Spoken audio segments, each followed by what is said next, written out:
You made it. Enjoying the view? Keeping an eye on things. Feldcroft isn't what it used to be. No one has felt safe here since Ranrock's loyalists took a peculiar interest in that castle over there. Rookwood Castle. My uncle Solomon is a former Auror and refuses to look into it, even after Anne was cursed by one of them. Possibly with a wand, no less. I heard a goblin refer to wizard kind as wand carriers. Are goblins forbidden from carrying wands? Precisely. That's why I'm on the hunt for answers. If I'm to cure her, I need to understand what happened to her. Anne was always the most mischievous of the three of us. Which is saying something, knowing me and Ominous. I'm hoping a surprise visit from me and a new friend from Hogwarts will help lift her spirits. Bring back the Anne I used to know. Come on. I'll take you to my uncle's. This way.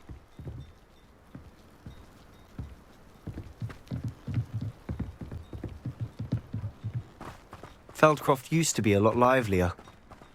With Ranrock's lot wandering about all the time, everyone stays out of sight. Here we are. My sister should be just inside.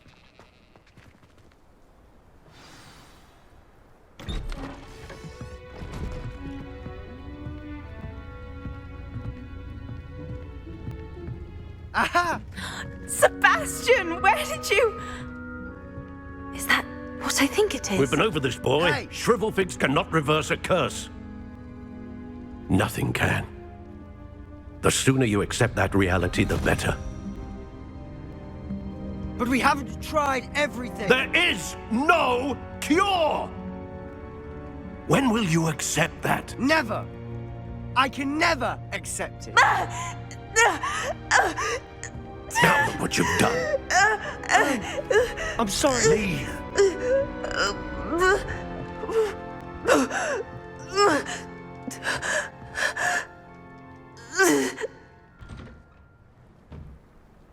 I'm sorry you had to see that. If you don't mind, I just need a moment alone. Poor Sebastian. Not the visit he'd hoped for.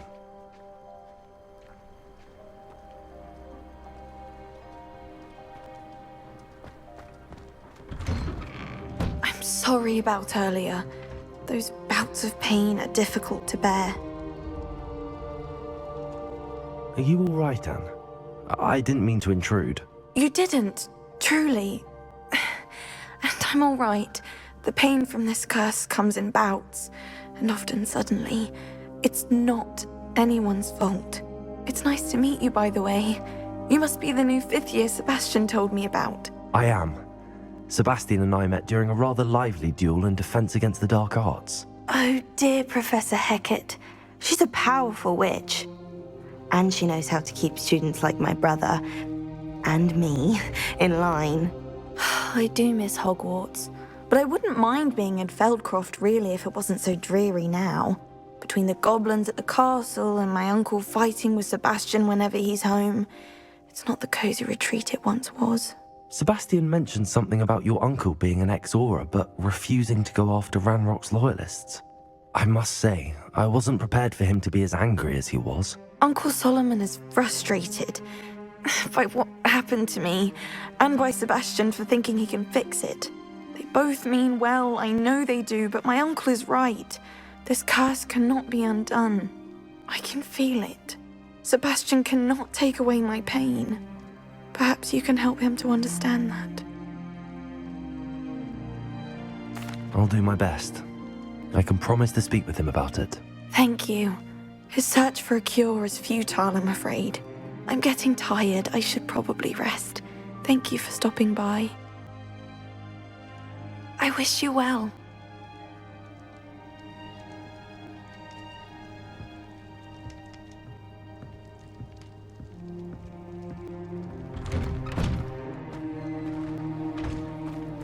That boy will fray my last nerve.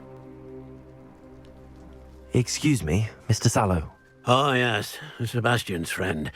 I apologize on behalf of my nephew. He doesn't know when to stop. I was about to check on Anne. Did I see you come from the house? How is she? She's all right. She said she was going to rest. Nothing can be done for her. I understand you've tried everyone from Nurse Blaney to St. Mungo's to no avail. We have. My nephew thinks he knows better than the healers. Perhaps the healers don't know everything, sir. Sebastian is single-mindedly focused on finding a way to help his sister. If there is a cure, he will find it. Your faith in Sebastian is misplaced. Some sort of dark magic cursed Anne, and the goblins aren't likely to explain themselves any time soon. Giving her hope is cruel. The only thing to do now is keep Anne comfortable and stay out of the Loyalists' way. With all due respect, sir, hope could keep Anne's spirits up. You may mean well, but I know what's best for Anne and Sebastian. They are my stubborn brother's children. Especially Sebastian. If you really want to be of help, you'll make sure Sebastian does what he should do, not what he wants to do. He's no idea the harm he could do if he doesn't stop. I hope you'll remember what I've said. Good day. I ought to see how Sebastian's faring. Why will he not listen to me? She's my sister. How are you doing, Sebastian? You got a first-hand glance at what I'm dealing with. I apologize for my uncle.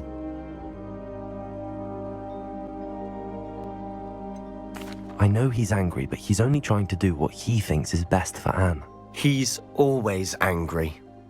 He's been angry since my parents died. After Anne was hurt, he only grew worse. It's as though he blames me somehow, always calling me my father's son, as if that's an insult. I'm the one trying to help her. He's simply given up. Both Anne and your uncle seem genuinely convinced that nothing more can be done for her. I refuse to believe that. Anne's pain is more than physical. It has changed her entirely. I miss my sister. And I'm going to get her back. Come with me. I need to show you where it happened. Ranrock's loyalists are capable of so much more than people realize. They should not be underestimated. All the debris you'll see is from whatever's going on at that abandoned estate. They've been digging for something.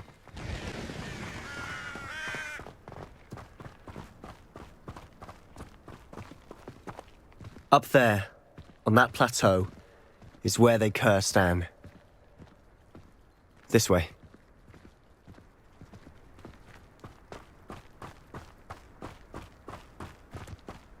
How much longer are we expected to dig through this rubble? Ranrock knows what he's doing. It's an honor to be a part of it. This is my book. Could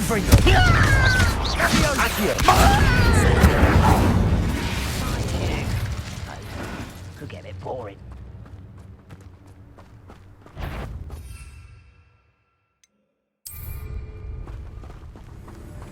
What's that? An intruder! Do something about that blasted metal! Idiot! Arrogant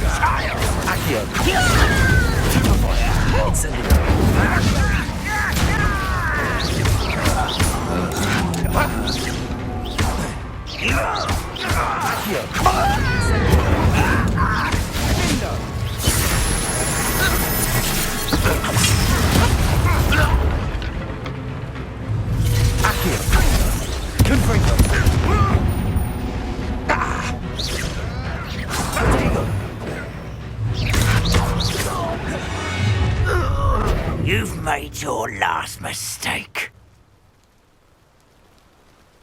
Are you sure you're not a muggle? Send the cover up wide. Biscuit. I will. Incendio. Places. Confringo. Leviosa. Let me go. Sendo.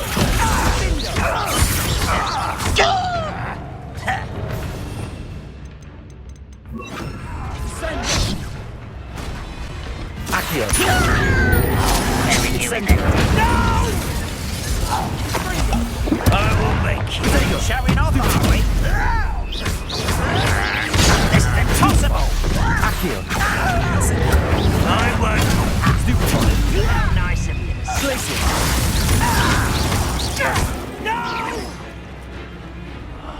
I will make you pay.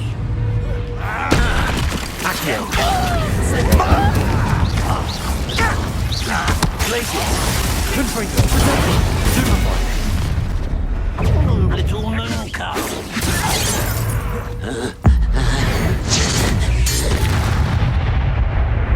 I confess, that was a bit more than I bargained for. I tried to warn you.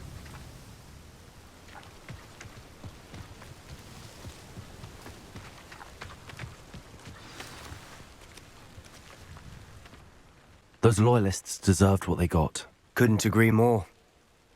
This is where it happened. We smelled smoke in the middle of the night. When we looked outside, flames were shooting from the estate. Before my uncle and I could stop her, Anne rushed out, racing towards the fire, worried someone had been hurt. She came face to face with a horde of goblins, frantically trying to stamp out the flames. Suddenly, an icy voice drifted out from somewhere in the smoke.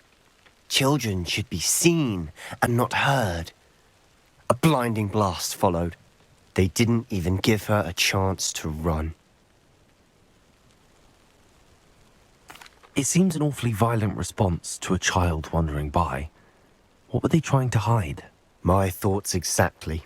It may be grasping at billywhigs, but I keep thinking that there might be something here that could lead me to whoever cursed Anne. Might be the only way to learn what type of magic harmed her, which could help me find a cure. Perhaps you're right. The loyalists are everywhere, but they do seem to be spending a lot of time here, and it's likely they're hiding something. And at Rookwood Castle. Shall we have a look around? They seem to have set up camp here for a specific reason. They have stations for everything. Revelio! Whose home was this? Been abandoned long since I've lived here. Rumour was a Hogwarts professor lived here once, centuries ago. But that's all I ever heard.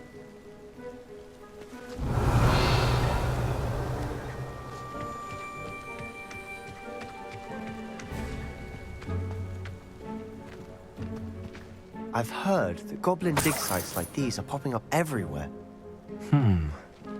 It's a wonder the Ministry isn't doing more.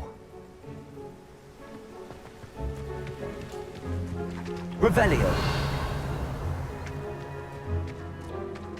Always armed and ready for a fight, Ranrock's loyalists.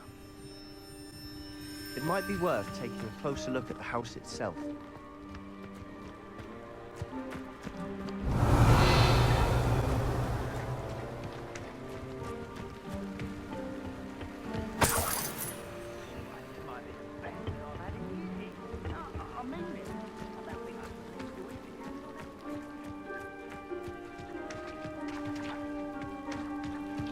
Revelio!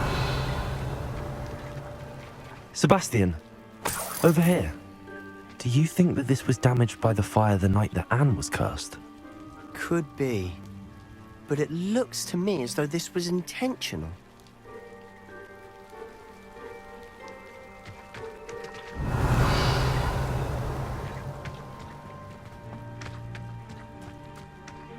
This well looks familiar.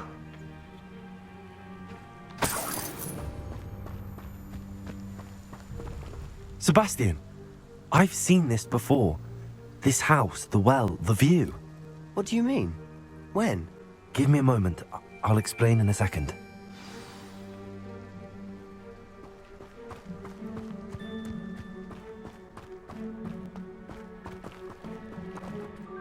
Sebastian, this house did belong to a Hogwarts professor, hundreds of years ago. Who? What do you... I found a pensive that day in the restricted section with a memory that showed this house. There was a little girl and a drought. The keepers have shown me other memories as well. The girl became a Hogwarts professor. Her name was Isadora Morganach. She was one of the keepers. The keepers? Like in Quidditch? And you found a pensive in the library? I'm not following you. I realize it's a lot to take in. I'm not even sure I understand it all yet. And no, not like Quidditch. They call themselves keepers because they're protecting some type of knowledge. It has to do with the vault at Gringotts. Let me see if I've got this straight. You have Ranrock and Rookwood after you because of something you found at Gringotts where you ended up via a port key. You can see traces of an ancient magic that you think Ranrock is trying to harness. And now you've been witnessing memories left by keepers. Oh, and this house belonged to a Hogwarts professor who was one of these non-Quidditch keepers hundreds of years ago. If I didn't know you, I'd think you were pulling my leg. It is all a bit much, isn't it, when you put it like that? The point is, we both have good reason to search this house. You for answers about what happened to Anne, and me for answers about the keepers. Look at this. Someone piled this here for a reason. Is it blocking something? Only one way to find out. Confringo! Huh, a stairwell.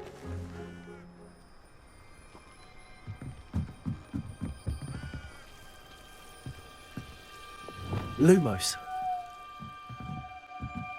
Why bother blocking a stairwell? There might be something here worth a closer look. They've left all of this simply strewn about. Tells me they're after something bigger. Revelio. Lumos.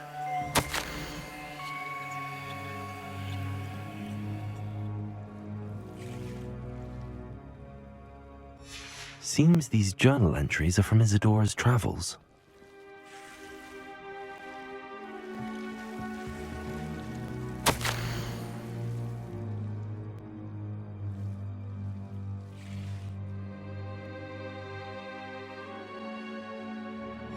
A journal entry of Isadora's. I should hold on to this. Revelio.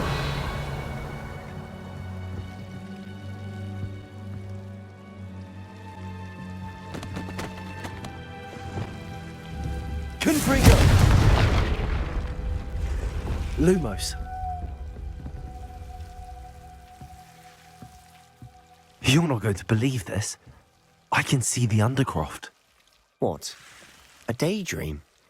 Because that happens to me too.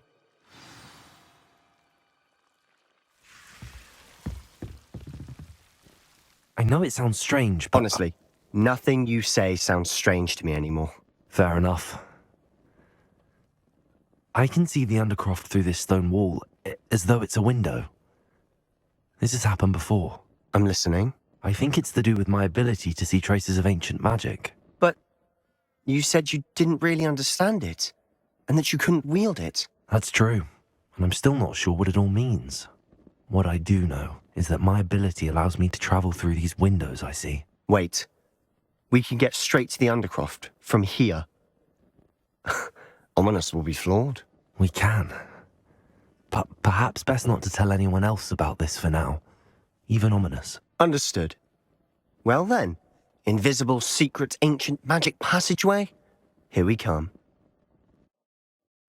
I'm tempted to hold my breath.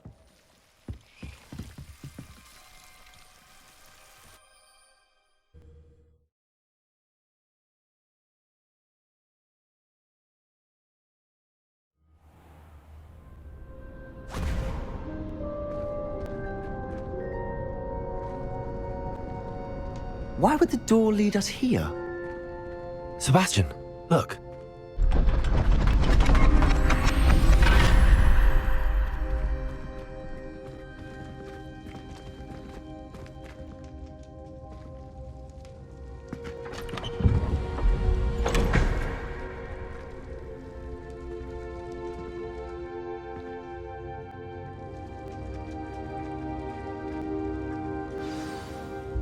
Why hide a triptych here? Seems as if something's missing.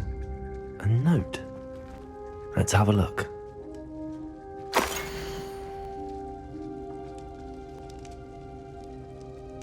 Anything helpful in the note? A rune symbol. I've seen similar symbols used by the keepers. I've been thinking. A keeper lived in that house centuries ago, and Ranrock and his lot have been searching there. You said that goblins may be wielding some form of this ancient magic. Do you think Anne was cursed by ancient magic? I can't be sure, of course, but I don't think so. I didn't see any traces of it around your sister. Very well. But that doesn't mean it's not ancient magic. There's still so much we don't know about it. True. Perhaps this triptych will lead us to answers. Then we'll have to unravel what this all means. But now I need to see Ominous. Don't worry, I won't tell him anything. Did I mention that, apparently, Salazar Slytherin had a secret scriptorium here, in Hogwarts? You did not? Sounds worth looking into. Any idea where in the castle? No idea. Ominous just learned of it. I'll let you know what I find out. I had no idea our visit to Cian would unfold into all of this. My head's an utter mess. But I'm glad you told me everything you did. I'll be in touch. Till then. Anything to do with the Dark Art should be avoided. It's too risky. Anything to do with Salazar Slytherin is worth the risk. I can't agree. And I'll not say a word more. I'm sorry. I won't give up. What were you and Ominous speaking about? He's being ridiculous. Apparently, Salazar Slytherin had a secret scriptorium here in Hogwarts. Ominous swears it was used for the dark arts, so he wants nothing to do with it. I reminded him that Anne needs a cure. This scriptorium could hold the answers we need. The dark arts do pique my interest. There's more to dark magic than people realize. The Gaunts know this. Better than most. Perhaps I've spoken out of turn. Ominous's family history is personal to him. I'd like to know more about it if you wouldn't mind telling me. I won't repeat it. Very well. But do keep this between us. Ominous learned dark magic from his parents. Are you familiar with the Cruciatus curse? What does the Cruciatus curse do? It's known as the torture curse, Crucio. It inflicts intense, excruciating pain on the victim. Apparently, his parents and older siblings had no qualms about casting it on muggles for sport. Ominous described the sound of the victim's cries as horrific, so the first time he was asked to cast it himself as a child, he couldn't bring himself to do it. As punishment, his family cast it on him. The anguish was so bad that when asked to cast it again, he relented. I have repeatedly assured Ominous that he did what he had to, but he still hasn't forgiven himself. How horrible. Poor Ominous. He was only a child. He shouldn't blame himself. After that incident, the rift between Ominous and his family only grew. That is until I came along. Every moment he isn't at Hogwarts, he's with us in Feldcroft. Ominous trusts me. And more often than not, he winds up listening to me. I'll remind him of that when I follow up about the scriptorium. Watch for my owl. I'll have news soon enough. I'll make Ominous understand. He'll change his mind.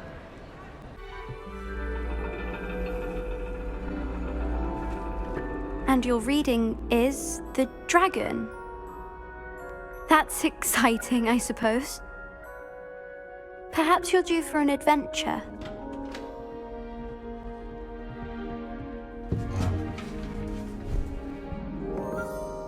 Ladies, Professor Shah. astronomy is not divination.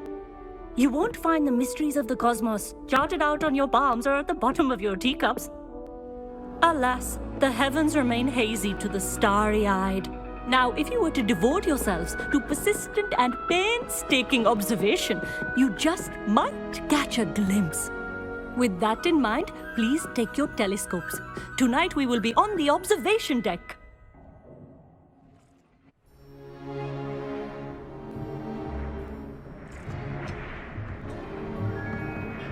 Still don't have your own? You can't be the new student forever, you know. You can share with Mr. Takar.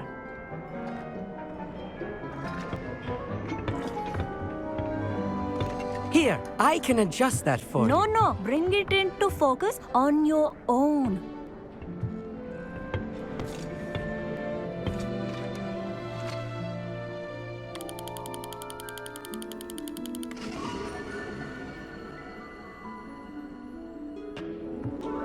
Now, I expect all of you to put in your stargazing hours outside of class.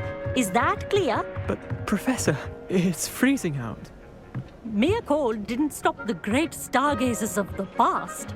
Look only to the astronomy tables they erected throughout the Highlands from which they gazed millennia ago on the very self-same stars above us. Is that clear?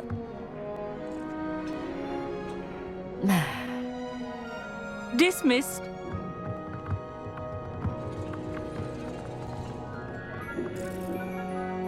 Oh, hello. Good to see you again. We Ravenclaws must stick together. Oh, hello, Amit. Nice to see you again. Did I hear Professor Shaw say that you don't have your own telescope? I have a spare one you could borrow for the rest of term. That's very kind of you, Amit. Are you sure you won't need it? I'm certain. It's my old one. I finally got my hands on the new Celestia Contemplar. You've heard of it, I assume? I mean, of course you have. It's only the pinnacle of all personal stargazing implements. But my old model's not too shabby either. Goblin-cut glass, first-rate optical enchantments. Hate to think such a fine instrument is just collecting dust. Well, thank you, Amit. Think nothing of it. Anyway, the telescope's in the storage room right underneath us. You can't miss it. I have some, reading to finish on the lower deck. Come find me there afterwards, and bring the telescope. There's something I want to talk to you about.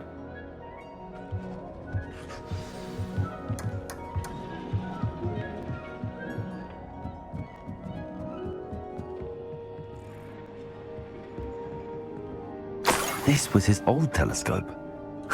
Looks practically brand new. A pristine night for stargazing. Do not let it be wasted. Professor Shah, I'm interested in learning more about astronomy. It is increasingly rare to find a student who seeks after things celestial, of their own accord. But if you truly desire to chart the courses of the cosmos, you must rid your mind of the terrestrial babble of others. We ourselves are not unlike blank star charts, you know.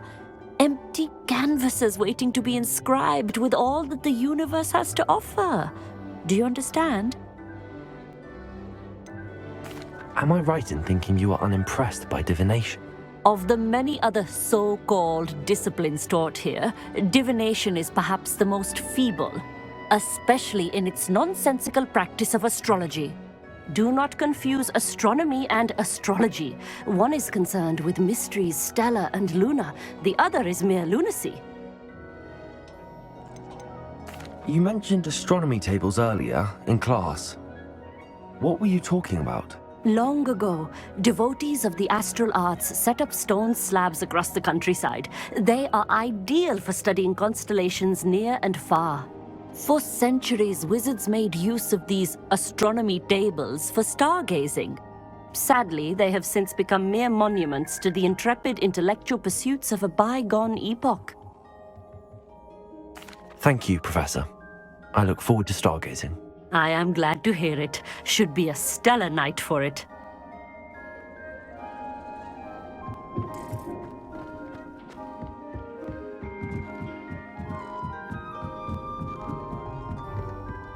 The perfect night for... Oh, hello again. I have the telescope. It's nicer than I'd expected. I would not offer a prospective stargazer a third-rate lunoscope. But there is, something else. Yes, what is it? You remember those astronomy tables Shaw was going on about? It just so happens I've been reading up on them a little myself. And it seems there may be one right here at Hogwarts. I believe we could use it to find hidden constellations. And you need someone to help find it. I do. Are you in? No one from the Gobstones Club will go with me. Said they'd rather get spit at by a stone than... Well, they are cowards. Let us get moving while the stars are still out. I'll show you how to use that telescope once we get there. I promise. No need to convince me. Let's get going. Brilliant. You won't regret it. Shall we?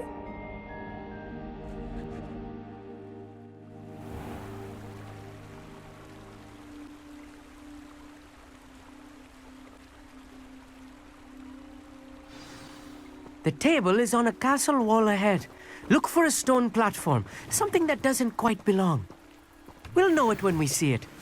Onwards we go. Some say the locations of the tables were originally marked by centaurs Lumos. for ritual stargazing.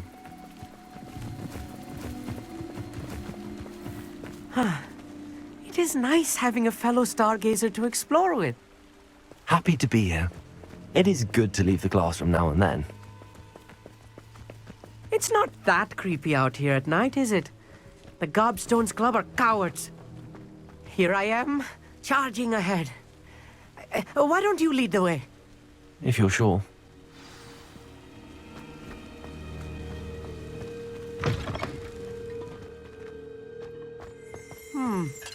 A little foreboding.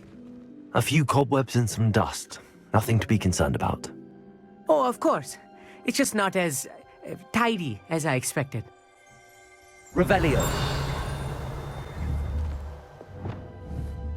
Confringo.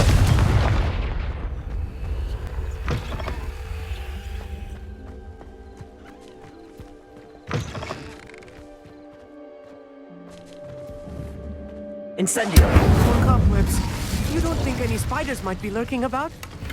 Oh no, not this close to school, Amit.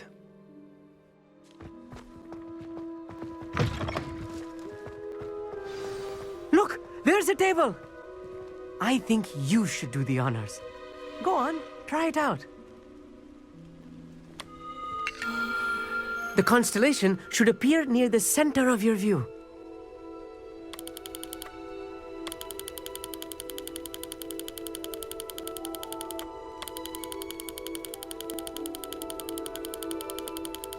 As soon as you've lined up the telescope, we will be able to fill out our star chart.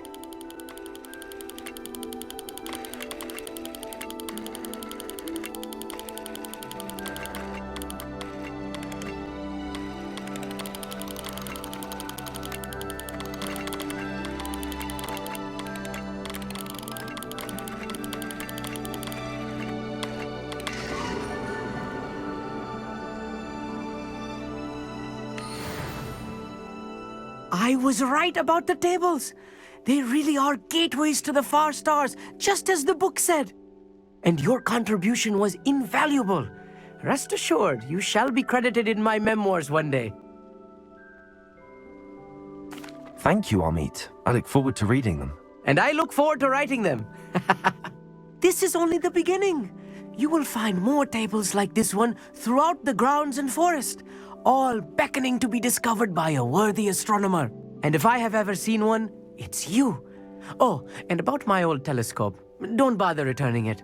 You should keep it. That's quite generous. Thank you. You are welcome. It has goblin-cut glass and a gobbledygook inscription. I'm practically fluent in gobbledygook, you know. It's all in the throat, really, gobbledygook, you know, and how you pronounce your R's. Anyway, glad our adventure was a success. I will see you soon.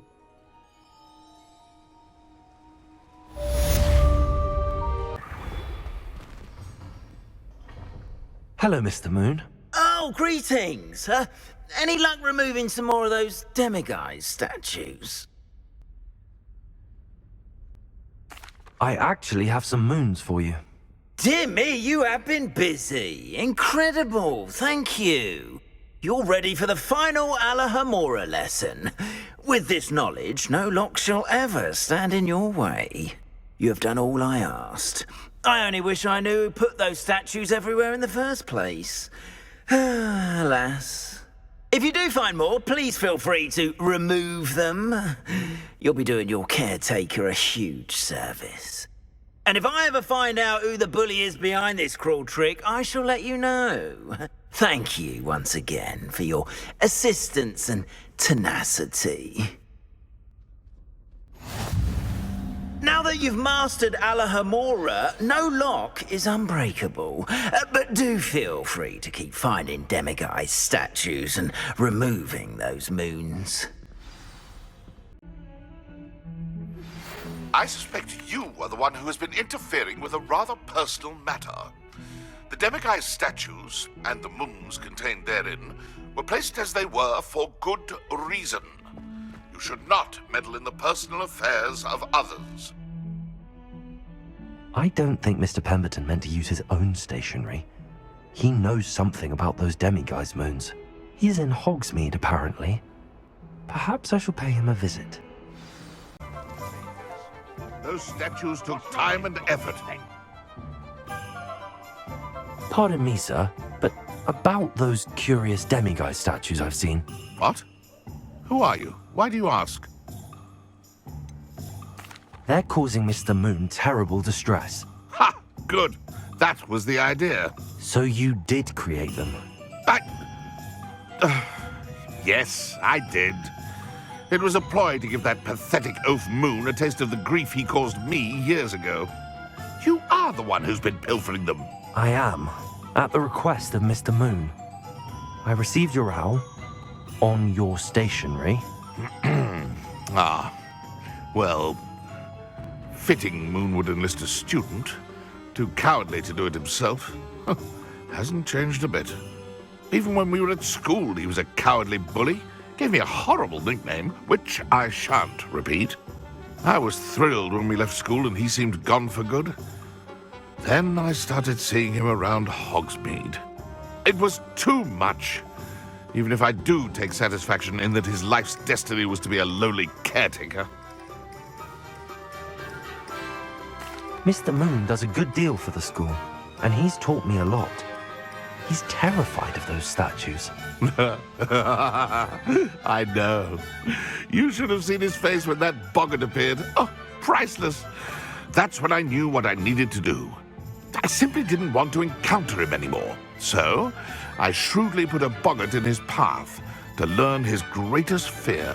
I then created the demiguise statues to keep him in his place, so to speak. The moons were an inspired play on his name. It worked brilliantly. Until you started clearing them out. Sounds as if Mr. Moon deserved what he got. But perhaps it's time you both moved on. Fair point, I suppose. If they've terrified him, as you say, he may have learned his lesson.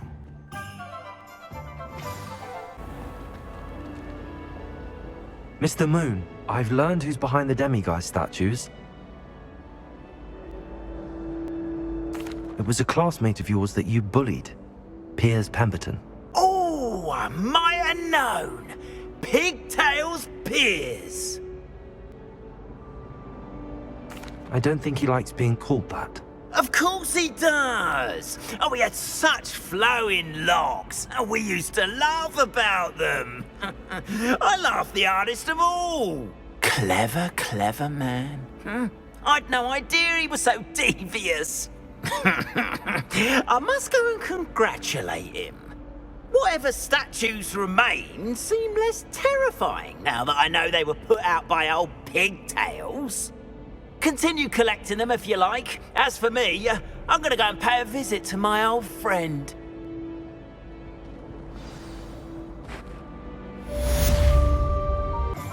Oh, my dear Biscuit. Hello? Is something the matter? Most decidedly, yes. My precious mooncalf, Biscuit, was abducted by poachers up north. Oh, the vicious brutes. I tried to fight back, but I was no match for them. I'm sorry about your mooncalf, Mr. Garnuff. Just Garnuff. I'm only one goblin. Not a particularly brave one at that. I have no chance against a pack of bloodthirsty poachers. Oh, my poor Biscuit. I can only hope she's able to escape. Why do you suppose the poachers took Biscuit? I have no idea. Mooncalf dung's highly valuable for fertilizing magical plants. But I cannot imagine poachers care much about gardening. Who knows what they'll do to her? She could be flogged, skinned, gutted and stuffed. I assume. Oh, Biscuit. A mooncalf is an unusual pet. Why did you choose Biscuit? She followed me one evening, wouldn't leave my side. Never thought I was one for a pet of any kind. But now I can't imagine life without her. Mooncalves are often thought of as silly, simple-minded creatures. But I've seen great depth of character in Biscuit. I wouldn't trade her for a hippogriff or a hippopotamus, or even a goose that lays golden eggs. I'll keep an eye out for your mooncalf, Garneth. How kind. If only all of Wizardkind was as gracious to goblins. If you do see her and can bring her safely home to me, I promise to reward you for your efforts. Do keep an eye out for her, and be careful out there. Poachers are an unscrupulous lot. I should try and rescue Garneth's mooncalf. Sounds as if I'd need to head north to find those poachers. Thank you for your persistence and cleverness. I confronted Piers about it, and he confessed straight away, the old rascal. We've agreed to let bygones be bygones. Don't forget to say hello the next time you're in the Three Broomsticks. Thrilled to be back there again.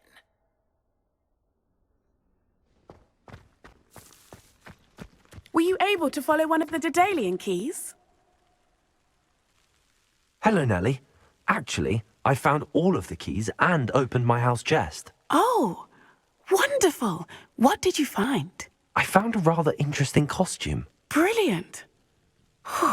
Well, thank you for solving that mystery for me.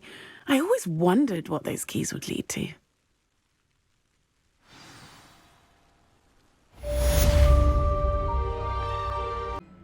I'm glad that you received my owl. We need to stay low and remain quiet. Natty, what's going on? Why are we all the way out here? As promised, I did some investigating to find out what Harlow is up to. I followed him to the Hog's Head. I noticed him reading a letter. All I could see was that it was signed by and bore the seal of Victor Rookwood. And after you told me that Rookwood and Harlow were after you, I decided that you were the perfect person to join me in taking them down. For good. That letter is the tangible proof that Officer Singer needs. It is why I followed Harlow here and why I wrote to you.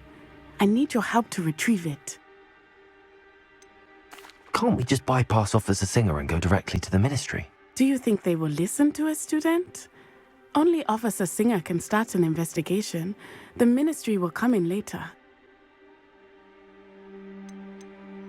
You seem to be very determined in stopping Rookwood and Harlow. Why? I knew men like him in Uganda. I know how bad things can get if they are not stopped. It's a long story, one I promise to share when we have more time. For now, let's do what we came to do. I'll help you find the letter, Natty. I'm glad to hear it. First, we must access the castle keep. I'll check the main gate, see if you can find another way in. I do not see any guards, but we should still try to be as quiet as possible. Harlow is here after all.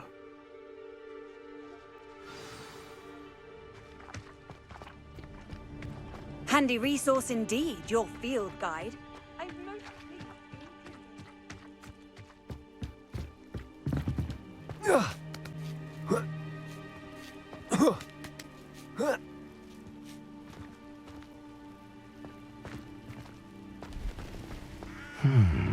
I wonder what that does.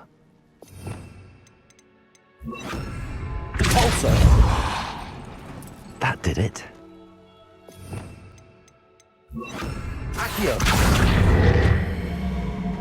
Wingardium Leviosa.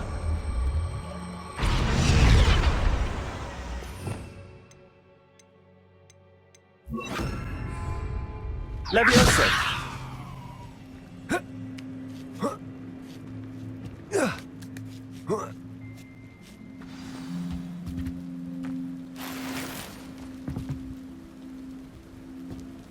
I need to find a way into the gatehouse to open the gate for Natty. Confringo!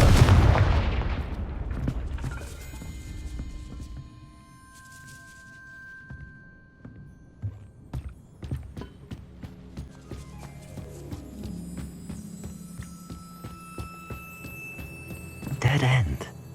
Must be another way in. Accio.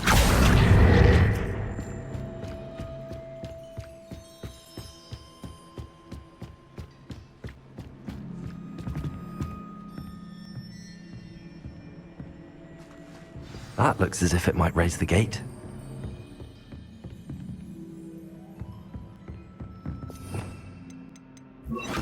Active also.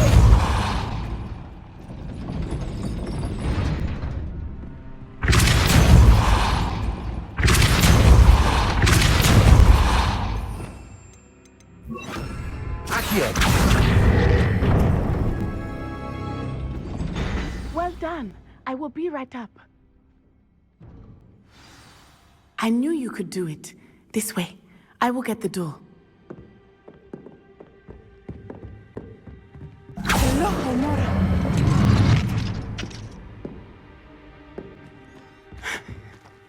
That is the main keep. My guess is that we'll find Harlow and the letter inside. We'll need to be careful once we get... I hear them. Yeah, restrain the beast.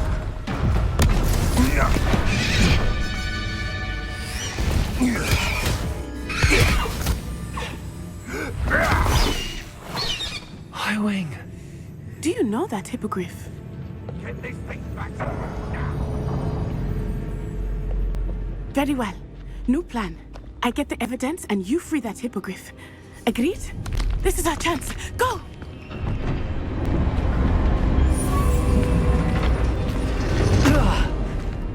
Blasted! There's gotta be another way to get up to the roof. Somewhere. I hope Natty stays out of trouble.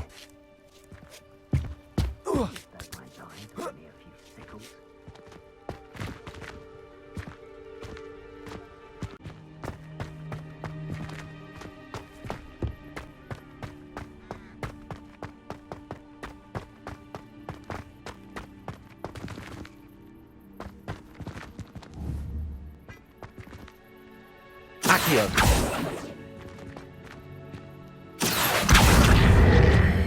Wingardium Leviosa.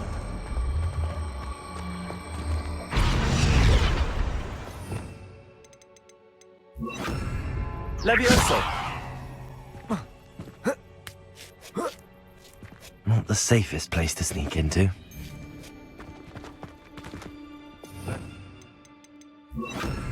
Accio. Incendio. Revelio.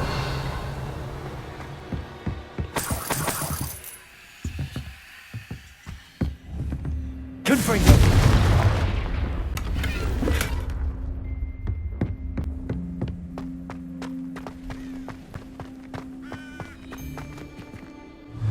Glacius. Second. Confringo. Not my best work, Accio. Incendio. That's just...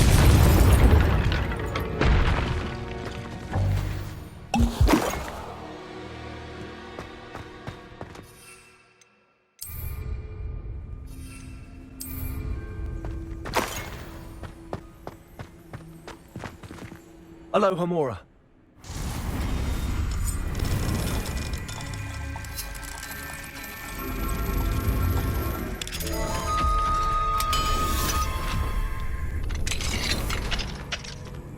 Revelio.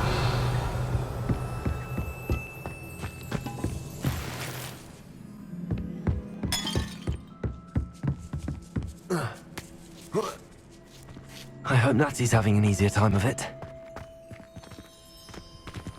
Aloha Mora.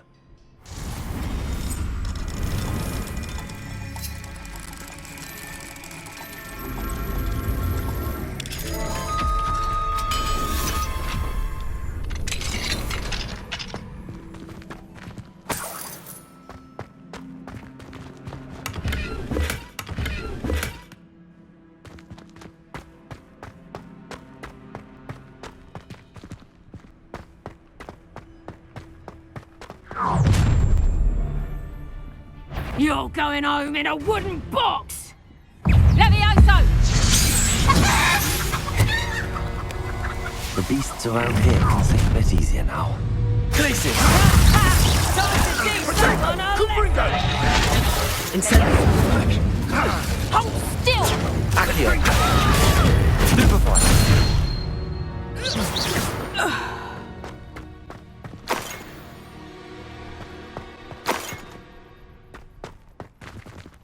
Aloha Mora.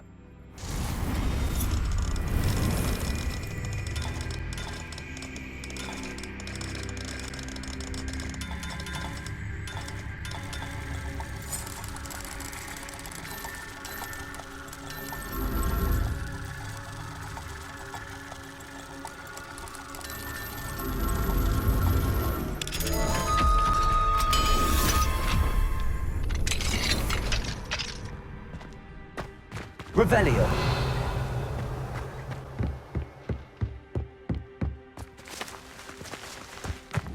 Confringo.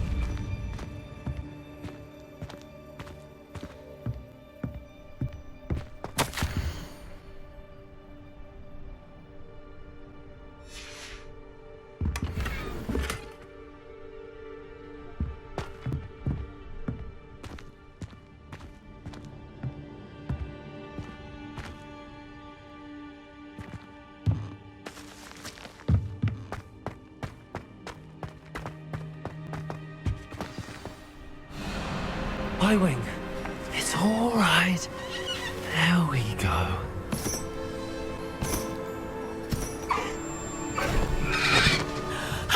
There you are.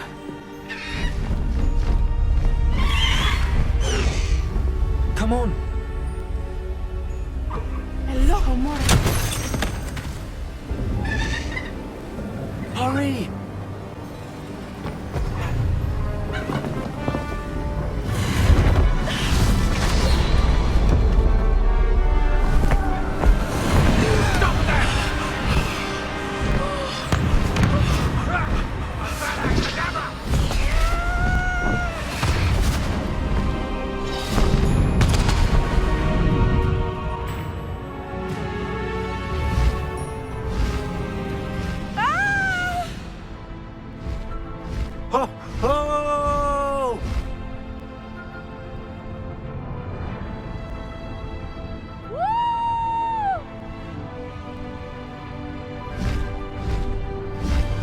There's the Hogwarts Express.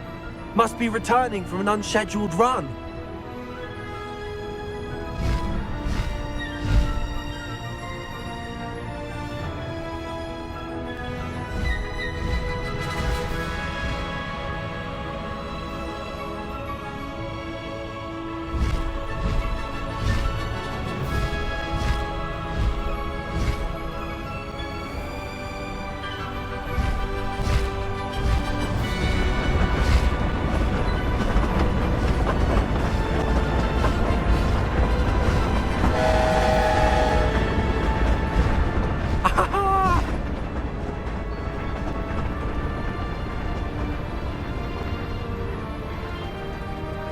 I wonder if anyone can see us from the castle.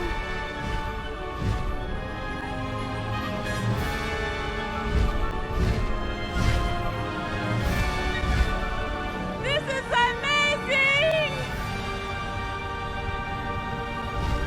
It's incredible, isn't it?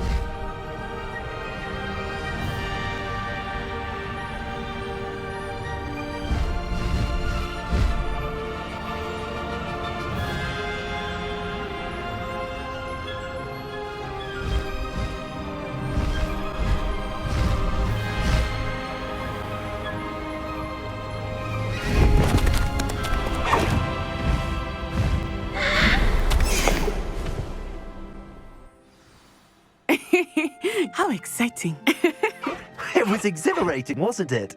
I wasn't sure we were going to make it out alive. There was no need to worry. I had it all under control. Were you able to find the letter? Summoned it straight out of Hallow's hands. I will say, I did not expect to see him cast the killing curse at us. He won't forget this. Be on your guard. Of course. What did the letter say? That Rookwood's looking for a phoenix. Not sure where he will find one. But it also included Harlow's orders to inspect that castle for the poachers. Enough to connect Harlow to the crimes. I shall deliver the letter to Officer Singer. She'll have to do something when she sees it.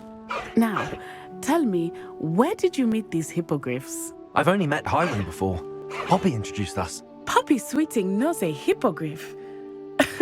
Of course she does. Poppy will be relieved to know that Highwing's safe. I came to the right person for help. My mother will be worried. I must go. Seek me out soon. I shall have much to tell you.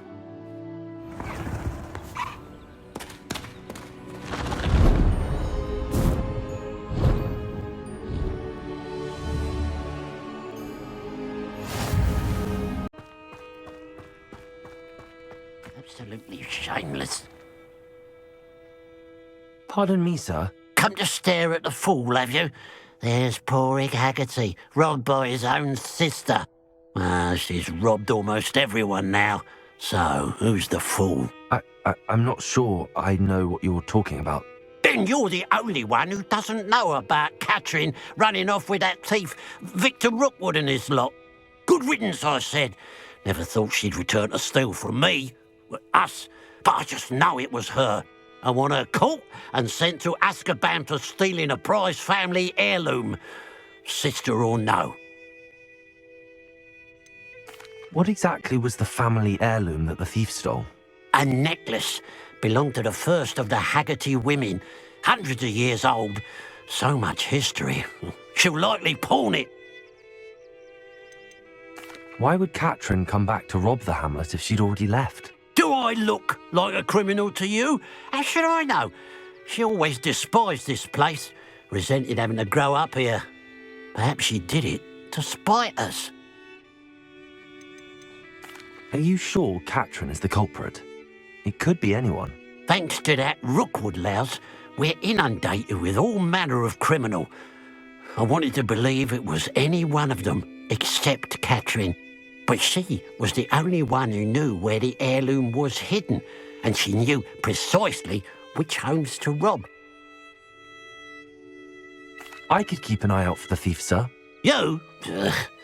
Nothing to be done by the likes of us. This is a job for the fine officer Singer, or some such authority. Besides, the thief, my sister, only strikes at night. Coward. Long past your bedtime. I should be going now. Thank you. I'd keep an eye on your belongings if I were you. Catherine will steal the eyebrows off you. I ought to look into this thievery business for Mr. Haggerty once night falls.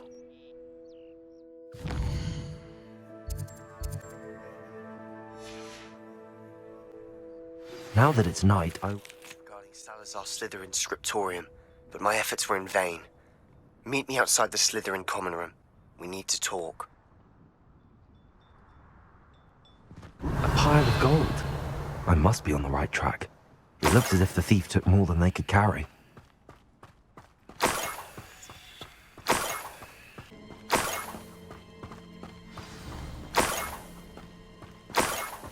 A niffler. It wasn't Catherine Haggerty after all. Revelio.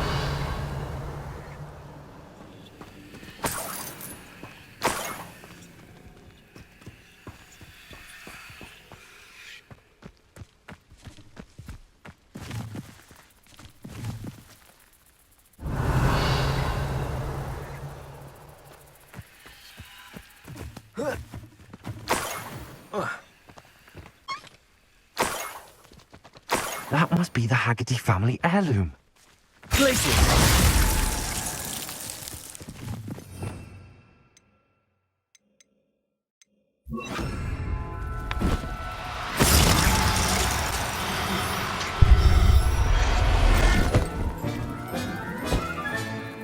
I wonder how Mr. Haggerty will take this news.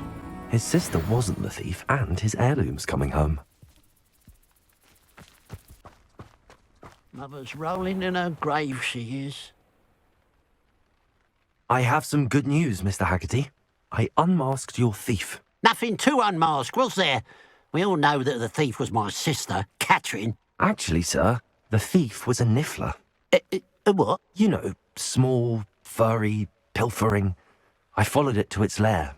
Catelyn was the only one who knew how to get into our homes, where to find our treasures. But I suppose, mangy little blighter. Well, if you found the niffler's lair, as you say, you must have found my heirloom. As a matter of fact, I did. Thank you. You don't know how much this means to me. Catherine's a disappointment for certain, but I never wanted to believe she was behind this. Now, thanks to you, I won't have to. What a strange world we live in.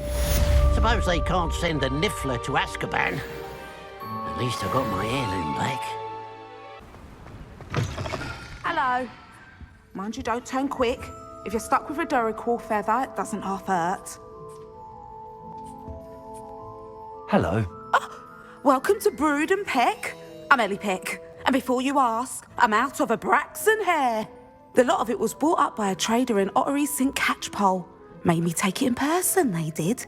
No care that I had to shut the shop. Apparently had a bad experience with someone shipping them hair for my Wampus cat. Must have been someone from America, no doubt, because we don't even have them here. Anyway, what are you here for? Mooncalf fur? Duracell feathers? Always have trouble collecting them myself as the bird keeps disappearing. Cheeky thing. Used to carry them in the shop, Duracalls. But people kept asking for their money back when they'd get home and the blasted things would be nowhere in sight.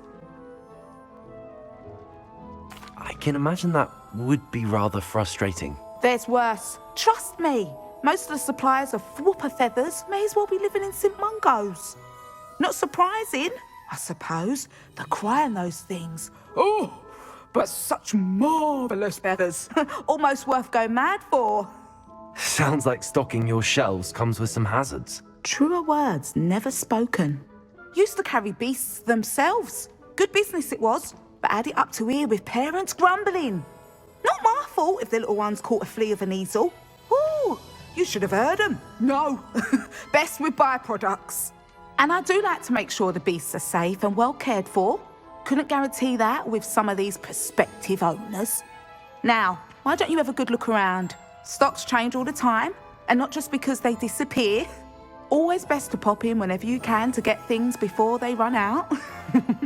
Which they used to literally do. Thank you, I will. Take all the time you need. And thank you for stopping by.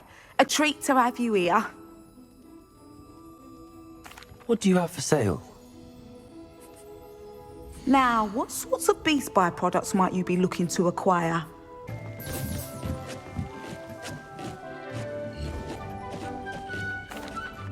Hello, Deke. Professor Weasley said you wanted to tell me more about the loom. Ah, hello. Yes, about that, Deke has had a thought. He...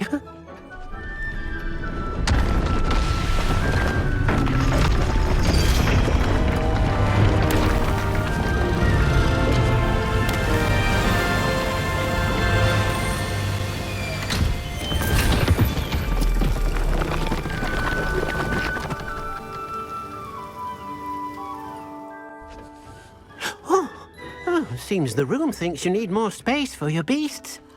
As Deke was saying, he's had a thought. Now, Deke knows how you can test the item of clothing that you enhanced in the enchanted loom. And perhaps help an old friend in the process. What do you mean? A house elf named Tobbs works for his master, retrieving leech juice in a cave near Hogwarts. Tobbs' master doesn't let him leave the cave, and Deke knows the cave is infested with spiders. That sounds awful. It is. Deke hasn't heard from his friend for a while now. As the item you wove in the loom has an enchantment that might be useful, Deke thought you could test it whilst checking on Tobbs. I understand.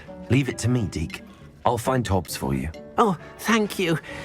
Please let Deke know what you learn about Deke's old friend.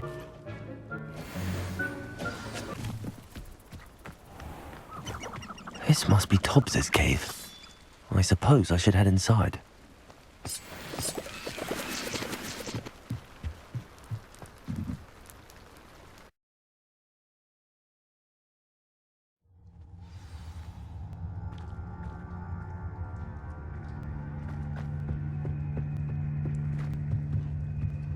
Incendio!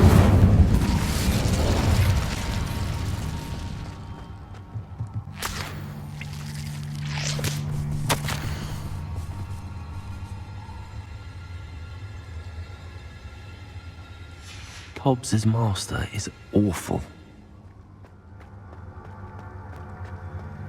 Tobbs? Tobbs? Deke sent me. Are you in here? Revelio. Potato! Stupid one! Confringo!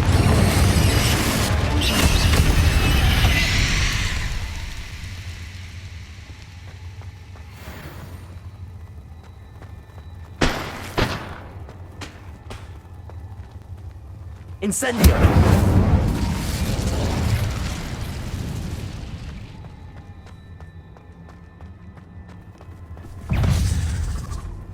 Accio!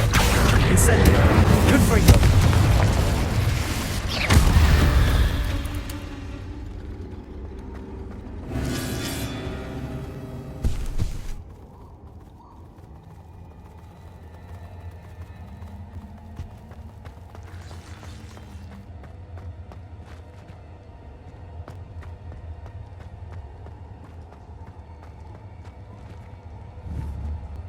Confringo!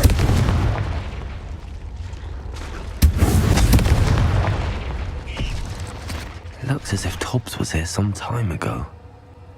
He must have headed deeper into the cave. Accio! It's... Confringo!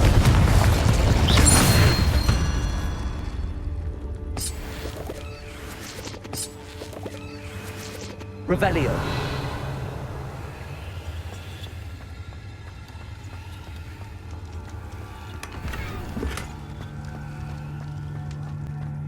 Incendio.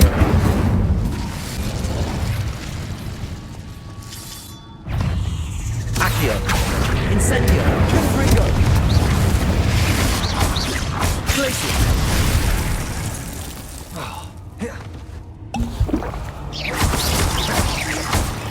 Accio.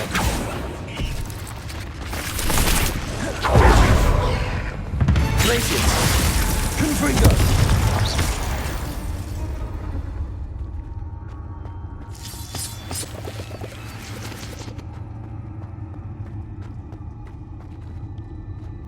Incendio.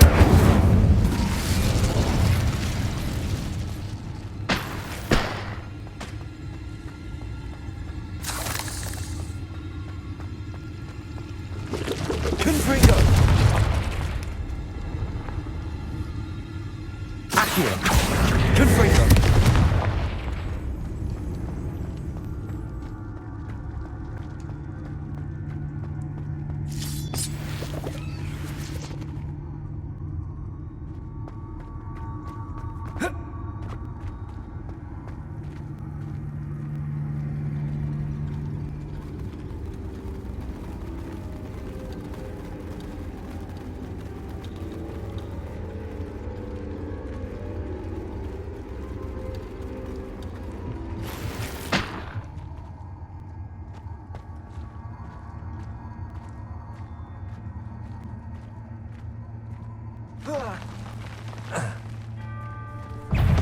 Accio. Incendio.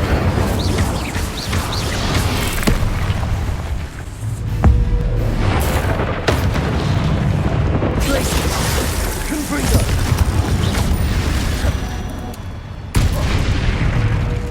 Accio. Incendio.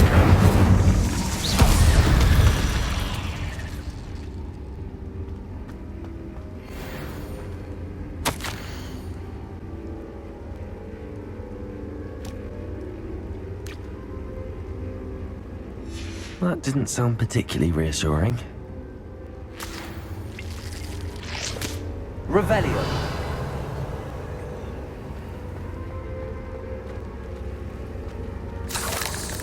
Incendio.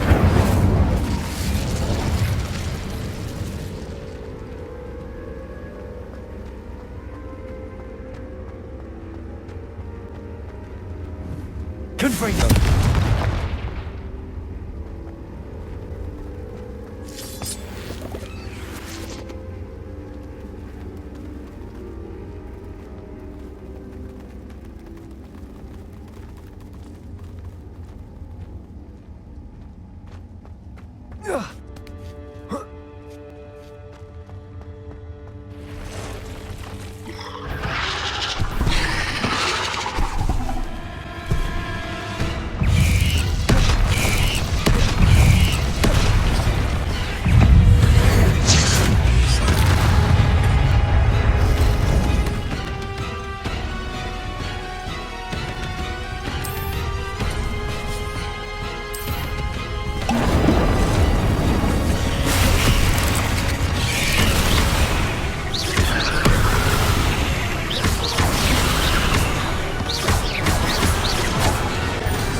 Glacius!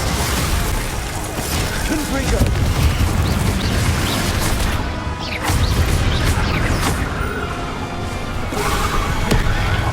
Incendio!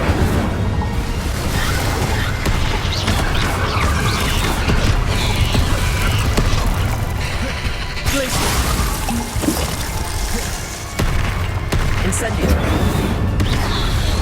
Confringo!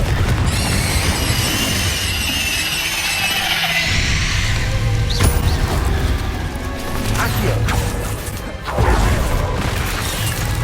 Confringo!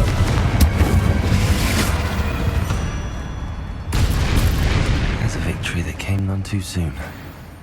Ugh. Revelio!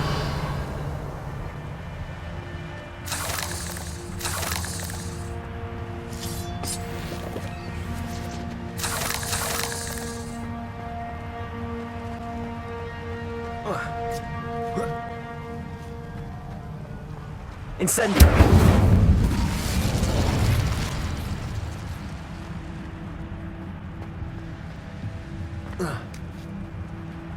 Confringo! Oh no. I have a feeling that house elf is Tobbs.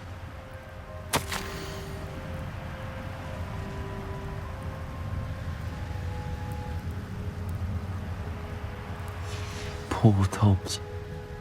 Left here alone with the spiders.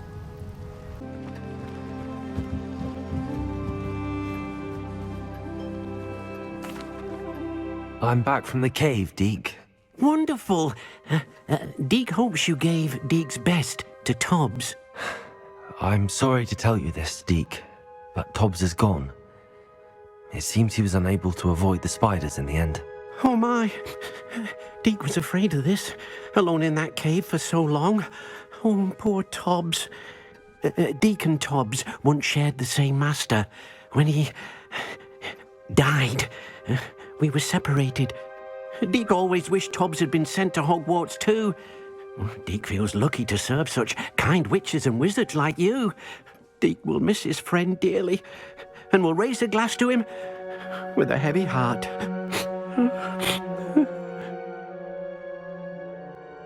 I'm truly sorry about your friend, Deke. Thank you. You are very kind. Deke could use some time alone to think, if that's all right.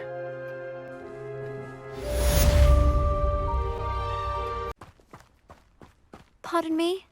Might I ask a favor of you? Hello. Is there something I can help you with? How do you do? I'm Satirissa Tugwood, and I have an exciting business proposition for you. Now, it may surprise you to learn that someone of my obvious esteemed lineage would be in business. But I only want to help the less fortunate. That's incredibly nice of you. Oh, there's more. You see, I've been experimenting with a new beauty cream. A cream that will rid our glorious school of the hideous, greasy pustules plaguing our poor pubescent classmates. But I've run out of the key ingredient, Booba-Tuba pus. Booba-Tubas do grow in the Forbidden Forest, however. If only I could pay someone to collect a few for me. What precisely are Booba-Tubas? Disgusting things, really, covered in protrusions. One needs to squeeze them to collect the pus. They smell simply awful and seem to move on their own. Ugh, I wouldn't go near the things if it weren't for my devotion to my classmates. How on earth did you discover that Booba-Tuba pus clears one's skin? One cannot rely on spells for all appearance enhancements. The errant cast, for example, could relocate one's eyebrows entirely rather than merely thinning them. My darling and now perpetually surprised-looking neighbour discovered that on her own. Poor thing. I am convinced that beauty potions are the future. I'm forever looking for ways to make this world a more beautiful place. I suspected that if pure Booba-Tuba pus could cause boils, an altered form would likely reverse such abominations. And I was correct. I can try and find some for you if I have the time. Marvellous. I'd go myself, but I don't want to. I only need a few Booba-Tubas, but they grow wild, so you'll have to look around. Our spotty classmates are counting on you, so you mustn't tarry. Oh, that smells awful. Only 4 more, thank goodness.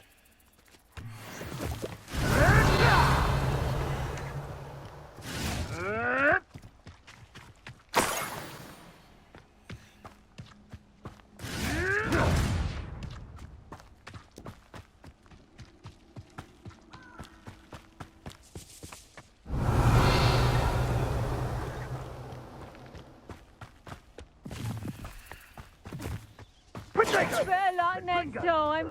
You haven't got a prayer. Lumos. Confringo! Incendio! Are you even... Incendio! Confringo! Incendio! Revelio.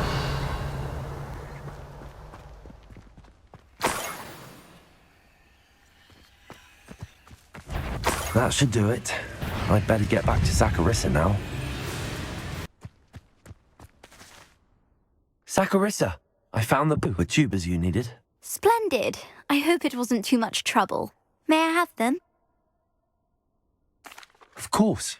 Happy to have found them for you. Thank you. And your payment, of course. Now I can begin perfecting my potion to save our poor pimply peers. Don't know who should be more grateful, I or our unsightly spotty classmates. One day the wizarding world will know my name, and you will have been a small part of it. You are here. Good.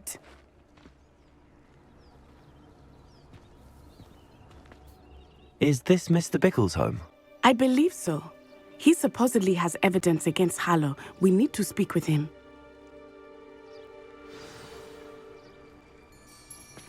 Handy, where are you, Archie?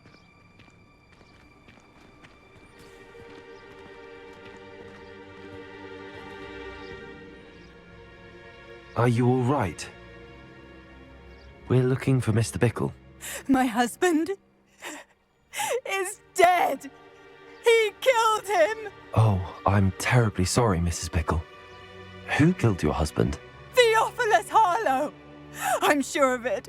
He's been threatening my husband for weeks and... Oh, where is my son? Where is Archie? I don't mean to be grim, but could Harlow have taken him? Archie's satchel is missing, so he may have left on his own. Hopefully he's just gone wandering, as he's prone to do. I hope he wasn't here when Harlow... when my husband... Do you know which way Archie might have gone? He has a little hideout in the forest south of here. He never wanders far. But if he witnessed Harlow doing something to his father, I'm afraid to leave, in case he comes back home. Is there anything more you can tell me about Harlow? He's Victor Rookwood's second in command. A miserable, awful creature. Vicious and murderous. What reason would Harlow have to kill your husband? My husband had been looking into Harlow's dealings and discovered some of what he's been up to. I begged him to leave it alone, but he was convinced that...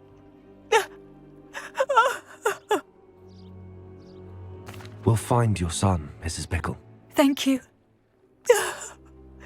What am I going to do?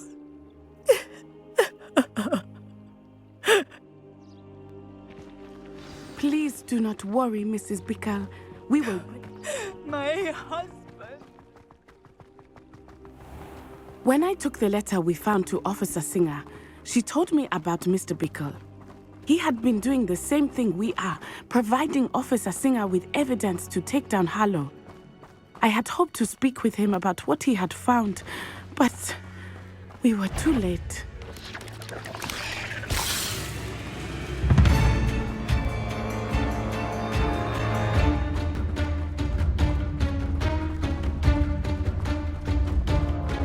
What did Officer Singer say about the letter you brought her? She thanked me, but she clearly felt that it was not enough. It is a shame that hippogriffs cannot speak. Your friend Highwing could provide all the evidence against Harlow that we need. We will need something more.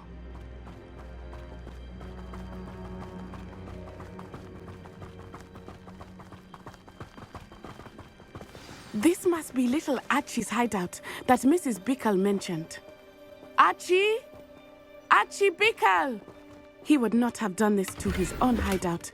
Someone came here looking for him. Revelio may be our only hope of finding out which way he went. Revelio! There! Archie's footprints. He went this way.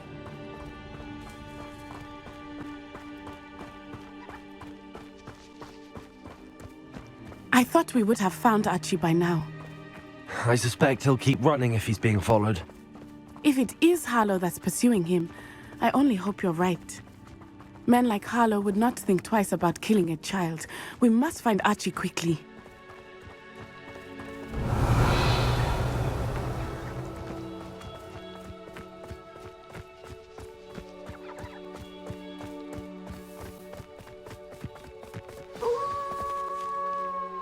Wolves! Prepare for a fight. Stupefy! Stupefy! Confredo! I hope Archie didn't cross paths with that wolf pack. We should Revelio. look around.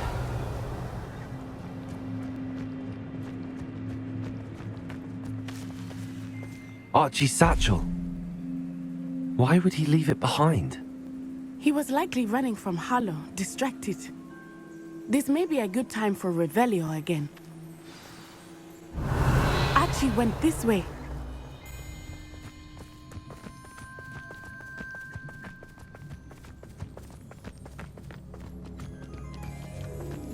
I have a bad feeling about this. Harlow must have a reason for pursuing Archie. I wonder what Archie saw. I hope he didn't see Harlow kill his father.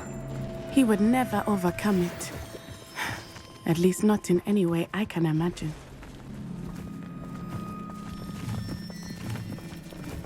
Revelio.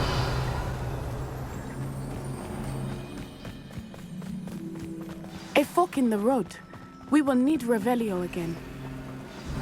Multiple sets of footprints. Oh, Harlow caught up to him here. This is not good. They went this way.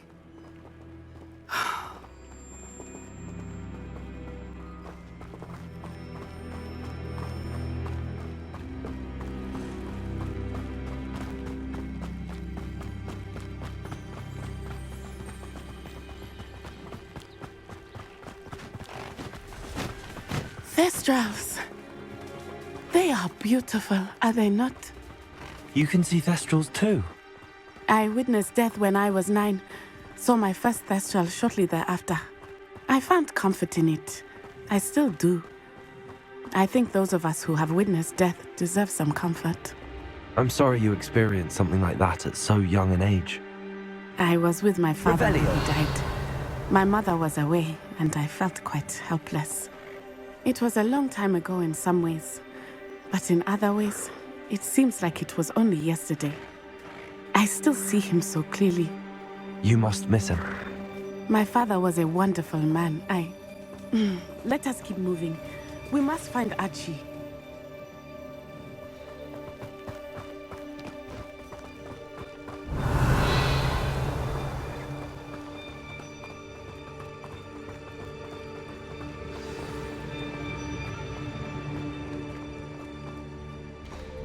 Taking in children now, are we? Better not be expected to feed him. Accio!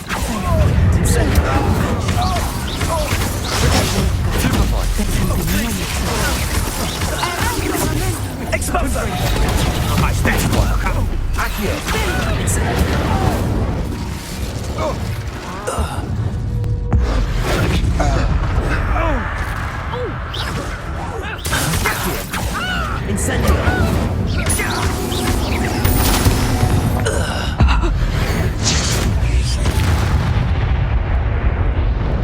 They got what they deserved.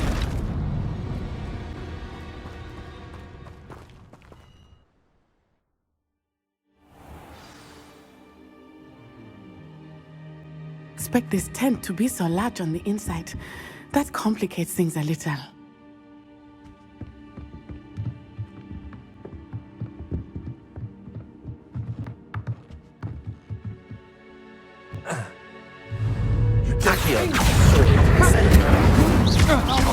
Light go out of your eyes.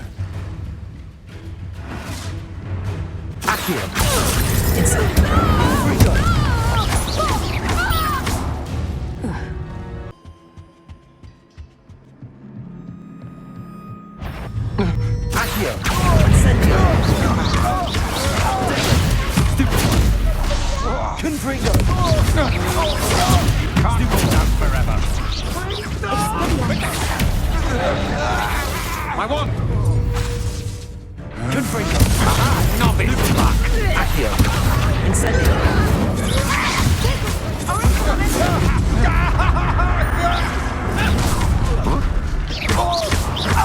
No more happy days for you. That's the best you can do! Accio! Incendio! You've made a... You're easier to spot than... What have you done? Patricia Totale!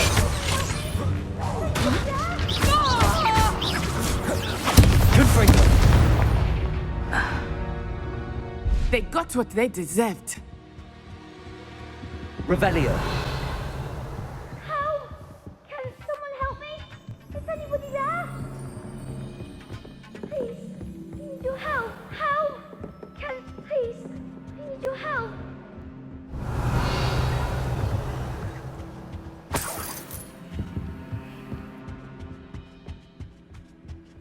Help! Can someone help me? Please, I need your help. Archie. Archie Bickle. How do you know who I am? Your mother sent us to find you. Oh, I'm so glad to see you. Not too loud, Archie. Sorry. We need to get this open. Hello, Hamora.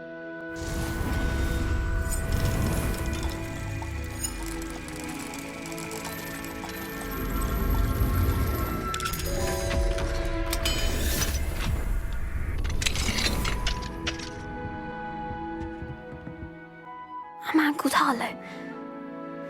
He killed my father. We're so sorry, Archie. We won't let him get away with it.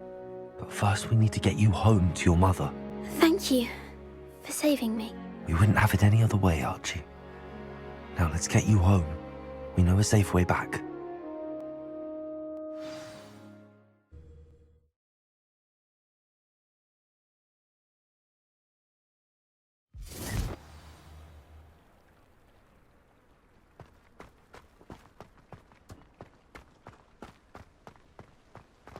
Oh, Archie, you're here! Oh, you're safe. Mother? Oh, Mother. Father's friends are in danger. I heard the people who took me talking about them. Which friends, darling? Mr. and Mrs. Rabe, Mr. Filbert, and I think they also said Otto's name. Oh, I shall speak with them. You run inside. Yes, Mother. Your husband's friends may be in danger. Just as he was. How can we help? You've done enough. My husband was a powerful wizard and couldn't defeat Harlow. The last thing we need is that monster coming after you. It may be too late for that. I'm afraid Harlow's already after us. Then you needn't anger him further. I assure you, the threat could be a lot worse. Please, please keep your distance. I'm sorry again about your husband, Mrs. Bickle. Thank you. And thank you for bringing Archie home. I can never repay the two of you for your kindness. Not to worry, Mrs. Bickle. My father used to say that rain does not fall on one roof alone. We are here to help each other. I must learn more about Mr. Bickle's friends and why Harlow is after them. You'll be hearing from me as soon as I know something. Thank you for your help today. You're here. Brilliant. I received your owl. What happened with Ominous? I told him none of us will be able to avoid dark magic forever. So the more we know about Salazar Slytherin and the dark arts, the better prepared we'll be. Unfortunately, only a Gaunt knows the location of the Scriptorium's entrance, and Ominous won't tell me. Perhaps I should have a chat with Ominous. You? I suppose it's worth a try. But don't get your hopes up. Ominous is annoyingly stubborn. Nothing new. I know where he is. I'll lead you to him and then leave you to it. Come on. He's this way.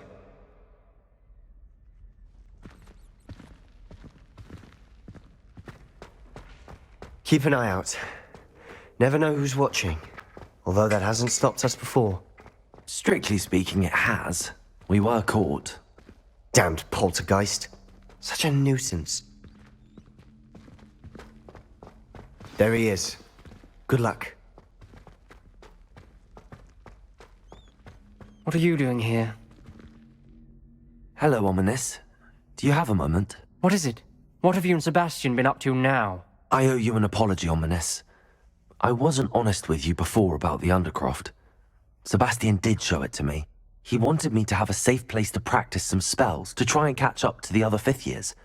He didn't think you'd mind. I suppose that makes sense.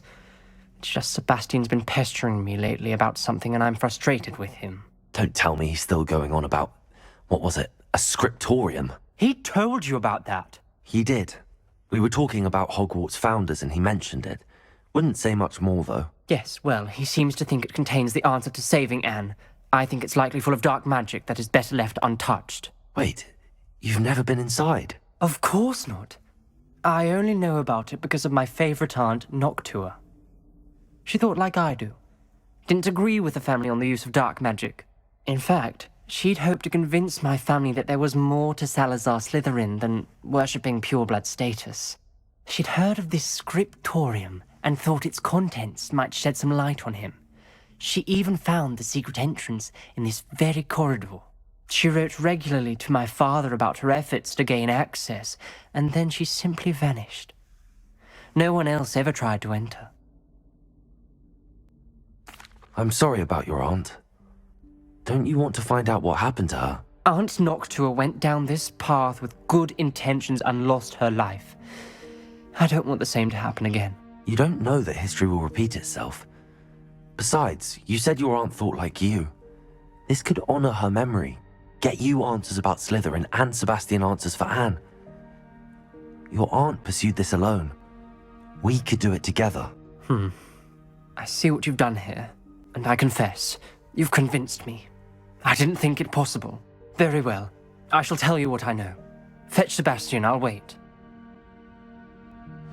I hope we don't regret this. Sebastian! Over here! These braziers grant access to the scriptorium. Now you'll share? You wouldn't tell me when I practically begged. It wasn't you who told me what I needed to hear. Opening the entrance has something to do with threes. Well, 3 heads are better than 1. It's 2 heads are better than 1. And by that logic, 3 is better than 2. Simple mathematics, Ominous. Confringo!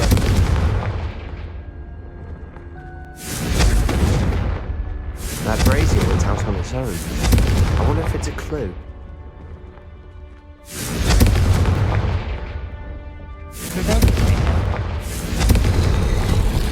Something's happening. I hope we're ready for this. Dark, ominous corridors. My favorite. No comment. Come on, that was a good one. Looks like a locked door. We may want to look around.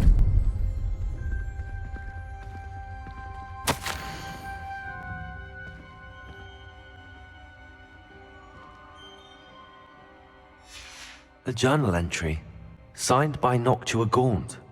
Gaunt? Ominous, your family was here. I know. She was my aunt. You knew? And didn't tell me? Ominous. The journal mentions many challenges ahead. That's why I said this could be dangerous. Aunt Noctua kept my father informed until she vanished. Repair all. The rubble formed a relief of a person facing a snake. That must be the voice I hear.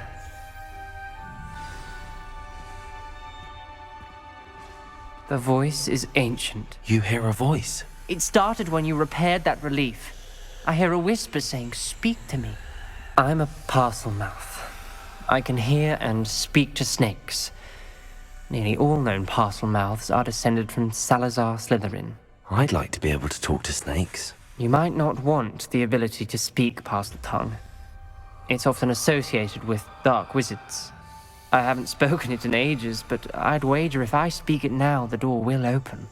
I'm hoping you're having second thoughts. Believe me, I am having thoughts, but I'm still convinced we should go ahead. It's ironic. When I left home, I vowed to leave the dark arts behind, and yet here I am. Stand back. I can't believe I'm doing this.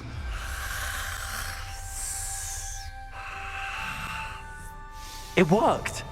Ominous, you possess a rare ability indeed. Between the two of you, I'm starting to feel left out. Between the two of us? Never mind. There's no clear way forward. Like a maze.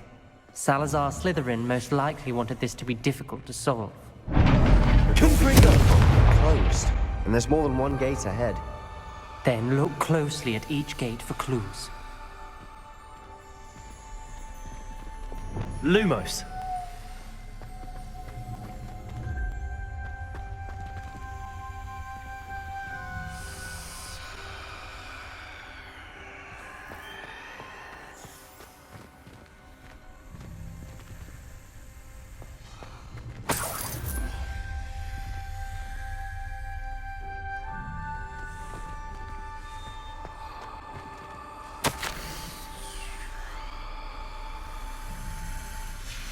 This journal entry, it mentions getting lost and being unwelcome. Poor Aunt Noctua.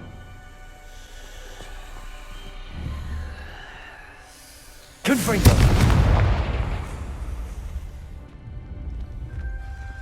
The dial requires focus. Aunt Noctua said the same. It may take practice to solve it.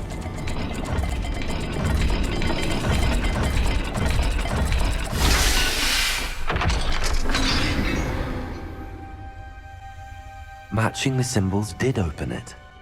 Was about to do that myself, but you got to it first. Nice work. Lumos.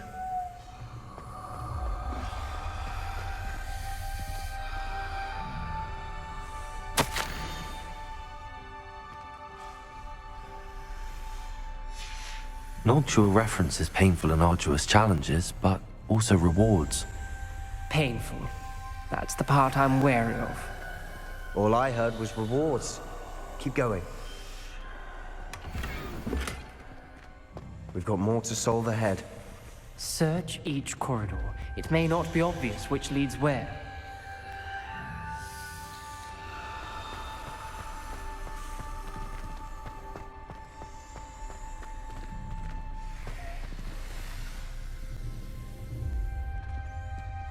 Another gate. Seems Slytherin like to play games. Must run in the family. Look in a mirror, Sebastian. That sounded promising. Another dial solved. Impressive. Nice work. Lumos.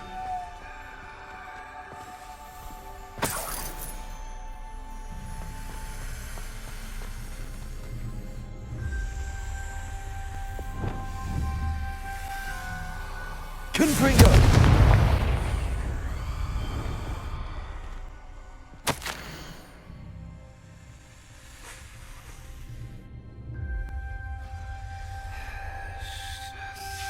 Ominous. Your aunt wanted to change your family's traditions. She did. And she was my favorite person in the world for it. Another welcoming sort, was he?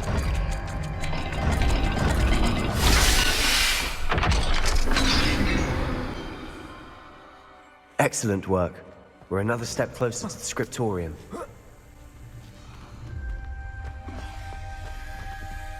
Lumos.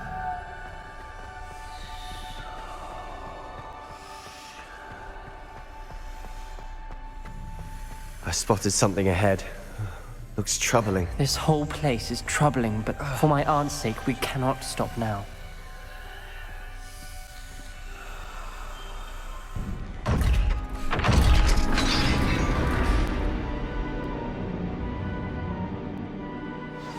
The gate! I think we're locked in. Again. Then Salazar Slytherin is not yet finished with us.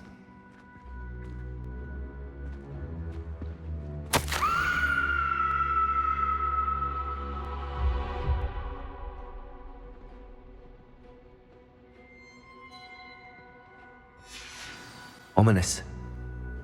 A skeleton. And Noctua's last journal entry.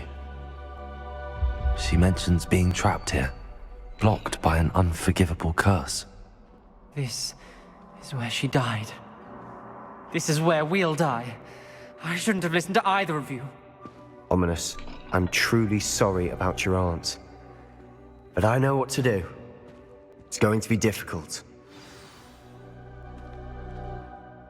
You said you know what to do. Tortured faces on the door, and Crucios etched into the stone. My guess is if we cast the Cruciatus curse, the door will open.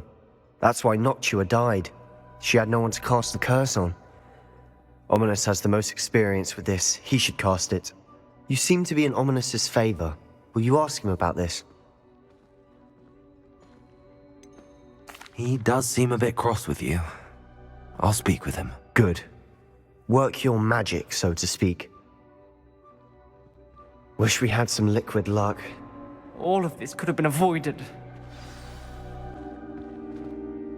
Ominous. I hadn't imagined we'd end up trapped like this. Salazar Slytherin did. He's to blame for many unimaginable things. I overheard you and Sebastian, and I won't do it. The Cruciatus curse is pure torture. I would know. Sebastian told me a little of what happened when you were young. Sounds as if you had no choice. Should have known he would have told you. And one always has a choice. I'm as guilty as the worst of my family. Unforgivable curses won't work unless you really mean them. I had to want to cause pain, and for that I shall never forgive myself. That spells the reason I have no family left. You and Sebastian will need to sort out another solution.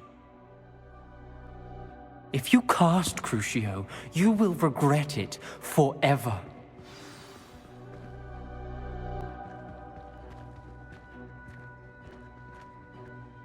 What do we do now? Ominous is not going to cast the Cruciatus curse again. Ridiculous. As if dying in here is a better option than casting a damned spell. It's up to us. I can teach you Crucio, or I can cast it on you. Wait, you didn't say you knew how to cast Crucio? Because I'm not sure I do. Ominous knows that, yet he's left us no choice. I don't yearn to follow in Noctua Gaunt's footsteps. I think I can cast it if I have to.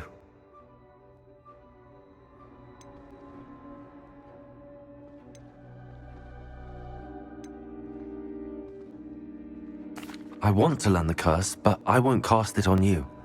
You need to cast it on me. I shan't forget this.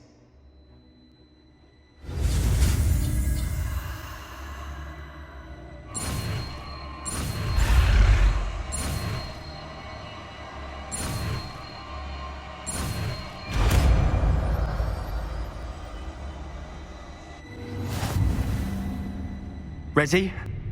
I'm ready. Crucio!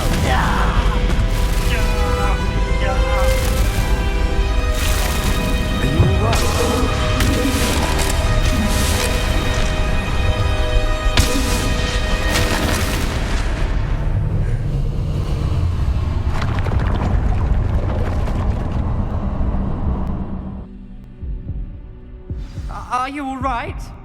That pain, it was excruciating. But I'll survive. Let's keep moving. We made it. We found Salazar Slytherin's scriptorium. I can't believe we're here. Revelio.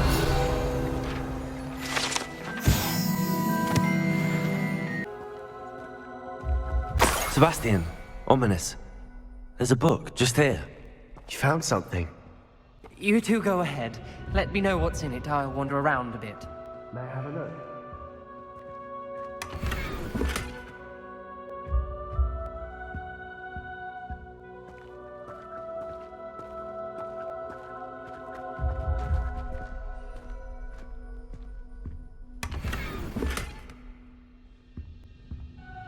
Revelio.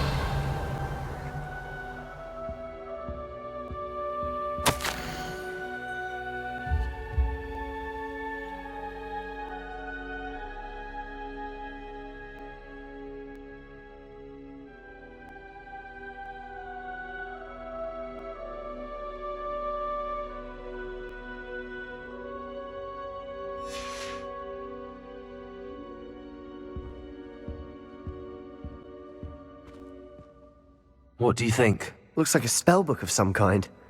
This is incredible. A Hogwarts founder's possession. What an honor. Still can't believe Ominous never told me about his aunt and what she found. What will you do with Slytherin's spellbook? What I do with every book. Read it. Having professors as parents ingrained that habit early on. But I can do that later. For now, I say we explore this room. It's breathtaking. I've been getting an uneasy feeling about this place. We shouldn't linger here. Let's find a way out, please. I don't want to leave, but I owe you. Both of you. Without both of you, we'd never have made it this far. We were lucky. We could have died. We must swear never to do this again.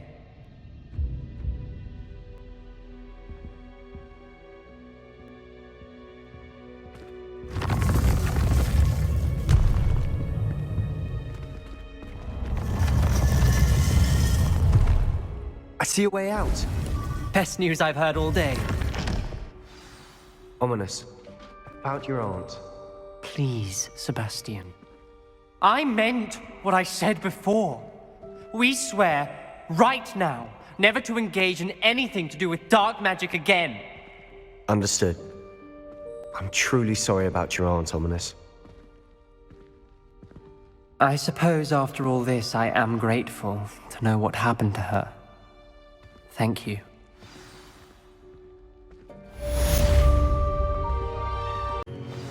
You would be wise not to underestimate this student.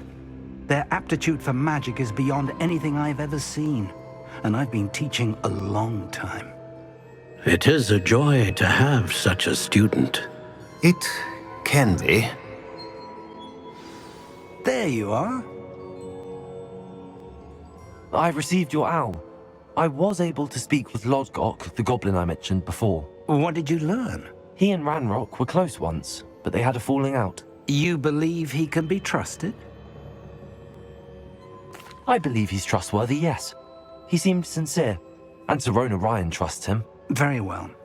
Supposing he can be trusted, will he help us get to Ranrock? I retrieved a stolen helm. He hopes to return to Ranrock in order to regain his confidence. You have been busy.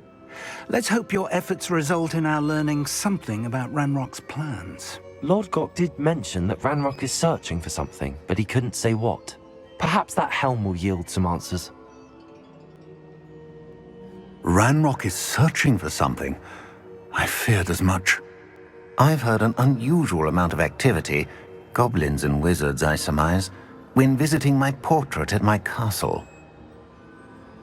Rookwood Castle? My former residence, yes.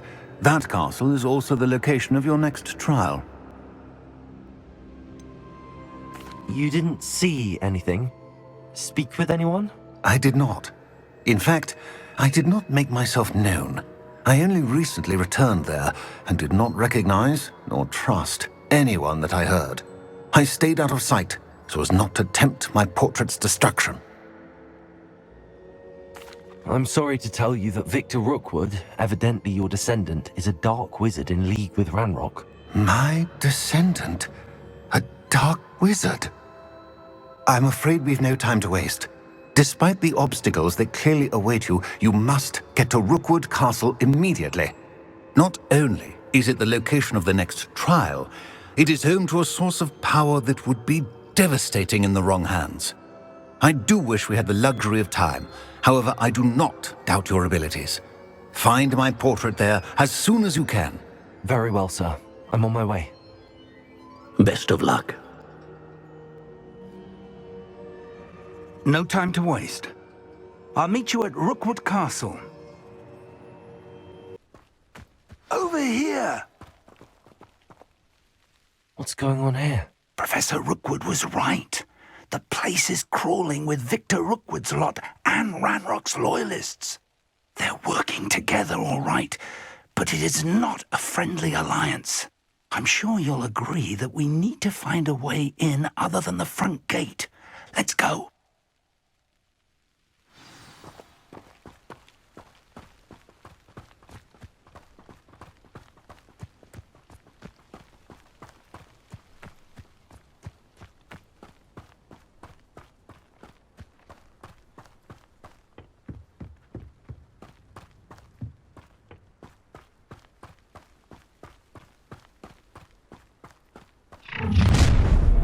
You can't stop Ranrock's rebellion!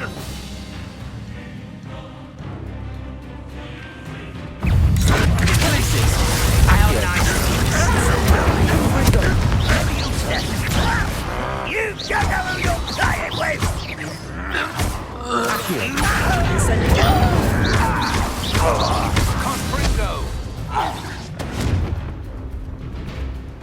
Ah, up there. That's our way in. Accio. Guardium Leviosa.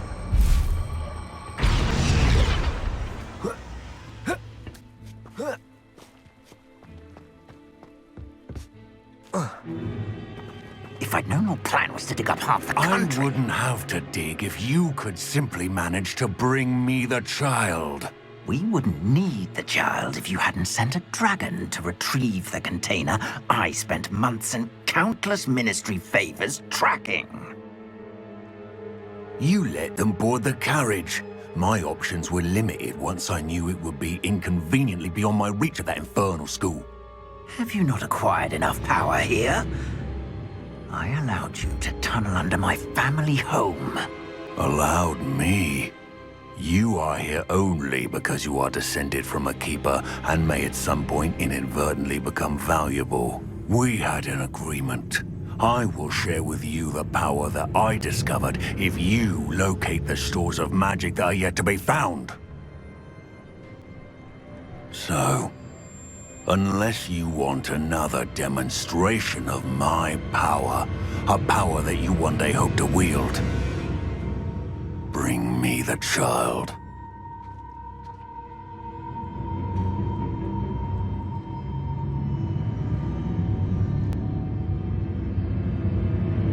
We already knew they were after you, but now we know they're digging for stores of magic.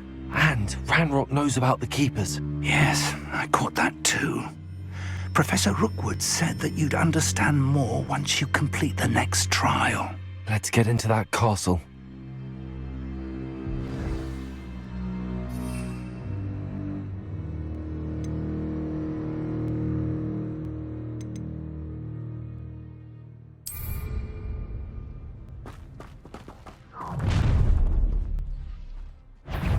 Any special word you want me to pass on to your mum?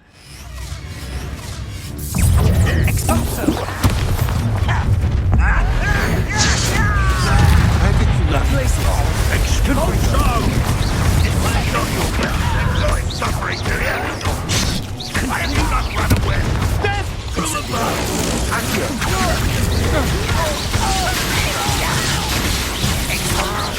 That's just the beginning.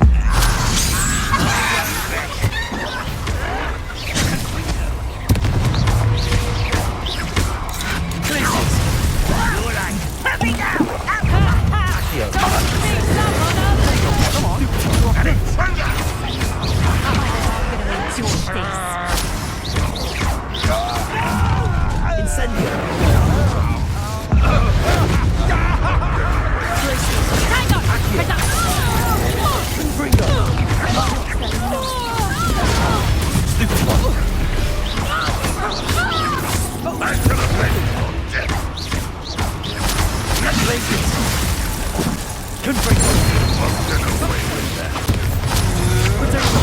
I'm not done with you.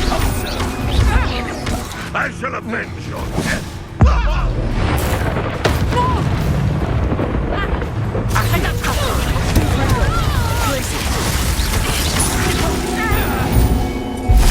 Incendio.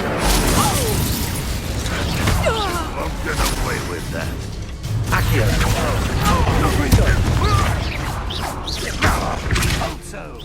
Incendio.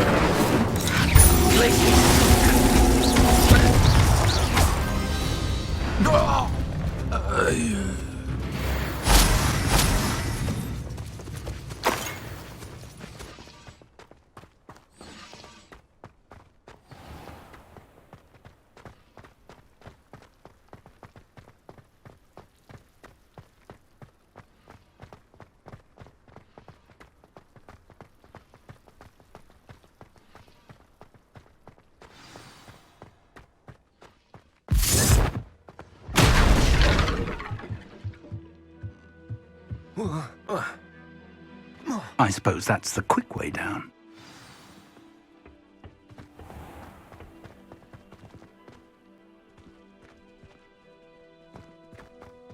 Revelio.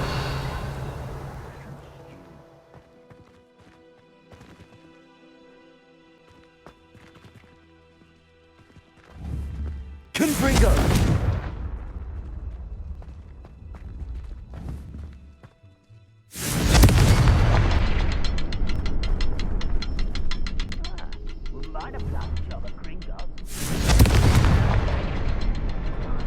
Revelio. Confringo.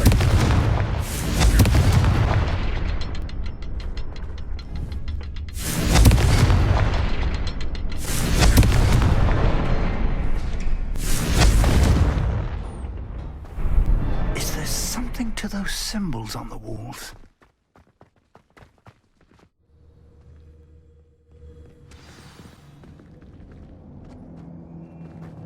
Goblin tracks. They're a step ahead of us. Let's see where they lead.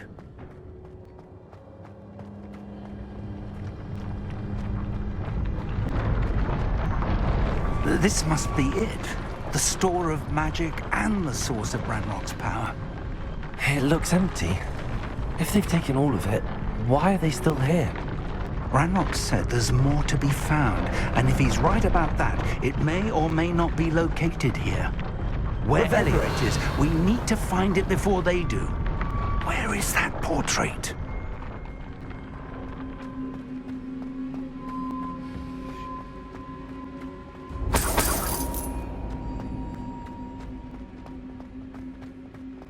I heard something.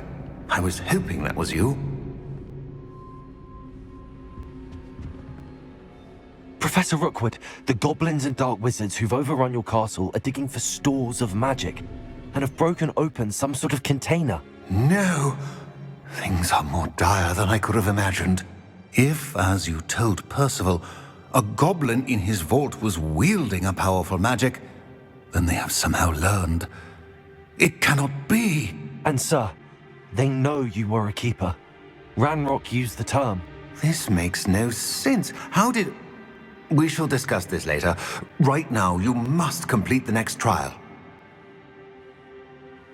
Just tell me where I need to go.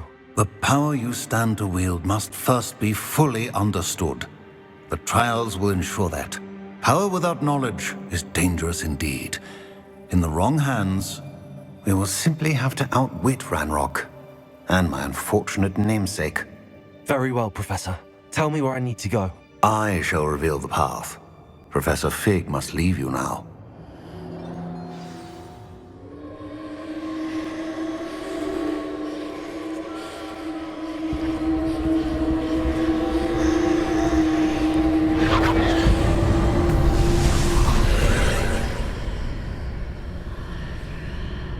I would join you if I could. I shall await your arrival in the map chamber.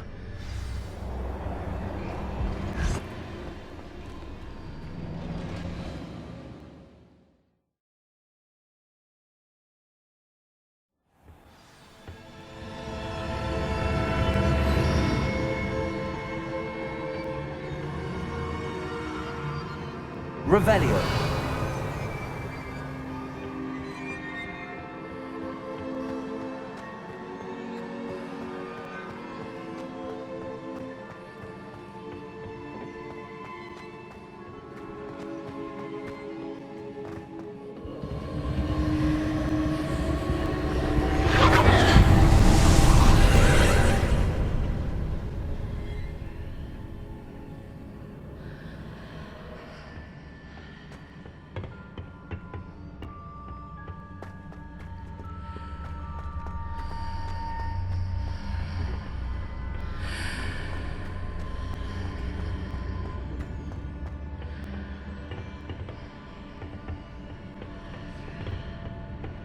Accio. Wingardium Leviosa.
Revelio.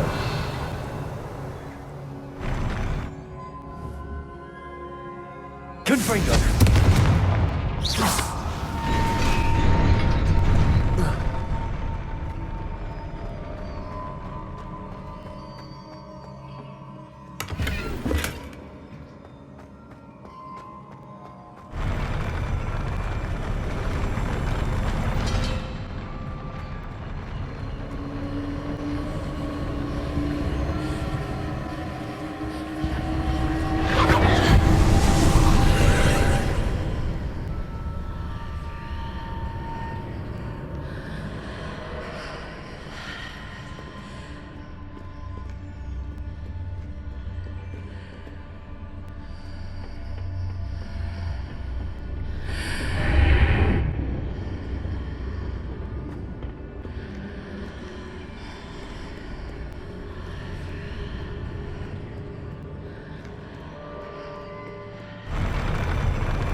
I'll need to move it.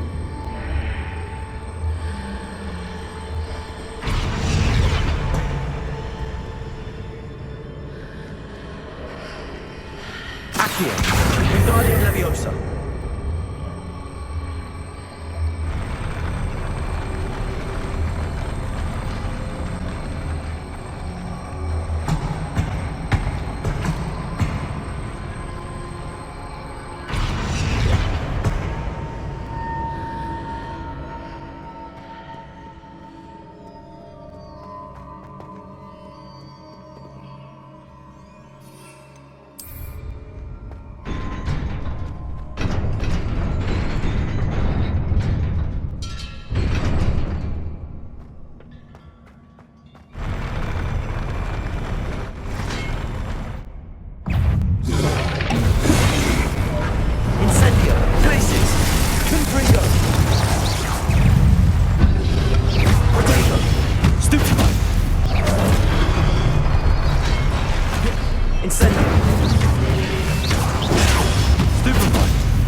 I believe I need to proceed to the left here, but how?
Here, but no ledge near it for me to grab onto.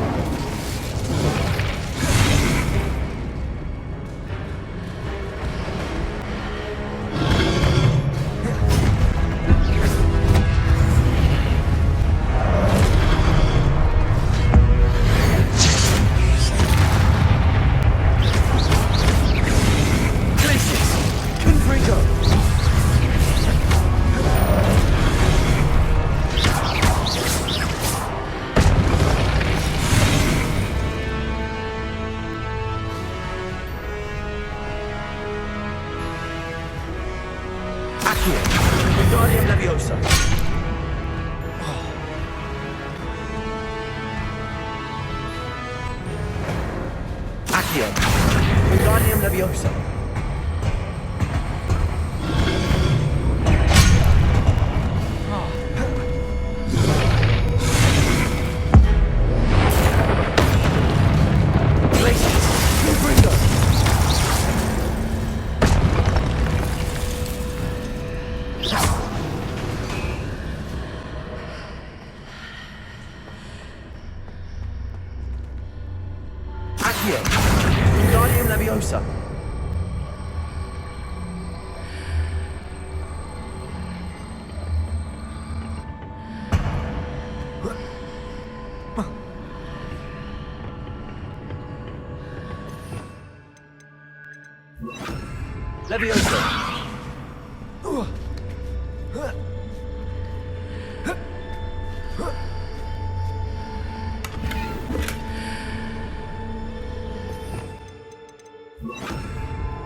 Revelio.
Places!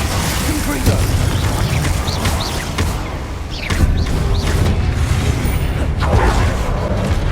Accio. Incendio.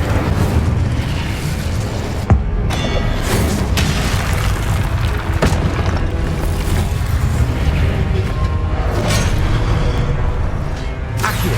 Incendio. Confringo! Places.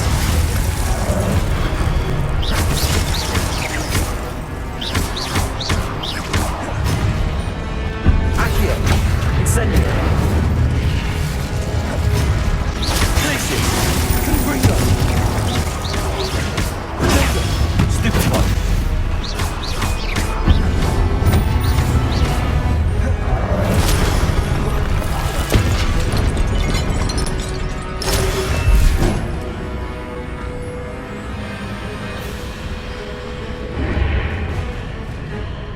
Accio.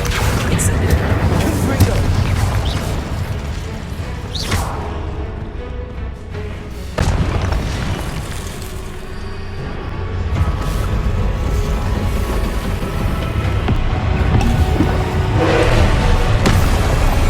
Places! Confringo! Places!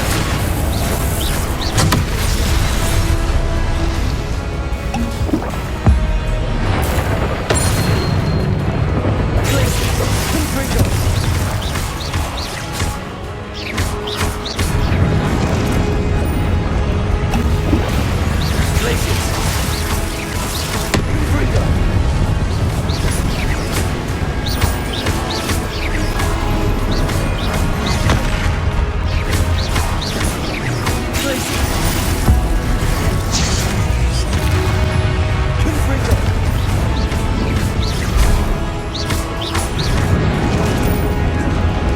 Places! Confringo! Places! Confringo!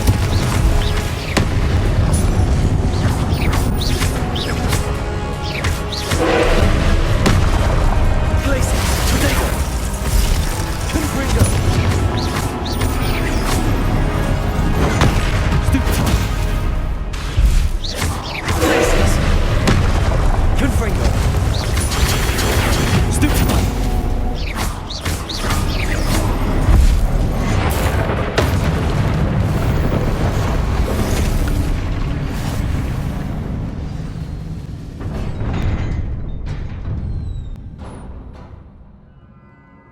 What a relief.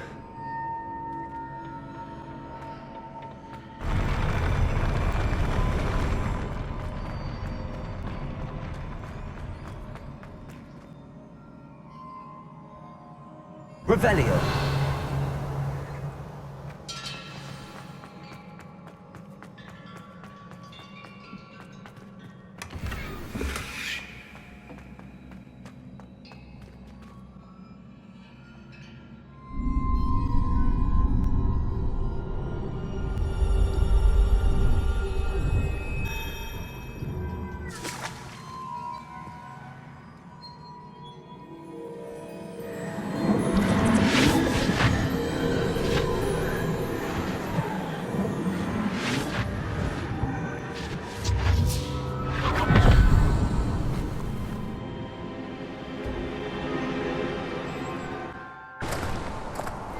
I must say I'm curious to hear of Isidore's travels.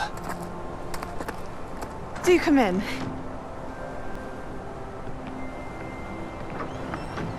Please, have a seat.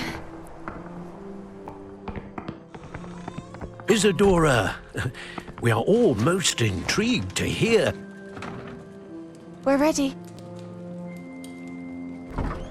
I've something to show you. Father, these are my colleagues from Hogwarts. Father hasn't spoken since my brother died. On my travels, I confirmed that which I've always believed. That we have the power to take away pain.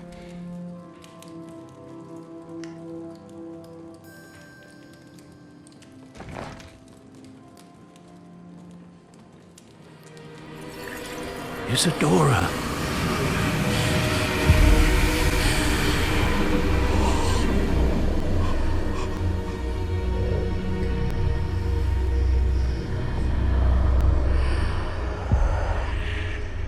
have you done? I took his pain.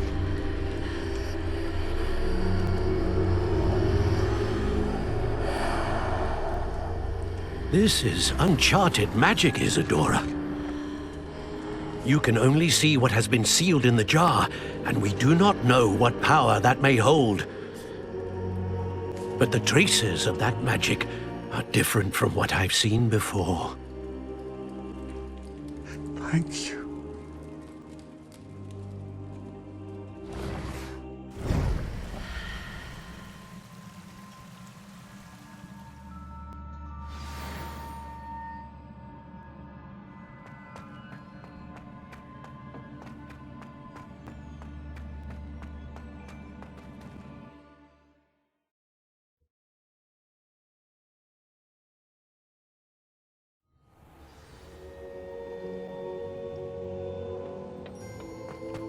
You're back.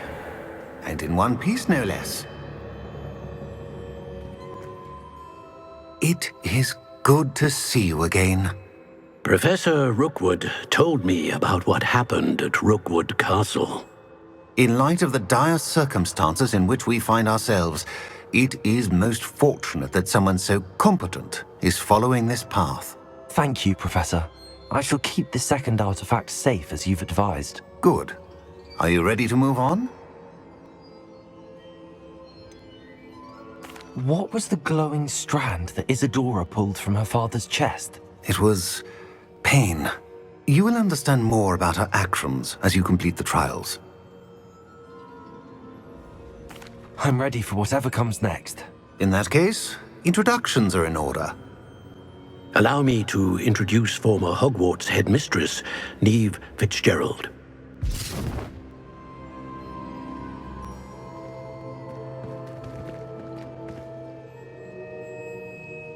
How do you do? I must say that I was not entirely surprised to learn that a student had been completing the trials. I've always believed Hogwarts students capable of anything they set their minds to. Thank you, Professor. It's a pleasure to meet you as well. I am certain that you are more than capable of completing my trial. However, I must first, how shall I say, prepare the location of your next trial. We trust your judgment, Professor Fitzgerald. You should know better than anyone how to manage the inconvenience of, well... A vainglorious and exasperating headmaster? Indeed I should. I shall confirm that everything is in order immediately. Of course. Professor Fitzgerald needs some time to clear the way forward. Until then, you should continue to hone your magic. If you learn more about Ranrock and Victor Rookwood's activities in the meantime, please let us know. Very well, Professor.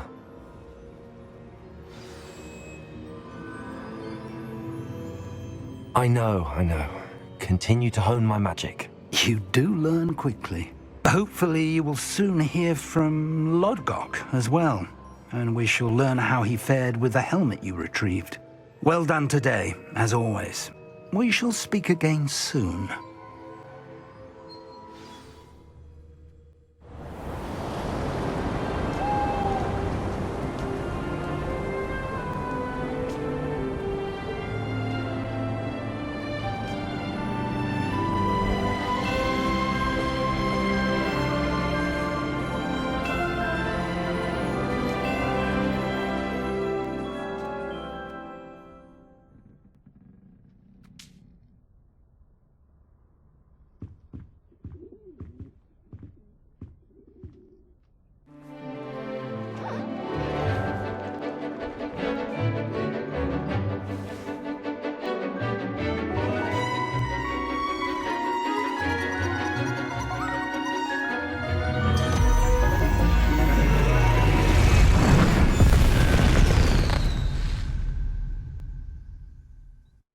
Excellent work today.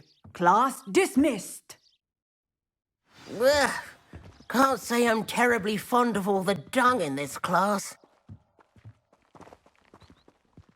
I take it you're ready to learn your new spell. I completed your assignment, Professor. I'm ready to learn Bombarda now. Good. Now, this spell comes with a caveat. It should only be used when necessary. The exploding charm, as you might suspect, can hurt people. Use caution when casting it. Is this something we should be learning in school? Better for you to learn it in school, where we can instruct you properly as to its use. Now, you must be precise in your wand movements. We don't want you blowing your hand off. Go ahead.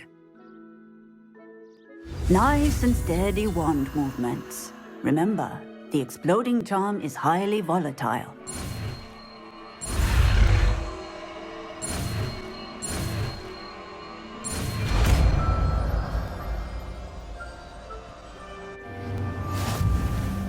Well done. Now, let us put it into practice, shall we? Go ahead and try it on the pumpkins. Revelio.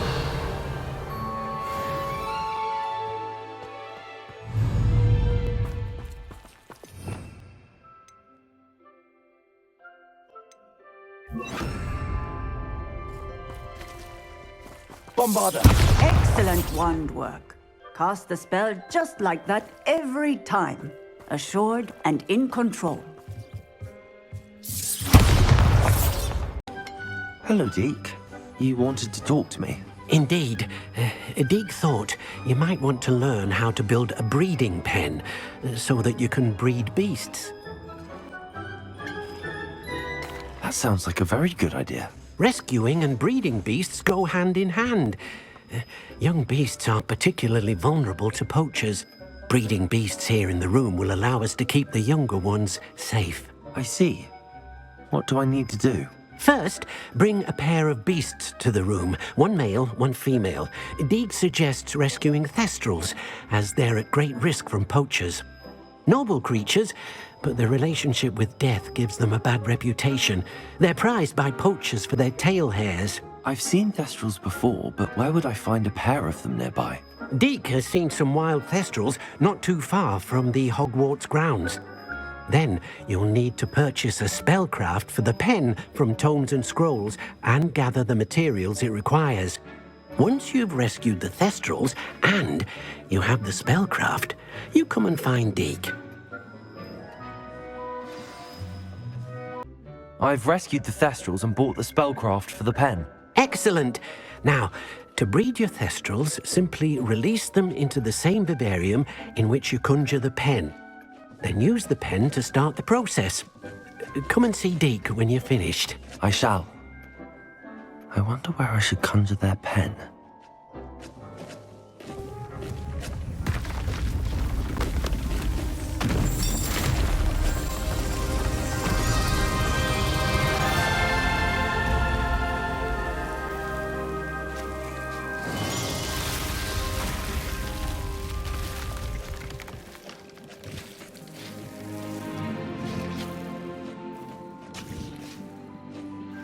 Deke never grows tired of the room's surprises.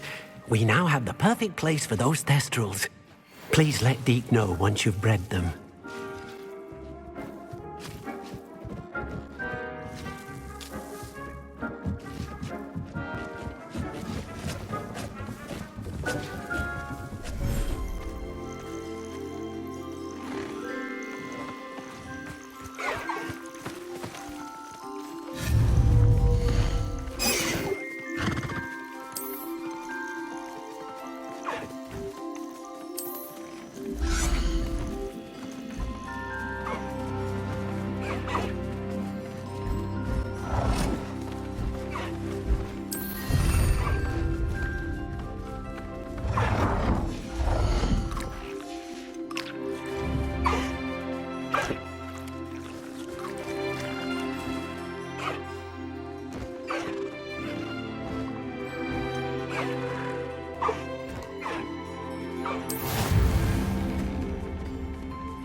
Oh, I do hope Mary and her neighbours aren't harmed. Excuse me, sir. Are you all right? Just barely. But I don't want to trouble a student with my woes. I am indeed a student, but I could very well be able to help you. I'm not so sure. Name's Crispin Dunn, by the way. I trade in the surrounding hamlets. Do the most business in Arranshire. A lovely little hamlet. Just stunning gardens. Just the other day, the Daily Prophet ran an article on its scenic hedgerows. Actually, before I go on, I should ask, are you afraid of spiders? Spiders don't bother me at all. You'd be impressed by how many I've dispatched lately. Lucky you.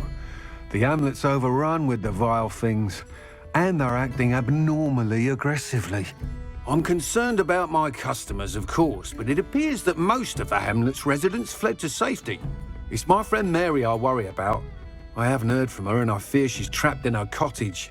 Understandable, but why don't you check on her yourself? I would, but I have a crippling fear of the eight-legged beasts, which I, unlike you, seem incapable of conquering. I don't know what to do. Can you think of anyone who can help Mary? Why are there so many spiders in Arranshire all of a sudden? I honestly don't know.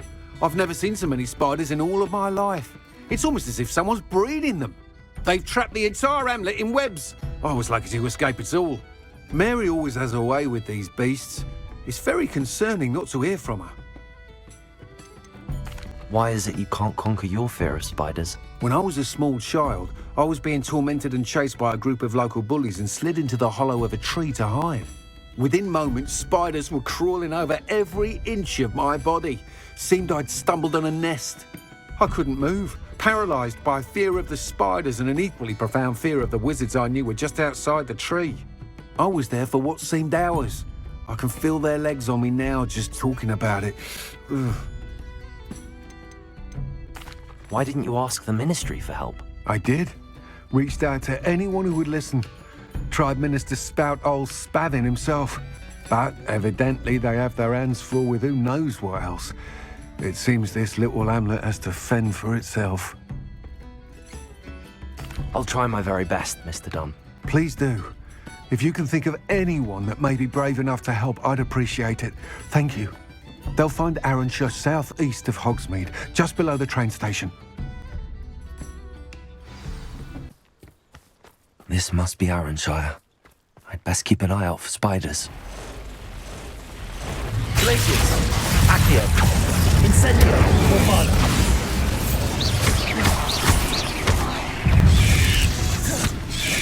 Protegio! Stupid! Incendio! Glacius!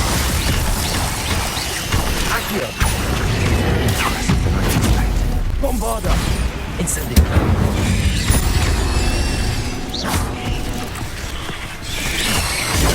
Stupid one! Stupid one! Accio! Incendio! Bombarda! Surely that's the last of them.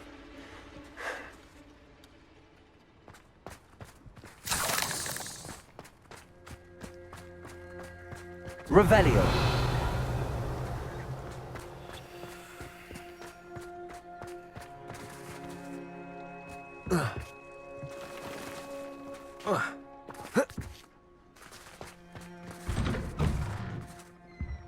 Oh no, this must be Mary. Poor woman.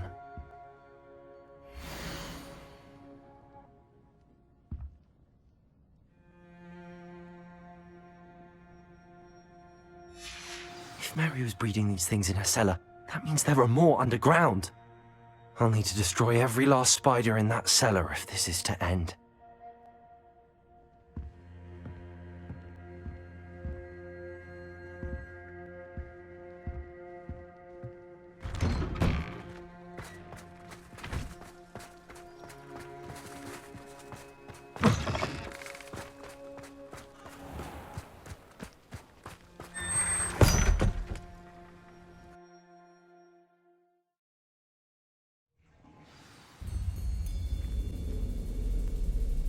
If this is where Mary bred the spiders, they're not here now.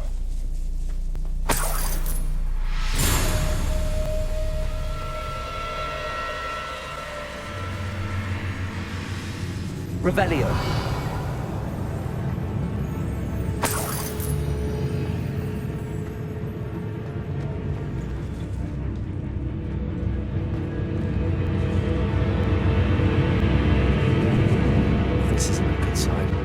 These spiders have gone somewhere.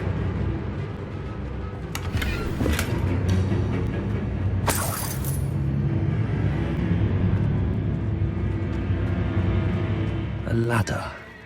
Not sure I want to know where this leads. I'd best be ready for whatever I may find down there.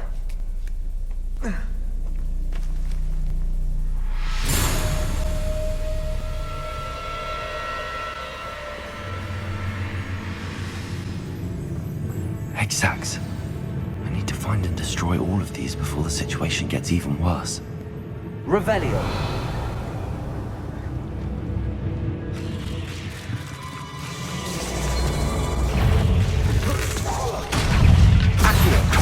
Incendio. Bombarda.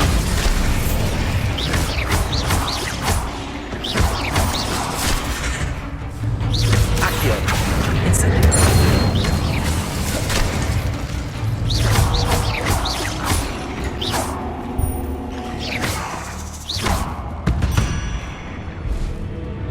There's a victory that came none too soon. Revelio. That's one exact destroyed. I should get the rest. Can't let you harm Aranshir any more than you already have. Bombarda!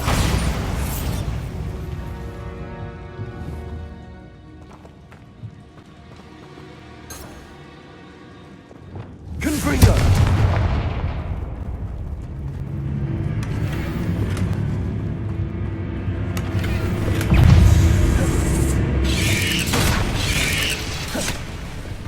Accio!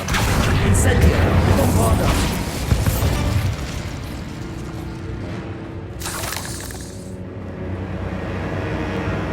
Revelio.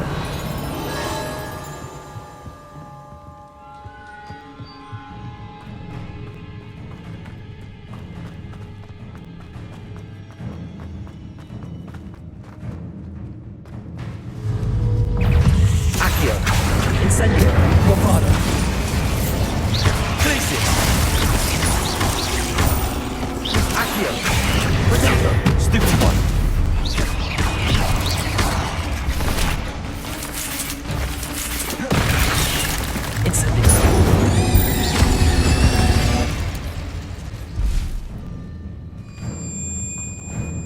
Bombarda! Half finished, but I need to destroy all of the exacts.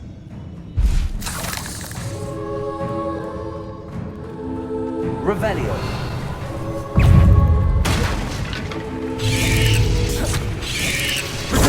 Stupefy. Glacius. Bombarda.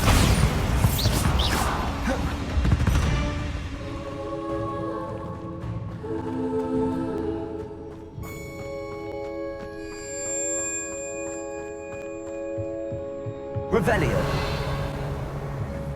Bombarda. These eggs must be destroyed.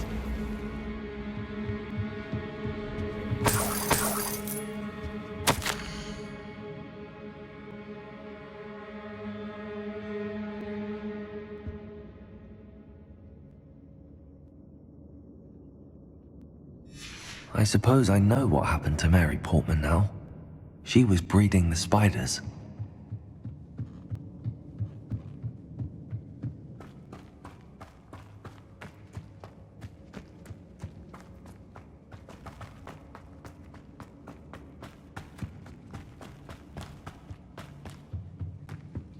Revelio.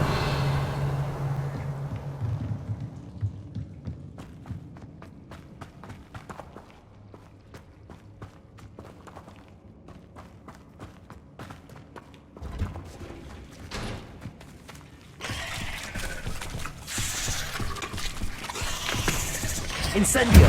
Bombarda.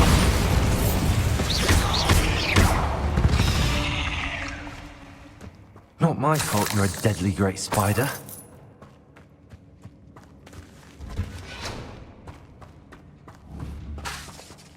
Bombarda!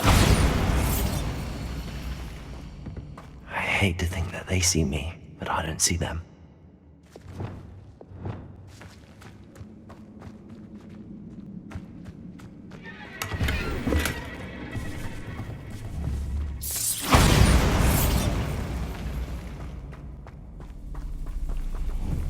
Revelio.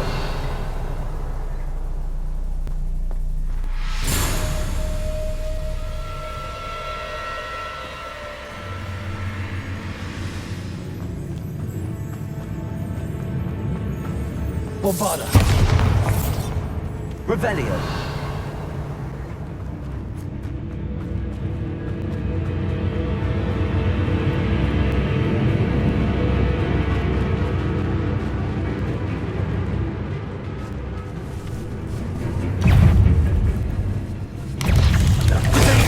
Stupefy. Accio. Incendio. Bombarda. Stupefy.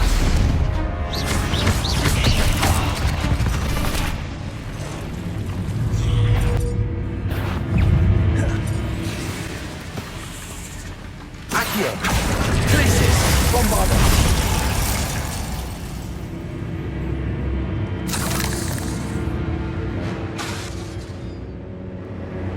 Confringo.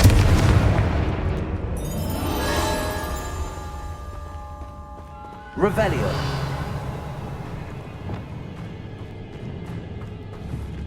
Bombarda. He's definitely going to anger your parents.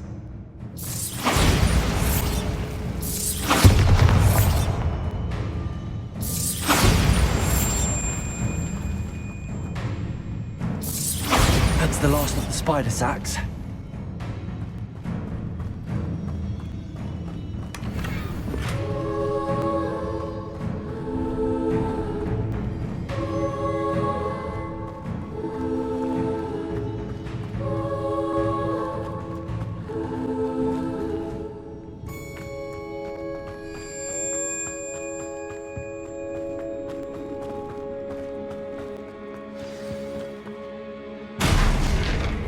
I hope that's the last spider.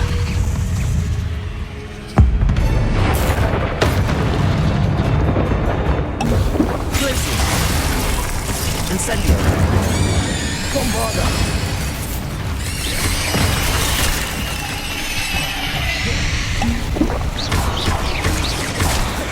Glacis. Accio. Incendio. Cursed fiends.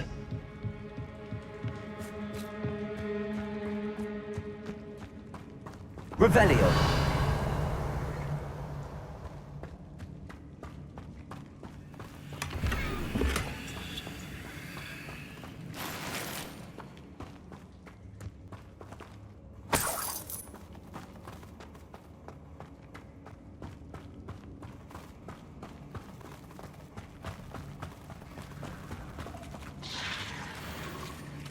Oh, wait.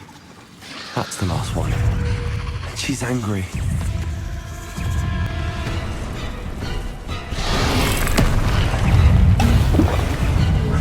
Incendio.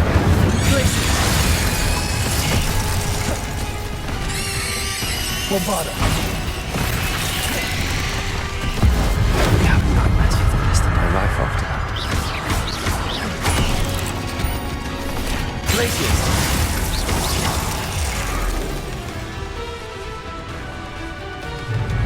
Bombarda. Accio.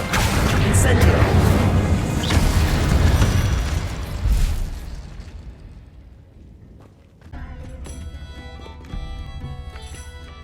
Mr. Dunn, I have some news. Thank Merlin. About my sweet friend Mary. It seems poor Mary was breeding spiders in her home for profit, and vastly underestimated their propensity to multiply. Oh, Mary, what untoward scheme were you involved in? If she needed financial assistance, she could have just come to me. She didn't deserve this. Few do. I am sorry about your friend, but you'll be relieved to know that I cleared out the spiders. It's safe to return now. You? You cleared out the spiders? I can't believe it, but I'm certainly relieved. I imagine the first order of business will be to help the amulet rebuild. I suppose I have nothing to fear from dead spiders. That's the spirit. I wish you the best of luck. Thank you again for all you've done. I shall keep you apprised of the hamlet's rebuilding. Glad I could be of help. and I look forward to visiting your shop the next time I'm in Arranshire.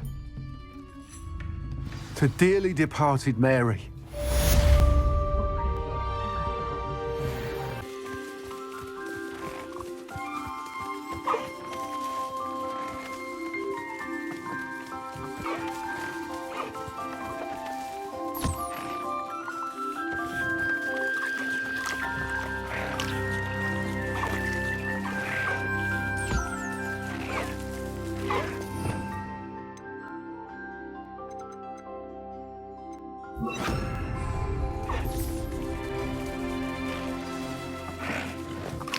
I should let Deke know about the newborn Thestral.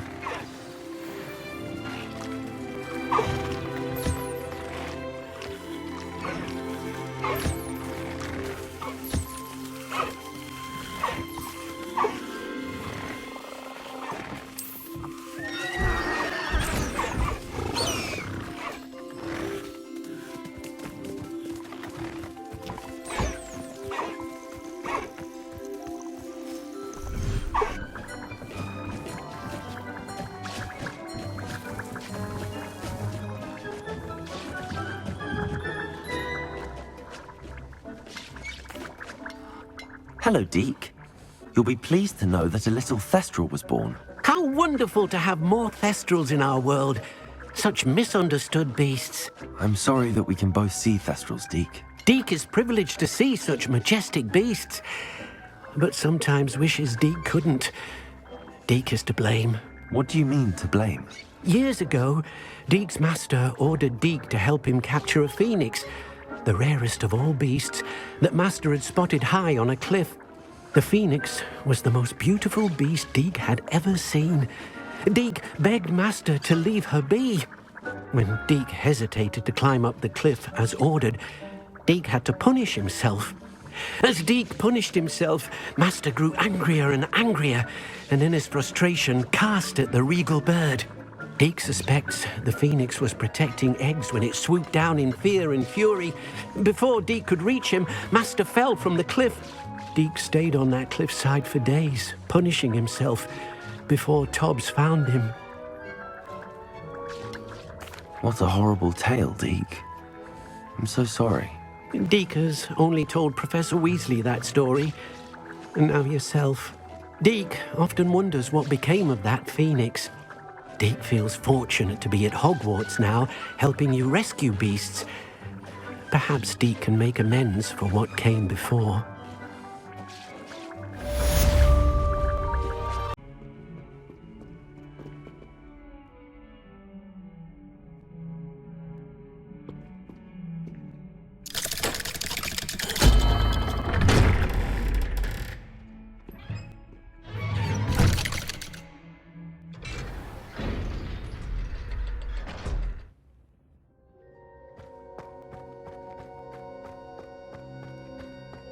You'll never believe what I've learned. What did you discover in the spellbook we found in the scriptorium? Salazar Slytherin's spellbook was a little difficult to interpret, but fascinating. Evidently, he encouraged teaching dark magic at Hogwarts. Neither the Imperious Curse nor the Killing Curse was unforgivable during his time. He believed students should be prepared to use dark magic when necessary, not to fear it. That's why we had to use Crucio to gain access to the scriptorium. He didn't want his knowledge shared with anyone who was afraid of the power of dark magic. It was hard to do, but casting Crucio was our only option. And I'm glad we did it, because in the spellbook I also found something else. References to a lost relic, which, from what I can tell, grants the holder the power to reverse dark magic curses. And you think this relic might be able to save Anne? Precisely. I plan to search for this relic, but I don't think we should tell anyone. Especially Ominous. He wouldn't understand. We need to tell him. He's the reason we found the book, and he deserves to know what you've learned. You've seen how he frets about the dark arts. I promise I'll tell him when I found the relic. When I know more, I shall send an owl. And don't feel sorry for Ominous. Keeping this to ourselves for now is for his own good. I'll decide what's for my own good. Ominous, we were just about to get some air. Care to join? You're a liar, Sebastian. I heard everything. You swore you'd never engage in anything to do with dark magic again. No, I didn't. I said I understood you wanting that. I'd never swear to give up on finding a cure for Anne. You don't know when to stop, do you? I know when not to stop. Leave this alone, Ominous. I'll be on my way.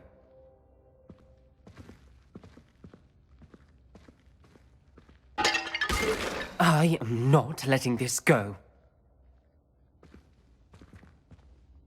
Ominous, Sebastian meant well. I appreciate you telling Sebastian not to keep this from me, but going after that relic is not a good idea. Sebastian doesn't even realize it, but he's as irresponsible and reckless now as his parents were years ago. It's why they died. I knew his parents died, but I never heard what happened. Mr. and Mrs. Sallow were professors. Spent nearly every waking moment in the cellar library. Noses buried in books. Anne and Sebastian were upstairs when it happened. They heard a sudden crash and ran downstairs, but it was too late. Their parents had crumpled to the floor. A defect with the lamp in the cellar caused the room to fill with an undetectable toxin. Sebastian and Anne were helpless. They had no magic yet. What a horrible story. It is. That's why I can't understand Sebastian's recklessness. I've practically lost Anne. I cannot lose Sebastian too. Please avoid anything to do with that spellbook. Those references in the book seem promising. Everything to do with Salazar Slytherin seems promising until it's too late. I hope Sebastian pursues this no further, but if you think he might, please let me know. It would mean a lot. My brother's doing well, thanks to you. Oh, it's you! Just the person I need. Samantha, is everything all right? No, it's not. It's my brother William, the one I told you about after Charms class. He's been cursed. He ignored my warning, and now he's lying in St. Mungo's looking completely pathetic. He simply never listens. I'm sorry, how exactly has he been cursed? Oh, you won't believe it. Truly, but his feet were turned into purple beets. You can imagine his distress. And mine. I won't even go into the attention he was getting from our garden rabbits before he admitted himself to hospital. I'm so sorry. That sounds like a trying situation. I'm glad you understand. Everyone else just laughs at me as if it's a joke. No compassion at all. Well, it is an unusual situation. How did your brother end up like this? It's entirely his own fault. I told him about some research I'd done recently on our ancestor Marmaduke Dale. In particular, my discovery that Marmaduke's tomb was cursed. My brother's always making fun of my discoveries. This time, he laughed in my face. Told me I'd misinterpreted my findings. As if that were possible. And to prove his point, he went right up to the entrance of the tomb and poof! His feet transfigured into beets. How awful. I can see why you're upset. He definitely needs some help. Exactly. He may be a cape flapper, but he's still my brother. And no one deserves such a fate to last forever, especially as the result of a single brainless mistake. Now I worry that if the curse isn't reversed, it could become permanent. Can't the curse be broken? Possibly. The curse stems from a crest that was stolen from Marmaduke.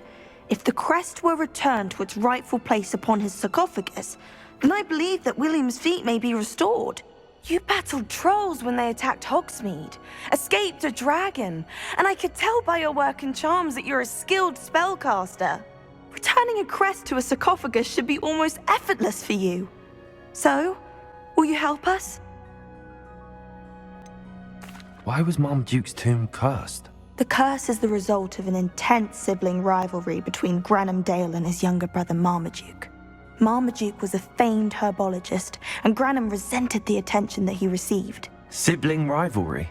Sounds as if it might run in the family. But I would never intentionally curse my brother, not like Granham did. When their mother died, Marmaduke was given the prized family crest. Granham felt that as the eldest child, he should have been given it. Years later, when Marmaduke died, Granham stole it and cursed the tomb so that none in the Dale family could ever pay their respects. How do you know it's safe? I don't want my feet to turn into beets as well. Oh, but the curse only applies to Marmaduke's descendants, as my brother so aptly demonstrated. That's why I need your help. You're unrelated to my family, so the curse wouldn't affect you. Why is your ancestor so well known? He discovered the properties of several magical herbs and plants. He also uncovered numerous types of flora. The wizarding world owes him a great debt. His work not only impacted the discipline of herbology, but also potion making. I can take the crest to Marmaduke's sarcophagus for you. Oh, thank you! Thank you so much! You'll simply go into the tomb where Marmaduke was laid to rest and place the crest on top of his sarcophagus. According to my research, the tomb's been abandoned for centuries, so it should be a fairly simple task. You'll find it just east of the hamlet of Brockborough. Thank you for your help. My family is indebted to you.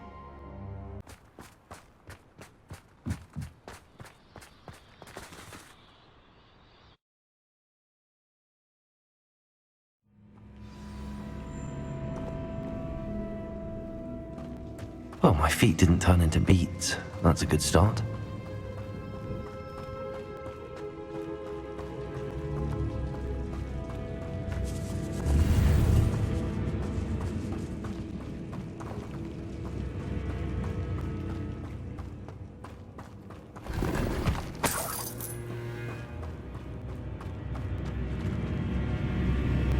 Should have known a herbologist would use Devil's Snare.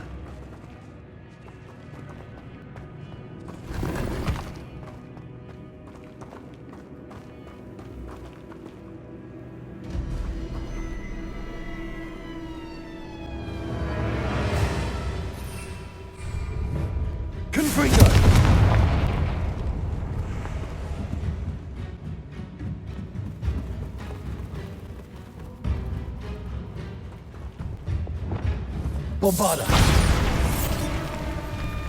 Revelio.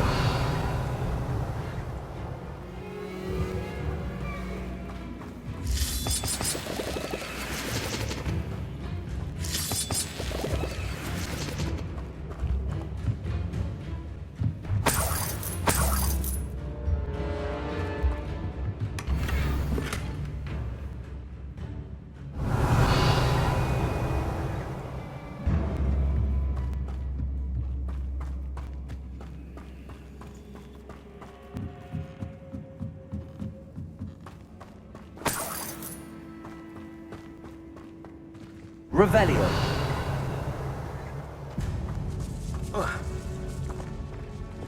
Lumos.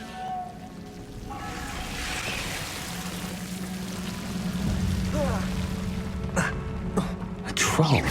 You can't be serious.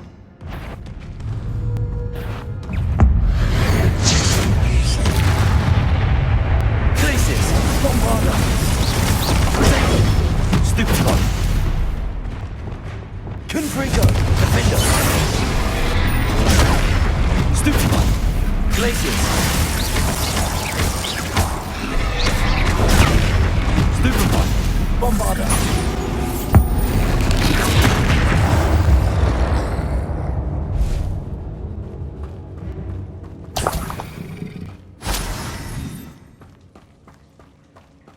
Revelio.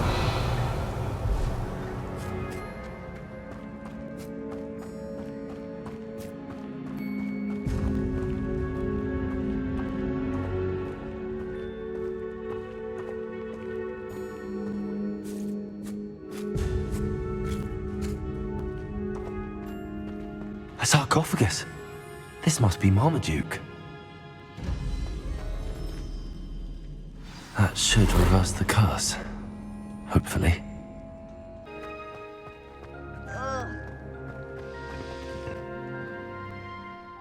I'm happy to tell you that I returned the crest to Marmaduke's sarcophagus just as you asked. I thought as much.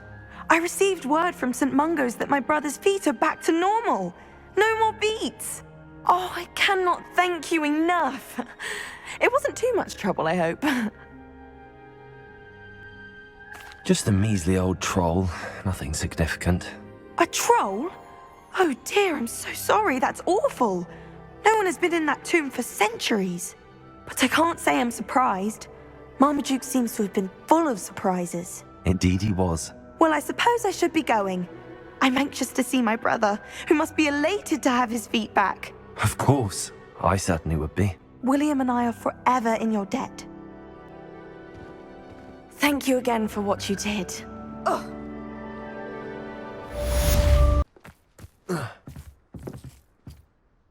Hello, Grace. What are you doing here? Nice to see you. Thank you again for your help at the lake. I've become quite good at Summoner's Court, and I'm waiting for my next opponent. I suppose that's you. I suppose so. Shall we begin? I'm game. Well, let's see what you're made of.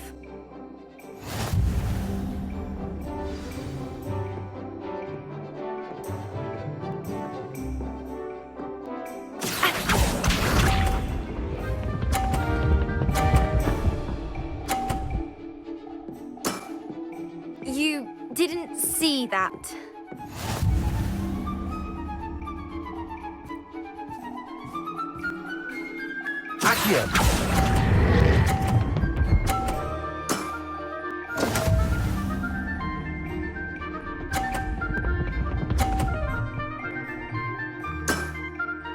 That's the way to do it.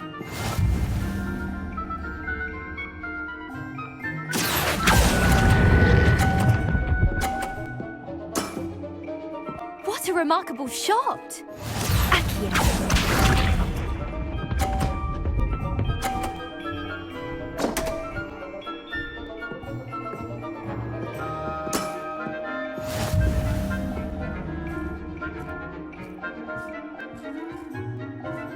Accio.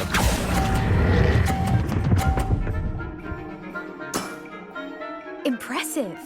Well, it appears I've been bested.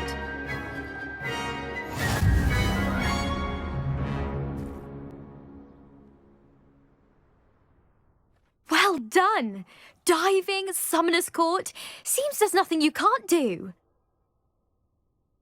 You played a good game though, Grace. I did play rather well, didn't I? Only one student has ever beaten me. She's very good. But if you play the way you did against me, you might stand a chance.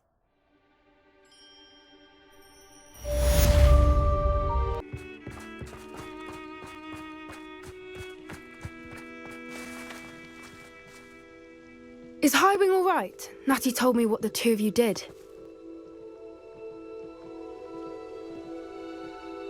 Highwing's fine. I'm keeping an eye on her. She's safe, Poppy, I promise. Good. Whatever the poachers are up to, I want Highwing far from it. You said you had news about the poachers, and that some of it had to do with me. It did. I overheard them talking in the Hogshead, and did you know that they have orders from Victor Rookwood to capture you on sight? Does this have anything to do with Rookwood and Harlow coming for you in the Three Broomsticks after the troll attack? It does, somewhat. But at the moment, I'm more concerned about what else you heard the poachers are up to. Fair enough. But I hope you'll let me know if I can be of help, especially after what you did for Highwing. Does the name Horntail Hall mean anything to you? I'm afraid not. Why? What is it? The poachers' best kept secret, apparently. The name came up twice, but they never went into detail.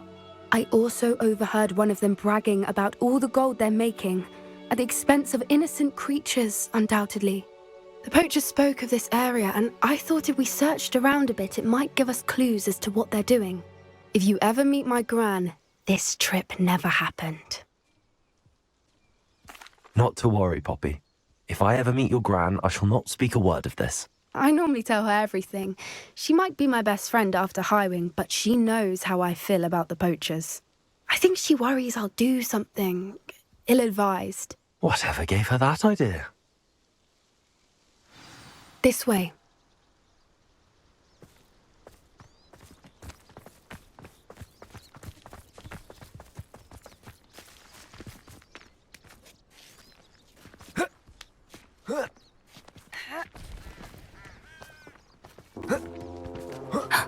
A centaur. Tread carefully.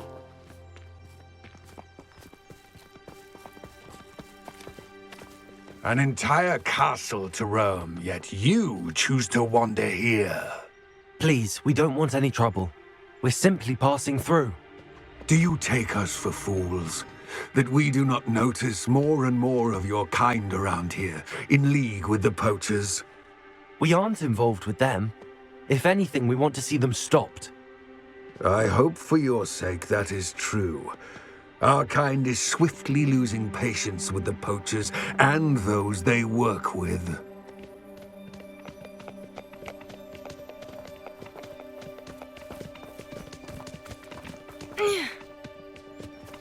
He was certainly a charmer.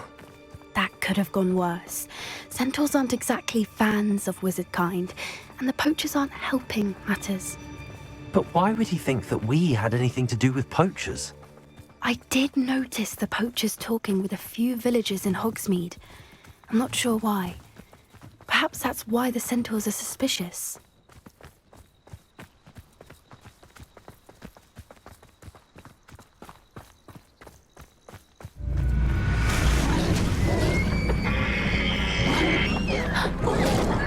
That's the third time I've seen a dugbog behave that violently. It seems that a lot of beasts have been more aggressive than usual lately. I've noticed that too. It's almost like there's something in the water.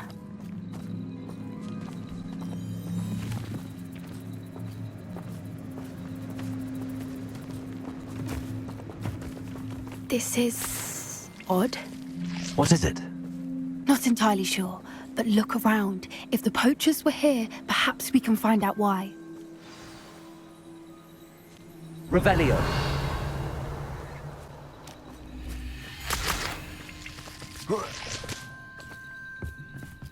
Why wouldn't they take their cages with them when they left?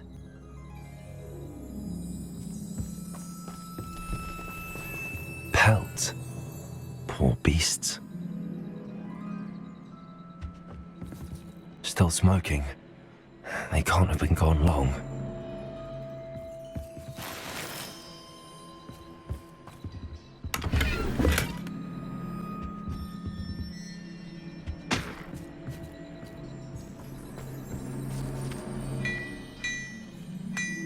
Revelio.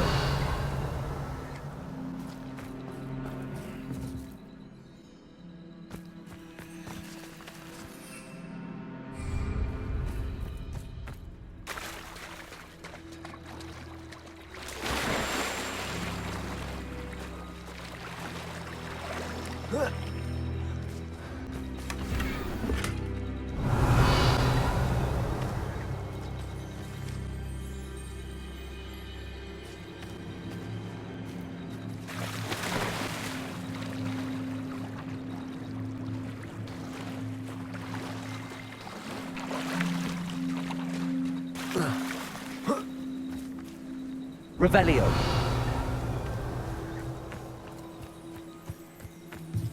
This is goblin metal. Seems out of place in a poacher camp. I should tell Poppy about it.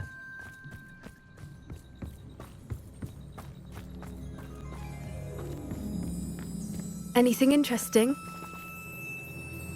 Poachers were here. All sorts of evidence. But I found something else. It's goblin made.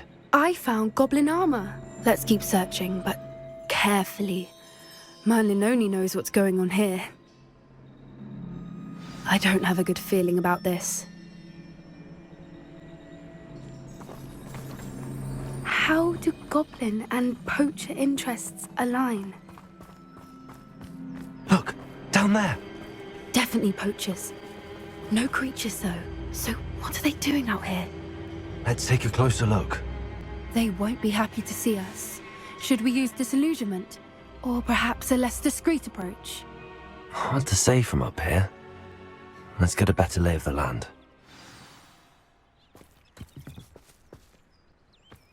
What does it matter if they're still alive? It's been ages since I've found anything worth poaching their quack crop.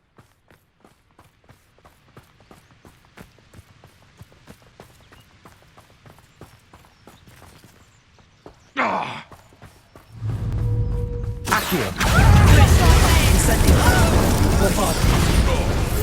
Shall we finish what we started? No!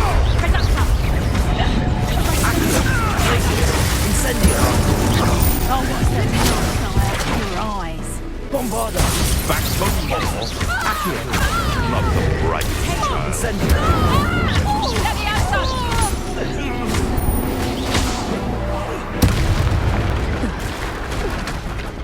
Merlin, you'd think they were guarding the Minister for Magic himself.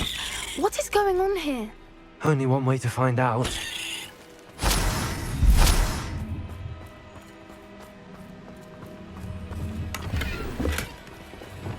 Reparo.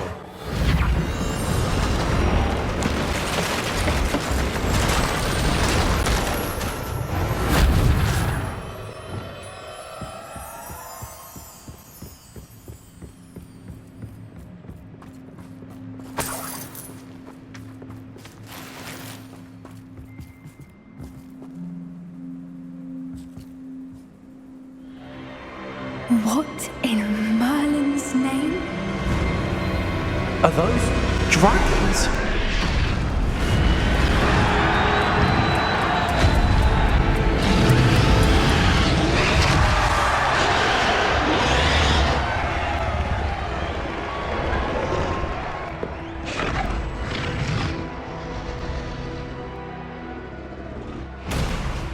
It's a dragon fighting ring. This is Hauntel Hall. The name makes sense now, and the secrecy. No wonder the poachers were in Hogsmeade so much. Likely taking bets and spreading the word, given how crowded it is here. How could they possibly enjoy this? The centaurs have every right to be disgusted with wizard kind. There must be more dragons here. The poachers are far too greedy to run a fighting ring with only 2 dragons. We should take advantage of most eyes being on the fight and look around. But be discreet. You especially can't afford to be spotted.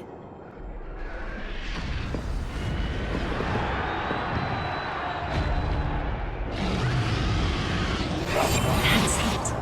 Lightfooted's the word. Don't know what Victor was thinking, striking a bargain with him.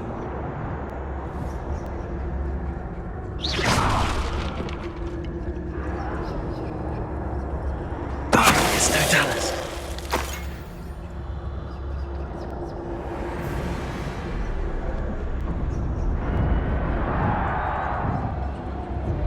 Revelio.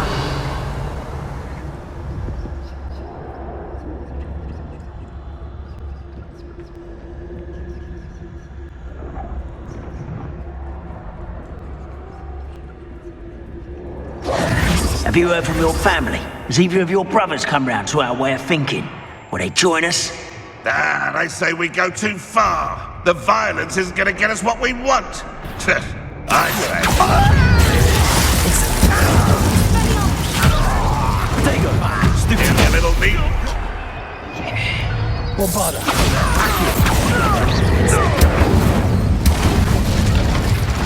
No. Revelio.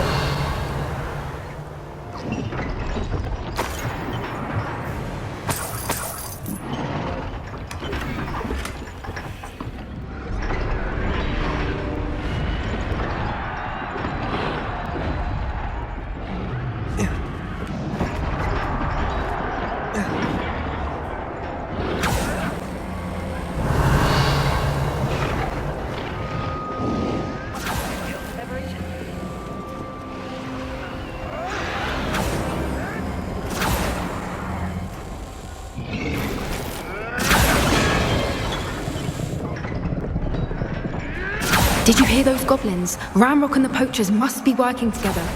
Poppy, something's going on behind you.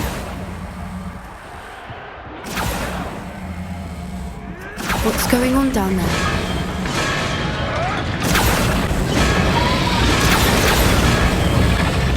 They must have only just captured her. She's putting up quite the fight. Not a fair one, though. Not with her chained up like that. Let's even her up, shall we?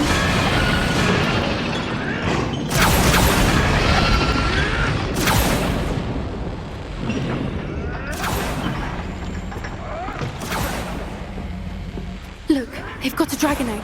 Hebridean from the looks of it. We can't leave it here, not with the plans they likely have for it. Revelio.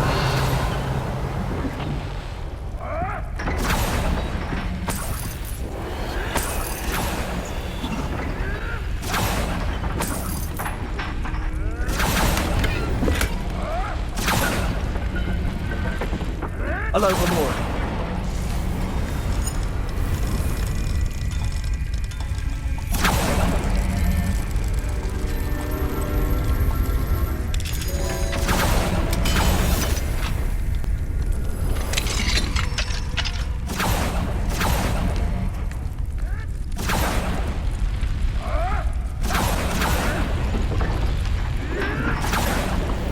All right, I have the egg.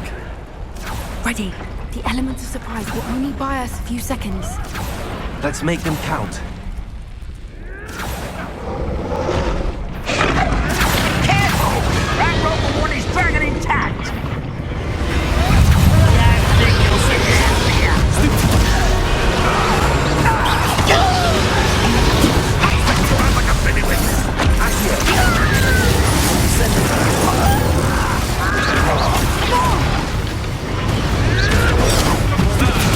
The lab returns to the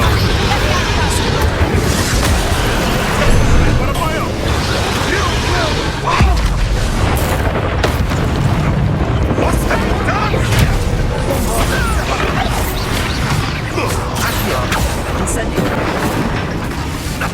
Up here.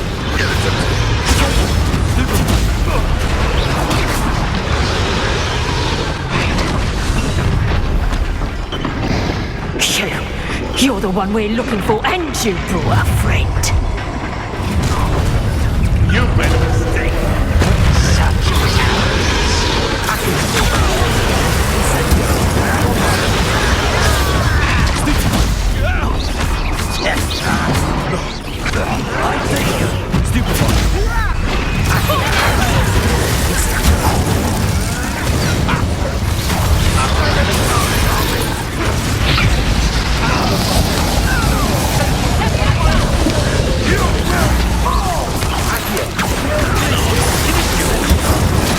Let's see you survive.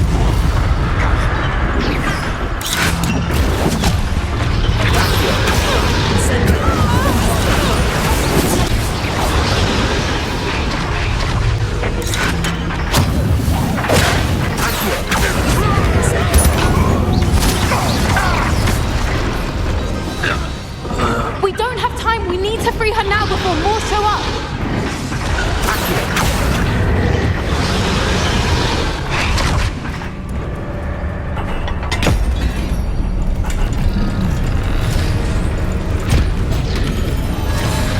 This may have been a bad idea. I suppose we'll find out.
This way!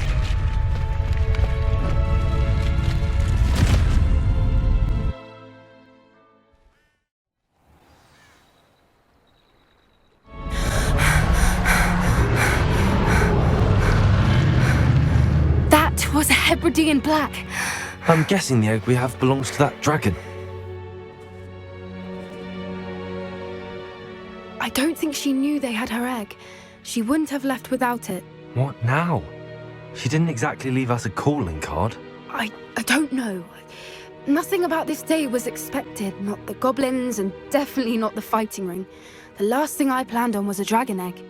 And the poachers saw us, which cannot be good. Since the dragon we freed flew off, does that mean we get to keep the egg? I'd much rather we have it than the poachers, at least for now. But I don't think we should keep it indefinitely. It'll be hard hiding something like this from Professor Weasley for long. Should we expect trouble from the poachers, given the trouble we just caused? It would be foolish not to expect it. They're not a forgiving lot. I'm sorry to say that you likely have a larger target on your back now because of what we just did. We aren't helping ourselves standing here. Let's get to safety. We can sort this out later. You're right. If there's anything the poachers are good at, it's tracking their prey. And right now, we're it. Be careful, won't you? I shall see you back at the castle.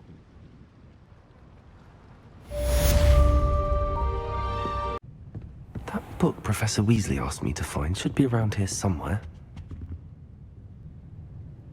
Professor Weasley asked me to, get something from that book. May I have it? Did she now? I'll give you this book if you humour me by answering a few questions from my quiz. Quiz? Some people call bits of knowledge trivia. I would argue that no knowledge is trivial. Hence, I have created a small quiz, just for fun, focusing mainly on the lore of the wizarding world. None of the other students will try it, no matter how many times I ask. They all say they have enough with schoolwork. Ugh, they don't value knowledge the way I do. Surely you're interested. I'll even start you off with a few of my easiest questions. A quiz sounds like fun. Splendid! Just a few questions, and then I'll hand over this book. Let us begin. Before the invention of the golden snitch, which magical creature was used in a game of Quidditch? The Golden Snidget. Correct! The Snidget was first introduced to Quidditch in 1269 by a wizard named Barbarous Bragg. Sadly, they're thought to be extinct. Next question. Which potion is commonly referred to as liquid luck?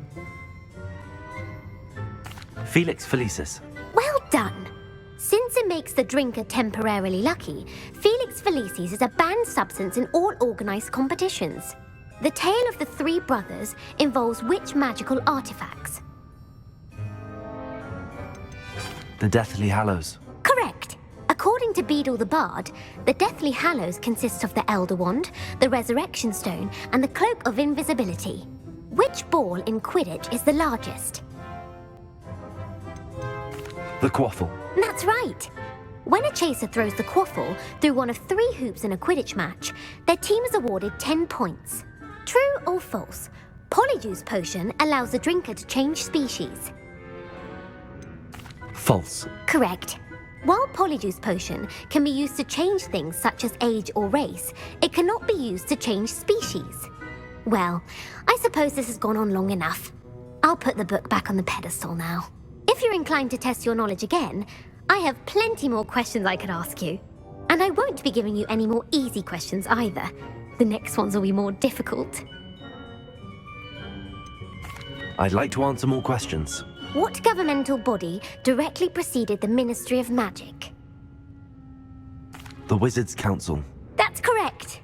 The Wizards' Council disbanded in 1707 after the creation of the International Statute of Wizarding Secrecy, which required a more structured government to support its enforcement. Which dragon breed is the smallest? The Peruvian Vipertooth. Brilliant! Though the Vipertooth is the smallest breed, averaging at around 15 feet in length, it is also the fastest breed and feared for its venomous fangs. Who founded the village of Hogsmeade? Hengist of Woodcroft. That's right! It is believed that Hengist used the 3 Broomsticks Inn as his home. The Hide-Behind was accidentally created by crossbreeding a ghoul with what other magical creature? A demiguise. Yes! While the Hide-Behind has the power of invisibility, those who have seen it have described it as a tall, thin monkey with silver hair. What is the only spell known to repel a Lethifold? The Patronus Charm. Well done! The only known survivor of a Lethifold attack was a wizard named Flavius Belby, who was on holiday in Papua New Guinea at the time. Who published the law of elemental transfiguration? Gamp. That's it! One of the principal exceptions to Gamp's law is that food cannot be conjured, though it can be summoned. What does the Hogwarts motto translate to? Never tickle a sleeping dragon. Correct! In Latin, the Hogwarts motto is Draco dormiens nunquam titilandus. Which magical creature is the only one known to produce eggs through its mouth? The rune spore. That's right! According to Parselmouths, each of the rune spore's 3 heads serves a different function. The left head is the planner, the middle is the dreamer, and the right is the critic. Where is Ilvermorny School of Witchcraft and Wizardry located? Mount Greylock. Well done! The American school was founded in the 17th century by Isolde Sayre and James Stewart. What is the most powerful love potion known to wizard kind? Amatentia. That's the answer. Amatentia smells differently to every person according to what they find attractive, such as dusty book covers or... Are you interested in continuing on to the next round? They're my most difficult questions. Give me your worst. Wonderful. I do admire your thirst for knowledge. Emmerich the Evil was killed in a duel against whom? Egbert the Egregious. That's right. Emmerich gained notoriety for terrorizing villages in the south of England during the Middle Ages when he was the master of the Elder Wand. If a chaser keeps their hand on the quaffle as it goes through the goal, what foul are they committing? Haversacking. That's right. Blatching is flying to intentionally collide with a player. Stooging is when 2 chasers knock the other team's keeper away from the goals so that a 3rd chaser can score. A bite from a mackled malaclaw has the unusual side effect of causing what? Bad luck. Correct! Native to the European coastline, the effects of a malaclaw's bite can last up to a week. What plant excretes stink sap? Mimbulus mimbletonia. Correct! The Mimbulus mimbletonia plant secretes stink sap as a defensive mechanism when touched. The pepper-up potion evolved from a remedy created by which 12th century wizard?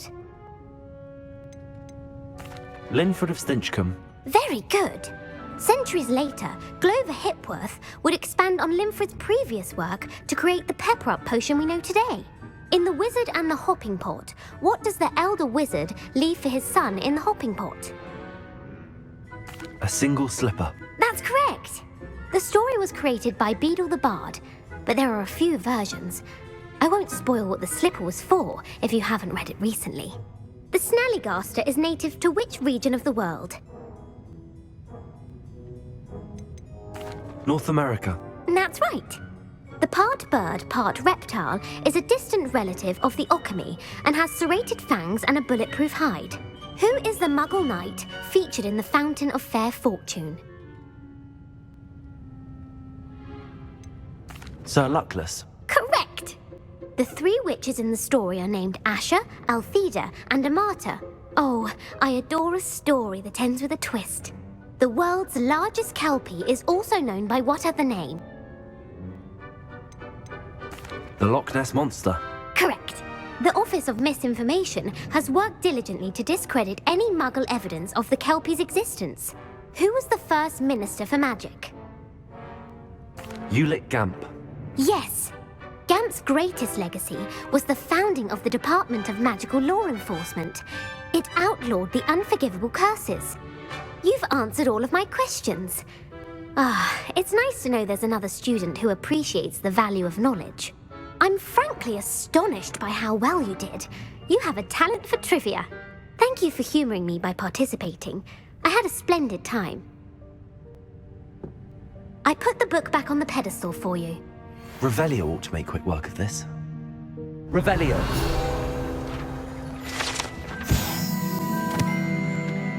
Professor Weasley's tasks are complete. I should attend Transfiguration. You can't imagine how inconvenient travel was before I invented flu powder.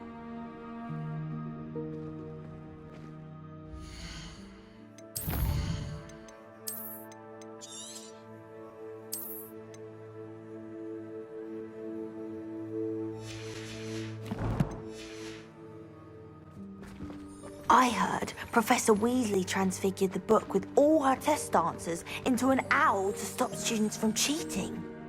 Taking owls a bit too literally, if you ask me. My fizzing whiz beer is still brewing. These things take time. Hello, Gareth. So, has your aunt been taking it a bit easier on you lately? Unfortunately, no. In fact, a few days ago, she gave me a detention.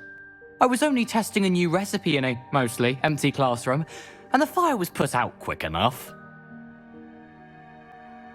You don't create anything worthwhile without setting a few things on fire. Agreed. Innovators like us are unappreciated in our time. Can't let the doubters sway me.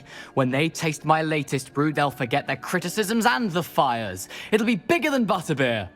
Oh, that gives me an idea. Better write it down. Best of luck to you.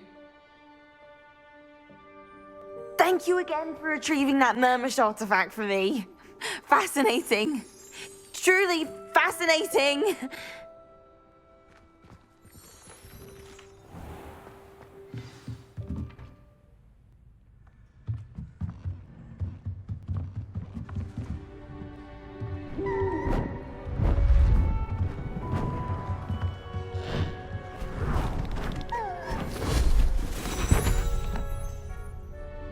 Settle down, settle down. Transfiguration, as you may be weary of hearing me say, is an exact science that can take a lifetime to master. But we needn't be daunted. Almost anything can be transformed if you can just perceive the potential within it. As I see in all of you, tremendous witches and wizards, every one of you. Or it could just be my eyesight. Now, you all know what to do.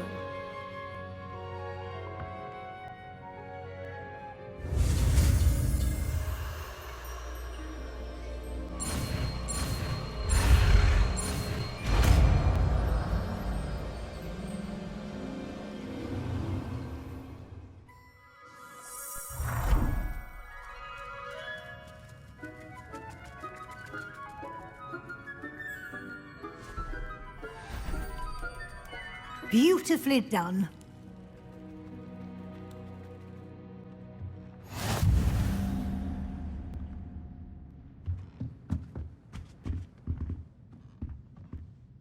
You wanted to discuss my progress so far this term, Professor. I did.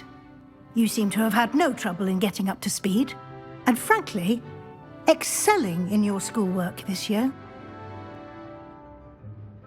Thank you, Professor. The extra assignments have been helpful. As I suspected they would be. Now, it seems you've been making excellent use of the opportunities presented by your field guide. Of course, the guide isn't the only measure of success. Deke tells me you captured a unicorn and brought it back to the Room of Requirement. Protecting so rare a beast is an accomplishment of which you can be quite proud. Thank you, Professor. I will say I'm especially impressed with all you've accomplished in light of the rumors of your extracurricular activities. Was your extended conversation with Mr. Ollivander after you'd obtained your wand, or subsequent search of the owlery, connected in any way to Professor Fig? Not at all. I enjoy talking to Mr. Ollivander. I'm fascinated by wand law, and I'd never visited the owlery. Bit of a mess. I see. I admire your penchant for learning, but do remember that your classwork and field guide are designed to educate you thoroughly. It'll be the end of the year in no time, and you'll want to be well prepared for your OWLs. I'll provide a final assessment at that time to ensure that you're ready for your exams. Until then, well done. You are dismissed.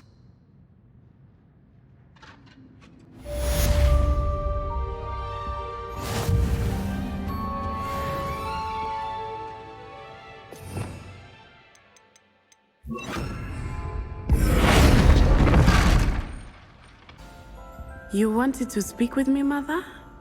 I had hoped to speak with you alone, Natsai. Your message mentioned your concern about an unusual creature that was spotted in the woods near Hogsmeade. That could have been anything. You know what it was, Natsai. I am allowed to leave the castle. I am always careful, Mother. Careful? Officer Singer disagrees. She sent me an owl telling me that you have been trying to collect evidence of some kind against dark wizards.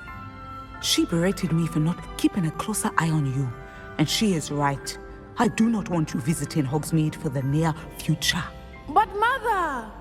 My little gazelle, you are well-intentioned, but you must not meddle in the affairs of dangerous people. If someone had meddled in Matabeleland, Father would still be with us. I must get to class. Perhaps your friend can get you to listen to reason. So frustrating. She never listens to me. She called you her little gazelle. Is that a term of endearment where you're from? It is specific to me. I am the unusual creature in Hogsmeade she mentioned. Self-transfiguration is not taught at Hogwarts, so I am gently discouraged from practicing it. However, I am an animagus, and it is in my gazelle form that I have been able to wander the Highlands rather freely until now, much to my mother's chagrin. That is how I managed to spy on Rookwood and Harlow. Were you born an animagus, or did you learn to become one? Animagi are not born. The process is quite elaborate. It involves holding a mandrake leaf in one's mouth for an entire month, then placing the leaf in a crystal phial so that it is imbued with moonlight, then adding one of your own hairs. And that is just the beginning. Self-transfiguration is common among students at Wagadu, but Professor Weasley considers it much too dangerous to teach at Hogwarts. Can you choose what form your animagus will take? Oh no, a person's animagus form is determined by their personality. My mother is convinced that my form is a gazelle because I adapt well to any situation.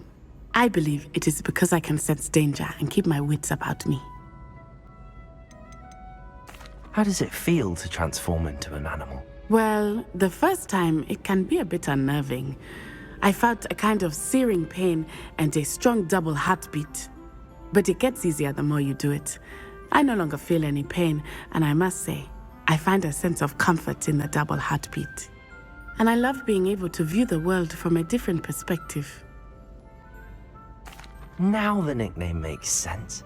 What an extraordinary ability to have. It is. I love transforming, but Mother is less enthusiastic about it. She says that no creature, especially one as rare as a gazelle, should be bounding about where poaching has become so prevalent. She claims that she has foreseen tragedy befall me in my gazelle form. But she has used her sight to control me too many times. I no longer believe it. She's concerned for your safety. It may be best for you to stay away from Hogsmeade for now. That may be safe, but I do not believe that it would be best. Do you? You could have fled the moment you discovered that Rookwood, Harlow, and Ranrock were after you, but you did not. I choose to act as you have.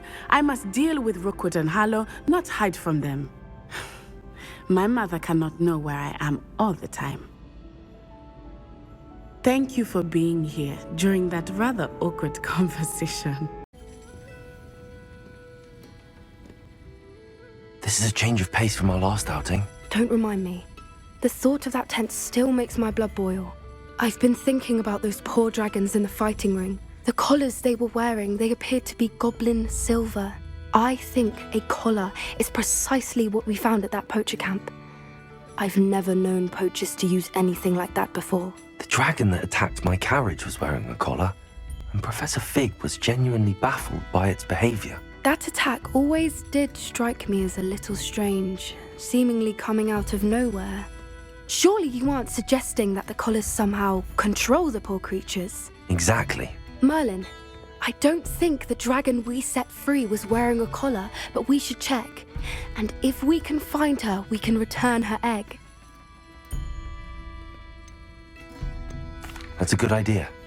We need to see this through. I'll start looking into it right away. There was something else that I wanted to discuss with you. I didn't want to press it before. It seems I may have caused you more trouble with Victor Rookwood. Why is he after you? Rookwood is working with Ranrock, and Ranrock is after something I found at Gringotts. Fig had a portkey that led us there after the dragon attack. It's a bit of a long story, and Fig had asked that I not speak of it yet. Goodness. Well, that certainly helps to shed light on what we saw at the tent. Don't worry, I'll guard your secret as if it were my own. I shan't press for more details. In fact, I should probably be going. I'd like to track that dragon down as soon as I can. I'll let you know when I have news of her location. You're here. Good. Sebastian, that relic you mentioned... I believe one of Slytherin's students stumbled upon the relic during an assignment to study sarcophagi in this catacomb. From what I read in a report by the student, they weren't permitted to take it with them, so I must assume it's still here. As I mentioned earlier, this relic grants its holder the power to reverse dark magic curses. If it's in this catacomb, I have to find it. For Anne. I need to see her. I'd be interested to know what else the student discovered. Have a look. Unfortunately, there's no name on it, but I suspect if it was important enough for Slytherin to stash in his spellbook, it's worthy of further study. I'm ready to explore the catacomb. Perhaps we can visit Anne when we've finished. Perfect. By the way, Ominous has been asking about you. You didn't tell him what we were doing, did you? I didn't. I promise. Good. Ominous would be livid if he knew what we were about to do.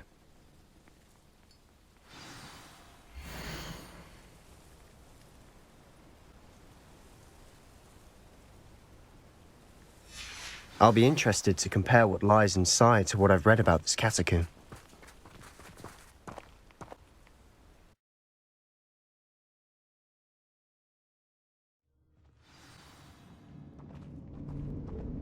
I'm sure that foul smell is the scent of success. Try not to lose your nerve just yet.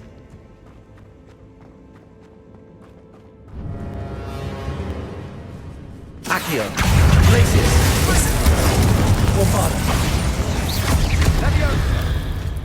At least now we know we're not alone in here.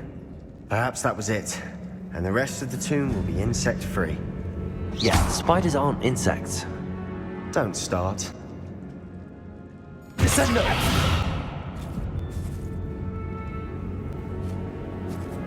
Confringo! Accio! Opening all of these is tempting. Revelio. This room is taller than it looks. Confringo!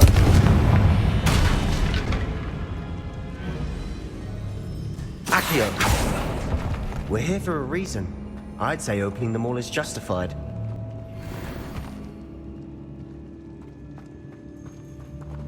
Wingardium Leviosa!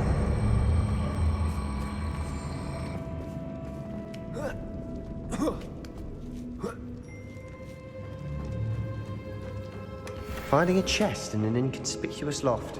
Brilliant.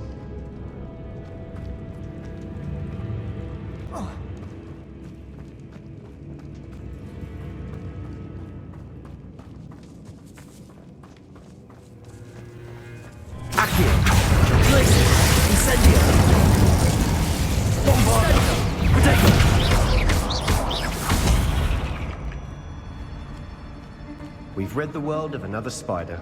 I shall sleep better tonight.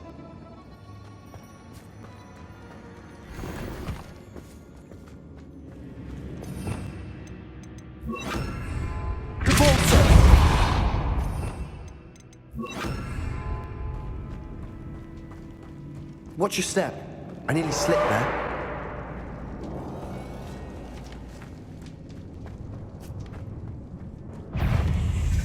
Accio! Glacis! Incendium!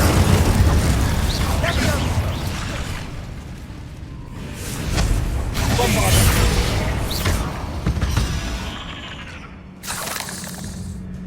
All this grass. It no longer feels like a tomb. I've read about catacombs that underwent expansion efforts and ran into problems, often cave-ins. And then were abandoned. Exactly. We'll be fine, though. Confringo!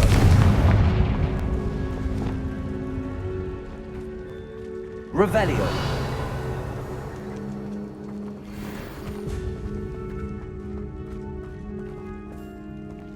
Bombarda!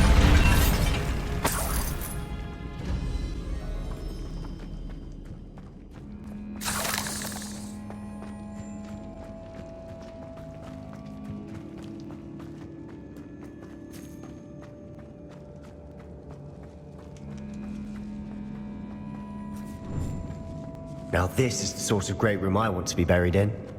Surrounded by grandeur. Grandeur and then some. Even an altar with a pile of bones. Lovely. Bones outside a sarcophagus? Seems odd. There's something here by the altar.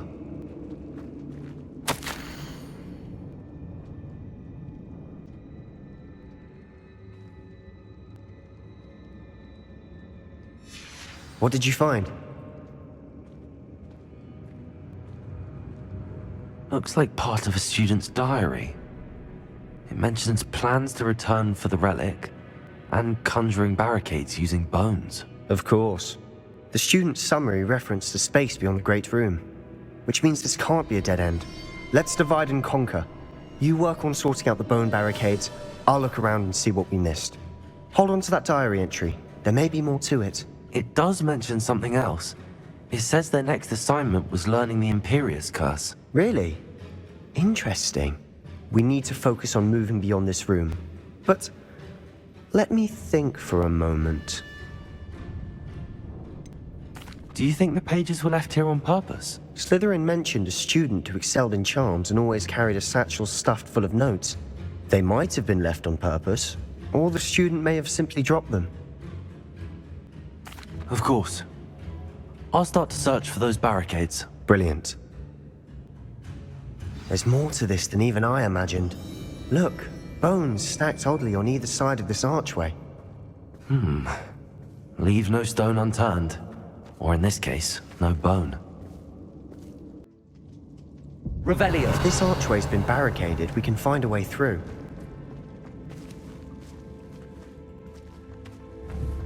Bombarda.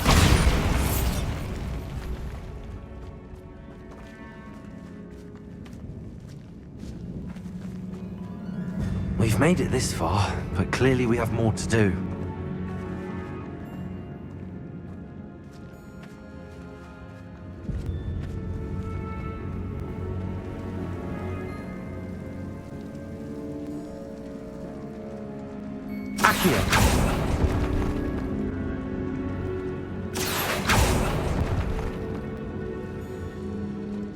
I need to find a safe way across. Lumos.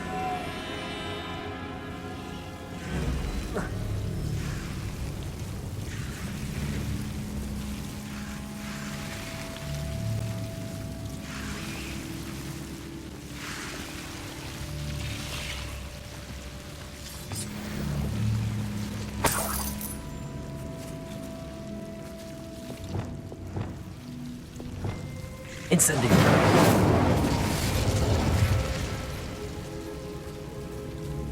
Bombarda. Confringo.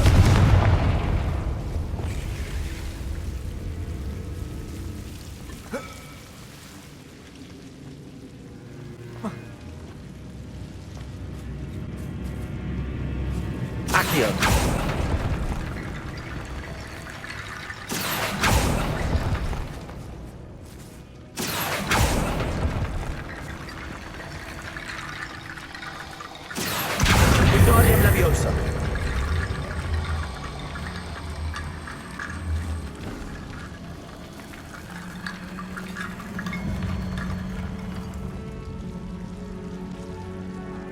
Accio. United Leviosa.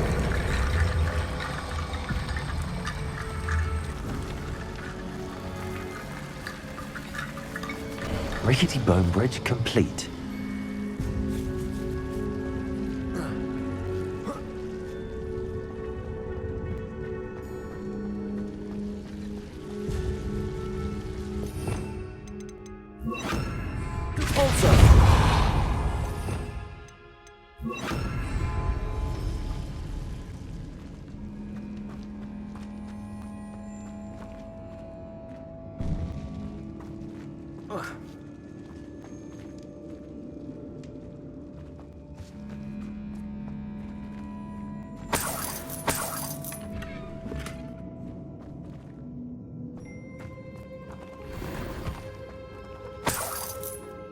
Accio!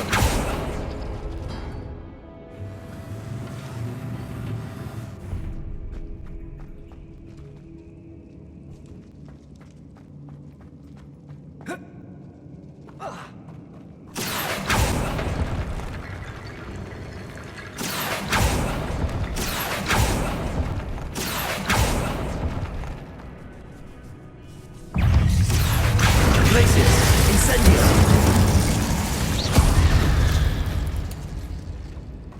We've rid the world of another spider. I shall sleep better tonight. Accio!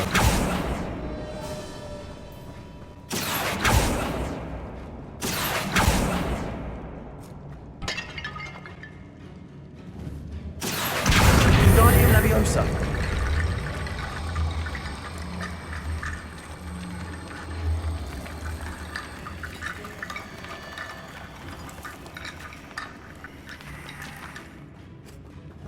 Bombada!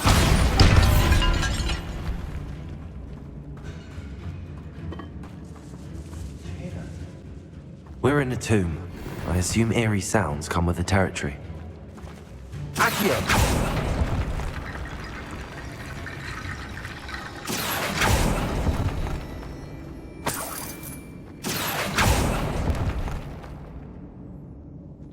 Revelio! Accio! Wingardium Leviosa!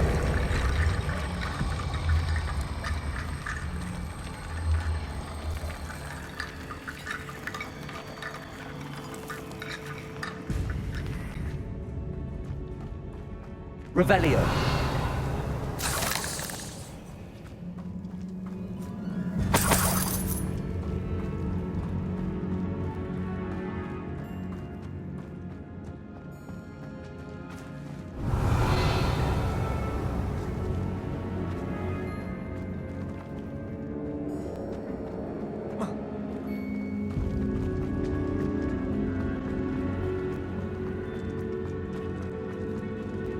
Accio!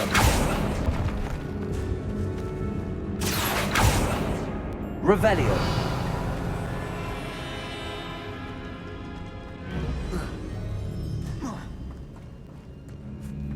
Accio! Wingardium Leviosa!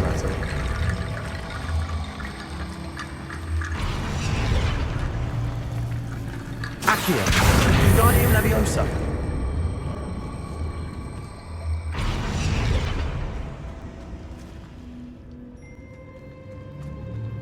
Accio!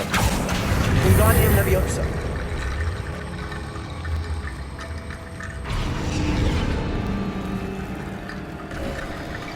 You've done it! I knew we'd get through. I felt it in my bones.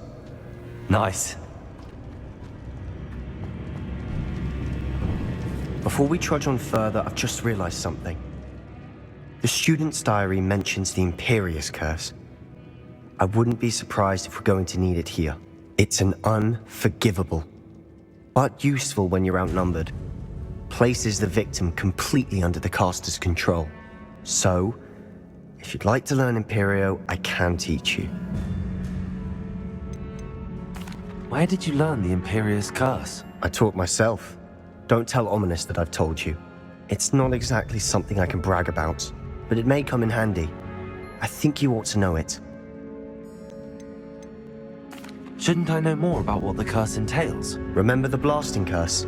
Same idea, except when it comes to unforgivable curses, your intention has to be clear. You have to mean it. It's probably wise to know the spell. I couldn't agree more. A spell that could save your life shouldn't be unforgivable. You have a lot at stake. You have an ability that evidently no one's seen for centuries. Focus your wand movement. It's not an easy spell to master.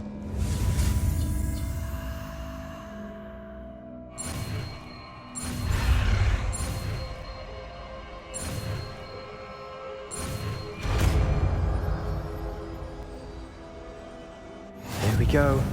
Something troubling ahead. Be on your guard. Revelio.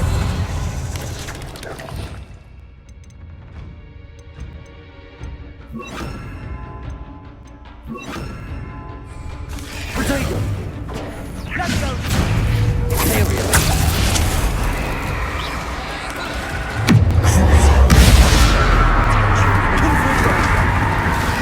Bombarda. Accio. Glacis. Incendio.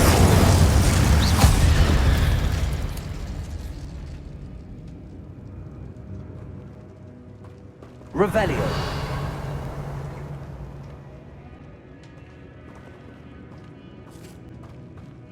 Incendio.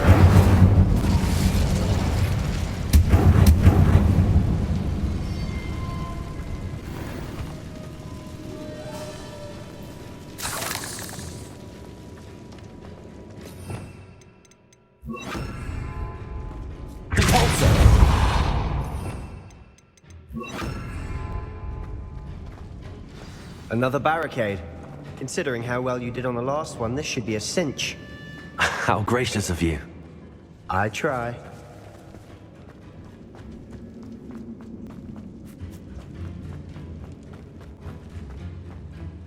Incendio.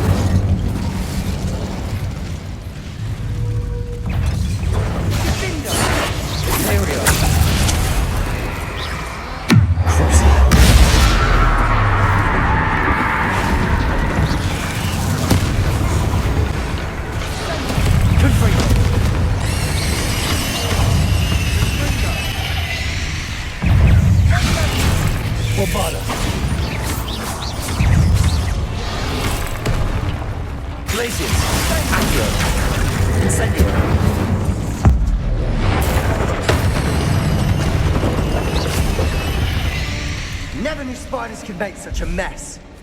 Bit dramatic, isn't it? Incendio.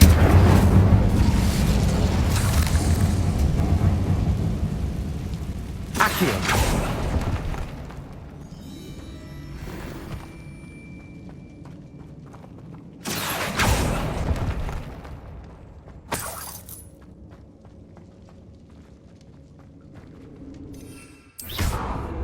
Bombarda.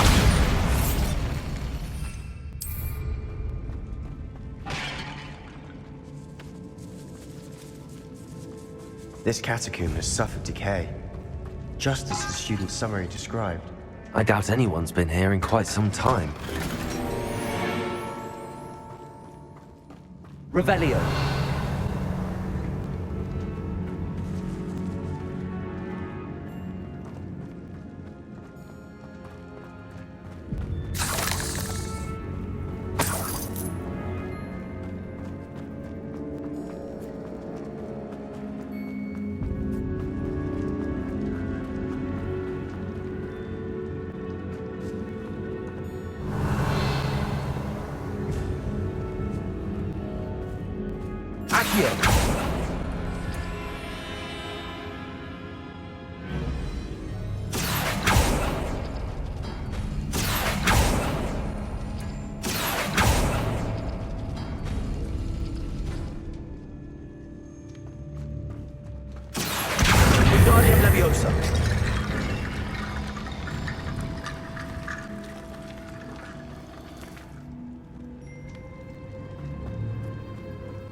Revelio.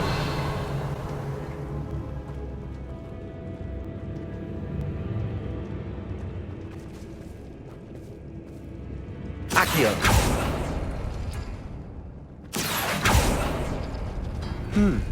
That worked. Keep going. Guardian Leviosa.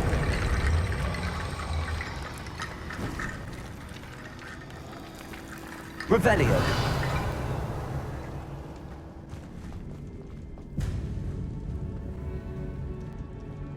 Accio.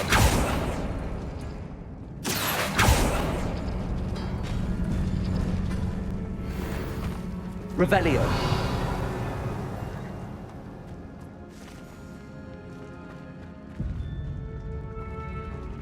Accio.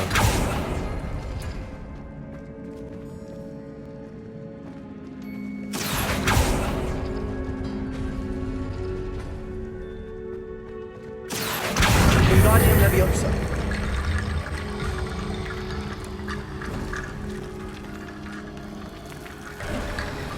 You are head and shoulders above these bones.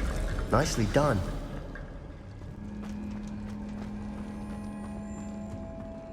I see why Slytherin's student was so entranced with this place.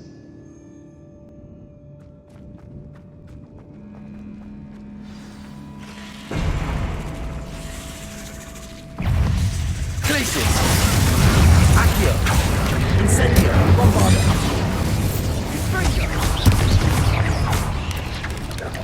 Potato! Incendio!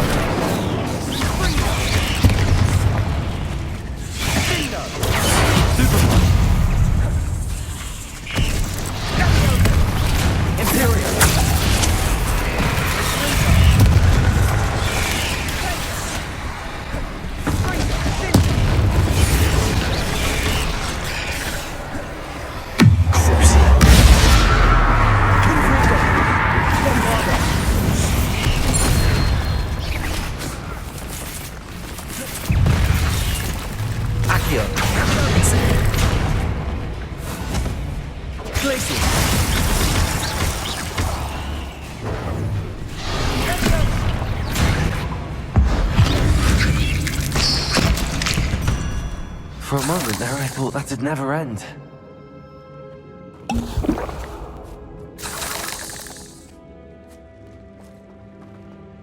Incendio!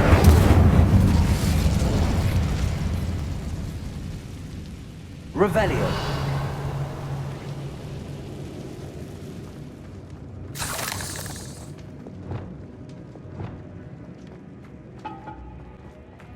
Dead end. Lovely. All that for nothing. Hold on. Don't give up yet. Revelio!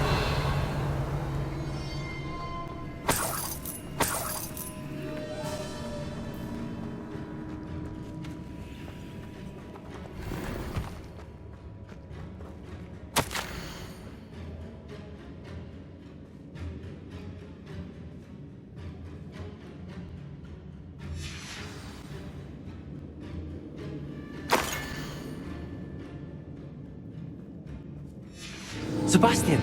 The relic! Look! Could it be? The note and rendition of the relic. It matches. This must be where the student left the relic. I can't believe it. After all this, it lines up. We've really found it. What do you suppose is meant by the dark sacrifice required to realize the relic's potential? I have no idea. But we're here for the relic. I'm willing to ignore what the journal entry says. We're taking the relic. Agreed. This is meant to be. For Anne's sake, I'm taking it. Let's get to Feldcroft. I must keep this relic secret, especially from my uncle.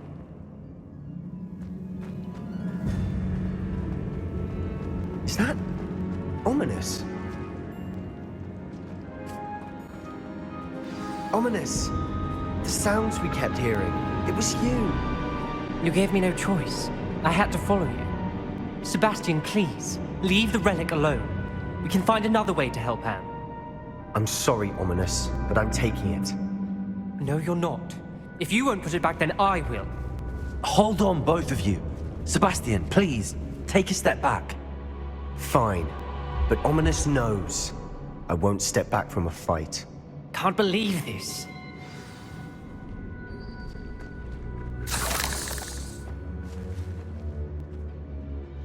How much did you hear? Everything. I heard you encourage Sebastian to take the relic. Sebastian's done his research. He knows what he's doing. Sebastian makes things sound easy when they could be impossible or dangerous. We need to stop him. And if nothing will change his mind? Something has to. I need your help. You're right. This seems far riskier than Sebastian realizes. Good. We're agreed. We don't allow him to leave here with the relic. I do think we should talk to him, but I fear we won't stop him from taking the relic. What are you suggesting? I'm suggesting we negotiate. We allow Sebastian to leave with the relic under one condition. After this, no more. I feel that's what we agreed to in the scriptorium. I'm being taken for a fool. You're not ominous. This may be the only way to keep your friendship intact. Let's trust him to know what's best. Fine. If I trust him on this, I'm trusting you too. The dark arts seem harmless until it's too late. Go then. Leave with the relic. I'll not say a word more. I hope I don't regret this. Sebastian, we're ready. What is it? I haven't changed my mind. Ominous has. Let's go. What? Ominous? I'll explain on the way. Come on. Well, what happened back there? Ominous and I found a compromise. Ominous simply needs a moment with you and he'll change his mind. Is that it? I told him we ought to give you this chance, that the relic is too important to ignore. There has to be more to it than that. Tell me. We agreed on what was needed, Sebastian. You have my word.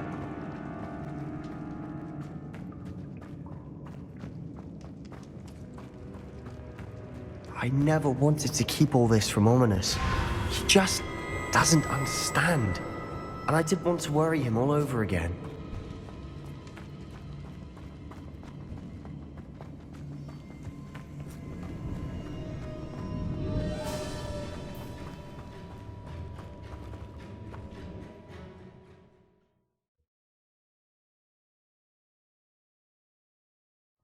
As we were leaving, Ominous wouldn't even acknowledge me.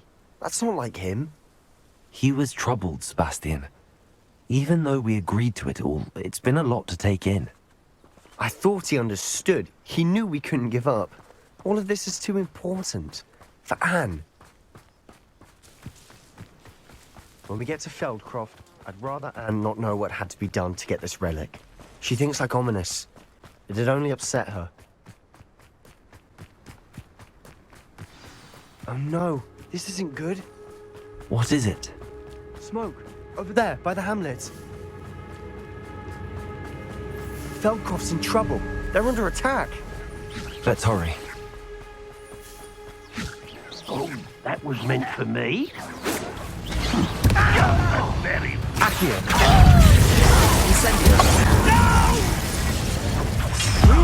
I will make you.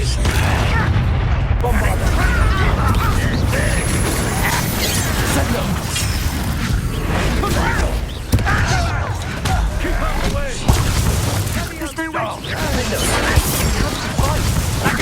Keep out of Storm Creek! I shall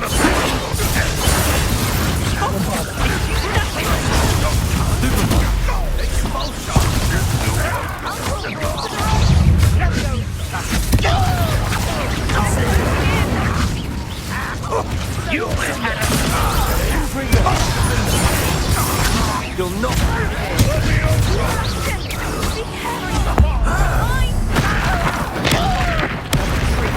We'll make them retreat.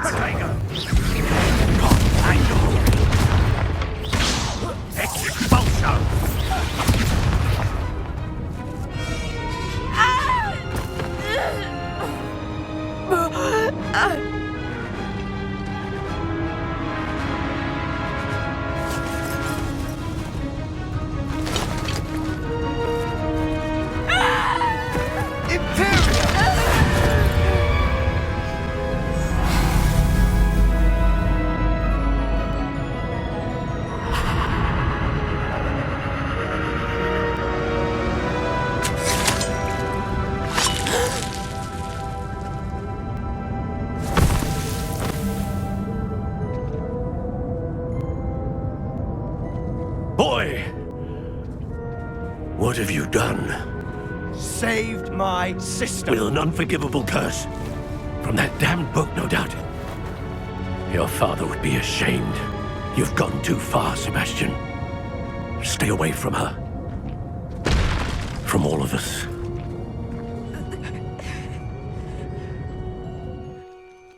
What did my uncle expect me to do? The Imperious curse saved Anne's life. That goblin was going to kill her.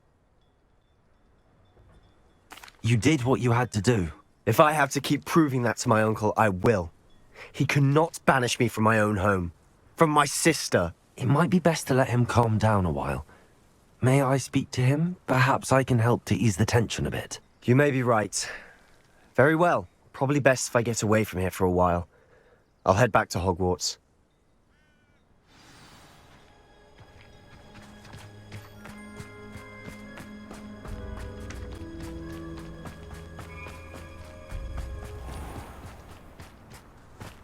What was he thinking? Pardon me, Mr. Sallow. What Sebastian did was inexcusable. You cannot possibly be about to defend him. Sebastian and I have encountered Ranrock's loyalists before. That goblin would have killed Anne. This family does not resort to using dark magic even against our enemies. What Sebastian did cannot be undone. That you are defending Sebastian's behavior at all tells me everything I need to know. You are as guilty as he is.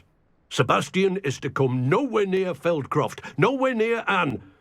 Unforgivable curses are so named for a reason. If I hear that either of you continues down this path, if either of you uses dark magic, I will notify the headmaster immediately. Why, Sebastian?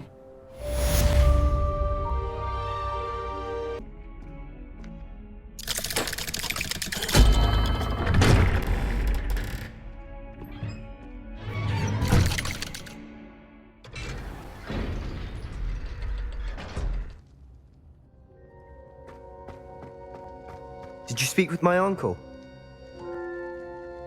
I wish I had better news about your uncle and Anne. Well, what did he say? I'm afraid he wants you nowhere near Feldcroft. Nor Anne. I had to stop that goblin from killing my sister.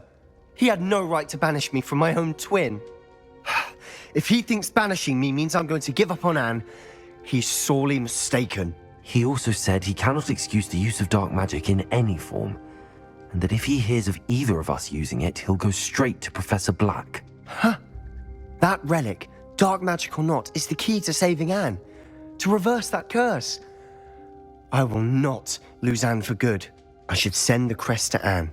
She'll know that we need to meet. I'm afraid I don't follow. Nothing, just a thought. Now I'm more determined than ever to learn what power that relic has. What did you mean you'd send Anne a crest so that she'd know to meet you? We just lost our parents, and we were packing up to go and live with Solomon. We couldn't take everything. She was carefully organizing her prized possessions, a box of artifacts she'd collected to do with our family. Jewelry, cards, old photographs. She got to her favorite, a handmade crest, and without a second thought she handed it to me. This will keep you safe, she said. It holds no enchantment, but I've kept it with me since. That's how I can reach Anne. I'll get the crest to her with plans to meet. Be careful, Sebastian. Your uncle could intercept it. We'll be expelled. Even if Ominous is upset with us, he has no love lost for his family. He'd use their connections to the headmaster if we needed his help. I shall wait to hear from you then. Thank you. I very much appreciate you standing by me through all of this. I'll send you an owl when I have news. Hello, pardon me? Hello there. Was there something you needed?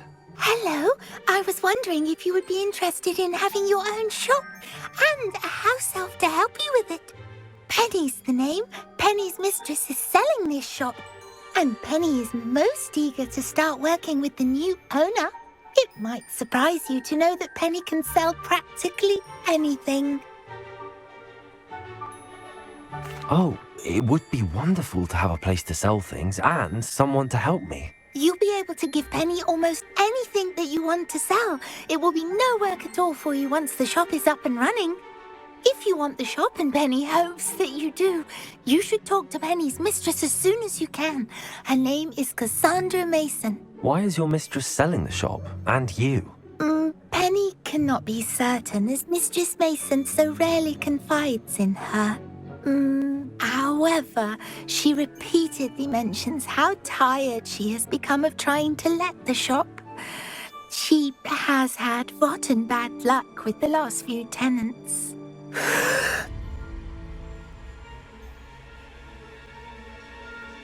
Are you all right? Are you holding your breath? Penny's fine. Sometimes Penny simply needs to remind herself to stop talking. What kind of things would I be able to sell in the shop? All kinds. Anything from essence of Disney to mooncalf fur. If a buyer exists for something, then Penny can sell it and get the best price. Just ask Mistress Mason. Why are the premises in such disarray? Oh, the previous tenants were not able to manage very well. They seem to have given up rather quickly.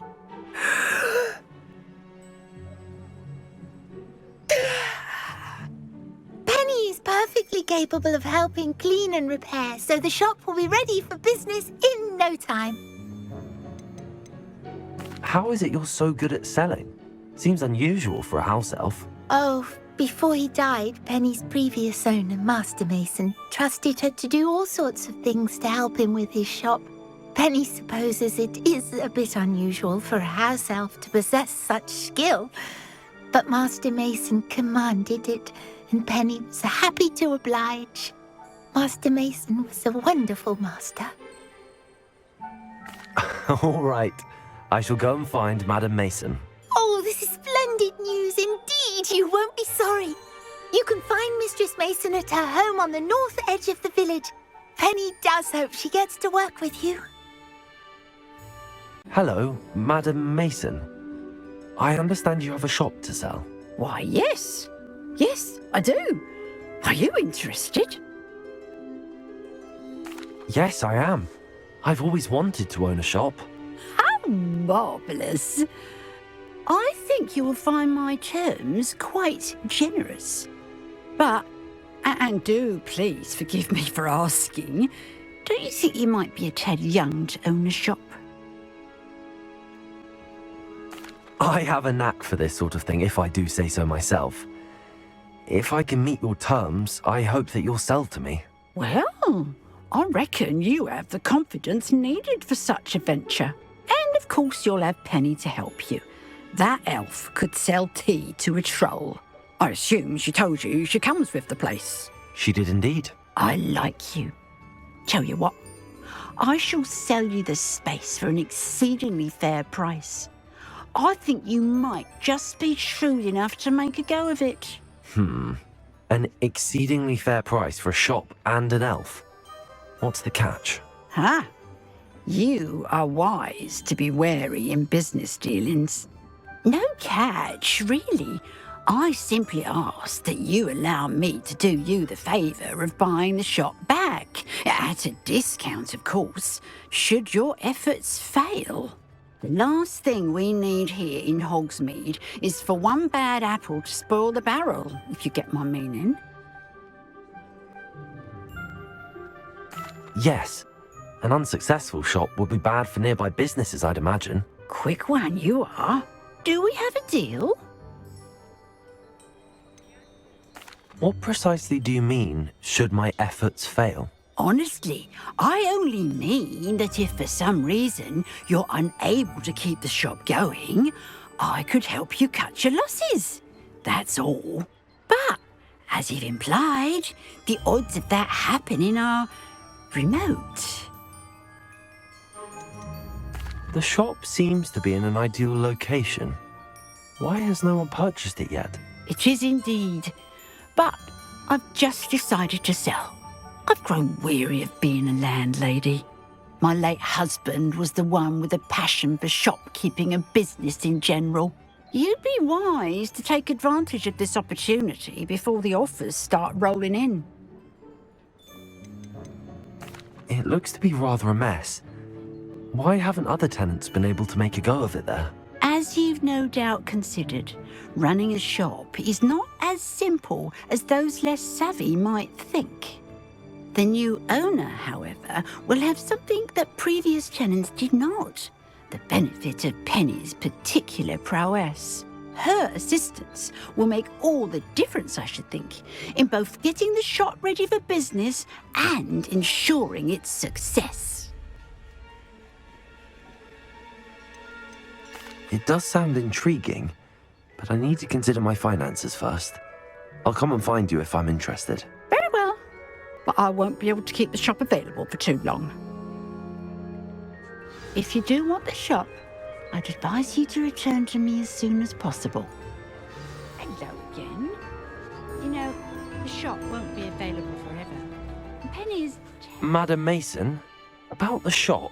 Yes? I've decided I'd like to go ahead and purchase the shop. I have to say I'm impressed. You are a remarkably resourceful student. I am indeed. And brave. You won't be sorry. Give me the money, and I shall get the paperwork filed immediately.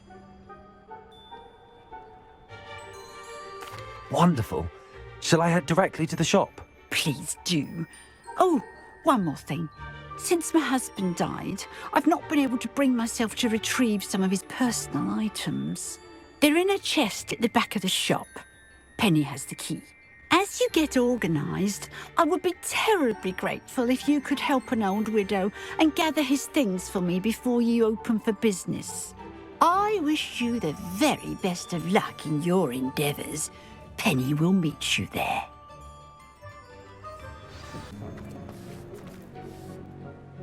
Well, I've done it, Penny. The shop is mine.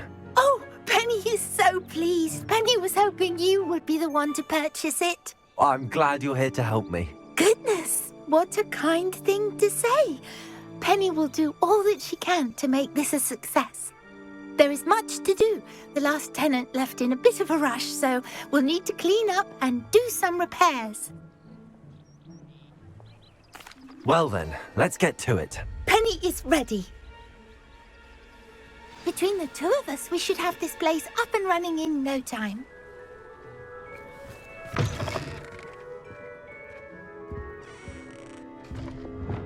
Repairing. Nothing like a bit of hard work.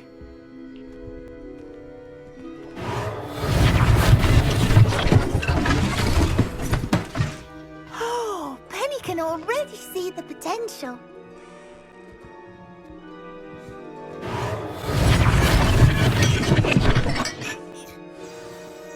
Mistress Mason wanted Penny to be sure and give you this key. It opens a chest in the back room of this shop. Oh yes, she mentioned it to me. It contains some of her late husband's belongings. Penny wonders if you should open the chest. Are you holding your breath again? Penny must get back to work now.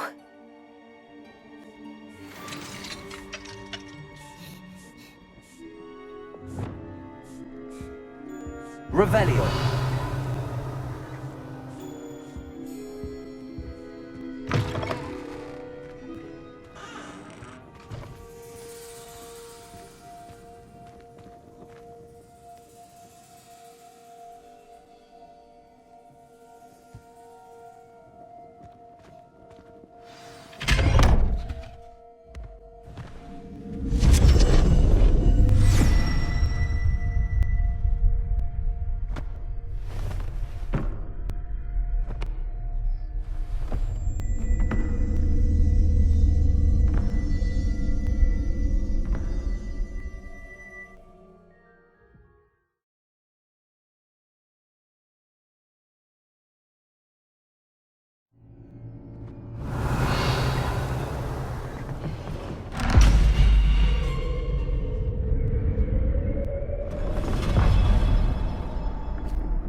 Revelio.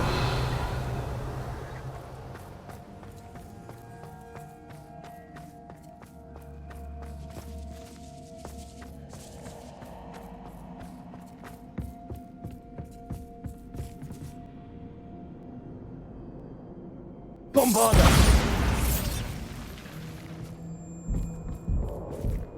That's odd.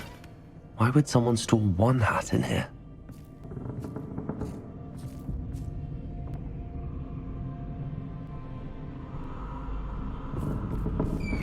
That's not very hospitable. Oh, goody! Someone to play with! You seem to have your wits about you. What fun this will be! For me, at least. Revelio.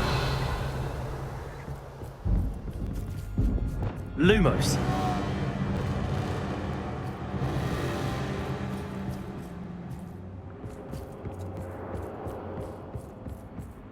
That's new.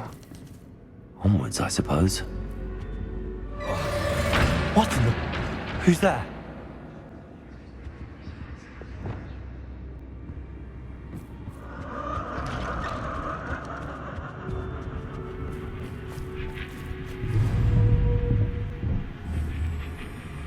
Bombardo.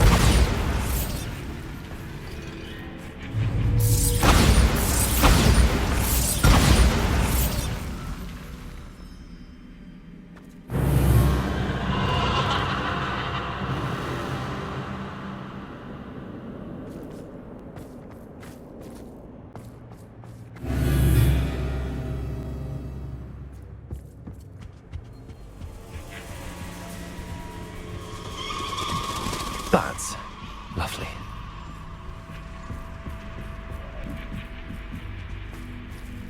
Revelio.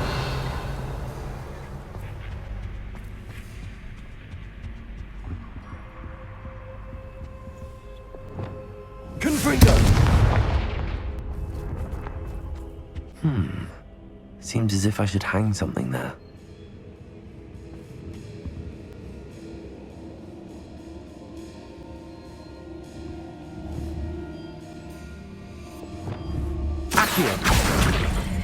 Wingardium Leviosa. These lanterns must belong somewhere.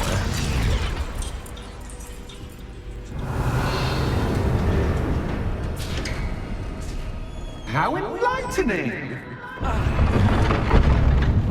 You might survive a bit longer than the others.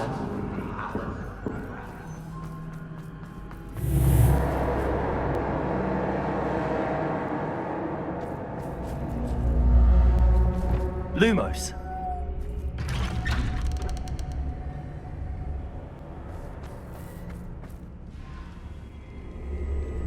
Oh, you've come so far, so quickly. Well done. You might be just the playmate I've been looking for. I do hope you enjoy my playground. I encourage you to tell everyone about it. If you make it out, that is. Please try. If you get to the end, perhaps we can come to some sort of arrangement.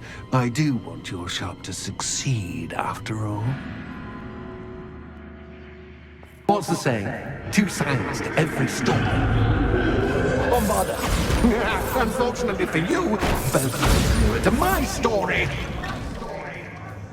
And you'll have to complete both to get to the end. I simply adore this blooming place. Don't you? You know, foliage, like most living things, won't survive for long in the darkness. Revelio.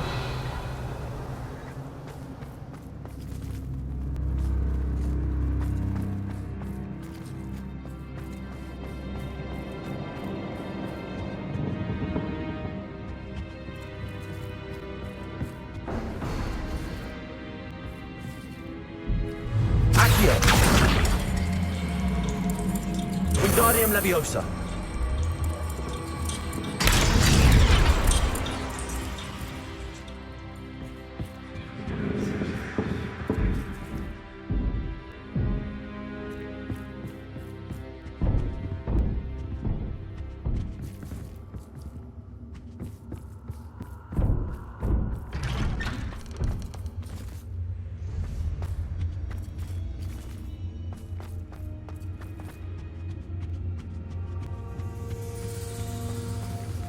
What's this? A game within a game? Ooh, knight to H3.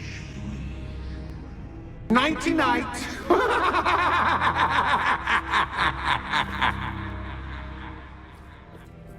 Watch it. That was the wrong square.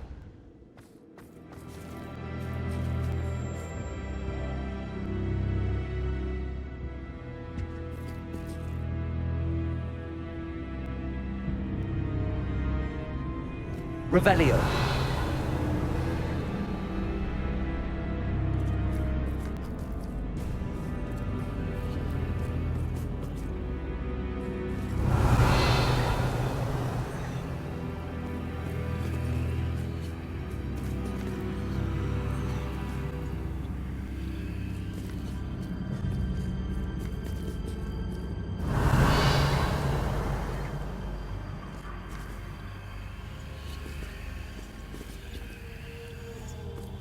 Revelio.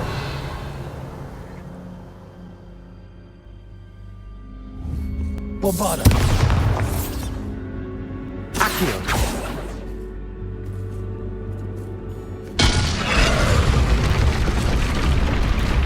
Revelio.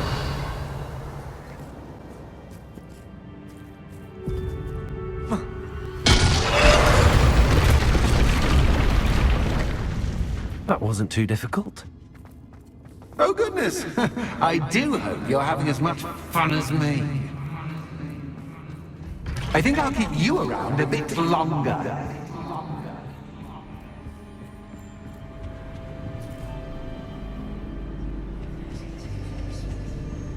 Accio. Wingardium Leviosa.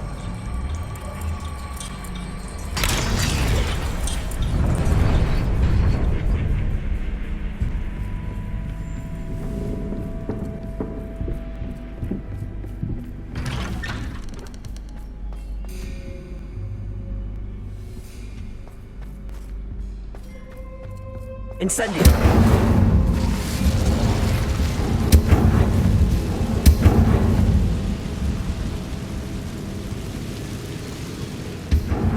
Accio. Wingardium Leviosa.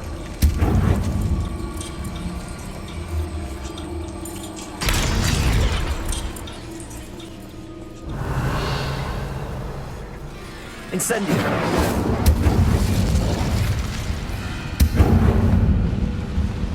Bombarda.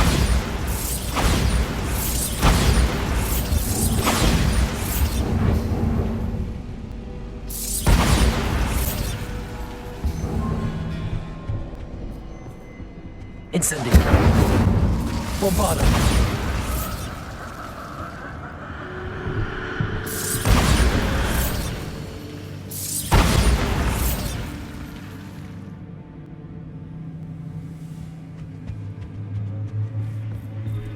Oh, I'm afraid of the dark.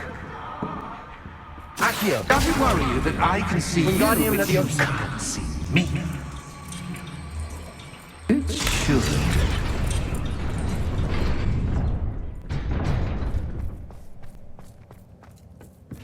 I'd offer you a seat, but I'm rearranging the furniture. Plus, don't want you getting too comfortable for what's in store. Bombarda.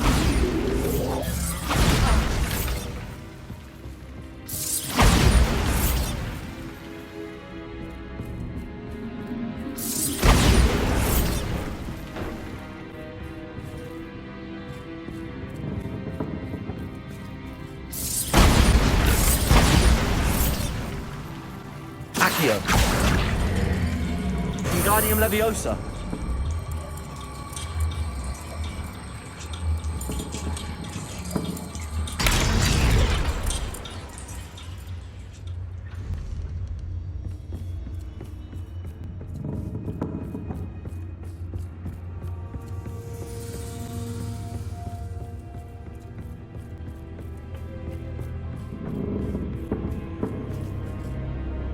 Accio. Wingardium Leviosa.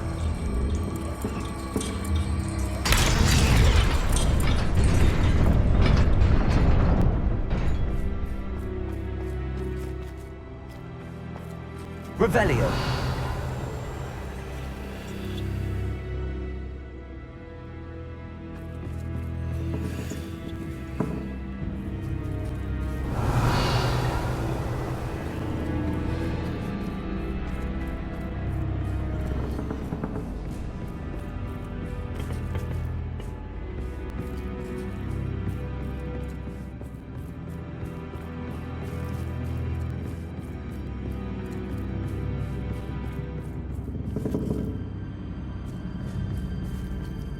Accio.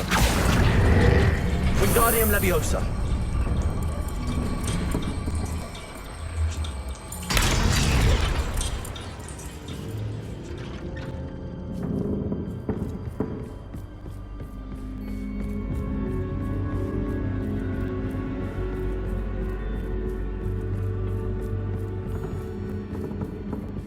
Brilliant!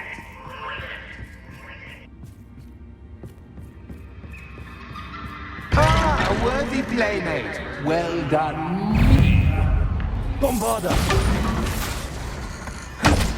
Incendio. Glacius.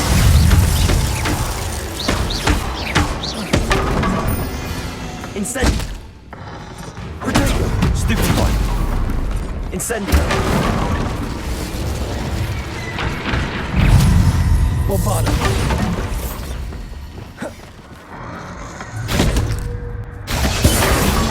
Confringo.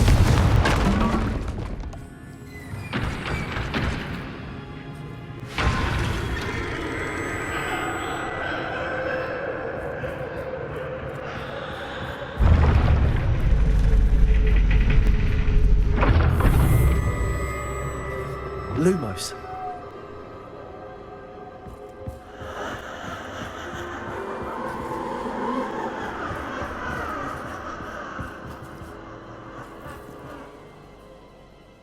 Bombarda.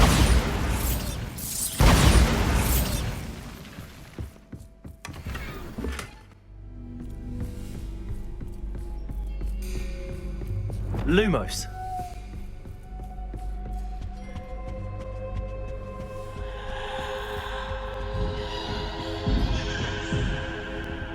Accio. Wingardium Leviosa.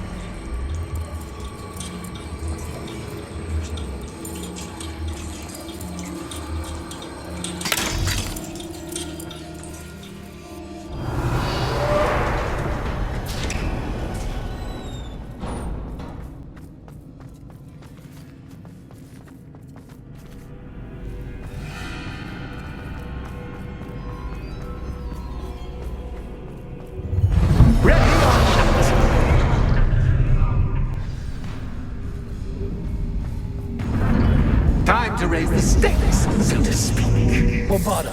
Where, where shall I put this?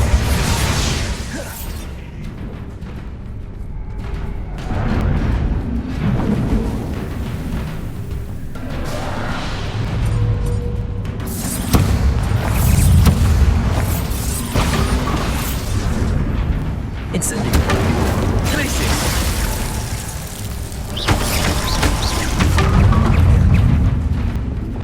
Confringo.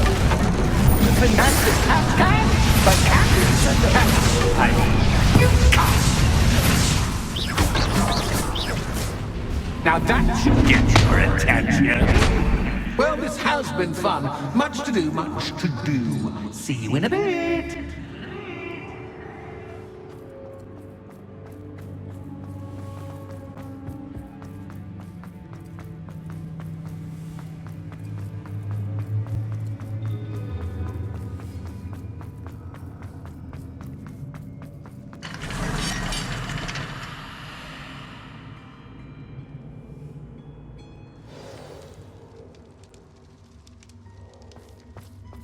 Bombarda.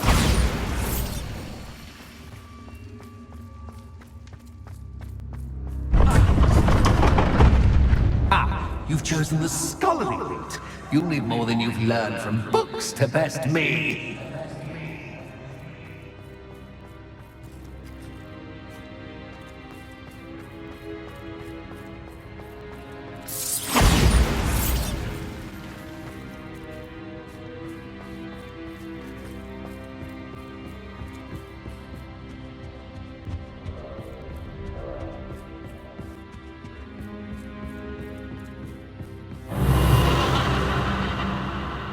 Bombarda.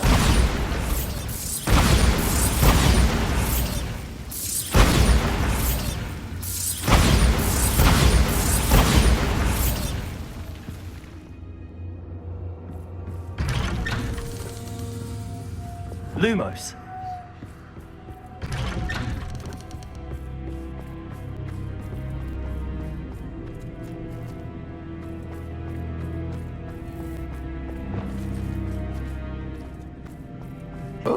deja vu. What's yours?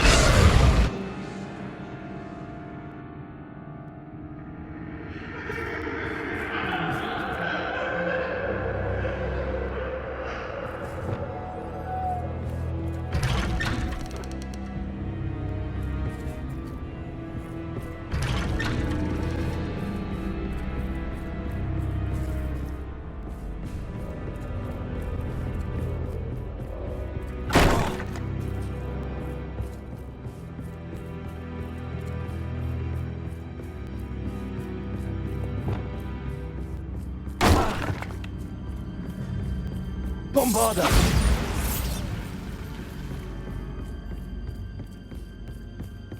Revelio.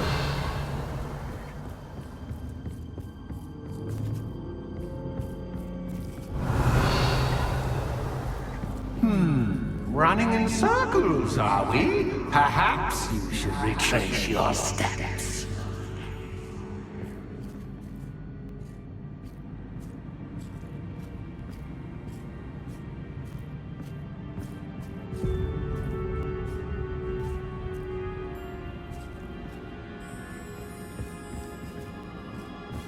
Revelio. Bombarda!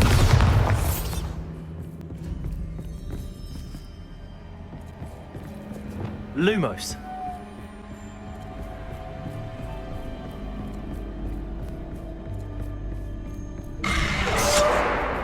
What was that?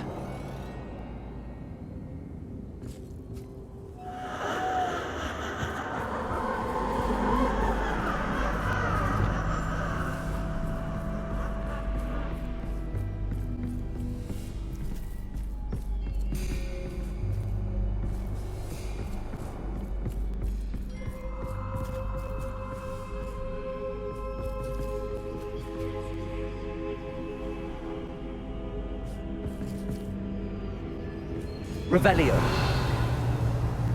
Bombarda! Lumos.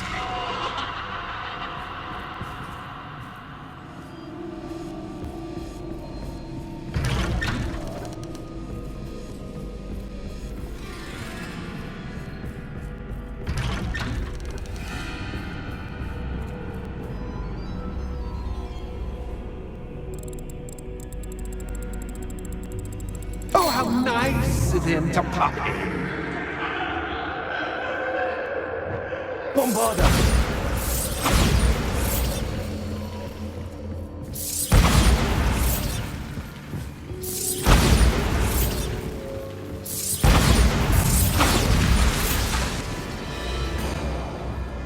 Incendio. Glaciers!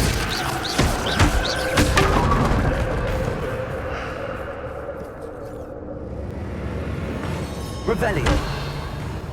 Bombarda! Confringo! Descendo! Confringo!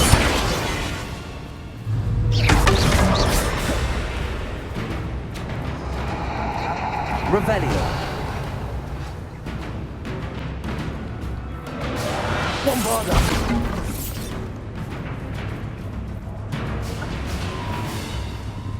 Revelio.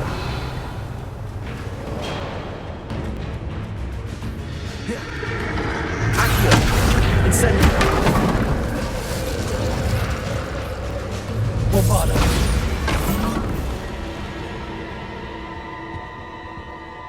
Lumos.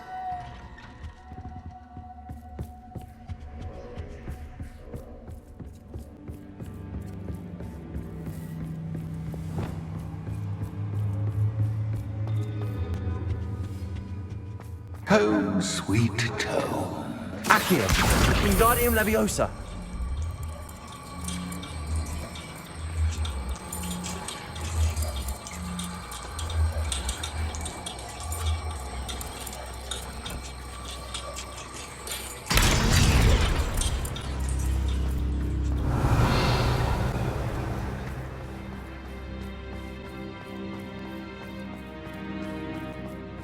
Bombarda!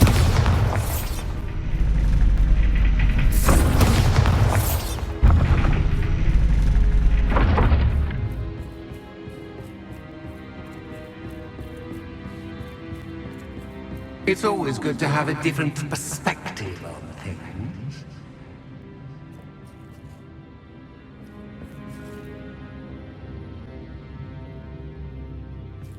Revelio.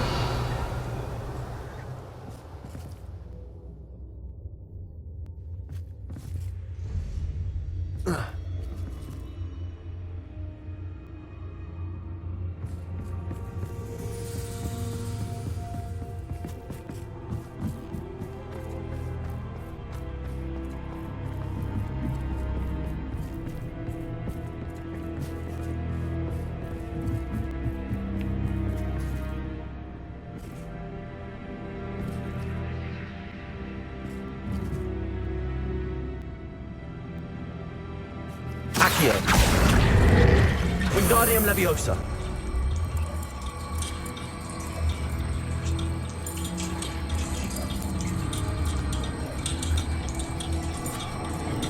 So much fun to be had. My head is spinning.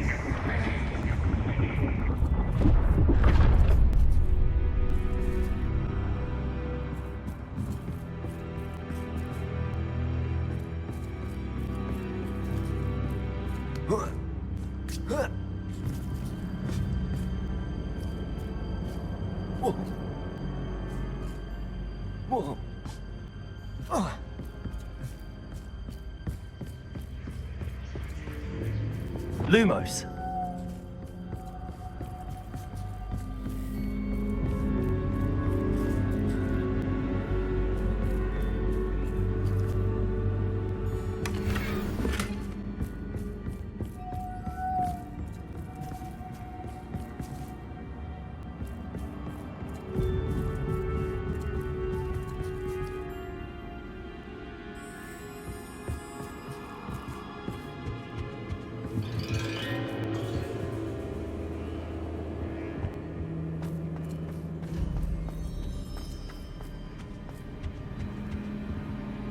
Wingardium Leviosa.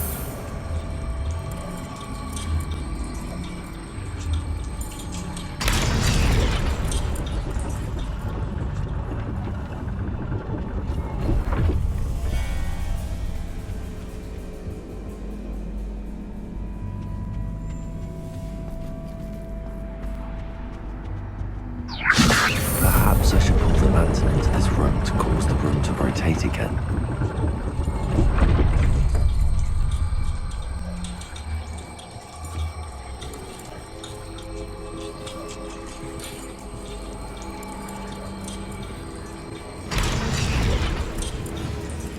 Wingardium Leviosa.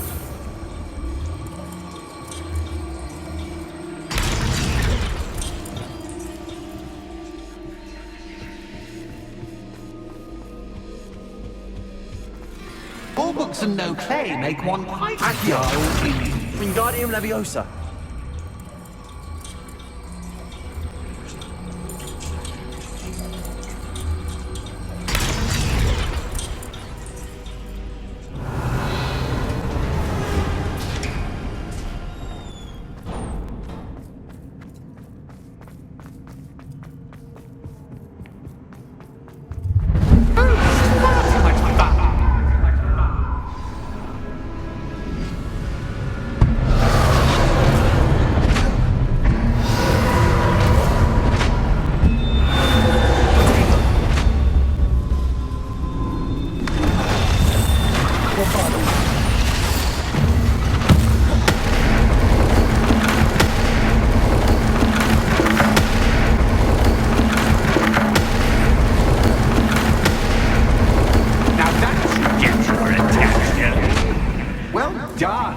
I'll give you a moment to collect yourself, if you can. Ta-ta for now!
my inordinately clever friend appear to have traversed this seemingly never-ending dungeon relatively unscathed. And now I suppose you'll want to go. Everyone leaves me, usually in a straitjacket, never to return. I'm starting to take it personally. I'm tired of having no one to play with. Ooh. Tell you what, I'll make you a deal. If you can match wits with me now and agree to give me unfettered access to the shop for, say, 1 day a month to have a little fun, I'll sign a contract. Pursuant to which, let me see, I will blah, blah, blah, blah, blah, blah. Oh, yes, leave you and your customers alone at all other times, etc., etc. You get your shop, I get my chaos. Sound acceptable? Excellent! Let the games begin!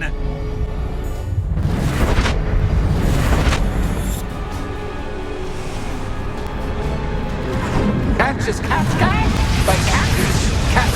I mean, catch.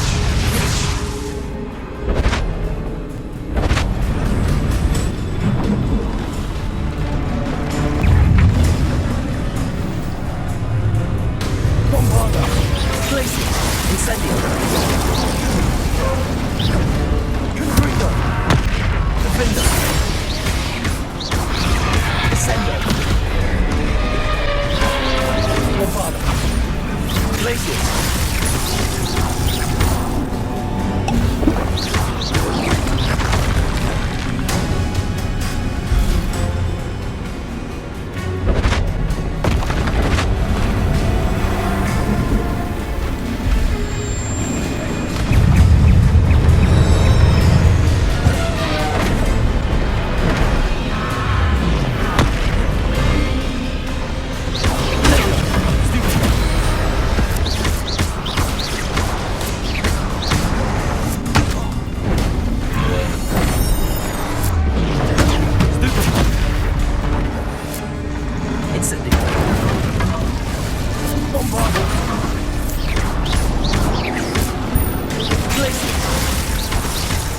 Confringo! Defender! Confringo! Protector! Stupefy! Glaciers! Bombarda! Incendio!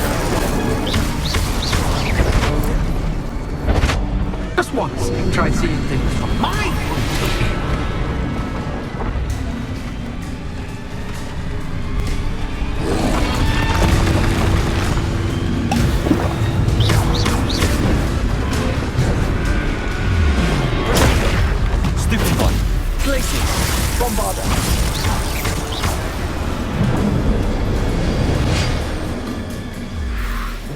Well, finally, someone deserving of the playground I so meticulously crafted. Such a treat to have fun again in my little dungeon.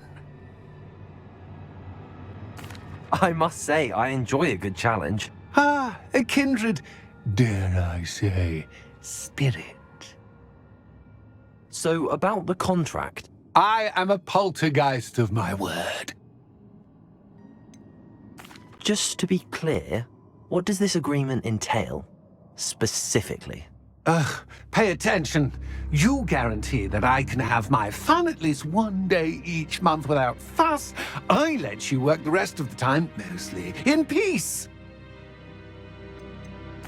Why would you enter into such an agreement? Much as I love banging about the place, it's no comparison to seeing customers' faces when I bonk them on the heads with a chocolate frog. One doesn't really understand the value of an audience until one is without it. Very well. I shall agree to your contract with one small addendum. Hooray! No more of this unsatisfying banging about all day in a pit of a void. Wait. Did you say one small addendum? I did. In order that I have a successful shop with lots of customers, would you agree to causing chaos only after 9 o'clock in the evening? Would you agree to at least 2 days a month instead of 1? I would. Pleasure doing business with you. You've worn me out. Ah, well done. I had a feeling about you. I have to admit, Cassandra did a wonderful job finding the perfect playmate.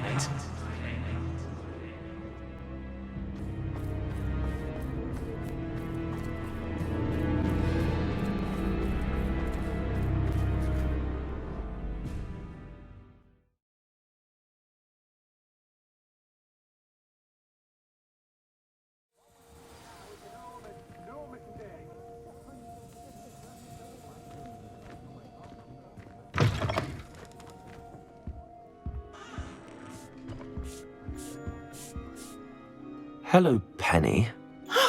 Penny is so glad you're back. Were you worried I might not return? Penny was beginning to think yet another shopkeeper was going to end up in St. Mungo's. Another shopkeeper? St. Mungo's? I think you should explain, Penny. Penny, please stop holding your breath. Tell me what's going on. Oh, please forgive Penny. Penny is forbidden from telling you anything. But how can you be forbidden from telling me what's going on? I purchased this shop. Penny is confused. Penny thought that if you came back, you would own the shop. Thank you, Penny. I think I'm going to need to talk to the authorities. Oh, Penny is certain that's a brilliant idea. Officer Singer will know what to do. Penny will wait right here.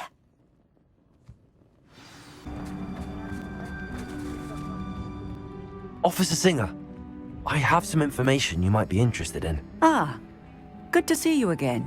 What can I do for you? Cassandra Mason sold me her shop and then tried to drive me mad in a haunted dungeon. Cassandra Mason sold you her shop? Well, yes, she said she did, but I think you might have missed the bit about the dungeon. No, I heard that bit too. And, according to the house elf that came with the shop, she has done this sort of thing before, repeatedly. I wondered what was going on. She seems to have had a great deal of trouble keeping a tenant in that shop. In any event, these are serious accusations indeed. Perhaps a little visit with Cassandra is in order to clear this all up. Shall we?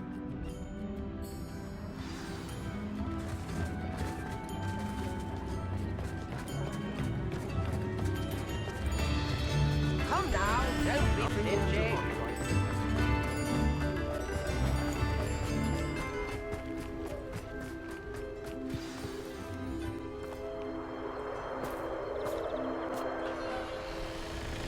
Oh, hello, Ruth. I see you've met my new tenant. Cassandra, it's my understanding that you sold your shop and your elf to this student. Now, they've been telling me some very interesting stories about your business practices. Perhaps you should come with me.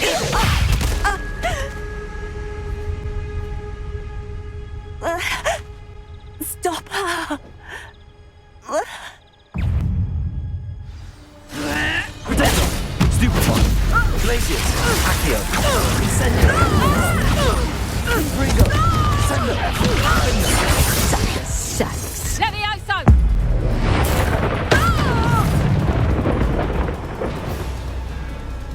What on earth are they teaching you at that school these days?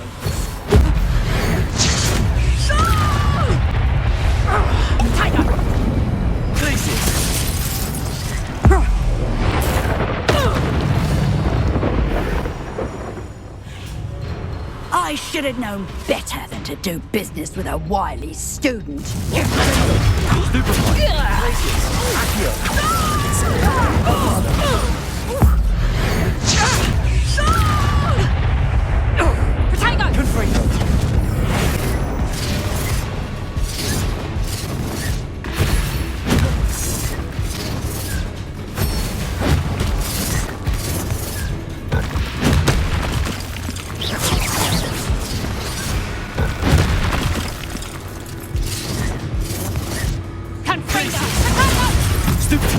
Accio!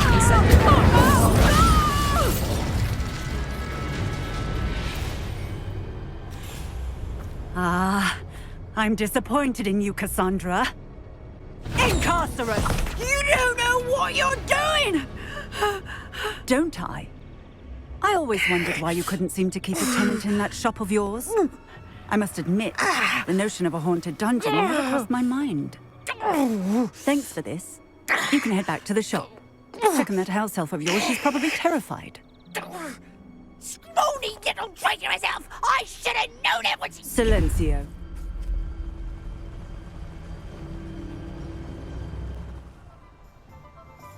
Oh, and not to worry. Cassandra will immediately file the paperwork needed to grant you ownership of both the shop and the elf. On her way to Azkaban. Thank you, Officer Singer. Best of luck to you as the newest shop owner in Hogsmeade.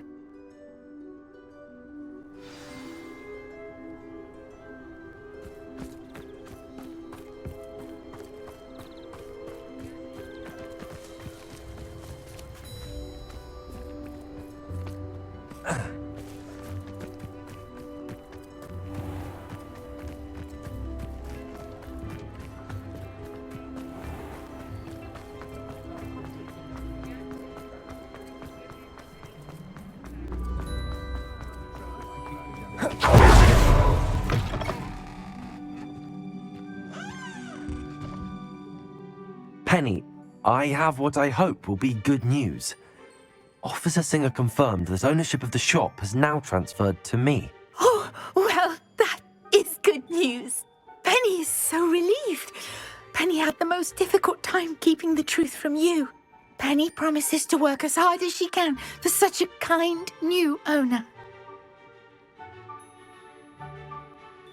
Penny, I found an item of clothing in the dungeon that I'd like to give you. Oh, thank you. Thank you. Penny never thought she would be given clothing and become a free elf. It's my pleasure. You deserve it. Of course, Penny will be staying on and managing the shop for you. Penny, you're free. You can do anything you've ever wanted to.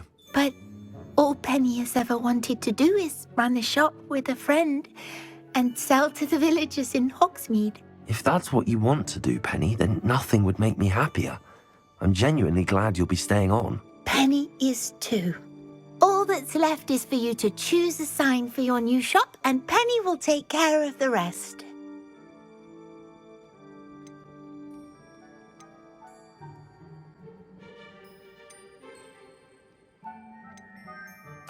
I choose stitches and drafts. Excellent choice. Have a look outside. Thank you. I shall work on collecting items for the shop's inventory. Oh, and Penny, we'll be closing the shop by 9 o'clock every night.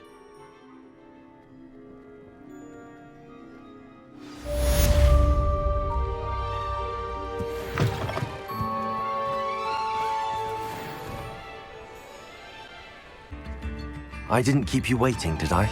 Not at all. I was just at the post office. Gran told me to expect a package, but it looks as if she forgot to send it. She didn't send me an owl this week either. Perhaps she's busy with her research. What was she sending you? Only some feed she's been developing.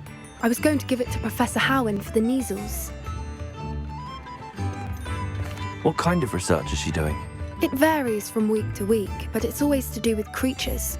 Last week she was studying leg knots in plimpies.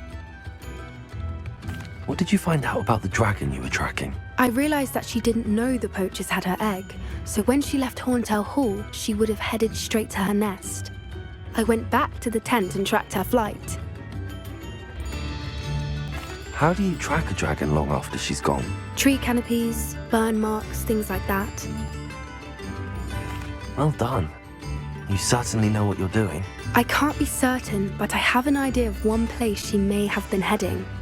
I thought we might go and see it for ourselves. Of course. Shall we leave now? If that's all right. I want to see how she's faring if she had a collar on. And she's likely frantic about her egg.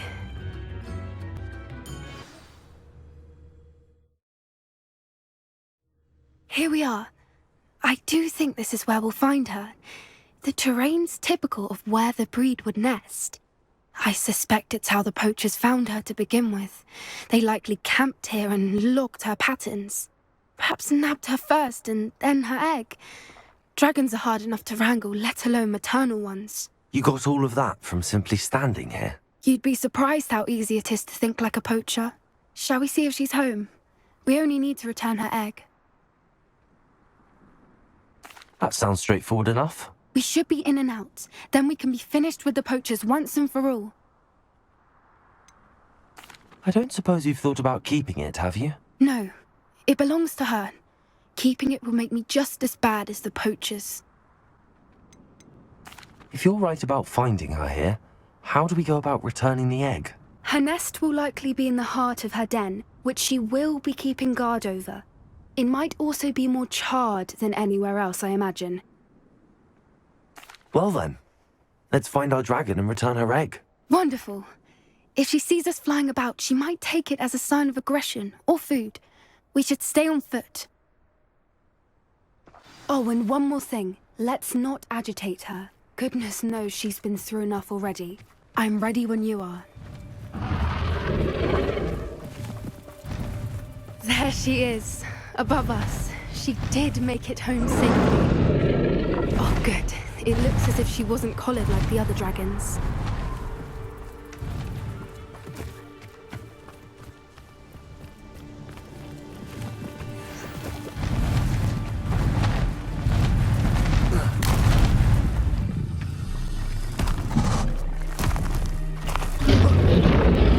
Poor thing must be worried sick, wondering what happened to her egg.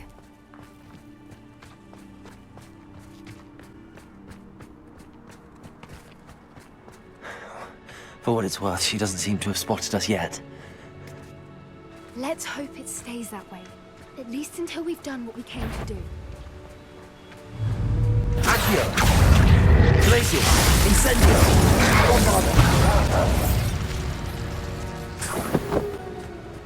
I wonder how many they brought to capture her. At least 10 usually.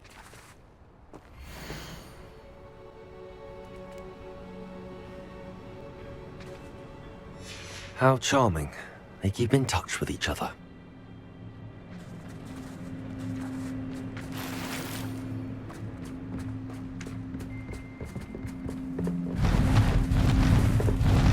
Reparo!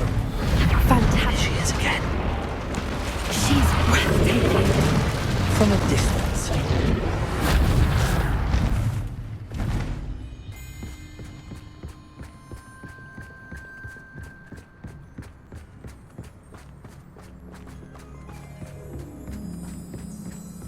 I wonder how good her eyesight is.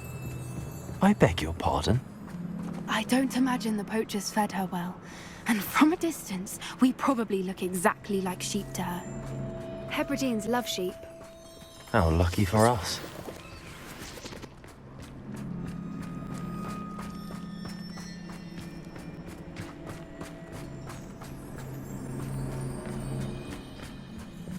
Watch your step.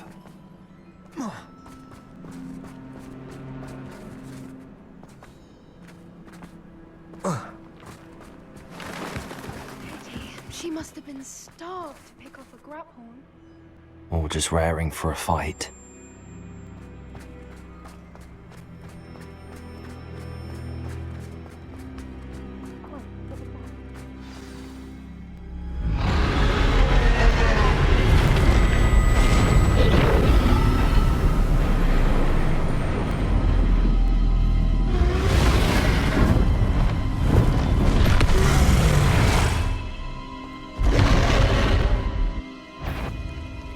Well, there's no turning back now. Remember, we don't want to hurt her.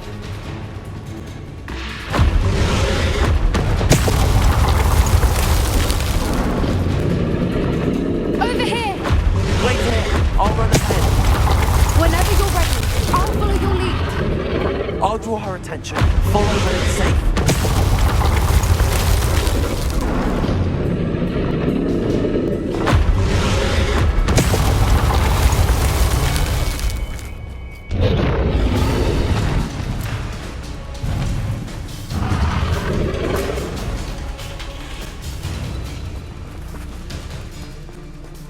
Watch out! It's her domain. She'll make sure we know it. Keep at it. We've just got to make it to the nest. Oh, she isn't making it easy.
Not a warm welcome. It's a little too warm, if you ask me.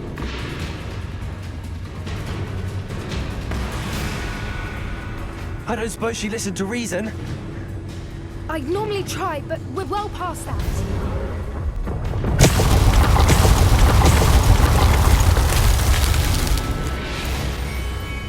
Get to that opening below her.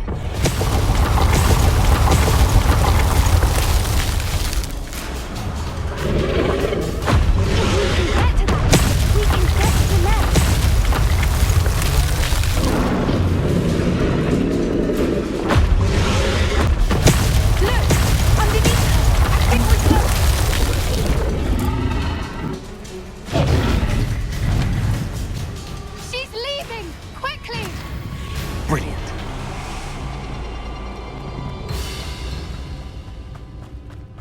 There's the nest. We're almost there.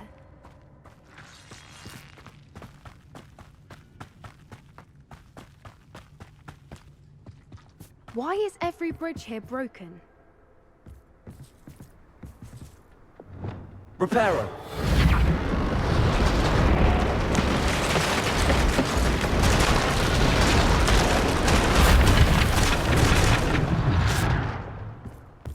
Now, if we just return her egg, we can hopefully make it out without too much fuss.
That was brilliant!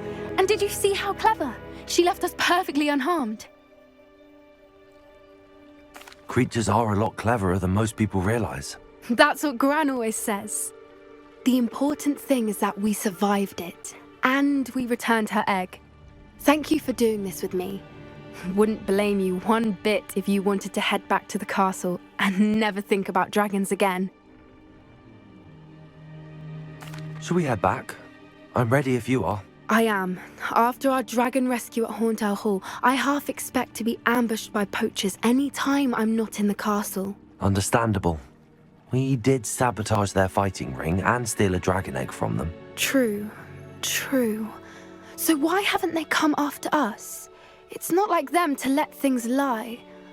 Unless... Unless what? Unless they haven't let things lie.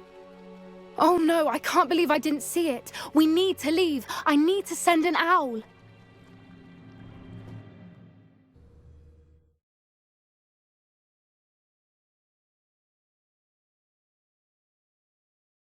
How could I have been so blind?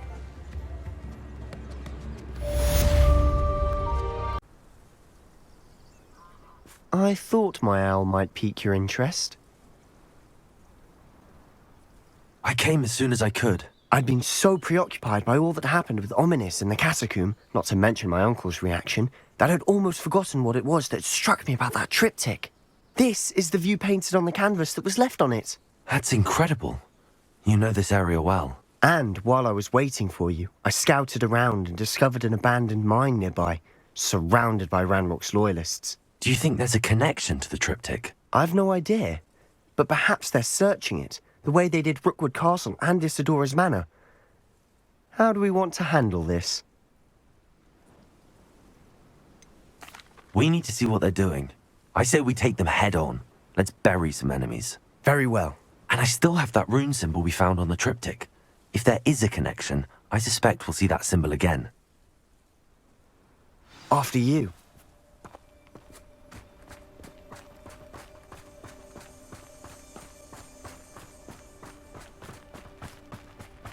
There they are up ahead. I'll let you lead. No one enters this mine. Kill anyone who tries.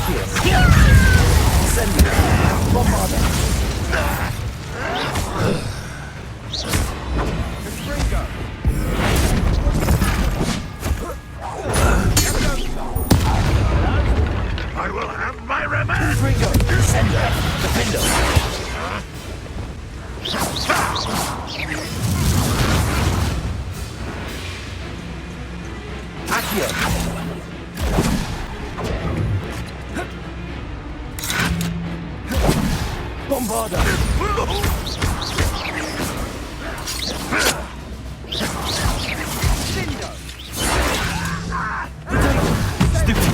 I won't rest. Let's get this.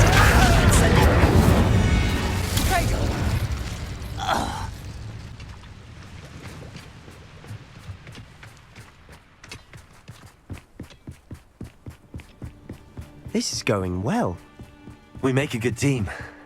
We do at that. Once again, we could fight our way through or be discreet. You know which one I'd choose.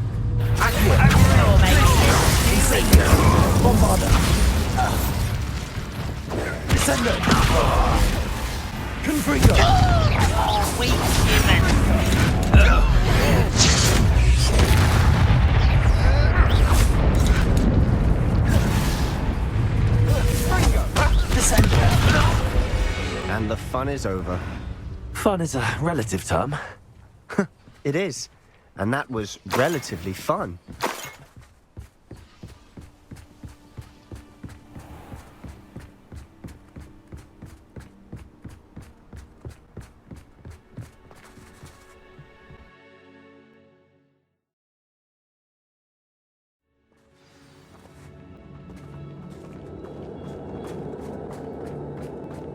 For better or for worse, we're in.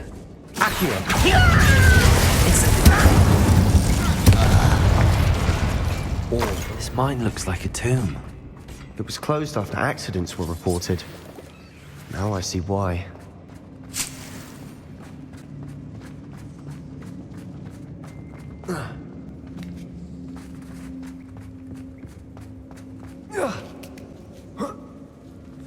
I don't see any goblins in these webs. Too disgusting for even a spider to prey on. Enjoy suffering, do you? I will make you pay. I won't rest until you're dead. How many Ranrock's loyalists are in here? Too many. They definitely think there's something here they want. Wingardium Leviosa.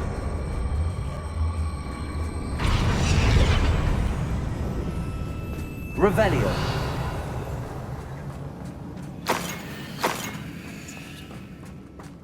Incendio.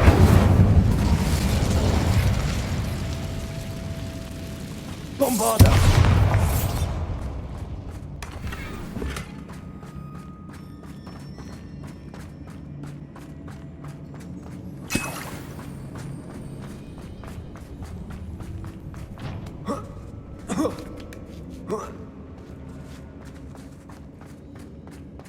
It's no wonder spiders give people goosebumps. Could be the hairy legs, or the soulless eyes, or the venomous fangs, or any number of insects. Smashing. Should have thought to conjure stairs.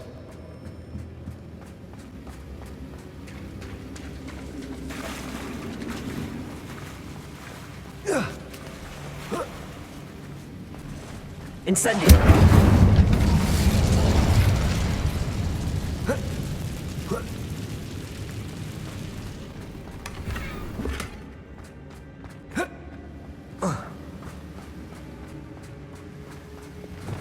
Reparo!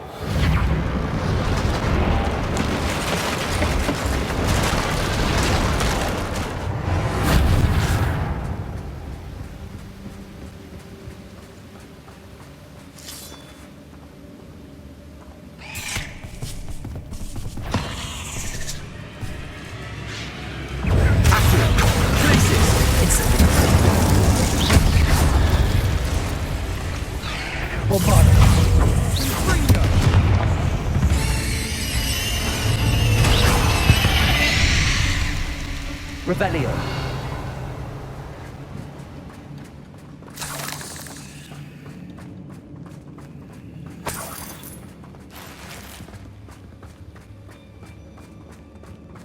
We're making quick work of them. Professor Hecat would be proud. She would at that. Ramrock's loyalists have all but declared war. Bombarda!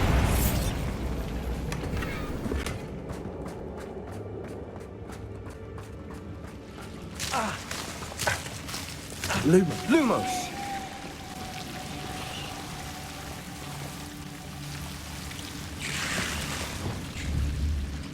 Confringo!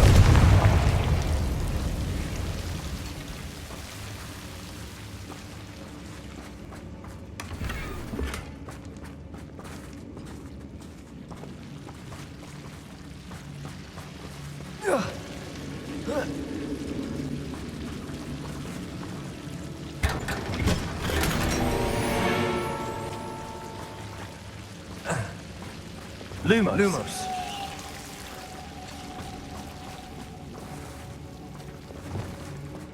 Bombarda.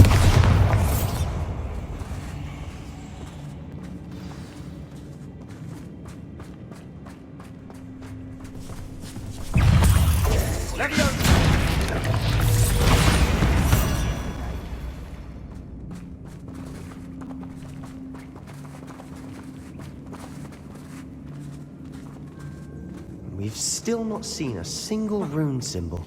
I think we're going to be a bit distracted from runes for a moment. An unwelcome distraction. We have another fight on our hands.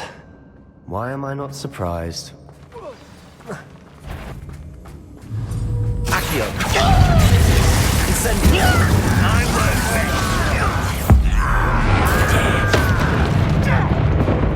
Accio! Places! I will make Descendo! I won't rest. Descendo! Dead.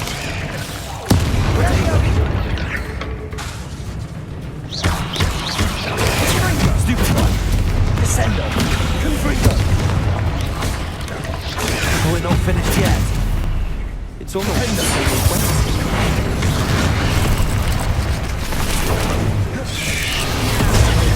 Stupid one! Accio!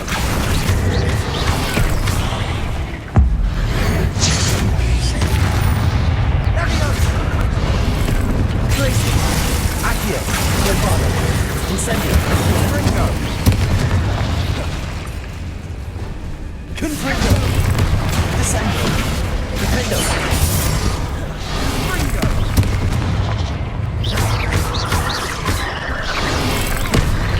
Tracy! Bombarda! Accio! Incendio!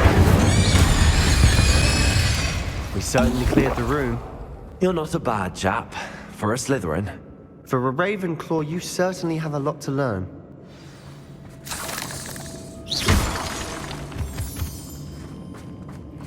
Incendio!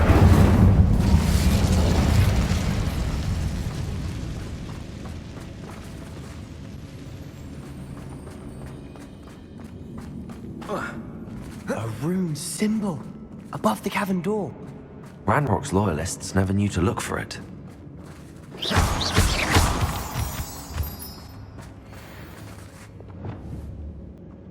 Confringo!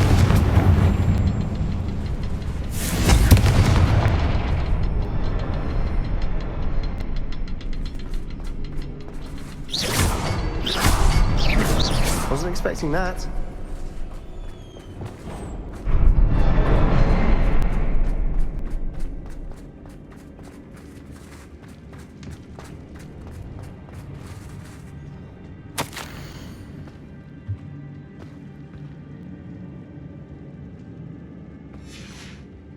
What do you have there? A journal entry by Isadora. Hopefully it will help us unravel more of this mystery. Revelio.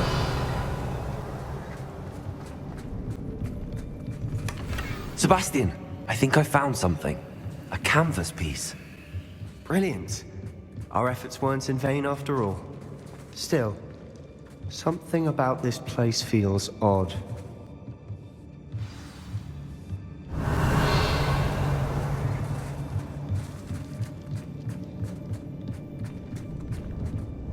If the triptych led us here to find this bit of canvas, we can probably assume that Isadora Morganark was here. She seems to have been everywhere.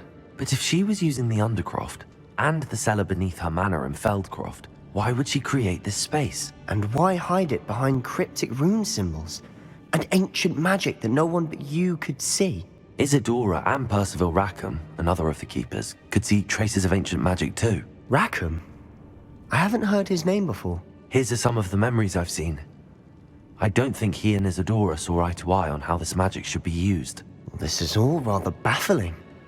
Let's take the canvas back to the triptych. Perhaps the answers are there. This place is odd, to be sure, but I'm fascinated by it.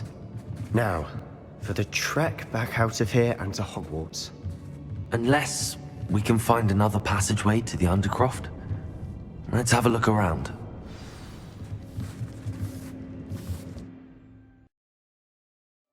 And now for the moment of truth. It has to fit. Please tell me you recognize the location in this bit of canvas. The good news is I do, in fact. And the bad news? We're in for more trouble. I know that coast. Ranrock has taken over a huge mine in the surrounding area. Marrenweem has suffered for it. It's as bad as Feldcroft's become. Should we head there now? We should wait. Why? All this time, we've been a step behind Ranrock. I may know someone who could help us get ahead. Who is that? A friendly goblin. He wants no part in Ranrock's fight. A friendly goblin? You know, goblins cursed my sister to shut her up. Said she should be seen and not heard. I do, but not all goblins are... Not all goblins what? Have you forgotten Feldcroft? Have you forgotten the mine we just went through? No, Sebastian, I haven't. You're not listening to me. Why would I listen to someone so ignorant? You don't know what you're saying. Take a breath for a moment. Oh, I know precisely what I'm saying. Unbelievable.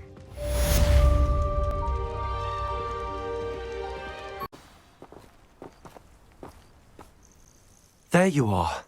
You were in such a state when you left. The poachers got to my gran.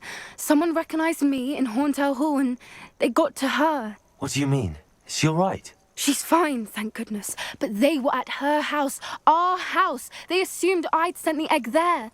She said they took the whole place apart looking for it, screaming that we'd cost them everything. I'm sorry, Poppy. I'm glad she's all right. I don't think either one of us could have anticipated that. I should have known. I underestimated the poachers. And now another creature's in danger. What do you mean? The poachers refused to leave empty-handed, so they took valuable journals that Gran had discovered when she was researching rare creatures. One of them contained theories about a secret hiding place of the Snidget, long thought to be extinct. Exactly what kind of creature is a Snidget? It's a small bird with golden feathers. It's incredible. It has rotational wings that allow it to dart quickly in any direction. In fact, the golden snitch in Quidditch is based on the Snidget, which barbarically was actually used in the sport hundreds of years ago. Why would Snidgets be valuable to poachers? They could make more money with Snidgets than they ever would have fighting dragons. The golden Snidget's feathers and eyes are incredibly valuable. That's why they're believed to be extinct. They were hunted out of existence by wizard kind. If the poachers found some now, I can't bear to think about the horrific way they'd be bred and killed for profit. Where exactly are these Snidgets allegedly hidden? Gran says the journals were a bit cryptic, which is good. Perhaps the poachers won't be clever enough to find the birds. From what she recalls, the journals only noted that the key to finding them lay in the moonlight. Gran thinks it can be narrowed down to a handful of locations. I take it you aren't going to let the poachers anywhere near the Snidgets. Gran wants me to stay out of it, but I know she's devastated that poachers might go after the Snidgets, if they still exist. We had the element of surprise on our side when we saved that dragon, but the poachers will be watching for us now. We need allies.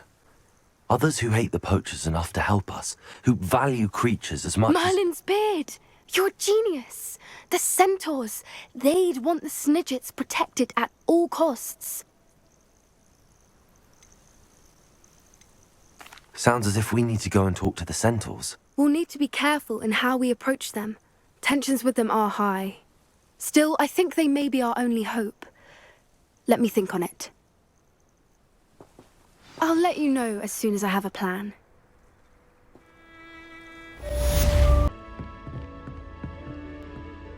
Professor, do you have a moment? I do. May I ask what attracted you to astronomy? You may. Might I assume from your inquiry that you wonder how anyone may have an interest in astronomy?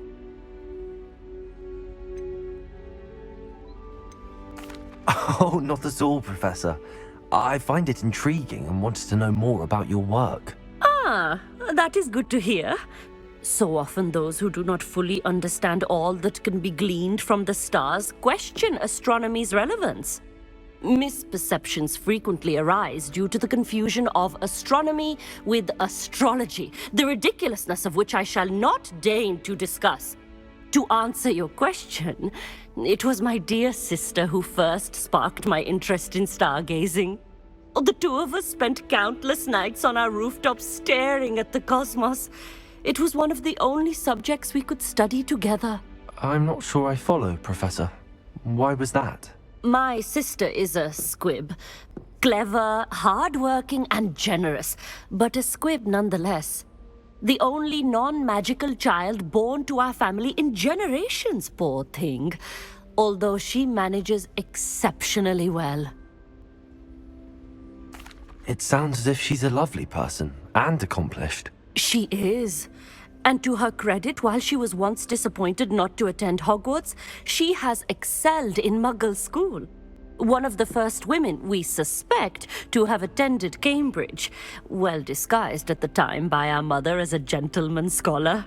And as astronomy is one subject shared between the Muggle world and ours, she and I have been able to maintain that common interest. We still sneak up to a rooftop now and then to gaze upwards, courtesy of a levitation charm rather than a trellis nowadays. Thank you for telling me about your sister, Professor. I was glad to.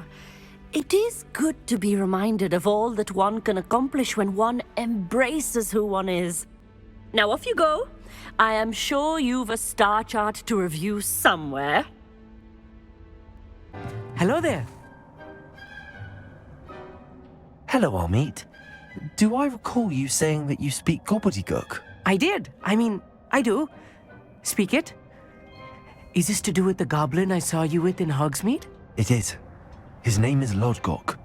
We could use your help with something. He's waiting for me near a goblin mine. Would you be willing to help? Of course. How exciting. Well, might this be dangerous? I think he simply wants to show me something that involves gobbledygook. If it helps, he's a friend of Sirona's. Good to hear. Good to hear. If Sirona trusts him, then I feel much better. You said you know gobbledygook, but how well? I've been reading it for as long as I've been reading English. My parents have an extensive library. Once I grew bored with the classics, I devoured goblin writings. I'd tell you some titles, but you wouldn't understand them. Have you ever spoken directly to a goblin? Unbelievably, no. I'm so looking forward to it. Actually conversing in gobbledygook with a native speaker. Cannot wait to confirm subtle bits of pronunciation and tone that may have eluded me, being self-taught and all. Lord Gok is waiting. Should we go? Of course. I just want to check the pronunciation of a couple of key terms first. So I will meet you there. A friend who speaks gobbledygook is meeting us. Before he arrives, perhaps you could tell me why we're here? Of course. Unfortunately, presenting Ranrock with the Helmet of Urtkot did not have the effect I'd hoped. Because he knew the details surrounding its plunder, he presumed I'd had help from a witch or wizard in retrieving it. How else did he expect Goblinkind to get the helmet back? Seems he has no interest in making amends with you. I'm afraid we do not have the luxury of rational expectation when it comes to Ranrock. Damn Bragbor and his blasted journals. Bragbor? An ancestor of Ranrock's, renowned metalworker. If we are to work together, I suppose I must tell you more. Not long ago, Ranrock sent me to collect a recently unearthed set of Bragbor's journals. They described repositories that Bragbor had been commissioned to build for a group of witches and wizards. What do you mean, repositories? Large, magically fortified receptacles crafted from goblin metal. Ranrock recruited others to help me locate the repositories. We were to search anywhere that was connected to 5 names mentioned in the journals: Rackham, Fitzgerald, Bakar, Morganach, and Rookwood. Rookwood Castle? That is where we began our search. Why does Ranrock care so much about these repositories? He cares about what they contain. For centuries, wizards have refused to share their magical knowledge with goblins. Your kind will not even let us carry wands. Thus, many goblins, myself included, have spent our lives mistrusting wizard kind. Ranrock was convinced that the repositories contained a magical power that wizards wanted to keep for themselves. He is determined to take it for goblin kind. But Here comes my friend Amit. Probably best to continue our conversation later. Greetings, Lord Gok. It is an honor, sir. You speak gobbledygook. Oh, Bagalio. Enough. Please do not tell me that was meant to be gobbledygook. Yes. Perhaps my pronunciation was a bit off. I imagine certain dialects differ. Pronunciation is not the issue. I barely recognize that as language. I trust you can read gobbledygook better than you can speak it? I can, Sir Lord Gok. Just Lord Gok. Thankfully, we only need someone who can decipher written plans, since I cannot join you in the mine. What written plans? And why can't you come with us? We need some idea of what Ranrock knows or is plotting. I suspect a careless loyalist may have left plans behind. And I'm unable to join you because I cannot risk anyone reporting my presence to Ranrock. All you need to do is not be seen, either by the eye above the enchanted door or a loitering loyalist. What else should we know about the enchanted door? The door will not open while the eye can see you. You and your friend must be invisible to it to gain access. From what I know of wizard magic, that shouldn't be too difficult to achieve. Amit and I can do this. I will await your return. I shall see you soon.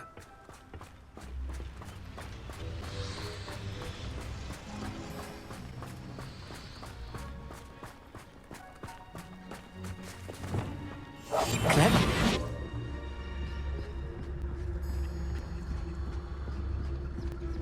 The door is looking at us.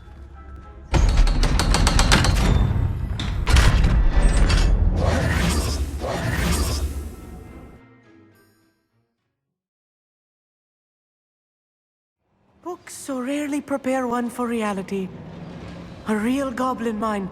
It's even grander than I had expected.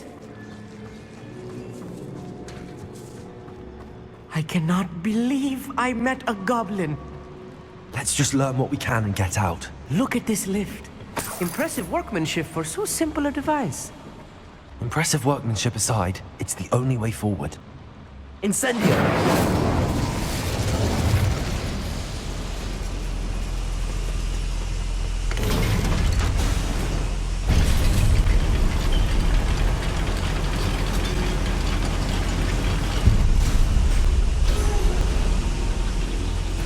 I still can't believe we're inside a real goblin mine.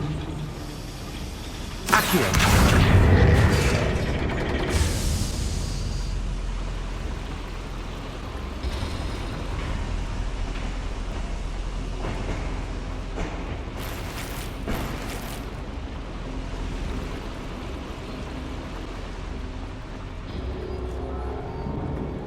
I've read about mines like this, but seeing one is something else altogether.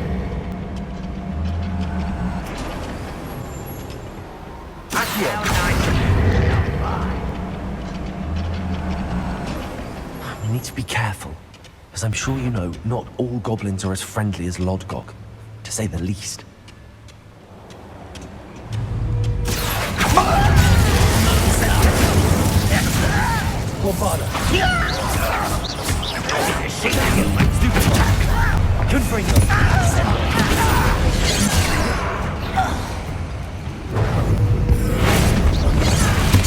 That was a little more than I'm used to. I'll get us through here safely, Amit. You have my word.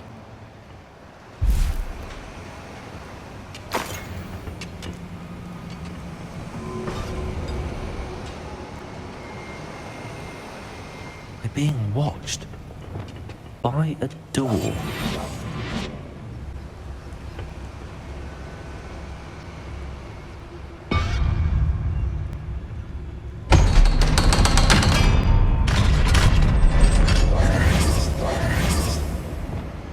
Incendio!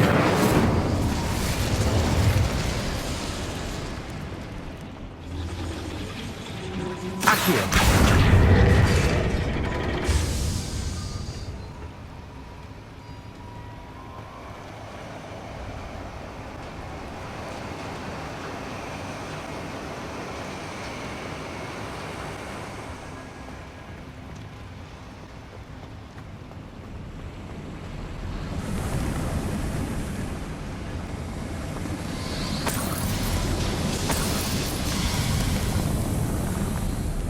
I feel like a character from one of the adventure books I read during the summer holidays.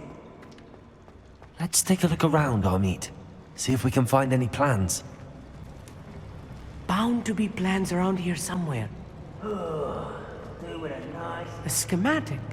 They're building something. I can't quite make it out. Curious. I will get to the bottom of what they've been building down here.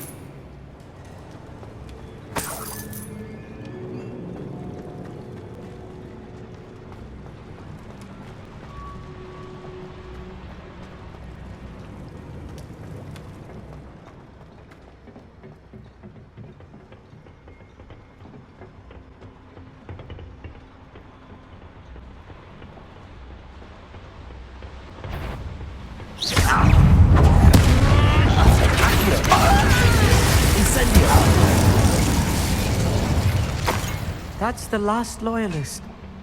Unfortunate, really. I'd imagine most goblins to be brilliant and kind.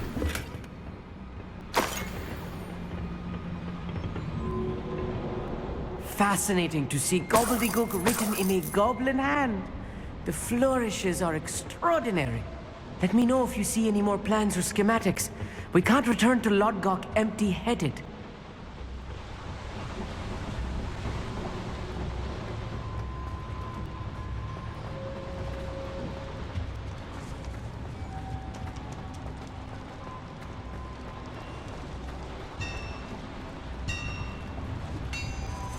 If I'm translating this correctly, and I think that I am, they're building something rather large.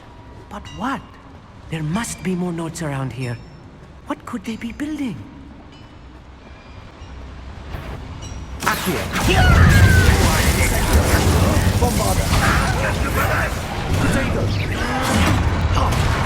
little magic tricks won't distract me! I won't rest!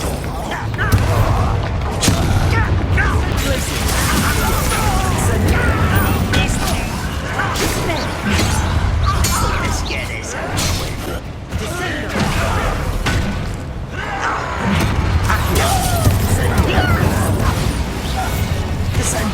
One less human to worry about. Confringo!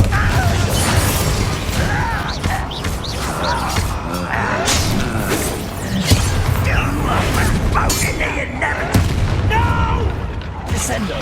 Confringo! Oh, this really is too much. Stay close. I've handled much worse. Another boiler. This place is more complex than I had expected. Incendio!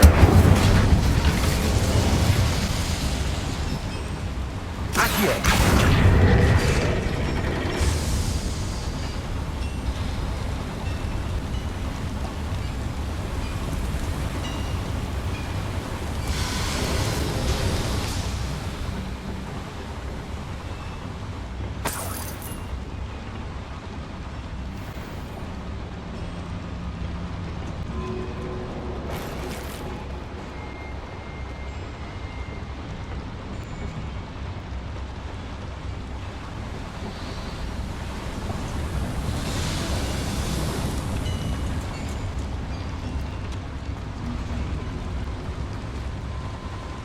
Another schematic. What are they going to build? This mine is too small for whatever it is.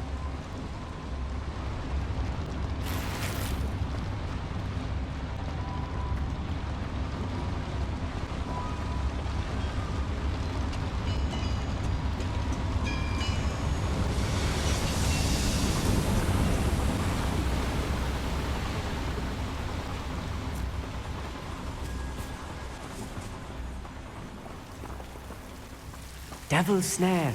Nasty stuff if we're not careful. Not an entanglement we need right now.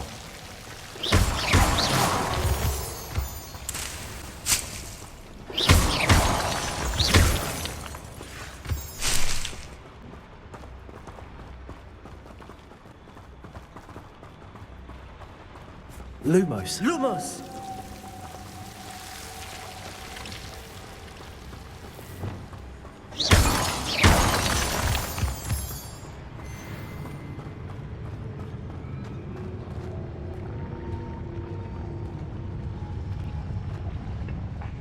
For better things than this so-called patrol. Back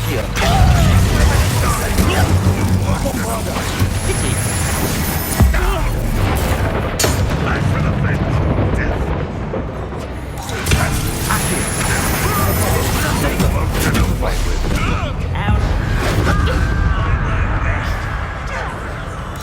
Death.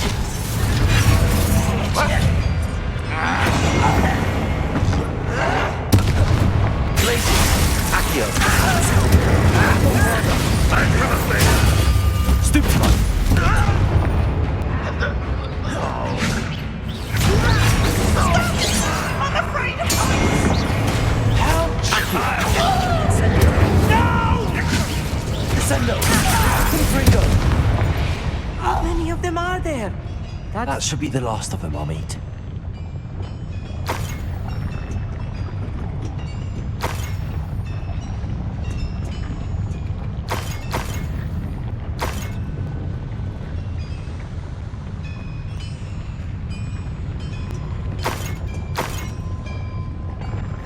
I'm quite good at sneaking about.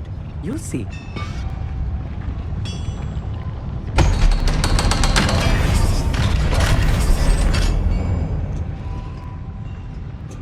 Incendio!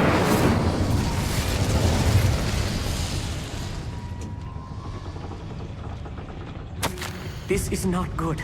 They're building enormous drills, bigger than this mine could contain. Let's get out of here and tell Lodgok what we found.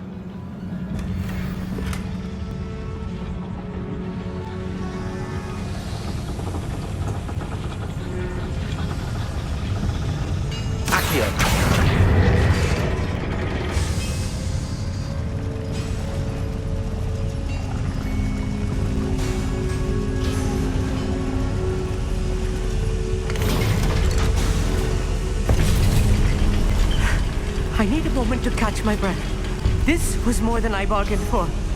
I'm glad you came with me, Amit. Now that we know what they're up to, we can get out of here.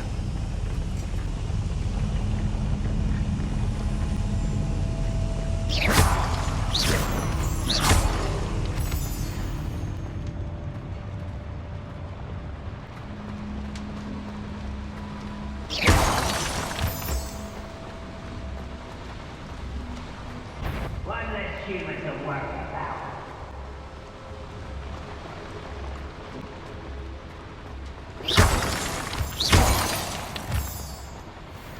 We're almost out of here, Amit. Look, the lift. A welcome sight indeed.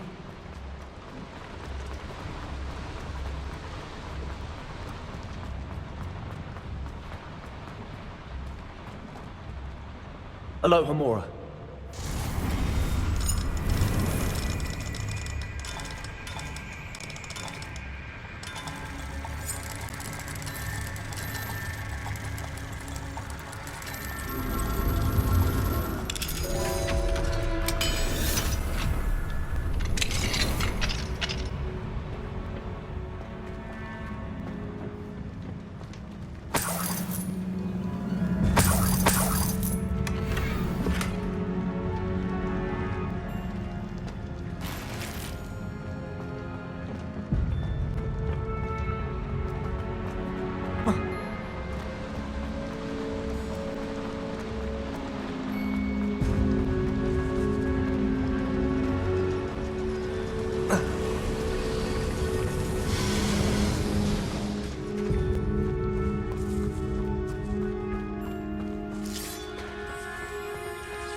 Can we please talk about what just happened?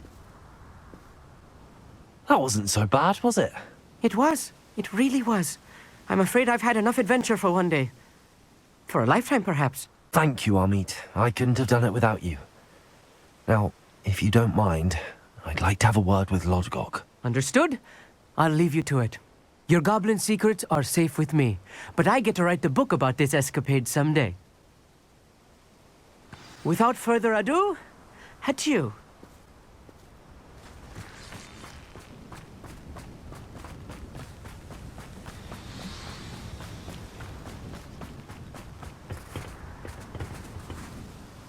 They're building enormous drills.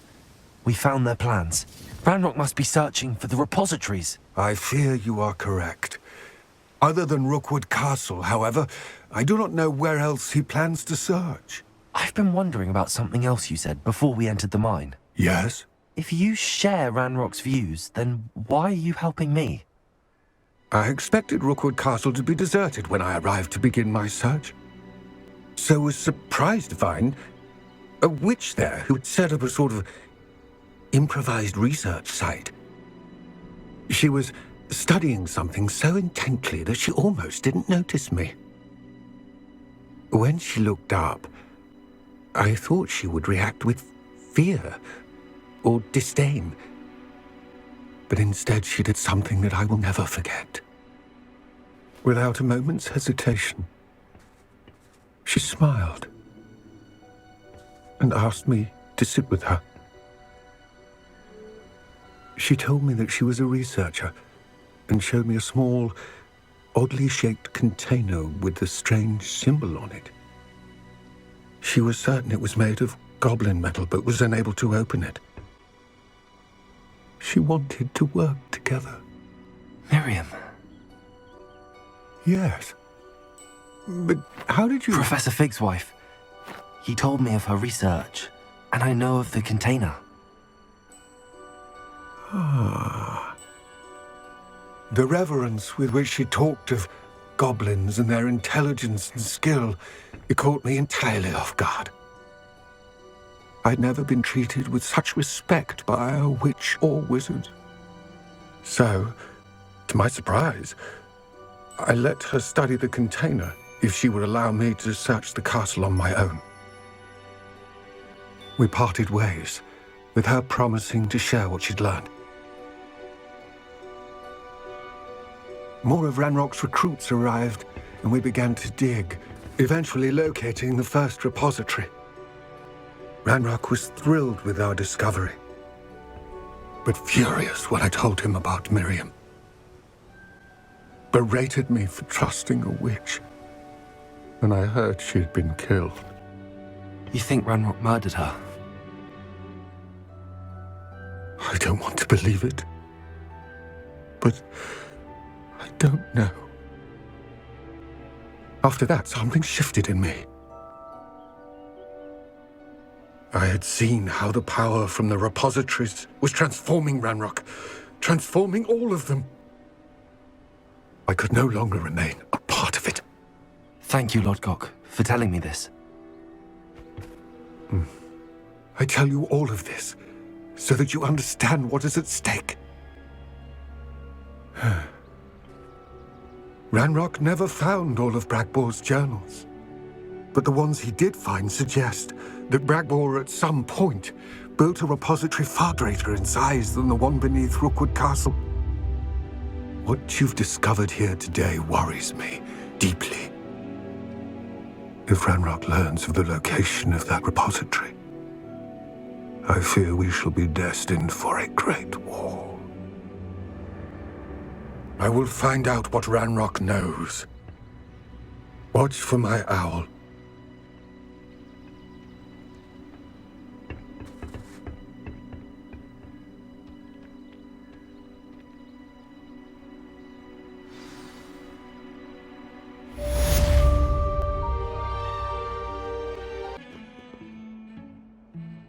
Pardon me, is everything all right? No, it's not. We only had 2 bells to go, but she just had to go and spoil things. I'm afraid I don't follow.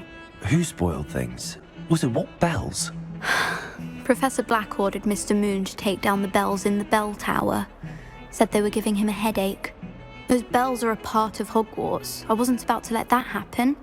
So, I asked my friend Adelaide to help me put them back. We've always been a duo of sorts, Adelaide and Evangeline. Addie and Evie. Anyway, it was going swimmingly until Black started asking questions. Then she wasn't comfortable with our rule breaking. Now I'm stuck, unable to tell which bell goes where. Is it really that important that the bells go back up? Is it really that important? They're part of the school's history. Those bells likely told a young Merlin that he was running late to Charms, or called Ignatia Wildsmith to dinner. We can't simply fiddle with history. We're meant to be its stewards. It's certainly an odd decree, even for Black, taking down the bells for a headache. I agree. I thought it might also have been that they interrupted his hourly naps. That's all he does in his office, you know.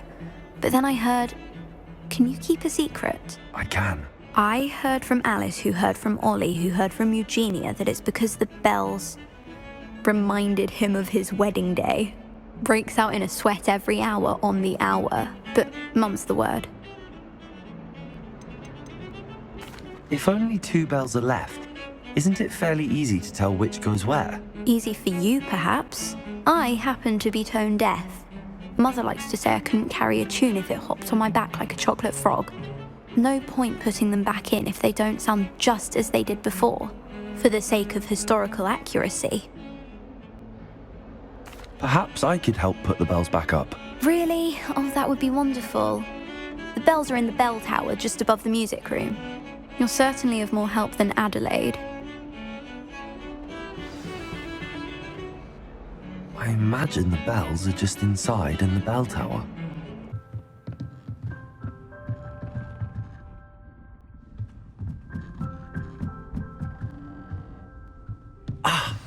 Found them. I'll have to get those up there somehow. Wingardium Leviosa, perhaps? Accio! Wingardium Leviosa!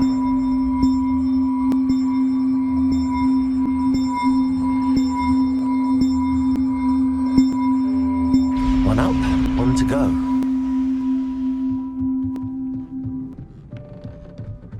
Accio! Wingardium Leviosa.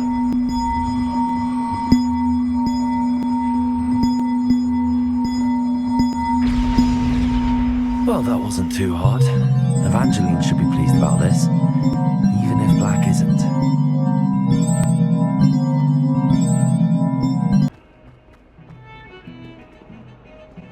If he thinks he's getting away... The bells are back up, Evangeline. Oh, you're a credit to the school. I can't wait to hear them. I can't wait for the headmaster to hear them. I wish I could see his face. Future generations may not truly appreciate what you've done, but I do. And I hope that you do as well.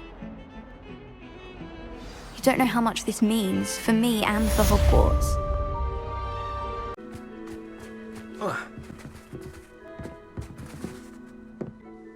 Hello. Are you here for Summoner's Court? That I am. Don't expect to be as lucky here as you were in Crossed Wands. Speaking of which, care to play a match? Of course, Charlotte. Then may the best summoner win.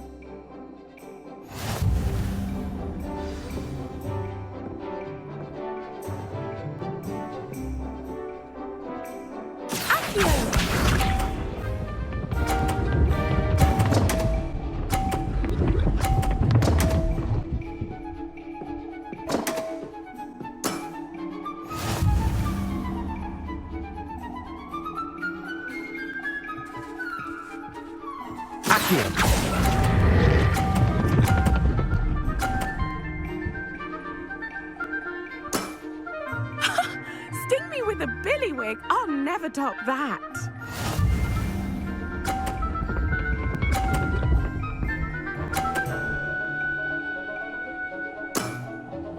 Precisely as planned.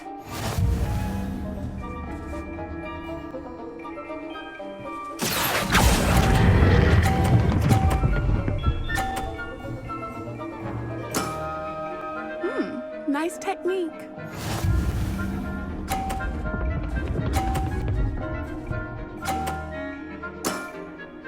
Precisely as planned.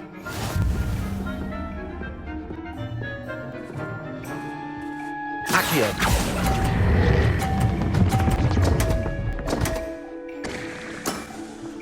Such grace. Finesse. Well, you are good.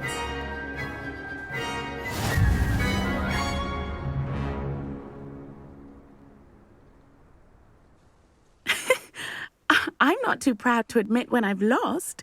Where did you learn to play like that? I play by intuition, natural skill and all that. That's been my strategy. I suppose it only gets you so far, though. Well, you've only one opponent left now. I won't say more than that, but let's just say he's the best for a reason.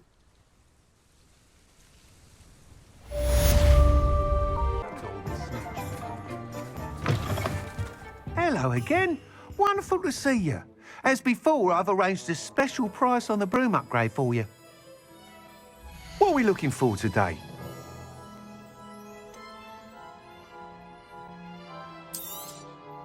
You'll be thrilled with that broom, I promise you.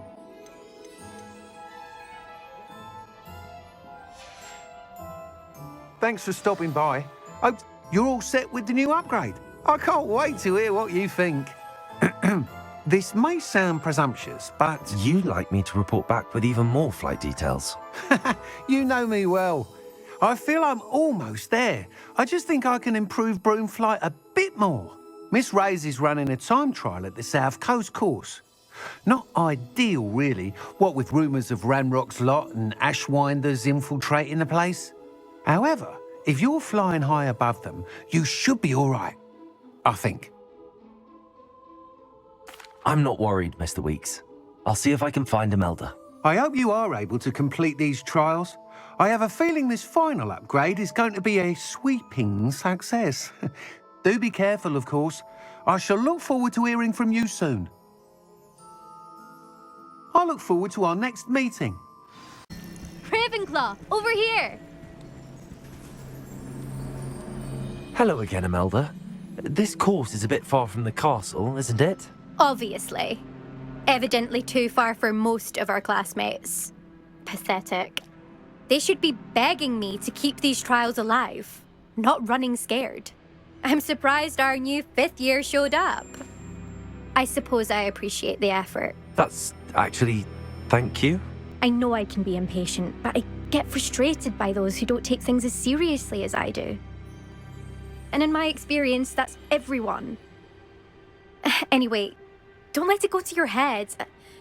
Right then, enough chatter. I'm confident I've posted a time you won't be able to beat. We'll soon see how I fare, won't we? I'm ready.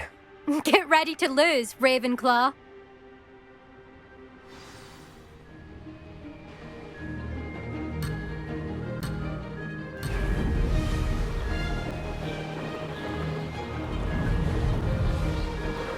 Brilliant flying, if I do say so myself.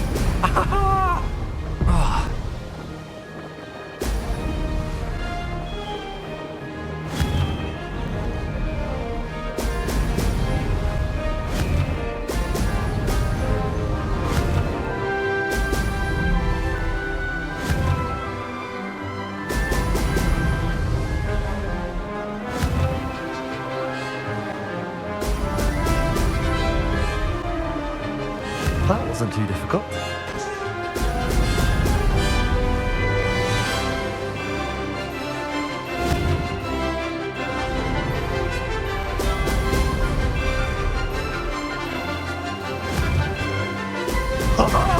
Now that's more like it!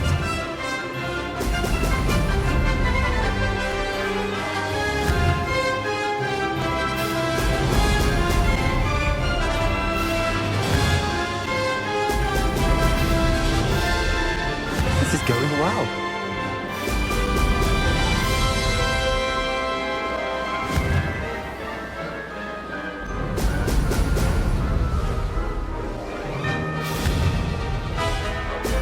Brilliant.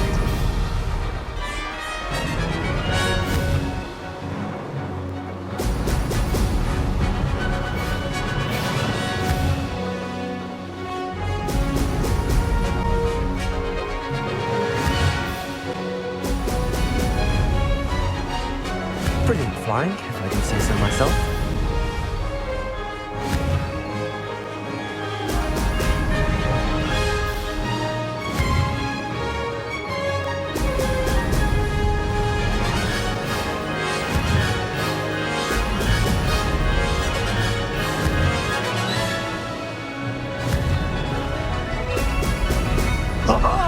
Now that's more like it!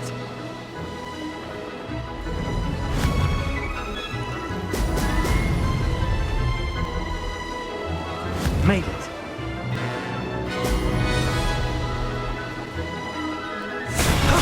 That wasn't too bad.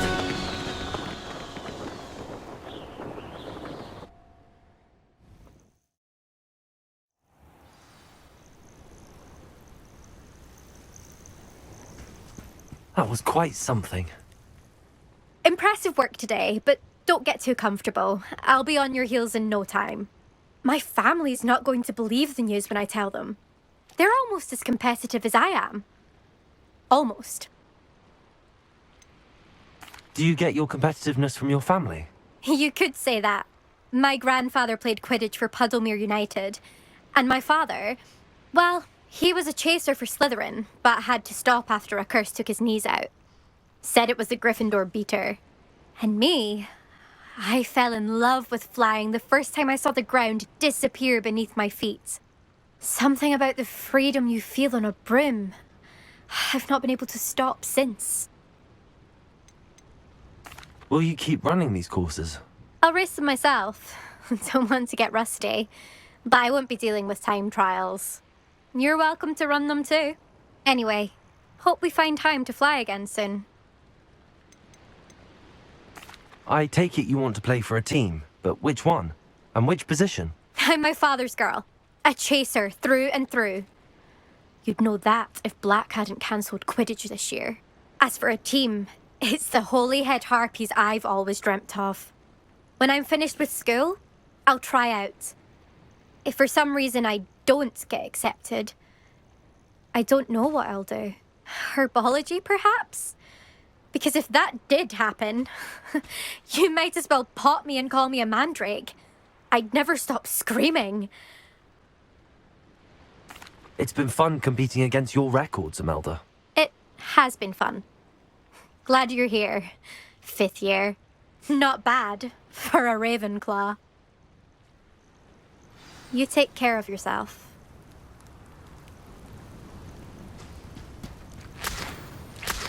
I should let Mr. Weeks know that this was his best upgrade yet. How's my favourite test flyer?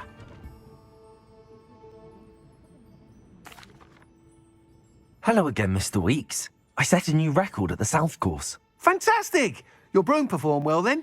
The best upgrade yet. It flew beautifully, incredibly nimble. But with the speeds it now reaches, I can feel the wind catching beneath the seat a bit, preventing it from reaching its full potential.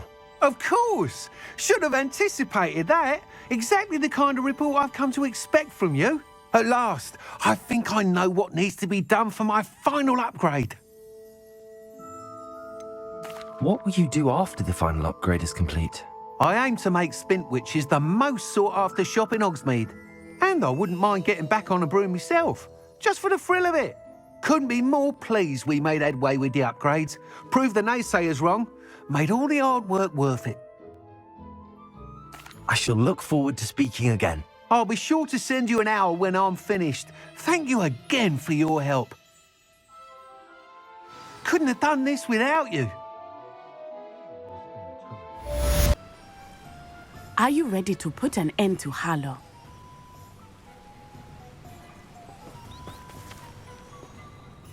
I'm ready to do what's needed to take Harlow down. I know you have a plan. We must gather information from the friends of Mr. Bickle that Archie and Mrs. Bickle mentioned. Agabus Filbert, Otto Dibble, and Mr. and Mrs. Rabe. All right. I suggest that you speak with each of them while I head to the Hogshead. I saw some Ashwinders heading there. And as my mother would never go near the Hogshead, she is less likely to learn of my activities than if I were to wander the village questioning its residents. Where am I to find these friends of his? I do not know about Mr. Rabe, but his wife, Daisy, is often in Hogsmeade, as is Agabus Filbert. And Otto Dibble, he works at Gladrags, so you will likely find him there. What sort of information am I trying to gather from these people? They may know what evidence Mr. Bickle had against Harlow, or they may have evidence of their own. We simply need to know whatever they know. Very well. I'll speak with them, see what I can learn. I knew I could rely on you. We need to know how they are being blackmailed by Rookwood and Harlow. Meet me here after you have spoken with them. Hopefully, by the time you return, I will be able to move a bit more freely.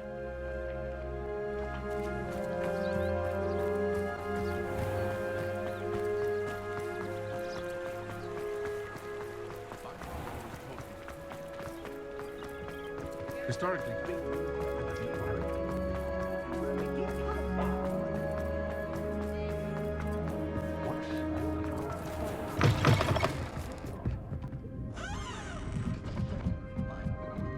Mrs. Rabe should be nearby.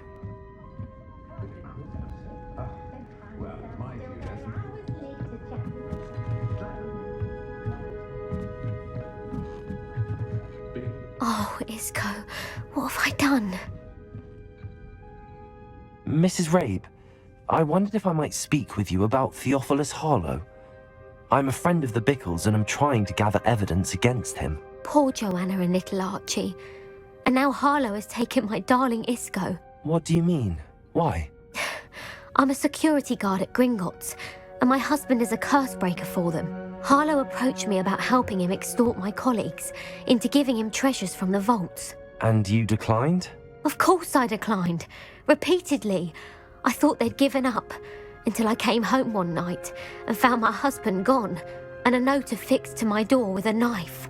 The note stated that I only had a few days to reconsider helping with some banking needs, and that my husband would appreciate it if I acted quickly. But the help Harlow wants is help that I cannot give, and my dearest Isco is paying the price. Why wouldn't Harlow extort your husband? Isco's job is even more removed from the vaults than mine. He travels the world for the bank. He could do nothing for Harlow. I'm the one in the bank on a daily basis, which evidently makes me an enticing target for blackmail. Have you helped Harlow since your husband was taken? No, I'm worried sick about Isco, but he'd never want me to compromise my integrity. I also know that he's extremely clever. That said, I was hoping he would have escaped by now. It makes me concerned as to why he hasn't. Are you sure the note means that your husband was kidnapped? What else could it possibly mean? Besides, I came home to find that someone had trampled the daisies in our garden. It may sound silly, but those were Isco's pride and joy. He would never have let that happen.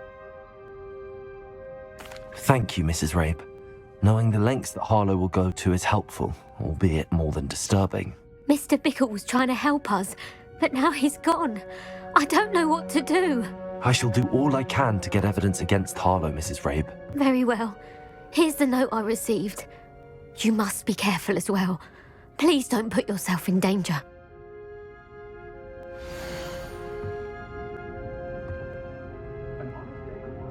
Some evidence worth hanging on to. Thank you. I hope it's not too late. Now, to find Mr. Bickle's other two friends.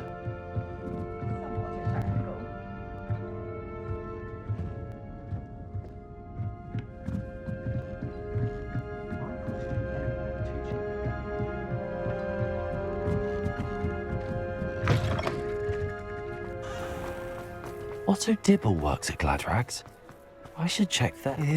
Please tell me you didn't take it, but perhaps it's been here all along. Mr. Dibble, may I speak with you? It's about Theophilus Harlow. I've nothing to say about him. May I interest you in a stunning cravat today? Please, sir, I'd like to help. I spoke to Mrs. Bickle. You know the Bickles? All right, but we must be discreet. Can't have Mr. Hill hearing this. I know Mr. Hill. He was kind to me the day of the troll attack. Oh, he's a good man, but even he wouldn't understand about Harlow. It started a few weeks ago. I was distracted, reading a note, when you-know-who came into the shop. I hid the note behind the counter and offered to help him. He stared at me for a moment, then asked me to check on an order he'd placed. I went into the storeroom to check on what turned out to be a non-existent order. When I returned, he was holding the note. What was in the note? It was a note from Rosie Hill, Mr. Hill's daughter. You see, we've been, secretly engaged these past 6 months. We haven't told Mr. Hill yet. I dare say he has higher hopes for her. Harlow advised me in no uncertain terms that my relationship with Rosie, not to mention my employment here, depended upon my cooperation. What does he ask you to do? It all happened so quickly. In an instant, he took a very expensive scarf from the counter, pocketed it, and smiled. He said, "Your secret is safe as long as I can supply my lady friend with delightful items like this every so often." I've been able to cover for his requests until now with some creative bookkeeping, but I can't keep it up for much longer. I'm terrified to say anything. I could never live without Rosie. Could you give me a bit more detail about the note? That might help me to identify it should I come across it. It's on Rosie's special pink stationery. It has her monogram at the top, RH. That's how Mr. Hill would know it was real. What have you been doing to keep the extortion a secret? Well, as I mentioned, creative bookkeeping. And I've also been trying to cover the costs with my own savings, but I'm running out of money. Of course, none of this bodes well for my efforts to improve my circumstances and to be worthy of Rosie. I met Mr. Hill the day of the troll attack. He was kind to me. Why don't you just tell him? He's a lovely man. But when it comes to Rosie, I fear he loses all perspective. He'd see this as a grave betrayal. I'd lose my job instantly, and Rosie as well. Thank you for telling me. I'm gathering evidence to take Harlow down. I would love nothing more than to see him rotting in Azkaban, but be careful. He's an awful man and incredibly dangerous. As for Rosie's letter, should you happen upon it, I have committed it to memory. You may destroy it immediately. Understood. Now hurry off before Mr. Hill returns. Where was I? We're on the right track. Now to find the last of Mr. Bickle's friends.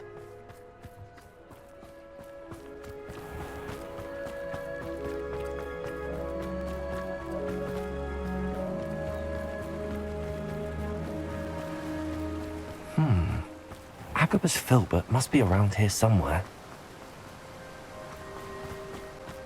Hello there.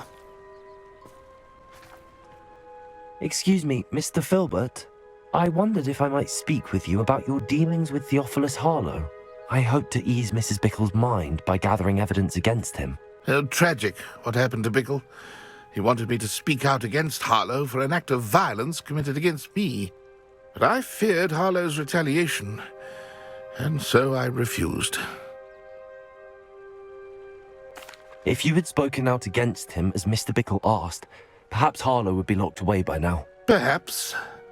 But perhaps I would have suffered a similar fate. You said that Harlow committed an act of violence against you. Could you tell me what happened? Before my extraordinary wife, Dulcibella, passed away, she had just completed a small book of poetry.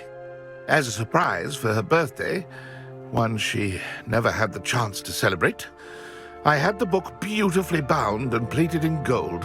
One day, Harlow came calling to punish me for having spoken out against the Neanderthals that comprise Rookwood's lot.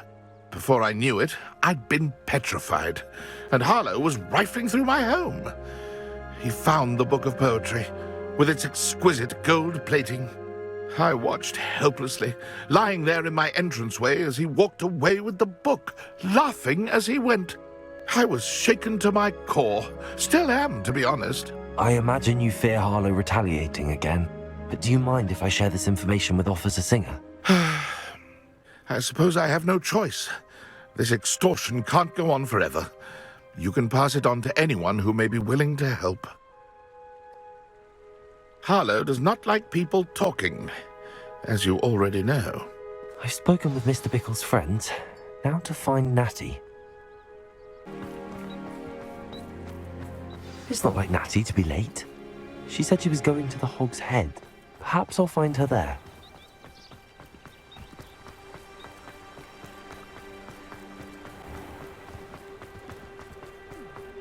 Find myself scurrying. Never seen them. Only a hairy hog.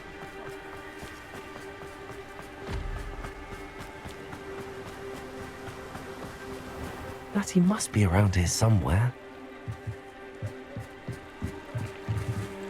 Natty's wand. She can cast without it. She wanted me to find this. She's in trouble. Revelio will show me where she was taken. Revelio!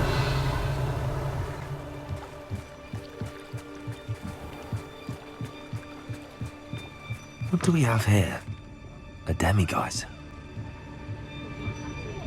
Nosy little students get what's coming to them. Hasn't been anyone as bad as Barnaby. Natty must have been taken this way. I need to find her quickly. The footprints led to this room. There must be another way forward. Accio!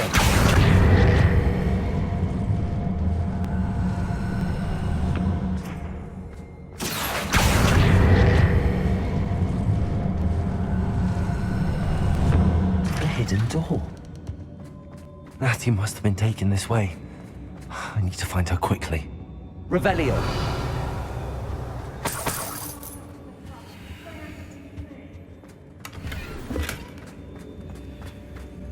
I'd better be sure I'm not seen. Not gonna work. It's mine. You should have Aaron's coming for her. We ought to just kill her. Harlow says her friend has been reckless enough. He wants them alive. Only a Hogwarts student would be arrogant enough to come in here alone. Just keep an eye You're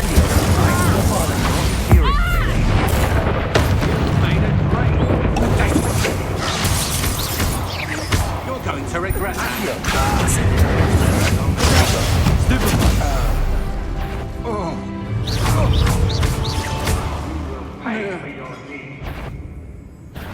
No more happy days for you.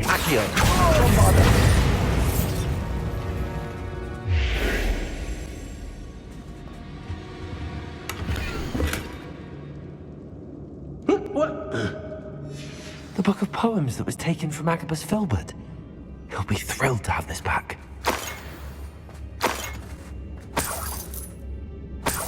Revelio.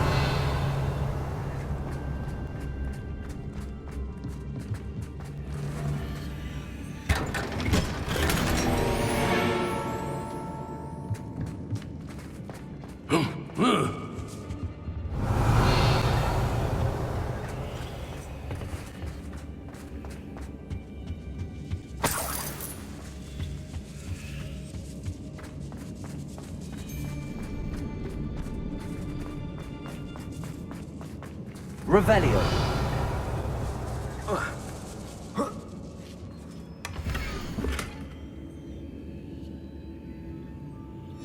Otto Dibble's love letter from Rosie. He wanted me to destroy this if I found it.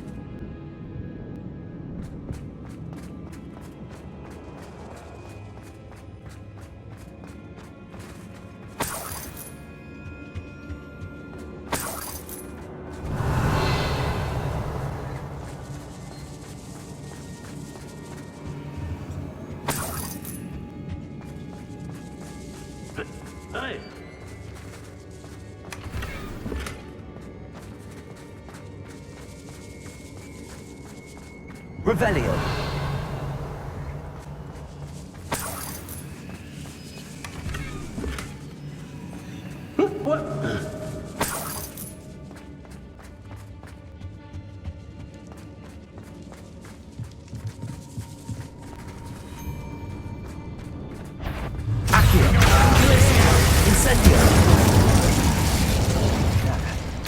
Someone over there!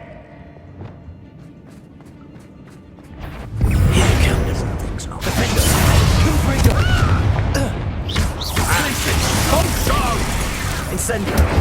Bombarda! Might want to look up. Confringo! Defender!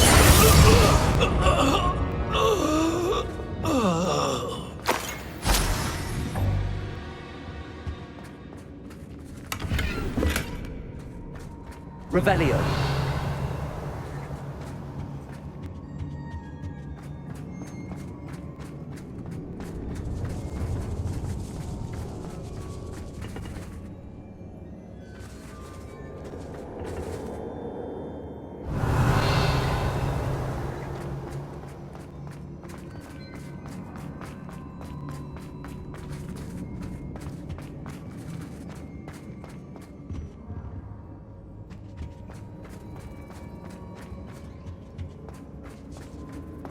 Revelio.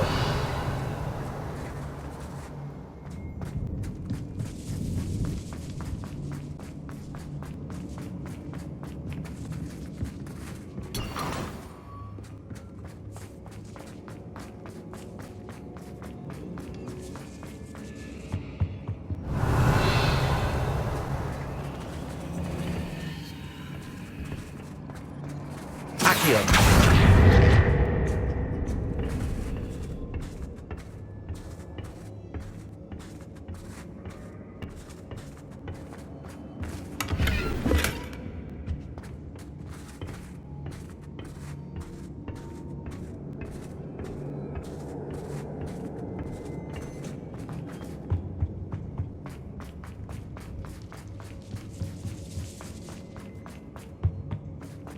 He must be here somewhere. You found us!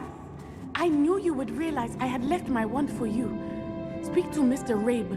He will tell you what you need to do. Revelio.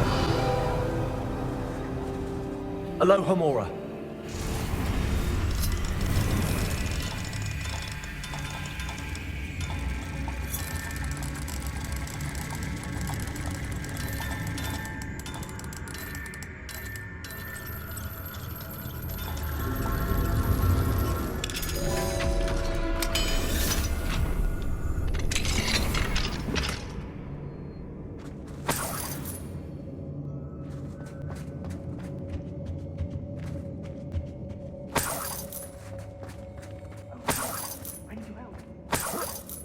Revelio.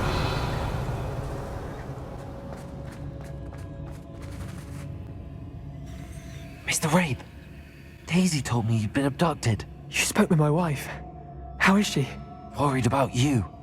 Are you all right? I am all right. Thank you for coming. These locks are cursed, and there's an anti-apparition jinx on the cells. Even Natty's skill with wandless magic cannot free us. I need you to find my wand. Mr. Rabe, I found your wand. Well done. I knew it was nearby. Now, you best stand back. One never knows how a curse will react to being broken.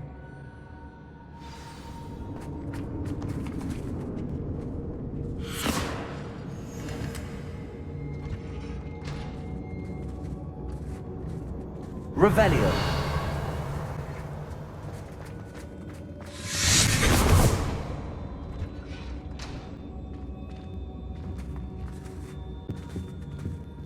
Thank you, Mr. Isco.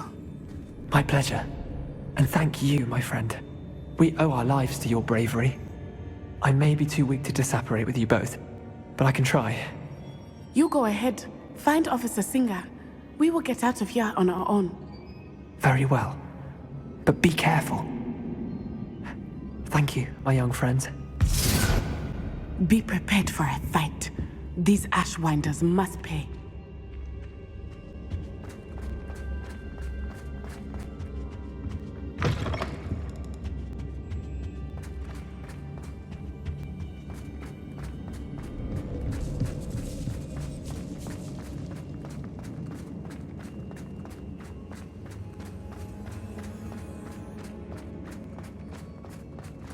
Lumos.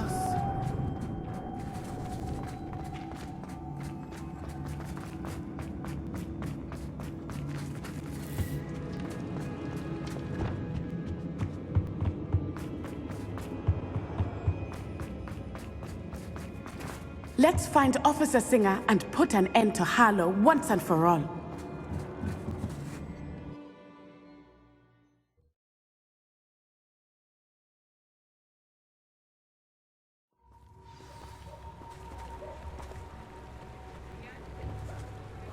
Natsai Onai. I should have known. And you, the troll dispatcher. Oh, thank goodness the two of you are safe. Isco Rabe told me a couple of students had rescued him. Should have known it was you two. Is Mr. Rabe all right? He is. I sent him home to his wife. Miss Onai, your mother will not be pleased to learn that you're still risking your safety pursuing these dangerous men. Actually, Officer Singer, Natty and I learned of several Hogsmeade residents who've had their lives threatened by the Ashwinders.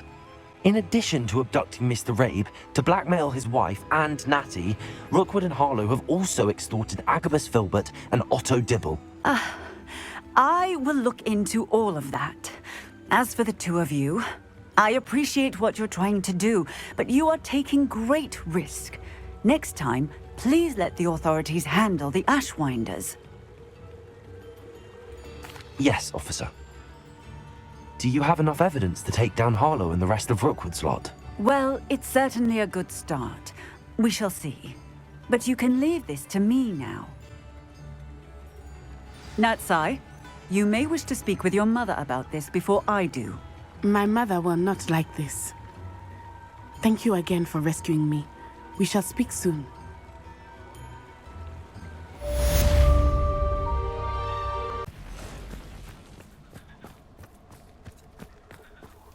I can do this. I can do this. They will want to help. Is this where we're meeting the Centaurs? Well, they don't exactly know we're coming, so it's less of a meeting and more of a surprise, I suppose. Once we tell them about the Snidgets, they'll understand why we came and they'll want to help. I hope you're right. Perhaps they'll be able to tell that we're sincere. There's something about them that's so knowing. It's almost unnerving. I suppose they are known for having an air of omniscience. That's exactly the right word. I just... never mind. What is it? It's nothing, truly. We've no secrets to hide. That's right. We'll simply be honest with them about what we're trying to do. They'll have to help us, won't they? Yes, of course. You're absolutely right. We'll meet with them, tell them about the Snidgets, and I'm sure to all be fine.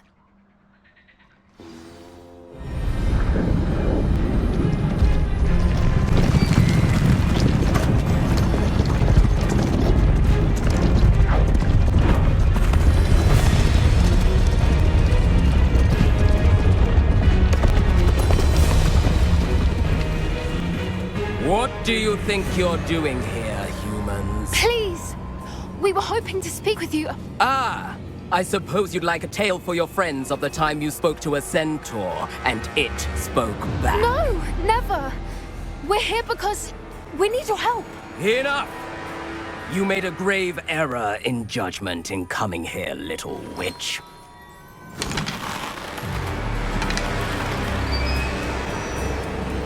Leave them be, Alec.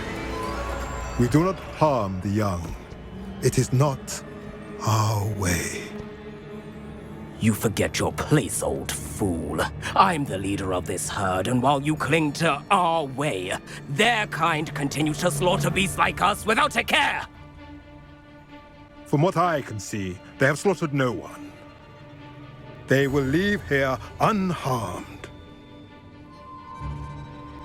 Mark my words, Doran. If I ever see them again, it will be all 3 of your heads.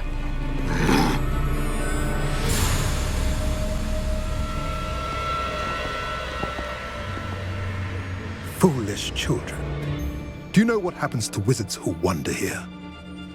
Now, follow me before Golden I... Snidgets are still alive, and the poachers are after them. They know that the key to finding them lies in the moonlight, but they don't know what that means, yet. Please, help us find the Snidgets before the poachers do. Could it be?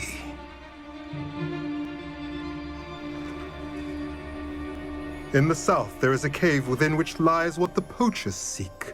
A moonstone. Retrieve it and place it in the henge in the forest. I, on the other hand, must go speak with the herd. Find me after you have done this.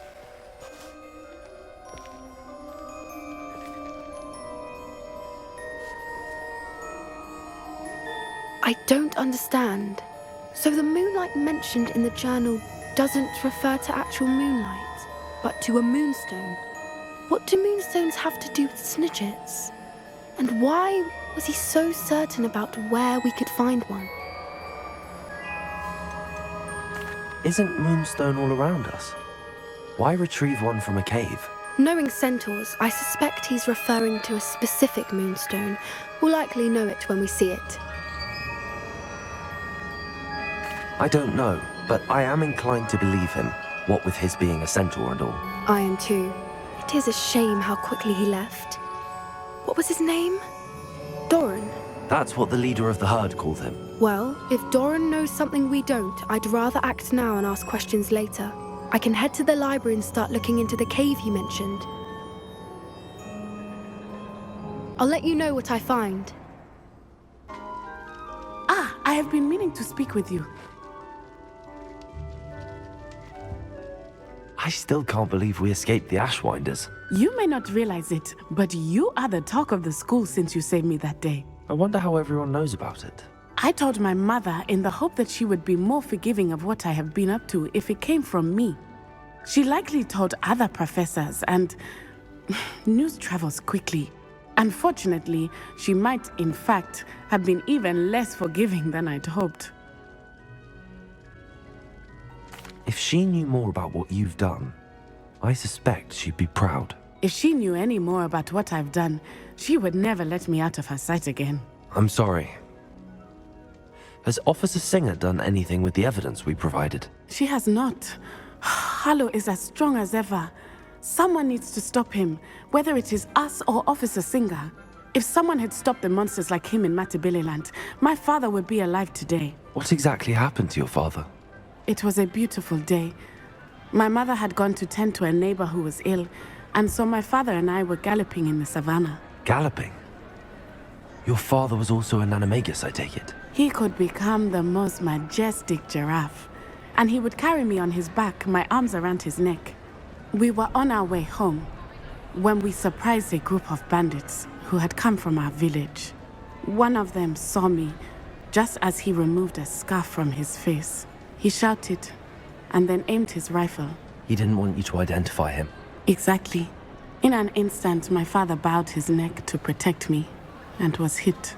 As he fell, my father changed back into his human form. When the bandits saw this, they turned and ran in fear. Magic terrified them, and then he was gone. And it was all my fault. Your fault? How so? He died protecting me. If I had been capable of protecting myself, he would still be alive today. My mother and I tried to go on without him, but it became too much for us there. A few years later, we left to come to Scotland. Do you think taking down the Ashwinders will avenge your father's death? No. Vengeance is not what drives me. My father would not want that. He and my mother raised me to believe that it is a privilege to be able to fight for those who cannot. I know there is risk involved, but I feel it is worth it. I am glad you seem to think so too. What does your mother think about all of this? Well, as you saw, she worries a great deal. She is an excellent seer, but I think it bothers her to this day that she did not see my father's death coming. She misses him, as do I. So I believe on some level she understands my need to seek justice in a small way. But that does not mean that she likes it. Do you think your father would approve of the things we've been doing? Oh my, that is a good question. In theory, yes. Although he would worry as my mother does. But I think he, of all people, would understand my persistence. My father never shied away from a fight for good, no matter how ruthless the foe. And I think he would have enjoyed knowing that I had a compatriot like you. I'm sorry, Natty. I can't imagine what you've been through. Your father sounds exceptional. He was. Truly extraordinary. And thank you for your kind words. We all have our burdens. My father had a saying about that. Yes, I remember. Rain does not fall on one roof alone. Exactly. Soon you and I will put an end to the Ashwinders, beginning with Harlow. And once he is gone, we will turn our attention to Rookwood. We are making progress, and we will succeed. Thank you again for saving me. You deserve all of the praise you have received. Welcome back. Hello, Professor. I have news. The goblins are looking for something. Another repository. They've built drills to help with their search. Most troubling. Are these repositories like the broken container I found at Rookwood Castle? They are. I fear we have no time to lose. Have a look at the map. Fortunately, the next trial is fairly nearby. It's Hogwarts.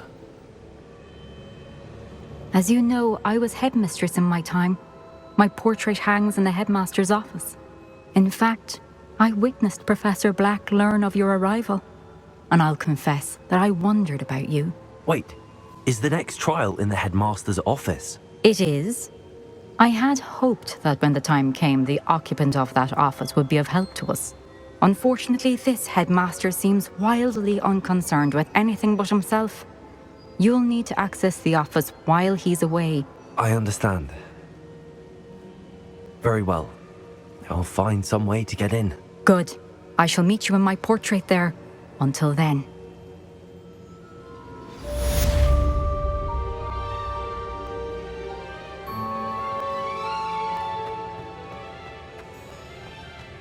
How will I gain access to the headmaster's office? Perhaps Professor Fig will know what to do.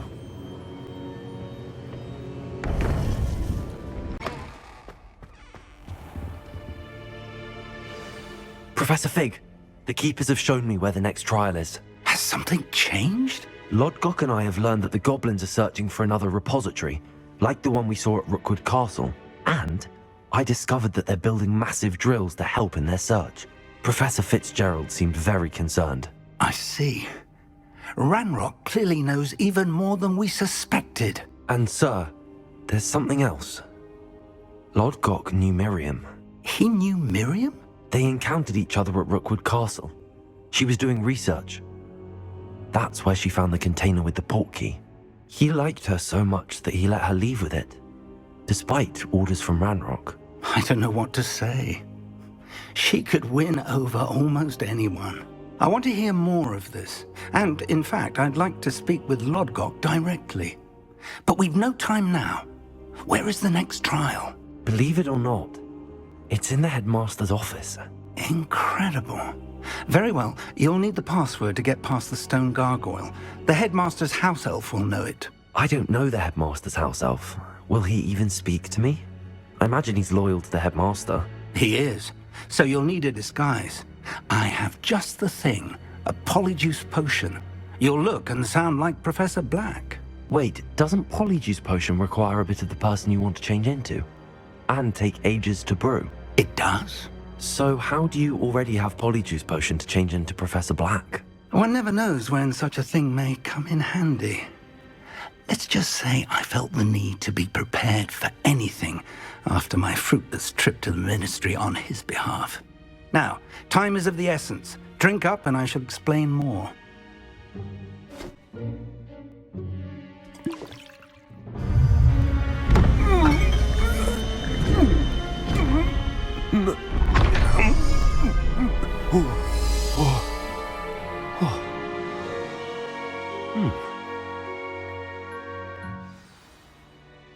How do you feel? Incredible. I won't forget that taste anytime soon. How do I sound? Convincing. I've taken the liberty of transfiguring your robes. As we discussed, you'll need the password from Scrope, who could be anywhere in the castle. You might look for Professor Kagawa. She's taken to badgering the poor elf about Quidditch in the hopes that he can convince Black to change his mind. Thus far, unsuccessfully. I see. But what if Professor Black sees me? Leave him to me. I shall tell him where to meet a liaison from the ministry in Hogsmeade. That should give you plenty of time. Thank you, Professor. I suppose we'll meet again in the map chamber. It's rather strange to hear gratitude coming from Professor Black. I'll see you there. Now to find the headmaster's house elf.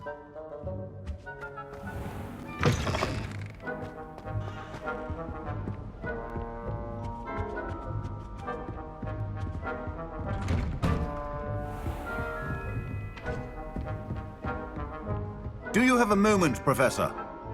Professor, I was hoping to catch you. Places to be, Professor Sharp. Places to be. Of course, sir. Only, you'd asked me about a particular potion, and I did? I did, yes. Well, spit it out, Sharp. I don't have all day. Probably best not to discuss it here, sir. I assure you, Sharp, you may speak freely. Very well. I've brewed the cure for boils you wanted. I can drop it by your office when it's convenient. Of course, yes. No need for all the cloak and dagger. Simply have a student deliver it. A student? Very well, sir, if you insist. I do. And thank you, Sharp. I just hope you've brewed enough for all my boils. Now, to determine which student gets this rather unenviable task. Chewing with your mouth open? Where are your manners? When I witness what passes for magic in these halls, I simply mourn for the future of the wizarding world. What could the headmaster want? Gareth! Mr. Weasley, what are you doing here? Don't you have, somewhere to be? Oh, Professor, yes, of course. All sorts of places I'd rather be right now. Do you need something from me? I'm looking for my house elf. Surely you've seen him? Ah, the little one-eared fellow. I saw him heading to the Great Hall moments ago, muttering on about your, sterling graces, sir. I am watching you, Mr. Weasley. Mr. Redding, who owns Honeydukes, tells me some of his billywig stings recently went missing. Prime potion ingredient.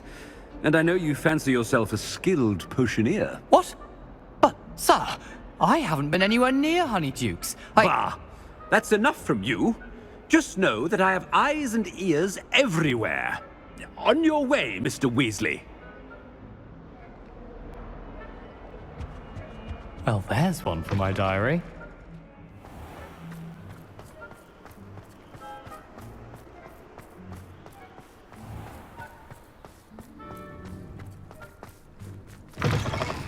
Has anyone seen my ivory-handled hand mirror? Of course you haven't.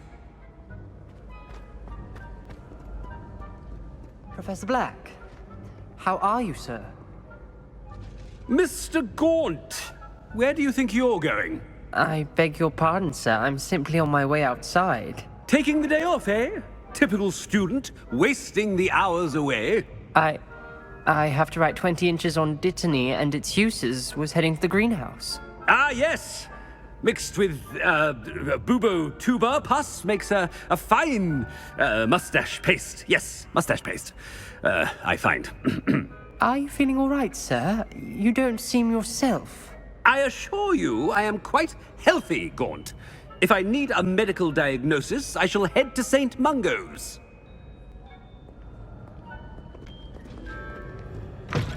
Greetings! I mean, out of my way, children! Professor, a word? Professor Black, again, it is not too late to reconsider your decision regarding Quidditch.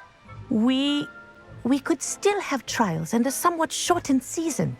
It would be better than none at all. But the injury, Madam Kogawa. Professor, more than one student has taken a bludger to the head on our pitch. I dare say it knocked some sense into them. And they're fine now. The fact that it happened to be a pureblood, well, that's no reason to... What nonsense! That you would trivialize the health of a student over a silly game. A silly game? You are quite impossible sometimes. Sir, I've a good mind to write to the Department of Magical Games and Sports at the Ministry about you. Good idea. I can even provide the parchment should you need it. Now, where is my elf? Parchment? Very well, I will, and with pleasure. And I spotted Scrope in the Great Hall. Seems to be avoiding me. I wonder why. Good day, Madam Kogawa. I wonder if you learned different things about astronomy after all. What did we do to deserve him as a headmaster? You call that a shine on those boots? Do better!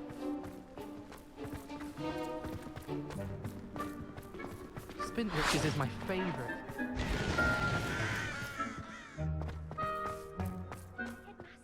I hope it's not about anything I've been doing.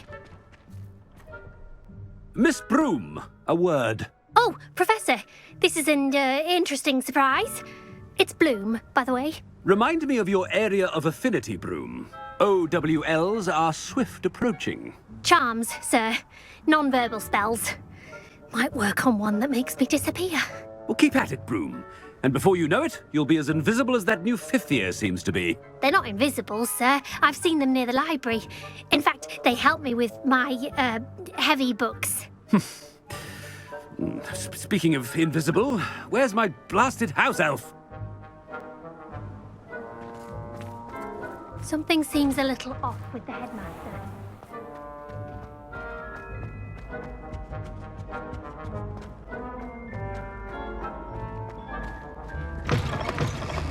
If you must speak with me, consult my secretaries or what have you. Now move along. Professor, a word, please. Hello, Professor Black. Ah, Professor Weasley. How delightful to see you. Sir? Since I have you here, I wonder if I might, speak with you about Professor Fig. Oh. Very well. I've decided to give him a bit more leeway with his time. Leeway, Professor? Are you sure that's wise? I confess I do worry for his students. He's rarely here as it is.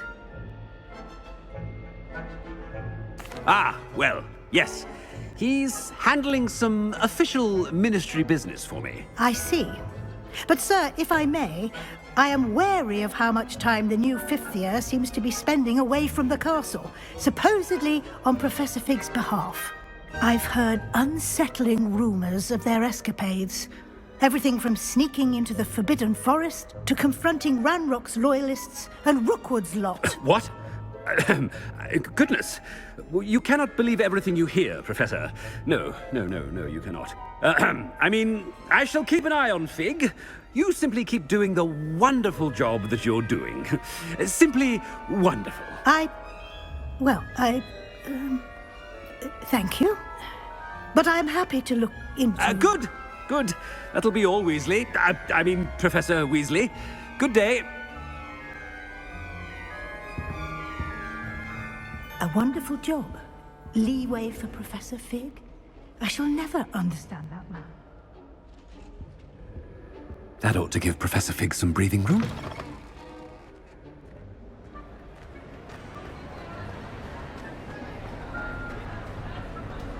Professor Black is happy with Scrope's performance as his house elf. There's no doubt in Scrope's mind. Scrope! Oh, greetings, Master. Remind me of the password to my office. Oh, but Master made Scrope swear never to tell anyone, even Master himself. How dare you question me? I've a mind to give you a matching set of ears. Yes, sir. Of course, sir. Scrope begs forgiveness. It is the Black family motto, Master. Right. Of course. Master does remember it. It's purebloods forever, isn't it? Close, Master. Scrope thinks Master is indeed testing Scrope. It is always pure. Obviously. And, of course, as Master knows, in French. Yes, of course. I order you to pronounce it for me. Oh, but Master knows that Scrope's French is most pitiful. Very well. Toujours pur. Ha! Thank you. Never speak of this conversation with me or anyone else. Of course, sir. Scrope shall try his best to keep out of Master's way. The polyjuice potion's wearing off. I best get out of sight. Attention, students! I hereby decree that the Great Hall be forthwith decorated in the elegant manner.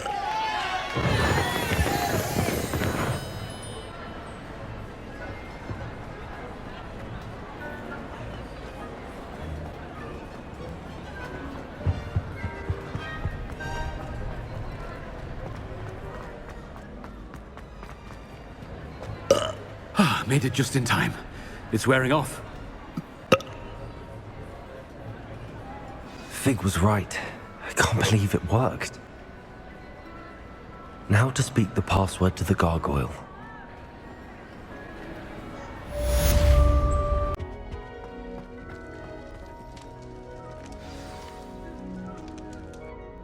Toujours pure.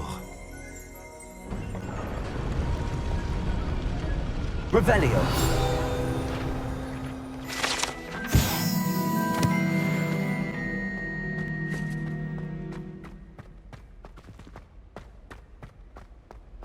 I wonder if all the elite wizarding families have a motto.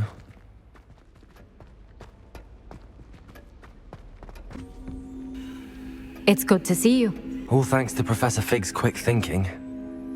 Now what? Approach the pedestal in the antechamber and read the book that appears. What can I expect to find in the book? A story. I cannot say more. You may recognize some elements of it, as I was inspired by a tale with which many wizarding children are familiar. I suspect there will be more to this than reading a book. Your suspicions are correct. We shall speak when you are finished. Has this been under the headmaster's nose all this time?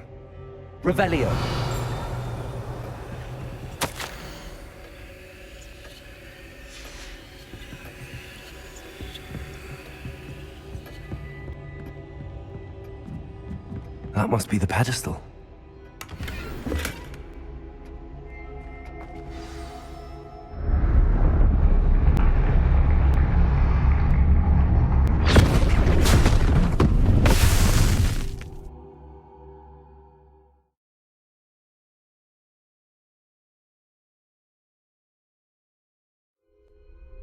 Where am I?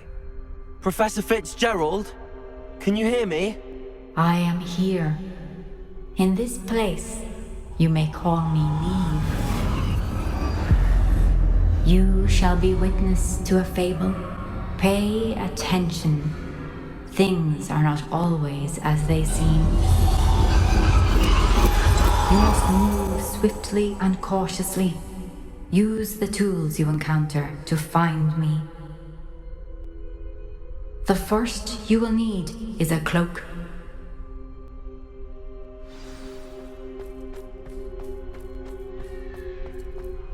In this place, as in life, death takes many forms. Avoid each of them at all costs.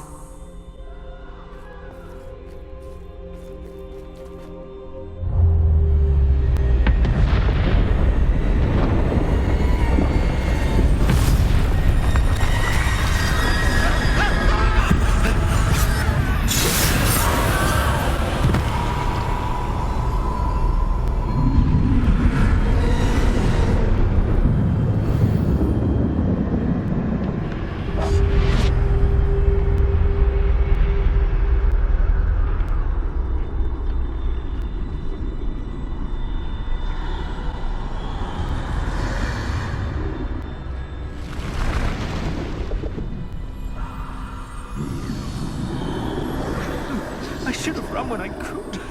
I'd be free by now.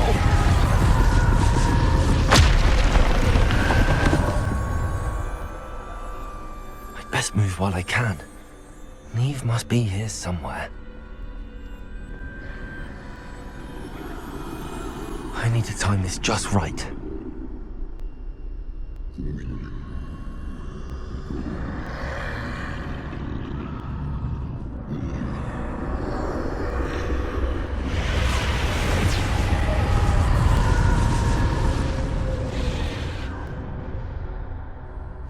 I see a staircase straight ahead.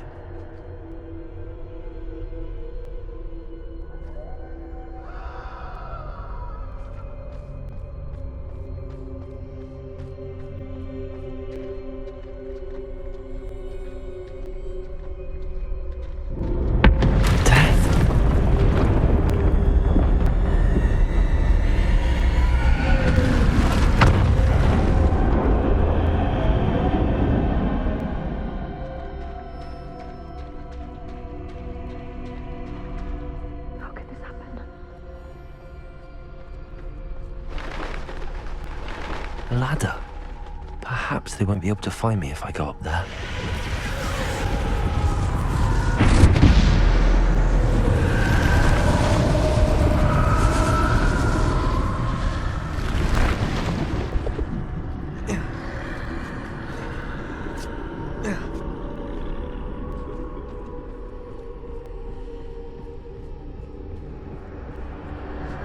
They're gone, for now. I need to get out of here. Where could Neve be? Too many. I must cross this road as fast as I can.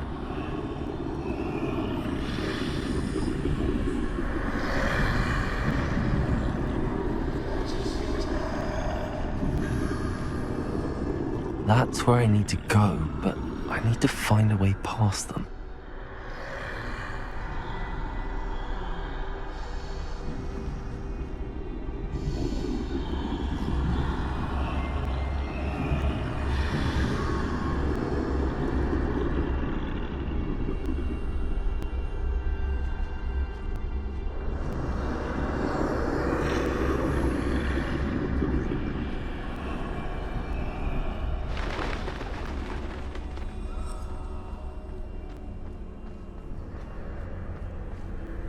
Nothing this way, but more danger. There must be another way to find you. I need to turn back. There's no getting past them that way.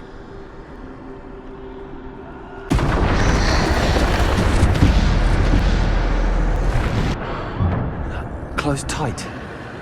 No way but forward, I suppose.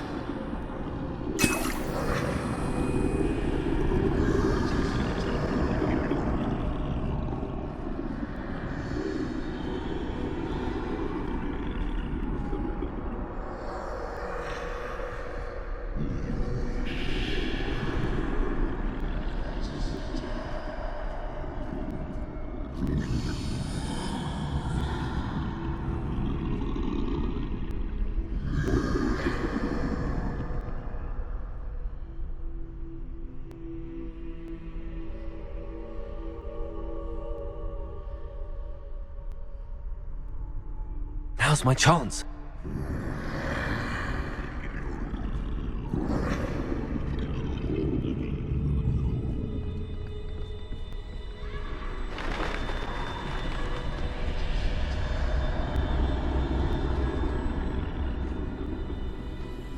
That's the way forward.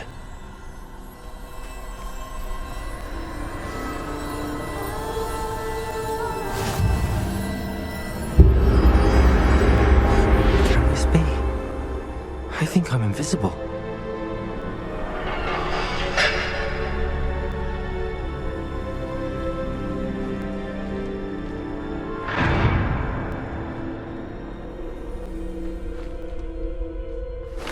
They can't see me at all. I can get closer to them.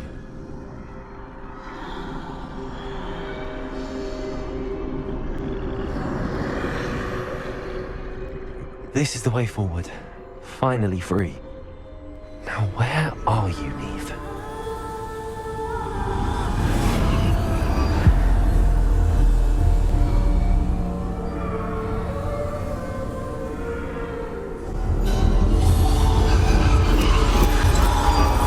You have outrun death thus far, but have yet to find me. Keep searching, but this time you will be unable to hide. Wield the wand you see before you. Do not squander its extraordinary power.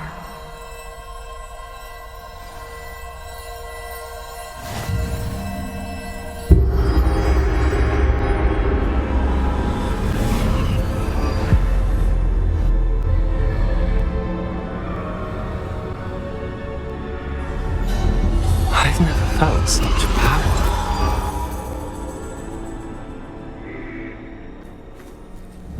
Bombarda!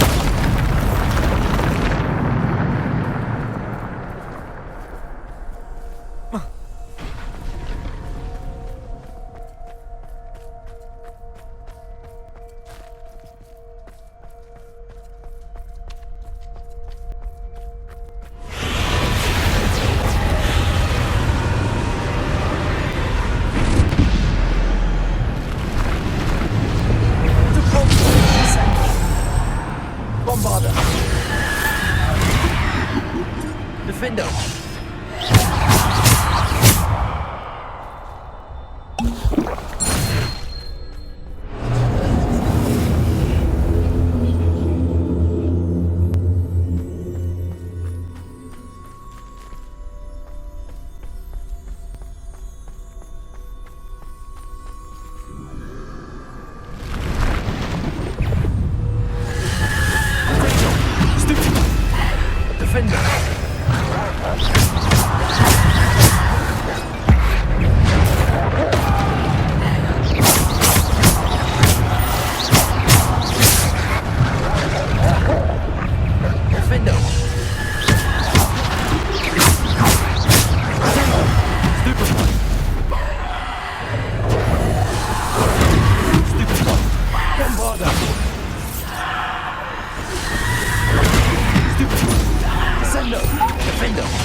Descendo!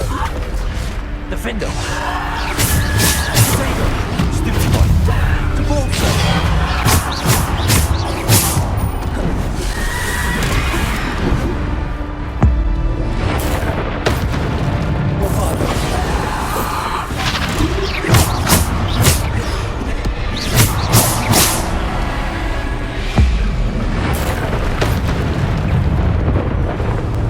Descendo! Defendo! Stego! Stupid one!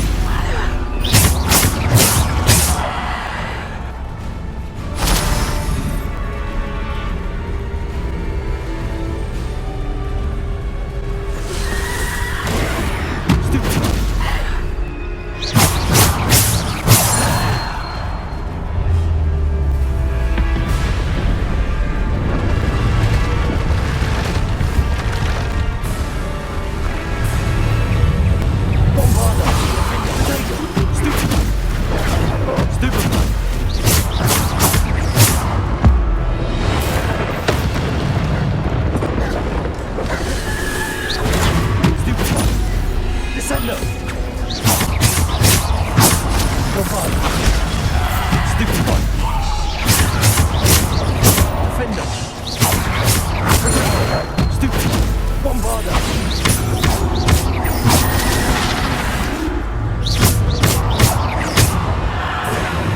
Bombarda!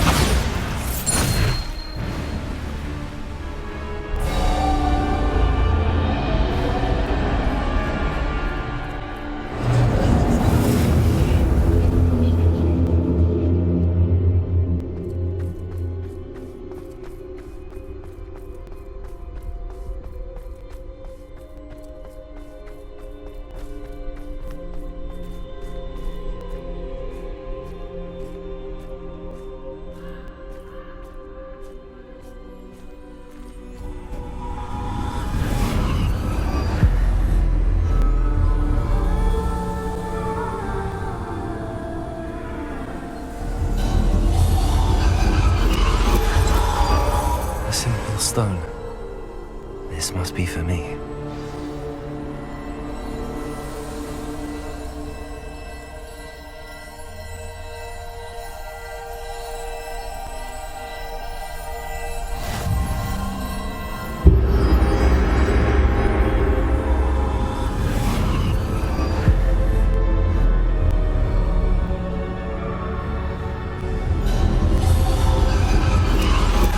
You are far from finished. Pass through the mourners ahead. Nothing is what it seems. I can't believe she's dead. Dear, sweet Neve. Dead. Neve! We won't be the same without her.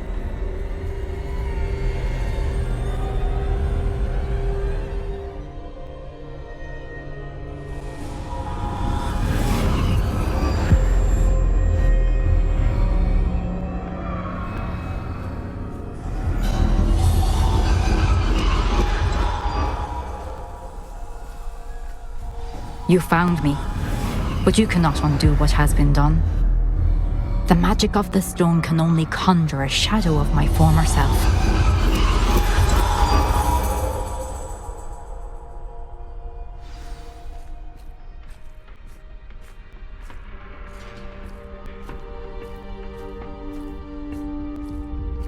But there is no light without shadow, as there is no shadow without light.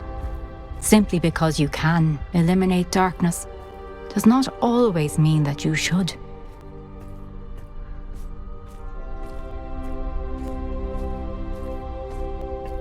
Remember that as you witness my memory.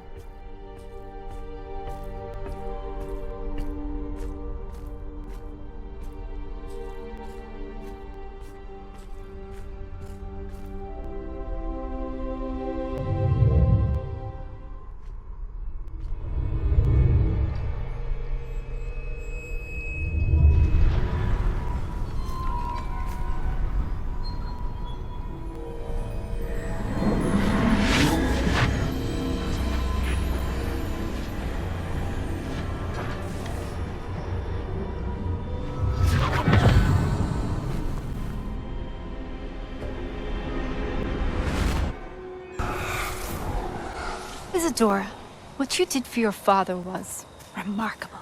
Wasn't it? And Percival needn't worry about the strands of emotion or the traces that this magic leaves. I found a way to contain all of it. You haven't stopped. Goblin silver. You spoke to a goblin about this. Don't worry, he has no idea what we're containing. We don't know what effect any of this may have. The emotions, the dark traits. You sound like Percival. And as it happens, I do know. It is a source of strength, of focus. Somehow it enhances my ability to wield magic. I don't follow, Isadora. I think we can harness it. Power like this is not to be toyed with. In the wrong hands. You saw what I did for my father. Oh, Neve, imagine the good we could do. Everyone is in some kind of pain.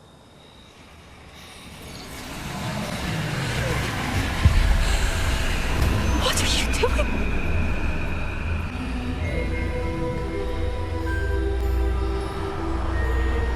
Breathe it in. Can you feel it? Oh, Isadora. This must stop. All of it. You've kept this power to yourselves for so long because you fear it. I choose to embrace it.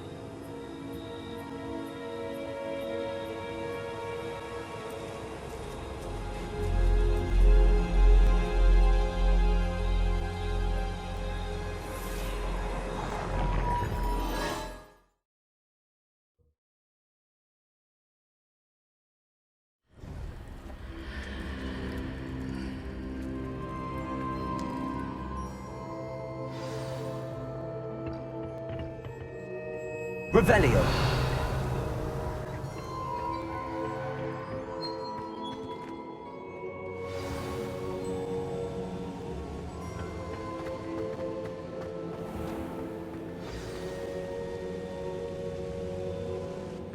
Is it true? Has someone completed the first 3 trials? It is, and I have. But you are so... young? I know. You must be Professor Bakar. I am. Pleased to meet you. The pensive memory I just witnessed, was Isadora inhaling painful emotions? She was. I found it disturbing. But how did she gain power from it? How did she harness it? It was disturbing. Although I wonder that you are asking about her power. I hesitate to reveal the location of my pensive to someone who, perhaps, has yet to understand the responsibility of power. I can assure you, Professor, I do. In fact, what you don't yet know is that a dangerous goblin called Ranrock has accessed the repository at Rookwood Castle. He has learned to harness the contents of it as a source of immense power. He plans to use that power against wizardkind. We have no time to waste. I see. Nonetheless, the knowledge you shall gain after you witness my memories is too valuable to share without further consideration. I shall require time to confer with the other keepers. It seems we have no choice but to wait, frustrating as it is. I heard what you told Professor Bakar. Isadora was inhaling emotions to gain power? She was. And she pulled emotions, as she did from her father, from Professor Fitzgerald, without permission. Monstrous. What's more, she said that she found a way to store the traces of magic she extracted in goblin silver. The repositories? Possibly. There's something I didn't get a chance to tell you earlier. Ranrock has been digging at locations tied to the 5 names he found in the journals of a goblin metalworker named Bragball. 5 names? The Keepers, and who else? Isadora Morganac? Precisely. That's how he's been one step ahead of us. Gringotts, the Tower, Rookwood Castle. If the Keepers won't tell you where the next trial is yet, I say we at least maintain a watch on Ranrock.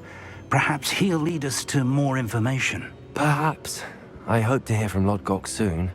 I haven't heard anything since I learned of the drills. Oh, and as you've probably guessed by now, your polyjuice plan worked like a charm. I knew it would. I may have done too good a job distracting Black. I had no idea he can't hold his fire whiskey.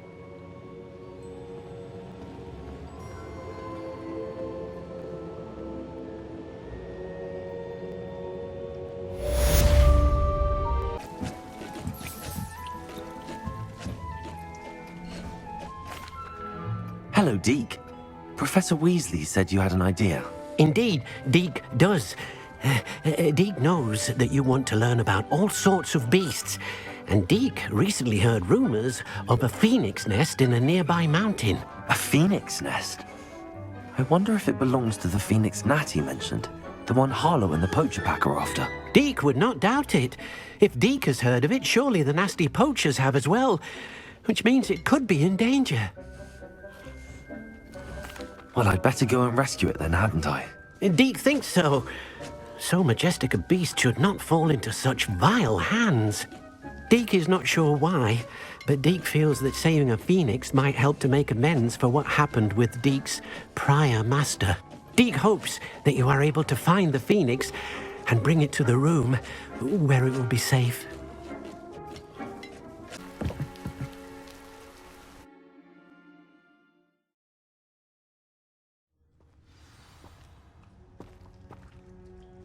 A blockade. Hogwarts poachers are already here.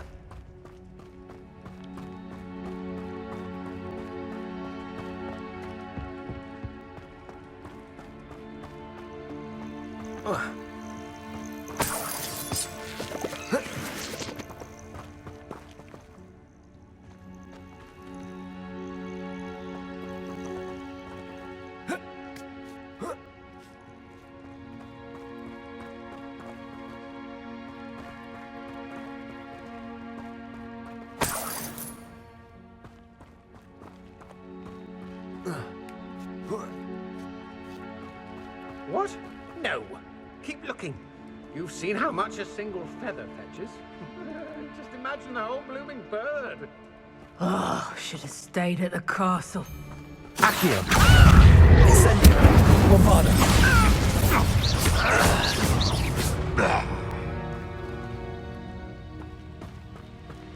Incendio!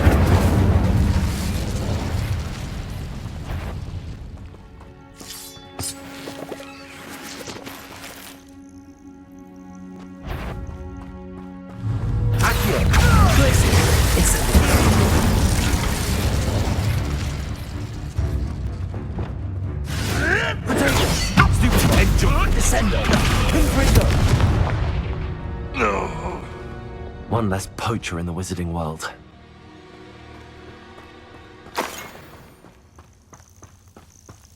Incendio!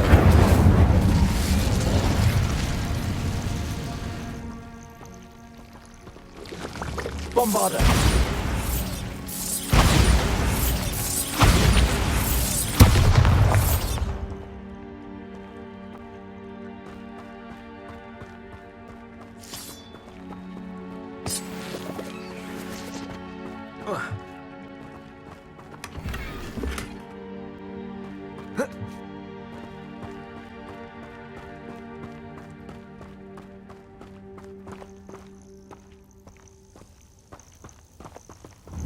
Bombarda!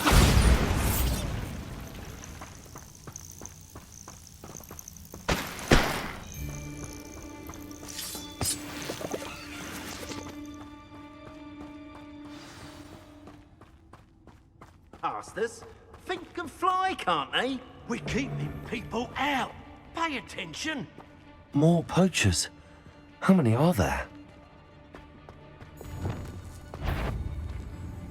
Oh, I'm going to enjoy it. No! Ringo!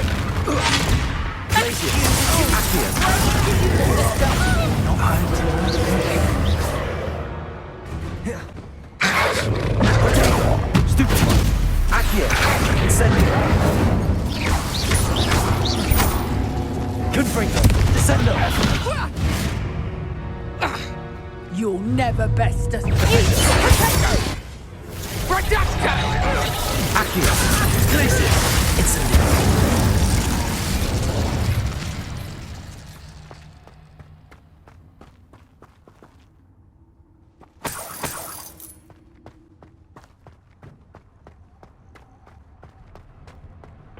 Revelio.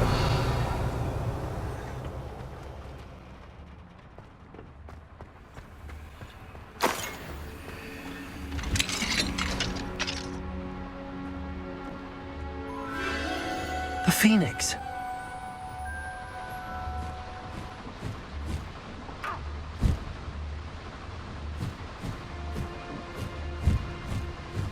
almost seems as if it wants me to follow it. I need to find it before the poachers do.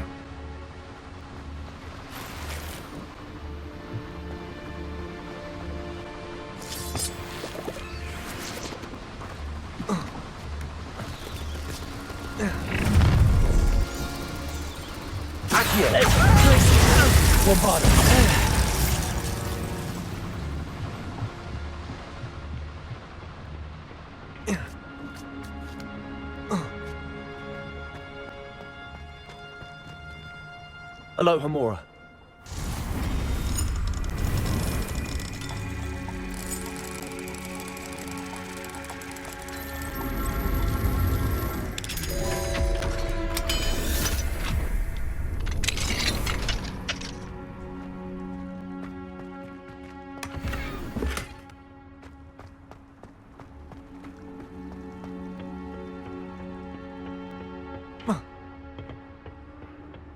Revelio.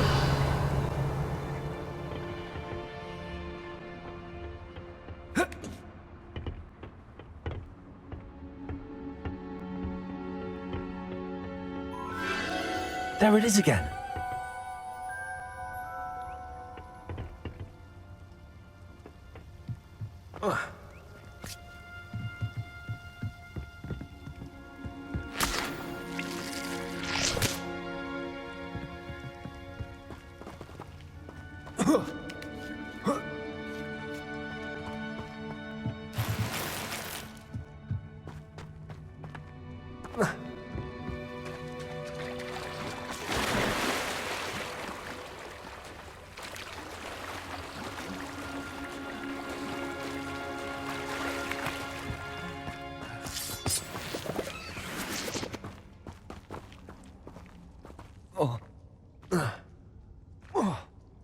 Incendio!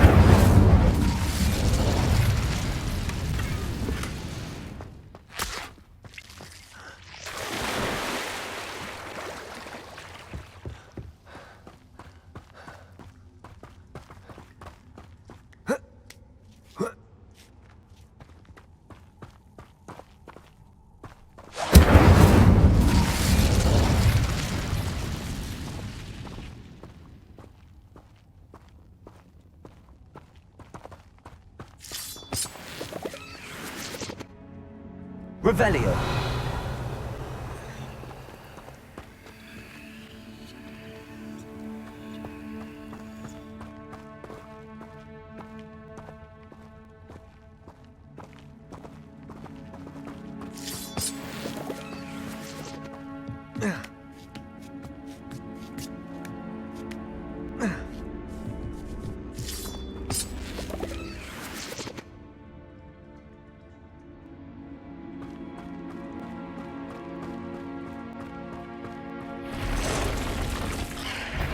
Accio. Glacius. Incendio. Bombarda.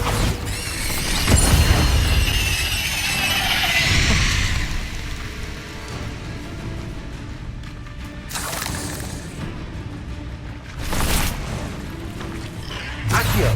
Glacius. Bombarda.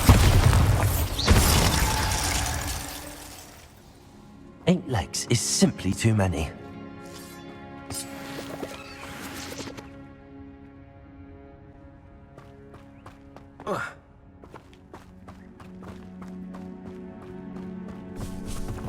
Incendio.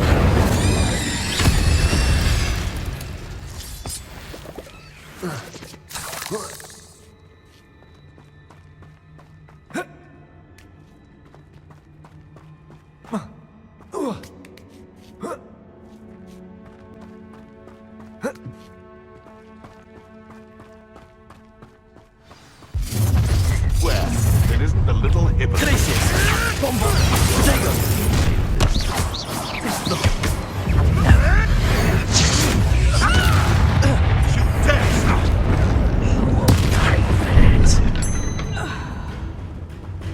Confringo. Sendo. Is that all they're teaching in Sendo? Confringo. Findo. Glacius. Accio. Sendo. What are you done? What have you done? That was the High Wing.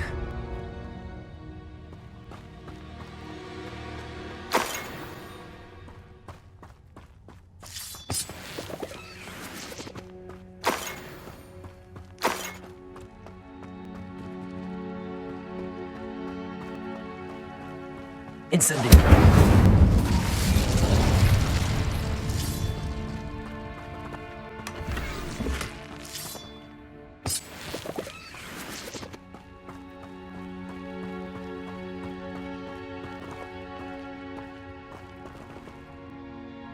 Revelio.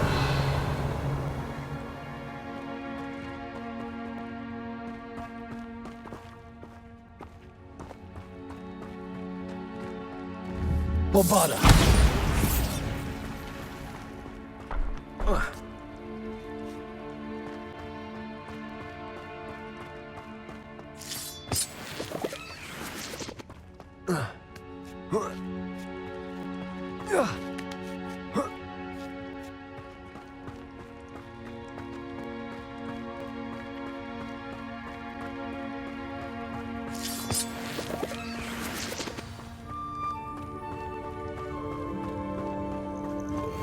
Hello. I'm here to help. I can take you somewhere safe.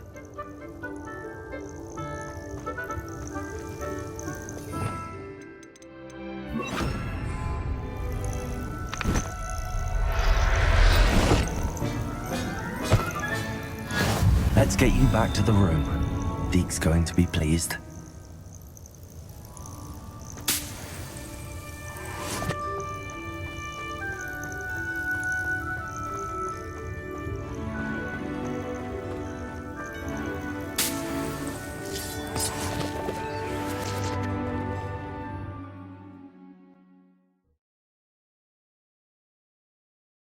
I should investigate.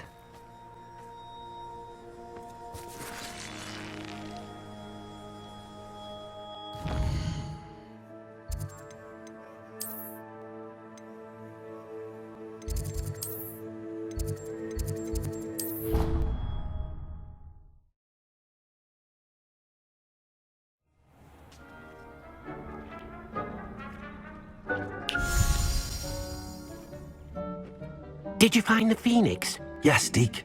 And I rescued it from the poachers. I have it here. It's safe. Remarkable! Well, what are you waiting for? Deke cannot wait to...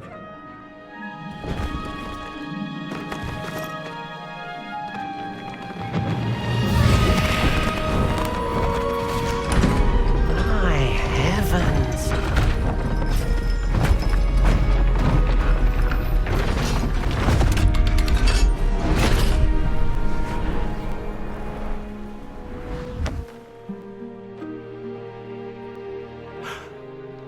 What a beauty.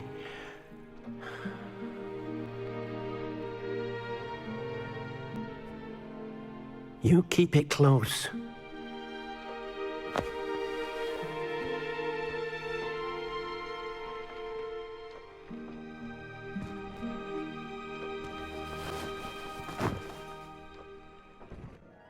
Professor Weasley and Deke were right to tell you about the Room of Requirement. Look at all you've done, and how many beasts you've rescued. A phoenix is safe now, because of you. I couldn't have done it without your help, Deke. Thank you. Deke is grateful for the kind words, and also grateful to have been of assistance to someone like yourself. Helping you do such good for so many beasts has given Deke a sense of peace Deke hasn't known in years. Deke will always be here for you when you need him.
today's lesson, we will cover a truly thrilling event. The Goblin Rebellion of 1752 and all its triumphant tragedy.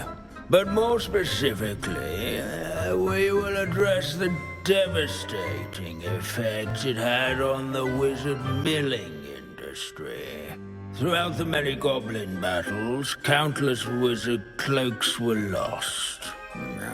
Actually, we do know the number. 632. But history occurs outside the classroom. And look, it's time for my constitutional.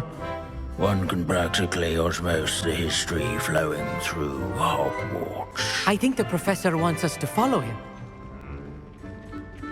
And now for a stroll to the bell tower entrance hall. Along with the rest of the castle, it was completed in the late early Middle Ages. The hall and the bell towers that loom above it contain myriad interesting artifacts.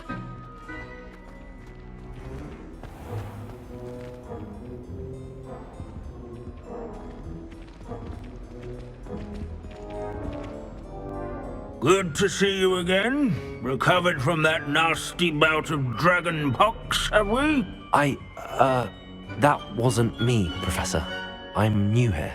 Are you? Well then, welcome. No doubt you're eagerly anticipating my analysis of various wizarding councils, codes, statutes, and of course, goblin rebellions. Not all goblins are rebellious. Some venture into wizarding politics, such as Eargit the Ugly. Some are talented artisans, such as Bragbor the Boastful. Did you say Bragbor? I know that name. Lord Gok said he was an ancestor of Ranrock. Well known for his metalwork. I would imagine much of his goblin wrought iron and silver has survived to this very day. Now, where were we? Oh yes.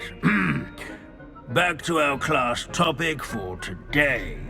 Grimbold Weft. Another notable historical figure. He's right nearby. Curious students can find him on display here in the bell tower entrance hall. Then all students introduce themselves to this hero of Hogwarts. Revelio. Most important work done in the Goblin Rebellion of 1752. Some buttons on witches and wizards' coats. This Grimbold Weft sounds like it helps. Oh yes, I see you found Grimbold Weft. Yes, I rather enjoyed seeking him out. The thrill of the scholarly pursuit. I know the feeling quite well. Now, let's turn our attention to the agreeability and general good nature of Sir Athpuddle. He's also nearby. See what you can learn from him for your next assignment. Standing in eternal but symbolic watch over the bell tower is a retinue of loyal knights, or rather, What I wouldn't give to be back on a broom right now. clarify. Keen-eyed students will spot the statue of Sir Athpuddle of the cheerful countenance This is a nestled among the centuries-old ranks. likeness of Pangadon. Fearless mouse hunter and devoted study companion. People have always loved their pets. I find that comforting. Slaying bloodthirsty dragons.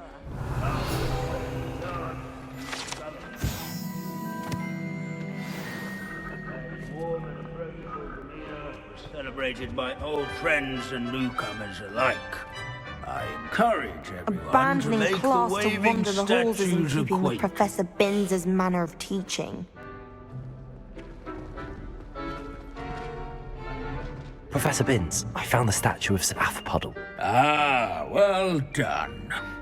Alas, Sir Athpuddle's affability was his undoing. died instantly trying to befriend a basilisk. Eye contact is not always to be encouraged. So beloved was he that even some goblins mourned his passing. Of course, that did not bode well with the rest of the goblins, most of whom could not abide mourning the loss of a wizard. Pity goblins and wizards can't get along. True. But imagine how dull my lectures would be without goblin rebellions to discuss. History does tend to repeat. It is a series of patterns, a thought both comforting and disconcerting. The wise student, such as yourself, will learn from it.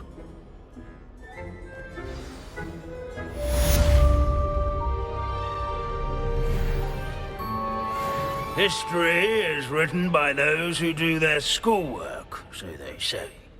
Or at least, I like to say that.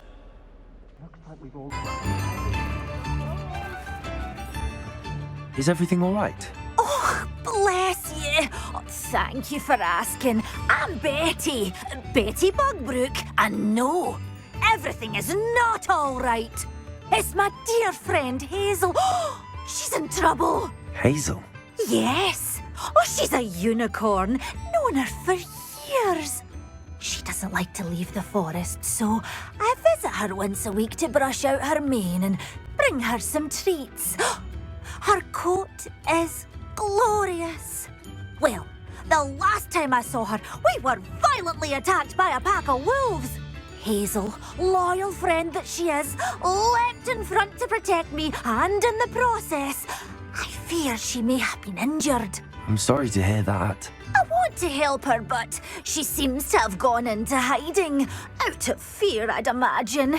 I know you Hogwarts students learn a fair bit about caring for beasts. Perhaps you could find my unicorn friend and get her somewhere safe so that she can heal. How did you become so close with the unicorn? It was luck, truly.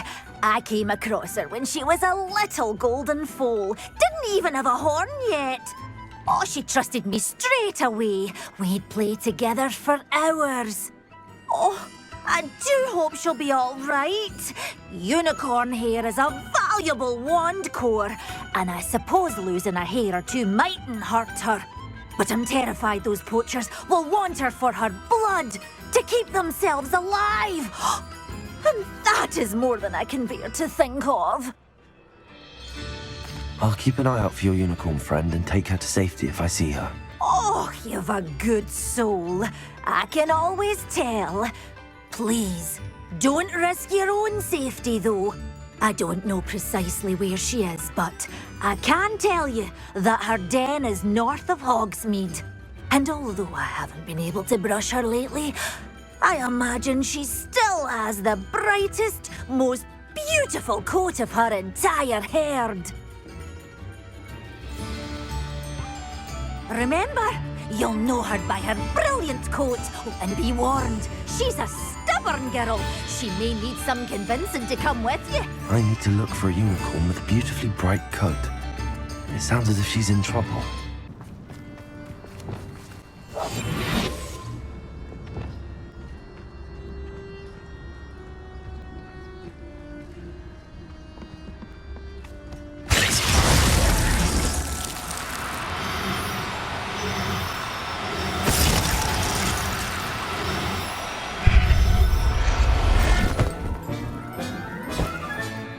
I can take Hazel back to a vivarium now.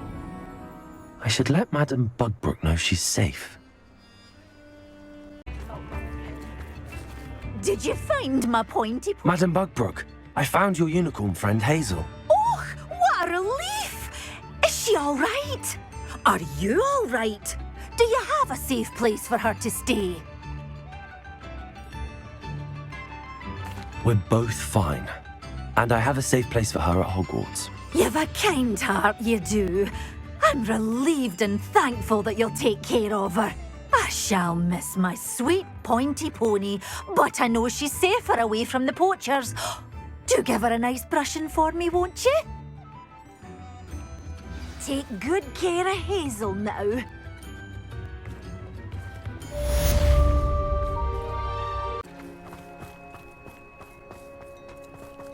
Sebastian, a lost relic from a catacomb which requires a dark sacrifice. I know how it sounds, but if this can help you, it's worth the risk. Does Ominous know about this? He helped find the scriptorium where we discovered Slytherin's spellbook. Very well. If Ominous will be there, I'll meet you. We don't have much time. Solomon wants to leave Feldcroft. What? Leave? Never mind. You need to stall him. Buy us time, Anne. Please. I shall do my best. I'll be in touch. Solomon can't take Anne from Feldcroft. Where would they go? When would I see her? Sebastian. Don't think I've forgotten about your goblin friend. I haven't. But I appreciate you setting our earlier discussion aside for now. Of course. I can't believe my uncle wants to leave Feldcroft. Anne's going to stall him. She must. We need time. Time? For what? I've learned more about the relic. I cross-referenced Slytherin's spellbook with everything in the library on relics and dark sacrifices. That's when I realized something. I believe the relic will only work inside the catacomb. We just need to get Anne to the catacomb and work out how to make a dark sacrifice. Our biggest hurdle may be convincing Ominous. Anne will only give this a chance if he's on board. And we have to keep all of this from your uncle. If he goes to the headmaster, we could be expelled. Let me handle Ominous this time. As for my uncle, he's not an Auror anymore. What he doesn't know, well, won't hurt us. Do you think your uncle would tell anyone at the ministry about all of this if he found out? If he found out, I doubt he'd go to the ministry. He didn't part ways with them well, from what I understand. He won't say, but I believe his strong aversion to dark magic has something to do with his time there. Anne thinks he once decided to fight fire with fire, so to speak, and resorted to using an unforgivable curse and fight against dark wizards. At least that's what she thought she heard. When he realized what his job had led him to become, he left rather abruptly. So, I'm not sure he'd go to the ministry to report on his own family using dark magic now. Good luck with Ominous. Until we meet again. I shall let you know when the four of us should meet at the catacomb. Look for my owl. See you soon.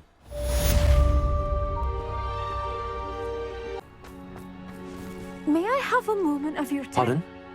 Were you calling to me? I was. I'm Marianne Moffat. Pleasure. At the moment, I'm having a great deal of trouble trying to find a particular Diricol. Ah, yes, the magical bird. Can disappear when it senses danger. Peculiar things, aren't they? Did you know that muggles call them dodos? Such a funny name.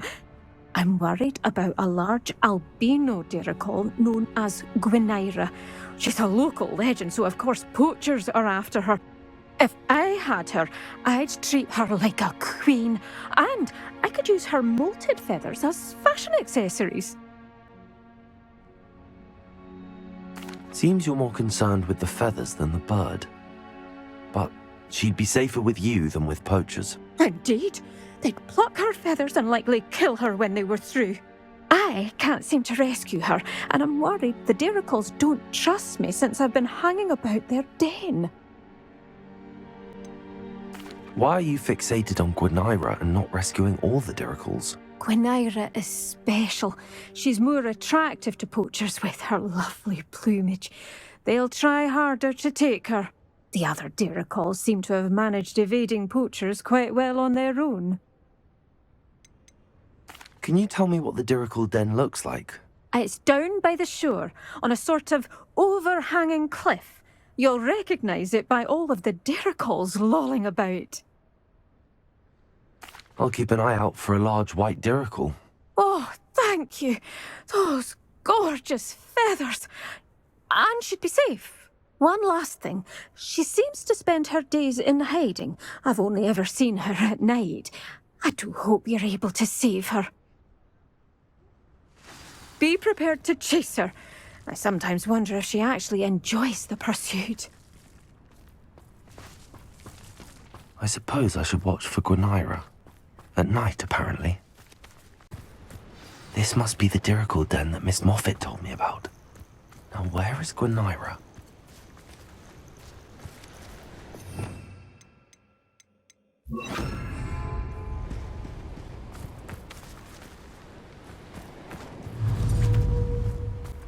Places!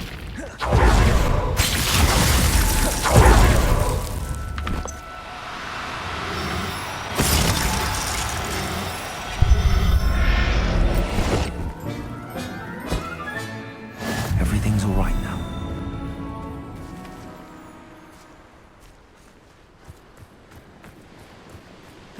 Revelio. Places!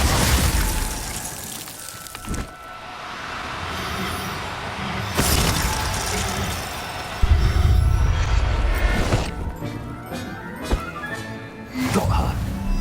Now I need to let Miss Moffat know. Oh, hello. Any luck finding Gwenira? Miss Moffat, I caught Gwenira. That's incredible! Was it terribly difficult? Not too bad, if you know what you're doing. Don't be so humble about it. Well, may I have her now? Of course. Oh, you're too kind. She has such exquisite plumage. Oh, I shall make the finest attire from her feathers. And she'll have a good life too, of course.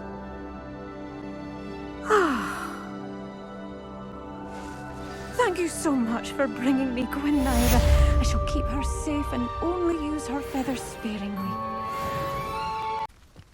Oh, that naughty boy runs after anything shiny and new, he does.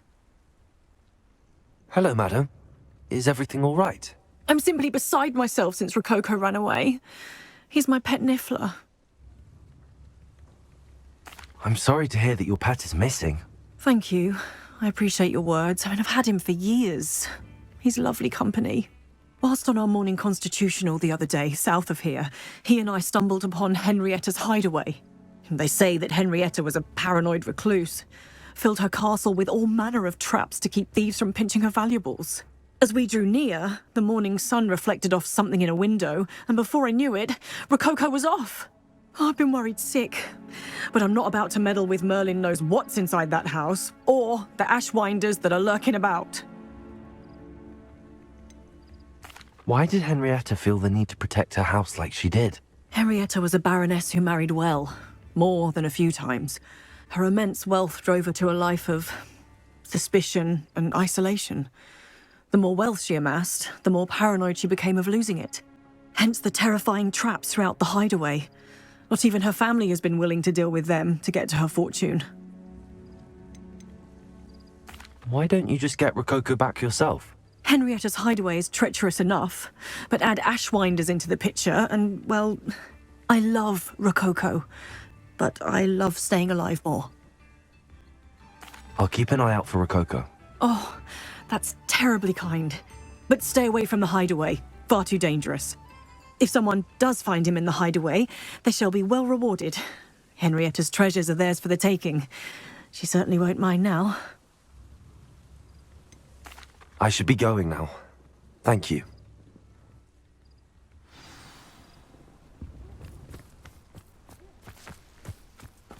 That hideaway does sound intriguing. Perhaps I should investigate, for Rococo's sake.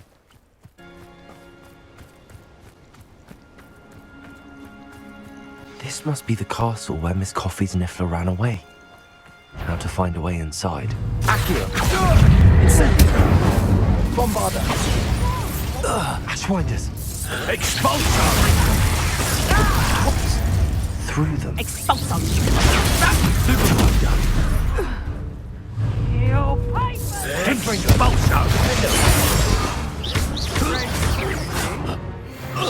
Knew you were still hanging about. That's just painful. Accio! Incendio!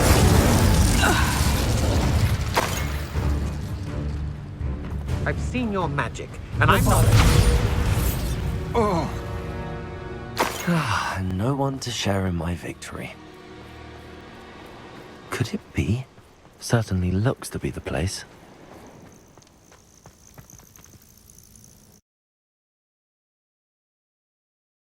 I hope the Ashwinders haven't done anything with Rococo.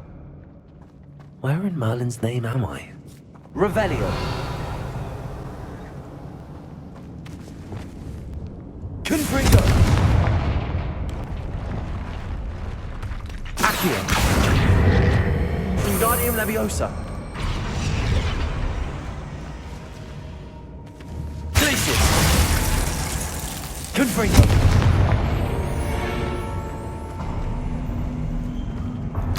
There we go. Ashwinders. Should have expected company.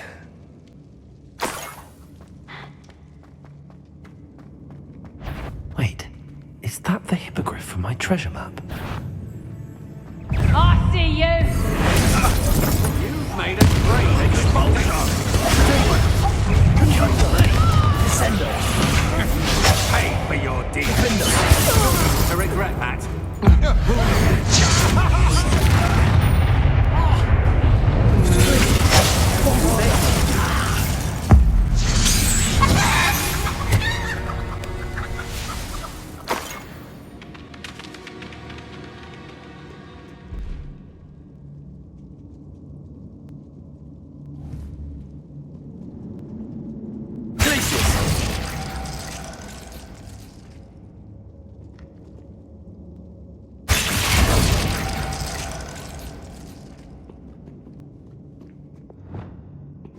Confringo!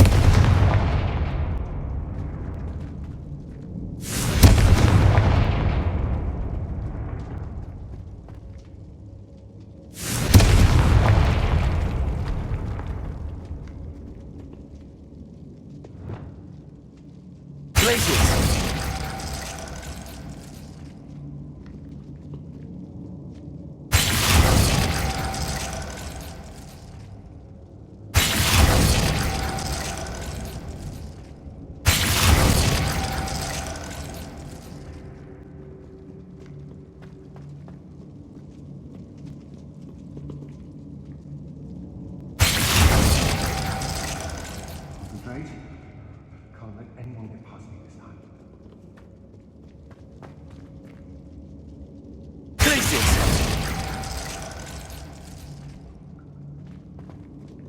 Bombarda! Confringo! Perfect. Let's see what we've got.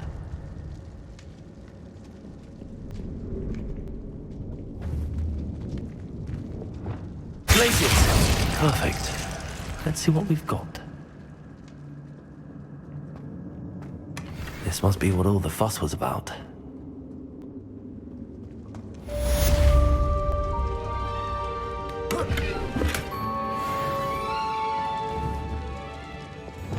Confringo!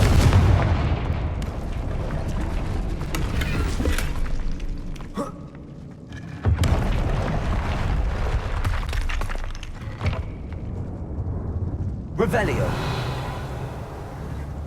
Defendo. Accio. Wingardium Leviosa. Bombarda. Accio. Wingardium Leviosa.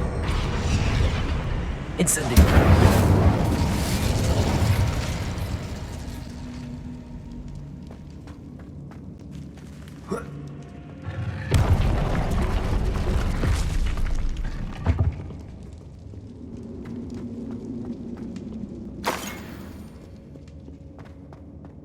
These coins must have come from Miss Coffee's Niffler.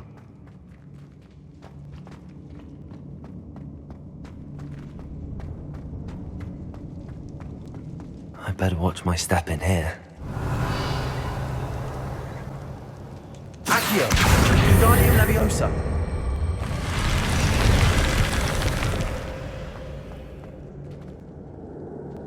Revelio!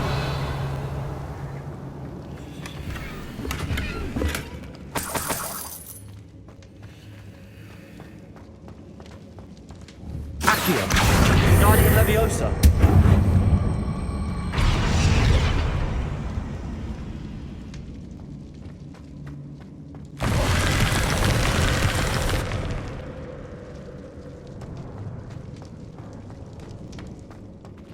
Revelio.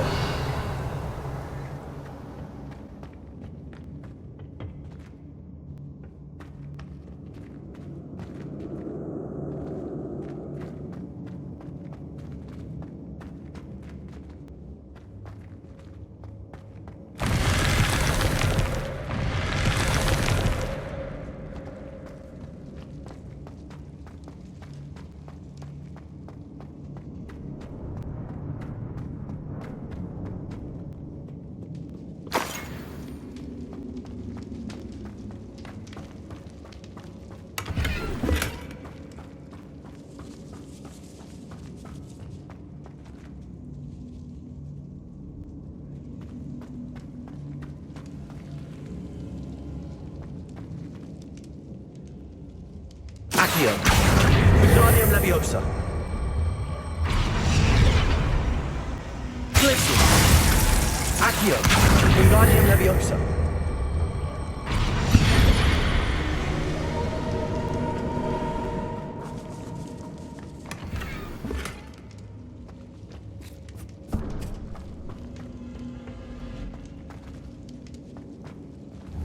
Accio.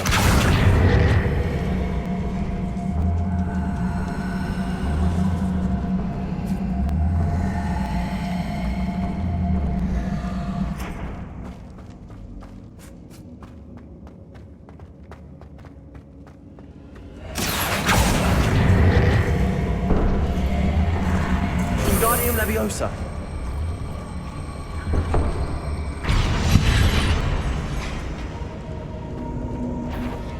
Incendio. Confringo.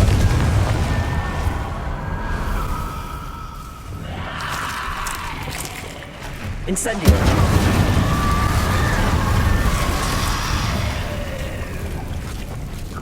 Confringo.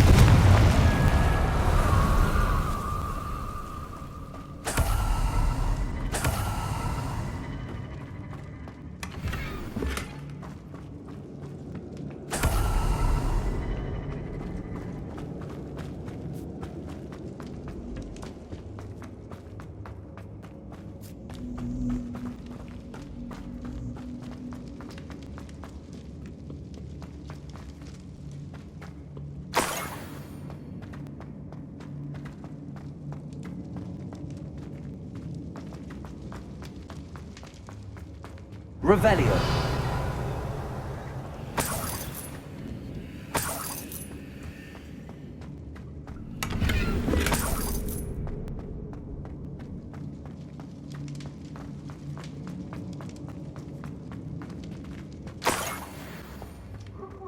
More treasure. Rococo must have been through here. Accio. Incendio. Dreadful loss.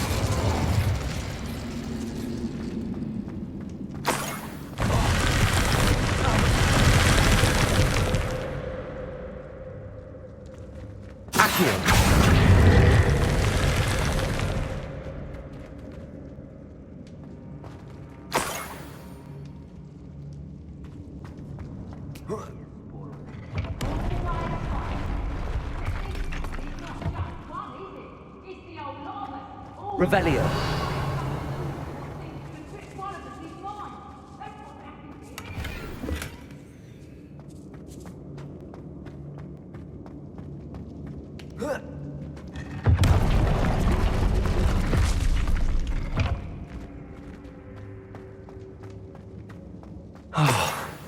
More Ashwinders. Bombarda. Show yourself! Expulsor! Expulsor! Incendio! Stupefy! What have you done? This has become personal. You little coward! Hope you're not dead. No! You've made a grave. You may be more skilled than most students, but you're not better than me. Get out of this alive. Accio. Nobody will believe I defeated an Ashwinder by myself.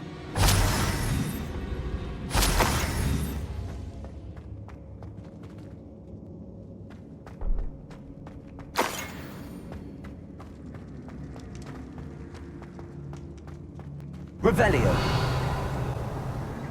Accio.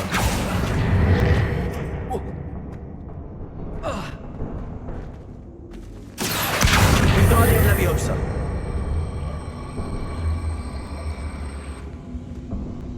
Accio. Wingardium Leviosa. Revelio.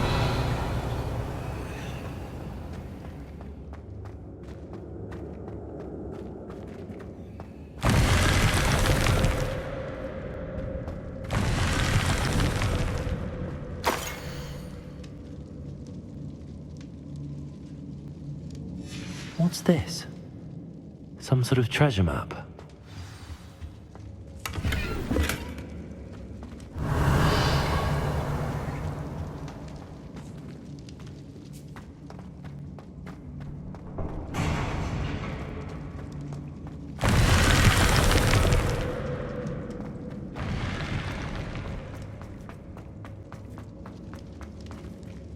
Accio. Wingardium Leviosa.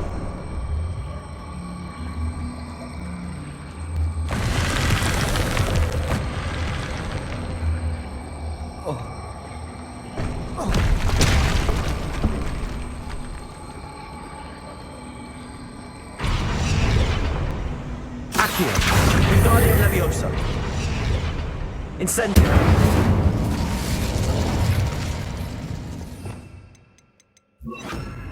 Leviosa.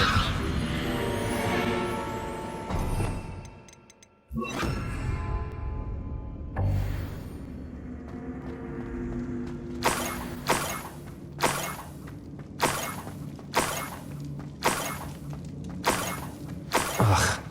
When I get my hands on that niffler.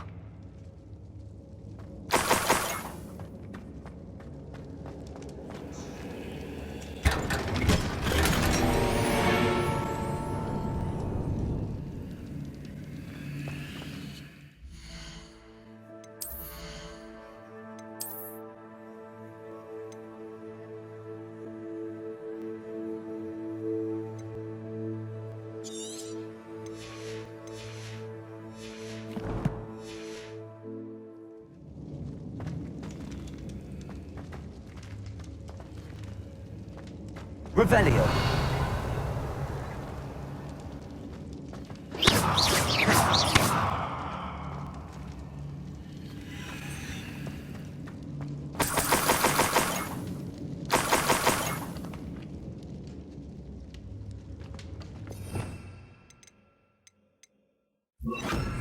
Glacius.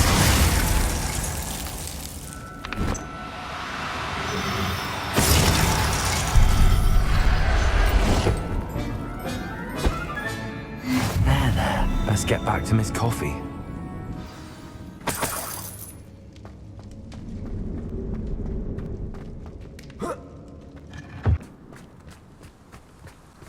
My poor Rococo. Miss Coffee, I found your niffler. Oh, goodness, really? Oh, thank you. You're very brave. I was at my wit's end. How's my sweet Rococo? May I have him back? I'm sure he'll be happy to go home. He will. Oh, my brave little explorer. My greedy, greedy boy. Oh, I can't wait to get him home. Thank you again for what you did. From now on, I'll keep Rococo on a lead whenever we go out.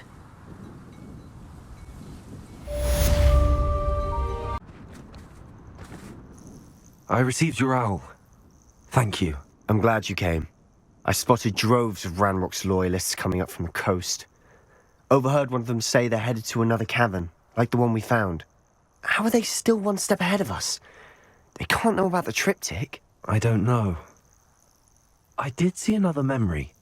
This time, it was a keeper named Neve Fitzgerald. She was unnerved by Isadora's use of ancient magic. But I still can't be sure how any of it connects to Ranrock. These keepers are playing games with you. You need to press them for more information. It doesn't work like that. To access each of these memories, I have to complete a trial. It's not as easy as you think. They're showing me the memories in a particular order. Either they don't trust you, or you don't care enough about Anne to ask the difficult questions. Of course I care, Sebastian. We've come this far. Don't let your frustration get the better of you. Fine. I'll defer to your keeper friends. For now. But I don't like it. We don't have a choice. Now, shall we see why the triptych led us here? Let's go, quickly, before we're spotted. Keep a close eye out. I saw some of Ranrock's crew moving off the path just ahead. I wonder why. Raiding, I imagine. This mountain used to safeguard local hamlet valuables. But it's been abandoned ever since Ranrock took hold of the coast.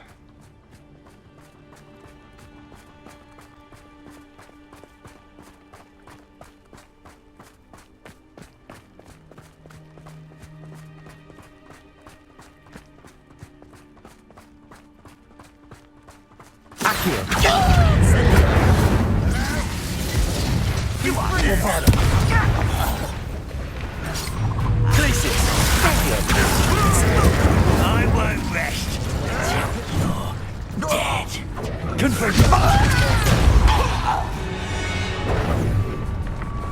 All of Ranrock's loyalists deserve the same fate. Nice work.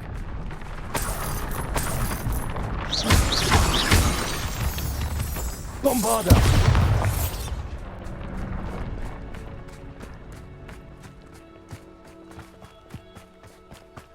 Thestrals overhead. Some consider them a bad omen. Not everyone does.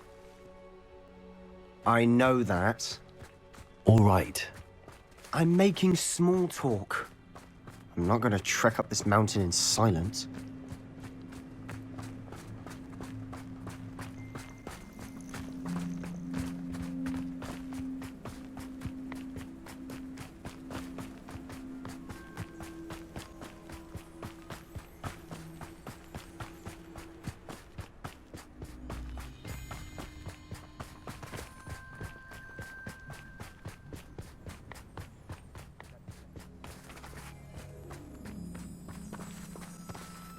Incendio!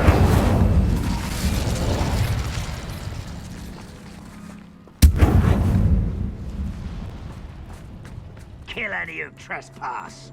There they are. Let's go. Wait! We should have some sort of plan. I'm through planning.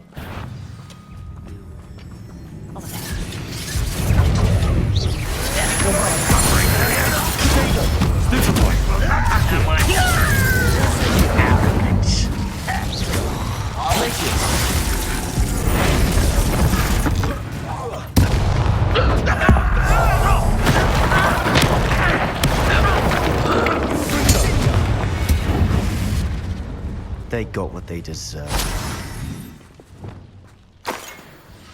What were you thinking? I was thinking about dead goblins. You could have got us killed. But I didn't.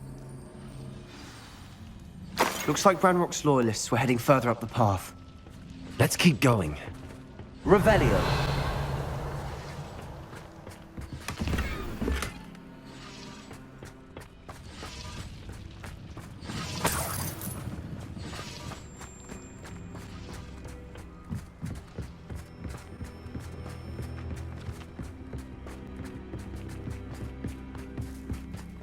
Ranrock's gonna make everyone pay. Anything made from goblin silver belongs to us.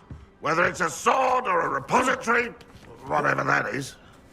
Did you hear that, Goblin? Ridiculous notions of ownership.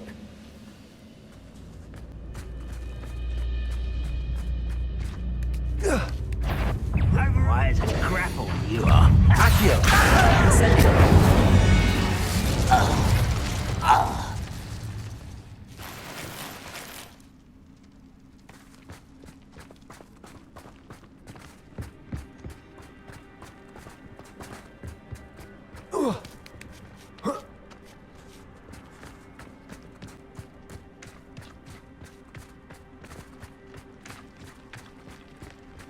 I agree. Only good wizards are dead wizard. Ranrock's got that right, and I'll be most keen to help him achieve his goals in that regard.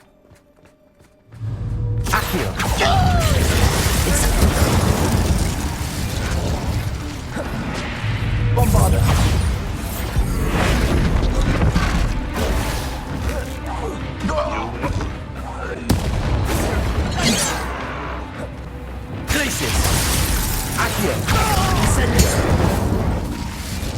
This must be it. Sebastian, wait. Wait? For what? Why are you suddenly so cautious? Listen to me. I know you're angry and frustrated, but charging ahead now could undo all the progress we've made. Lord Gok said... Oh, your goblin friend? Stop it. That's enough. Not all goblins are like Ranrock. I am not the enemy. We want the same thing.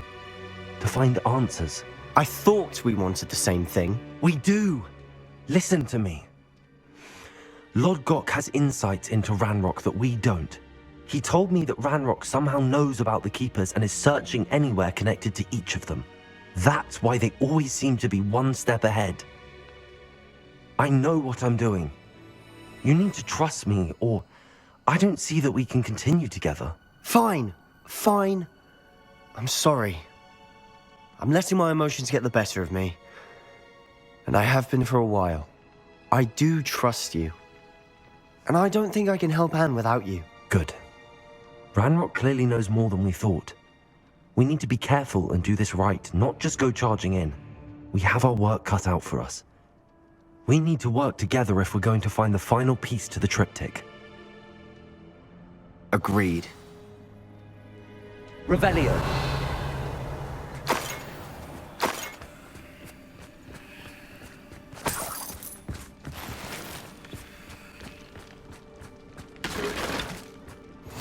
Where are the two of you headed? No.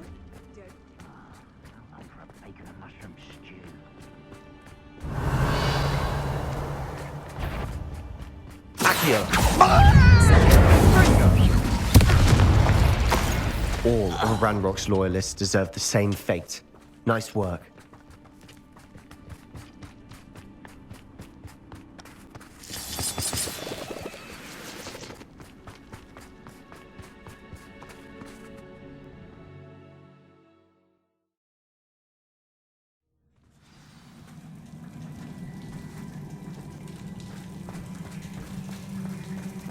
So far, so good. Charming. Spiders! How fitting.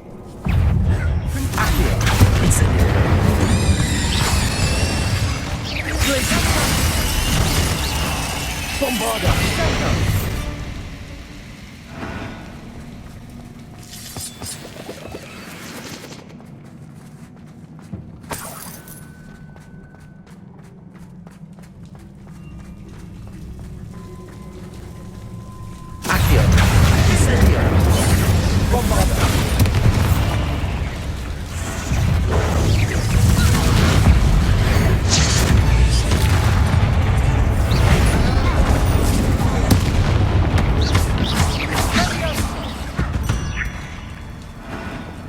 We've rid the world of another spider. Bombarda! Almost as good as if I'd done it myself.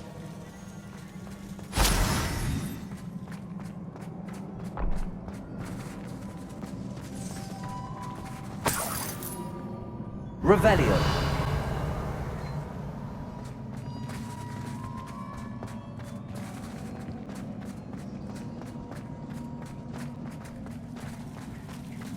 Incendio.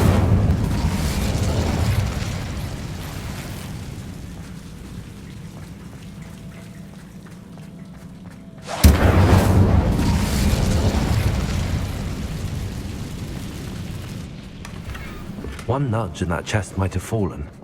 Oh, I think 3 nudges at least.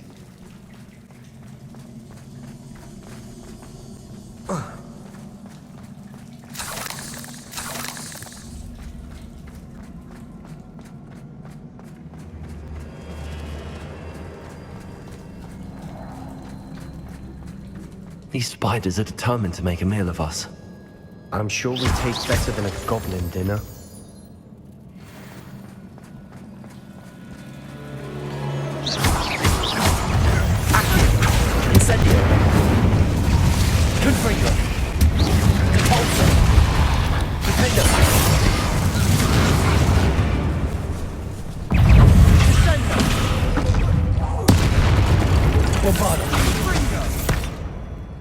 Annoying little beasts, aren't they?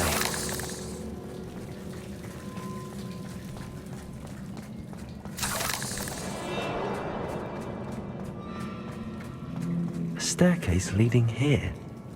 Whatever for? I don't think anyone's been here for ages. Revelio!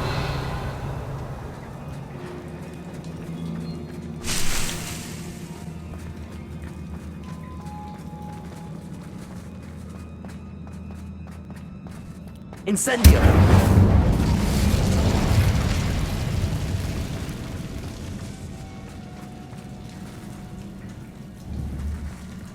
Bombarda!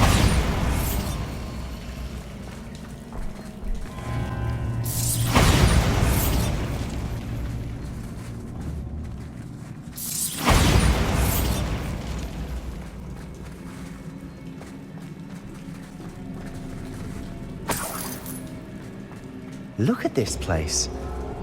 Not really my style. A bit much, if you ask me.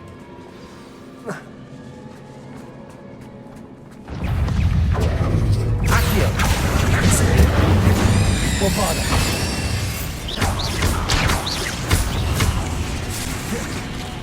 Accio!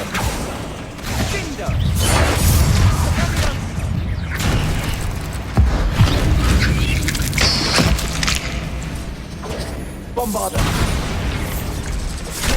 Accio! Incendio!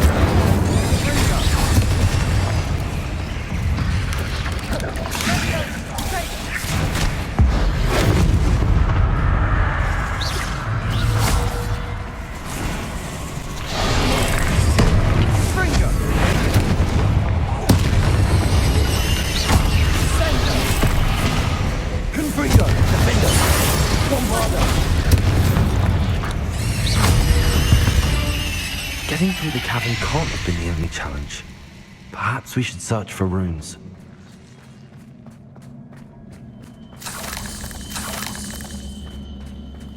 Incendio! We've seen rune symbols like these before.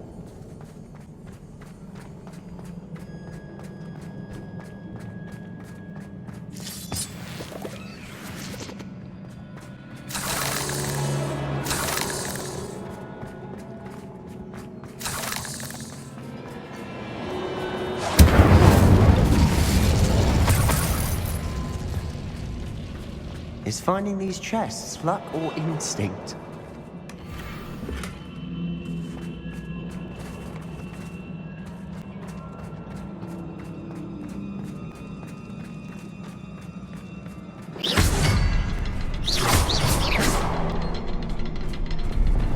Confringo! Can't get out of here quick enough.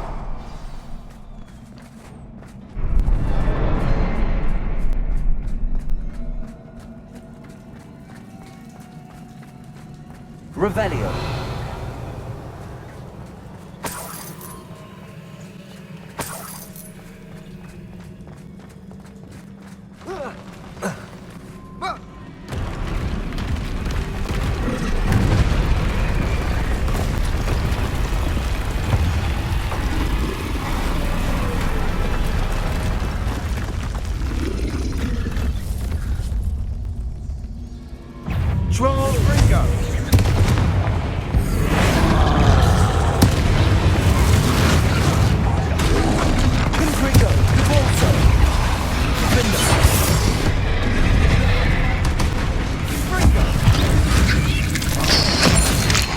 Bombarda!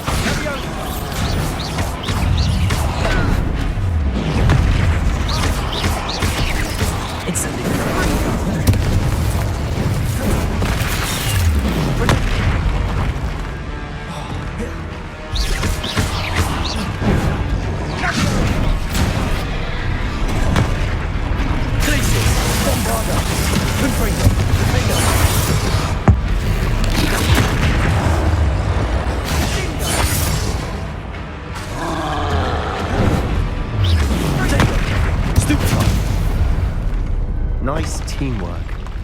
Nothing like an angry troll to bring friends together.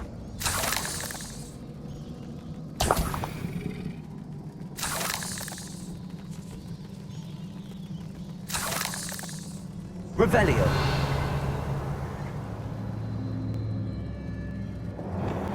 Reparo.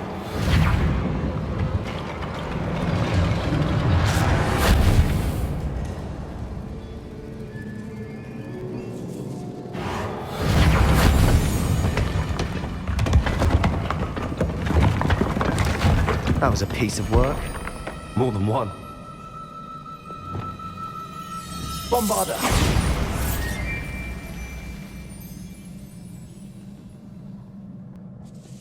Revelio.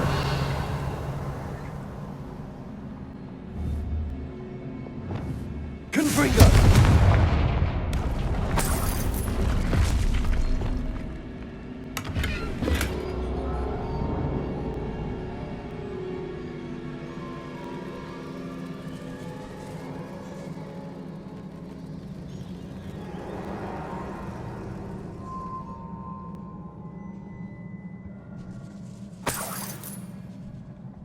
Revelio.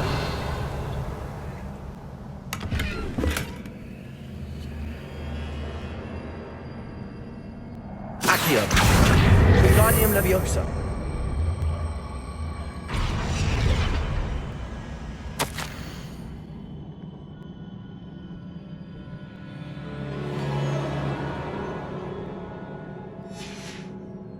Did you find something? A journal entry. Isadora was here.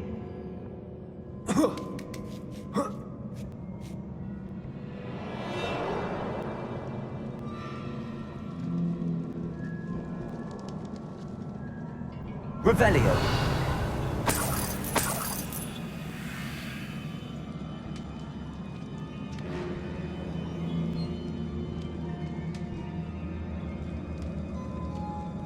I'm out of breath after all of those stairs, but the view, well worth it.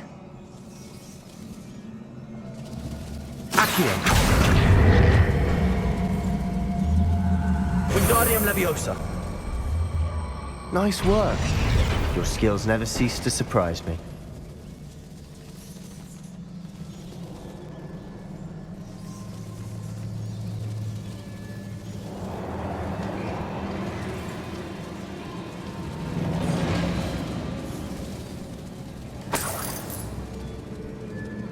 Another barrier.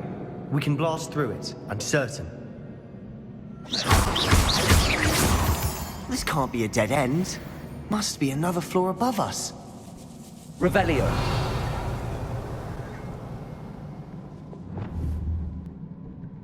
Confringo.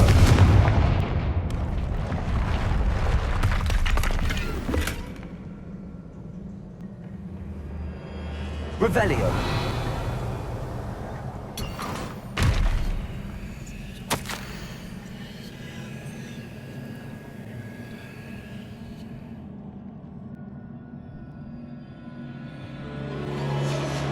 Good news? This journal entry sounds worrisome.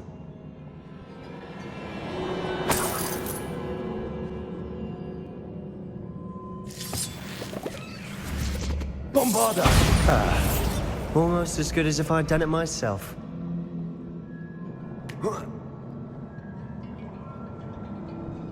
This place can't have belonged to only Isadora. But the triptych pointed us here.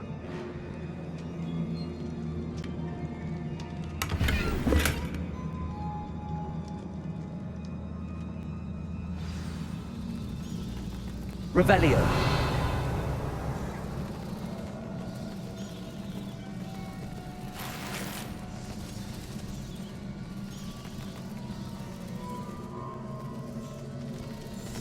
Another rune symbol. Feel as if I should be fluent in runic language by now. Bombarda.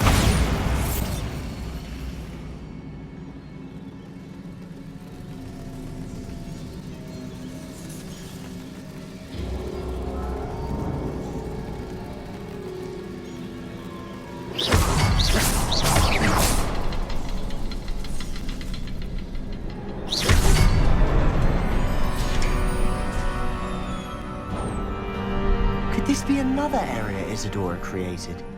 Isadora must have honed her skill with ancient magic here.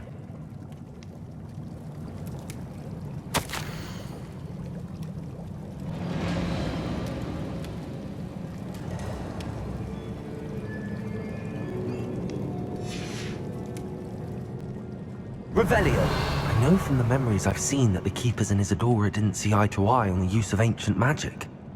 I wish you could see one of her memories.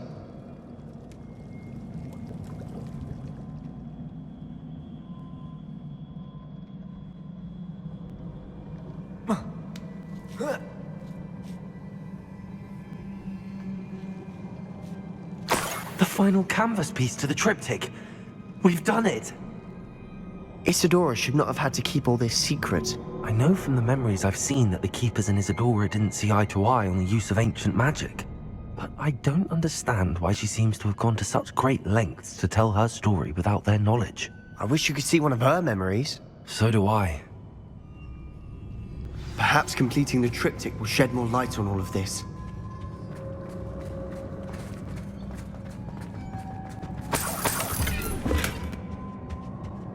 Revelio.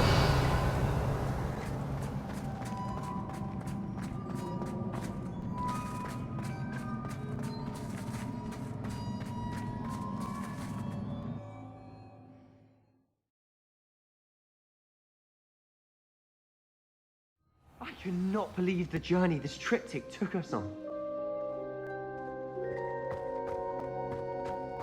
This is it. Don't keep me in suspense. Go on, place it.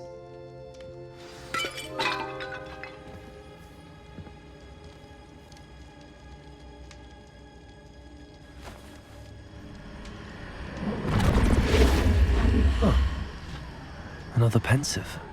This is what we've been chasing.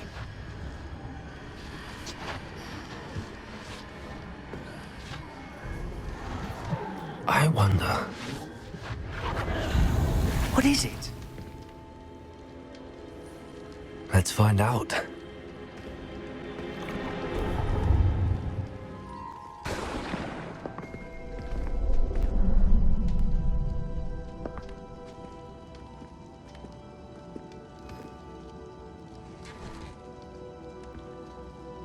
I cannot bring my brother back, Father. But I can give you peace.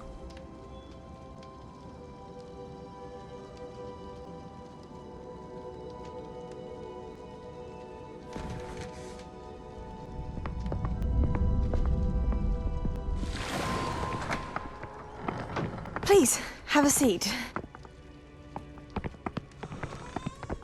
Isadora, we are all most intrigued to hear.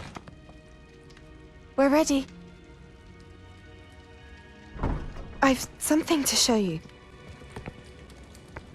Father, these are my colleagues from Hogwarts. Father hasn't spoken since my brother died. On my travels, I confirmed that which I've always believed. That we have the power to take away pain.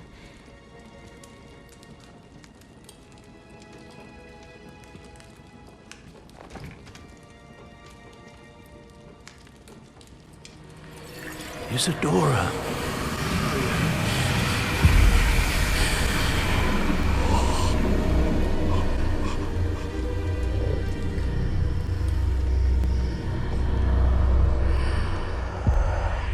What have you done?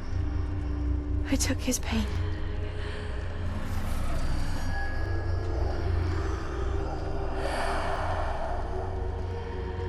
Thank you.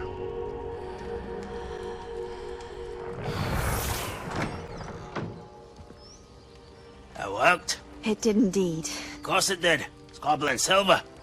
I need something much bigger. All right. It would help if you could tell me more about what it is you're storing.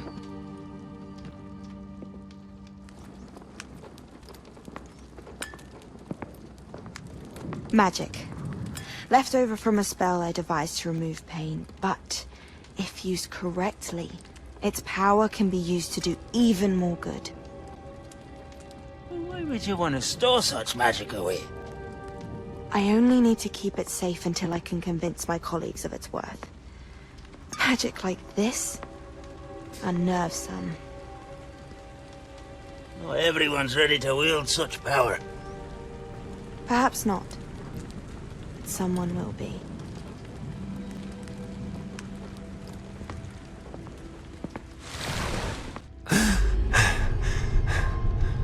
She took away the pain. I knew it. I knew there was a way to help Anne. Something isn't right, Sebastian. What do you mean? You saw what she did. No, not the memories, the portrait. I think the reason Isadora hasn't appeared is because she can't. I don't follow. We have seen that view before. The abandoned home in Felgroth, the destroyed painting, it was her. So someone destroyed a bit of enchanted canvas, but we found the memory. Yes, you're right. We saw what she wanted us to see. We saw what she could do, what you can do. But I don't know how to do what Isadora did. Well, then you shall learn. The Keepers can teach you. I'm not sure that they would. The Keepers believe that removing someone's ability to feel pain, it's a highly complicated, unpredictable form of magic. One that should be wielded with great care. If at all. If at all? You've overcome all of their challenges. You've more than proven yourself. You can wield it. You have the ability.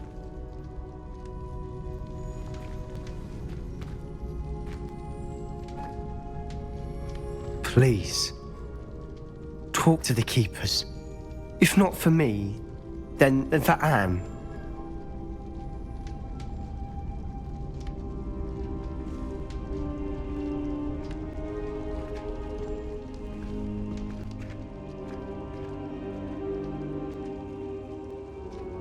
Why did the Keepers want to keep Isadora quiet?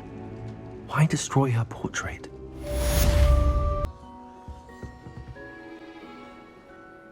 Sir, are you all right? You seem to be in some distress. All right? Do I look all right? I've been kidnapped! How can you be kidnapped when you're right here? What sort of question is that? Of course I'm right here. I've more than one frame. Do you only have one home? It's my other frame.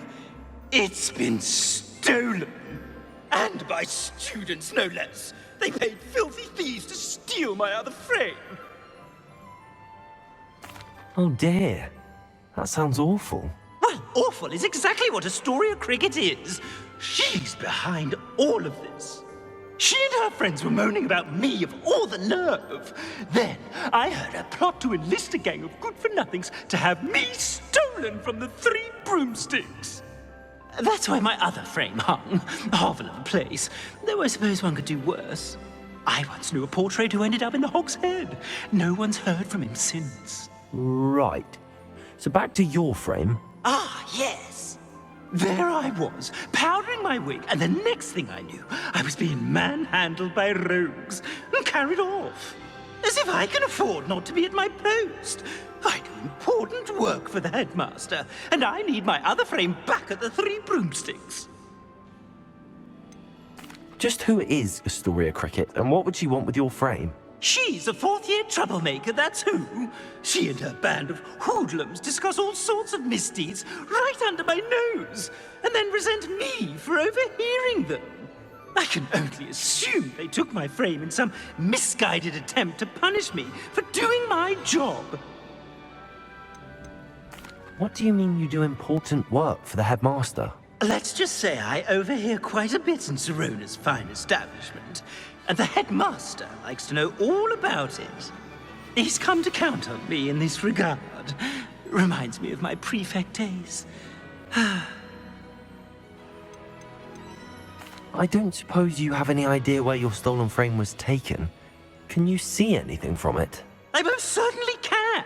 They brought me to a ruin of all places. Some crumbling atrocity surrounded by water from the sound of it. Oh, I do also recall seeing the coast on the way. I could look into the matter for you. Oh, would you? How marvelous. Do it quickly, though, won't you? The place they took me to is quite beneath me. Off you go, then.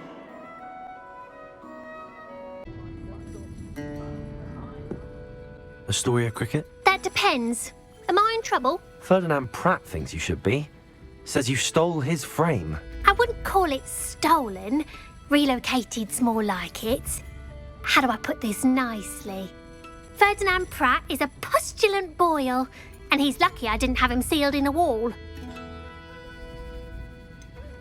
Surely he can't be that terrible, can he? All he does is spy on students in here and report back to the headmaster. Sometimes, if there's nothing to report, he'll make it up. I spent 4 hours in detention last week, all because he told Black that I was planning to drain the lake, whatever that means. It was the last straw. He and his frame had to go. May I ask where you put him? Well, I didn't put him anywhere. The frame is likely with the fine gents I paid to snatch it. They camp in a ruin by the coast. I just wanted it far enough away that I'd never have to think about Ferdinand Pratt ever again. You do know he's screaming in the library as we speak. Oh, for the love of Merlin. If you ask me, he's got nothing to scream about. I could have had him put in the hogshead. The pampered Pratt would have hated it. Grimy walls, smell of goats. And the patrons, they eat snooty princes like Ferdinand for dinner.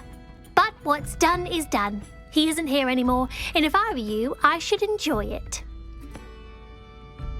Lovely chatting with you.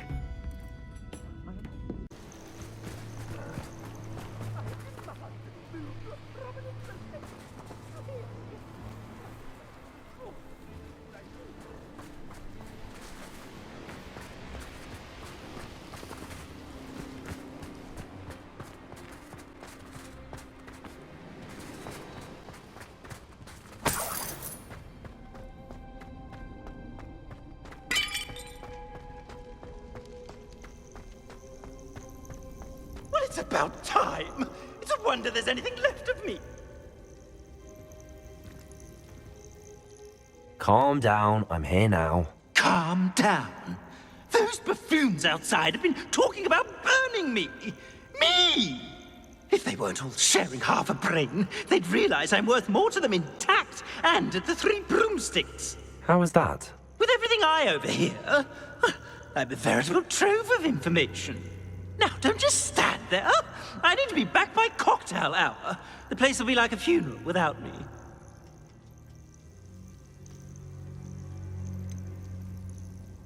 What if I don't want to return you to the 3 broomsticks? What on earth do you mean? What if I took you to the Hog's Head instead? I've heard such nice things. What a funny little joke. Now, the 3 broomsticks, please. Oh, they're bound to be missing me terribly. Be sure to carry me carefully, won't you? My pantaloons are already creased. Where have you put me? It's pitch black in here. I shan't stand for this.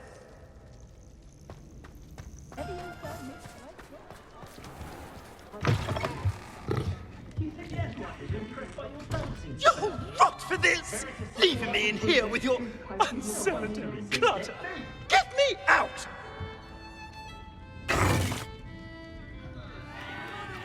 What is the meaning of this? This isn't the 3 broomsticks. No, it's not. It's the Hog's Head. Did you fall into a cauldron of stupid potion? You've brought me to the wrong place. It's absolutely vile in here. Oh, give it a chance. You might grow to like it. Please, you can't mean to leave me here. Please. Goodbye, Ferdinand. Enjoy your new home.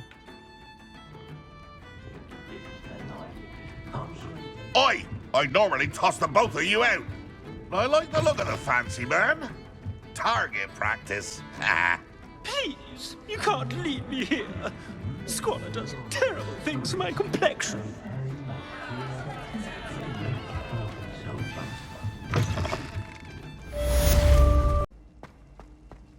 Some days are more difficult than others.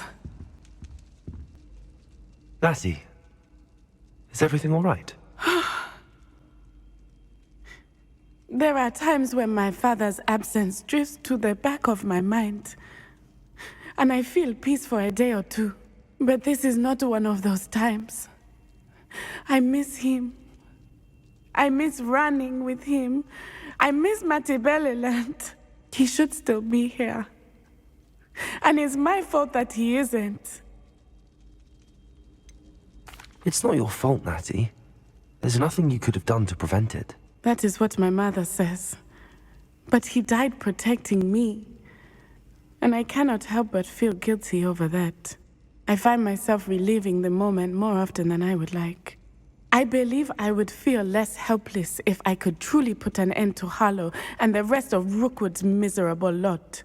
Each day they remain free, they do more damage, leaving people like Archie Bickle to suffer the consequences. I agree, Natty. We'll get them.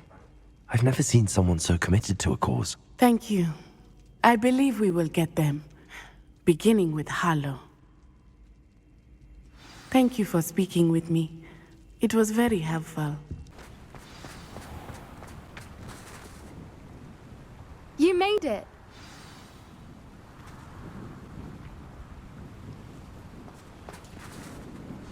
At least we're out of the classroom. I take it this means you had some luck at the library? It took a few hours and some eye-watering maps, but I think this might be the cave Doran told us about. Impressive. Especially with how little information he gave us. Well, I'm still not sure this is the cave, but it did seem the most promising. I stumbled across some folklore about a cave in the area that people avoid. Seemed the perfect place to hide something of value. It's a bit of a leap, I confess, but might a mysterious item such as a special moonstone be hidden in an equally mysterious cave? I think I'm desperate for anything at this point. Did you discover why people avoid this cave? Ridiculous, really. Rumour was that the cave drove people mad. I couldn't find any account by someone who had been in the cave, though. So either it is a rumour, or anyone who went in wasn't in any state to speak of it afterwards. Well, we're here. We might as well have a look. Agreed. I wonder if you'd go blind from staring directly at a moonstone.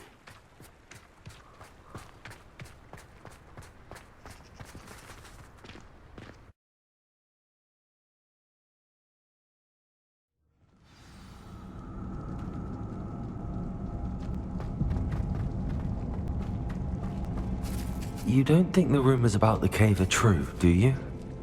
I suppose we'll find out, won't we?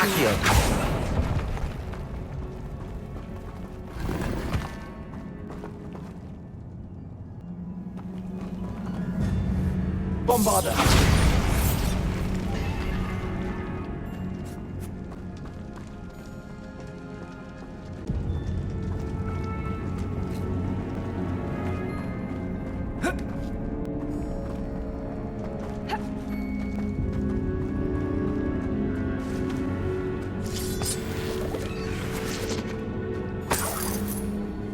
Revelio.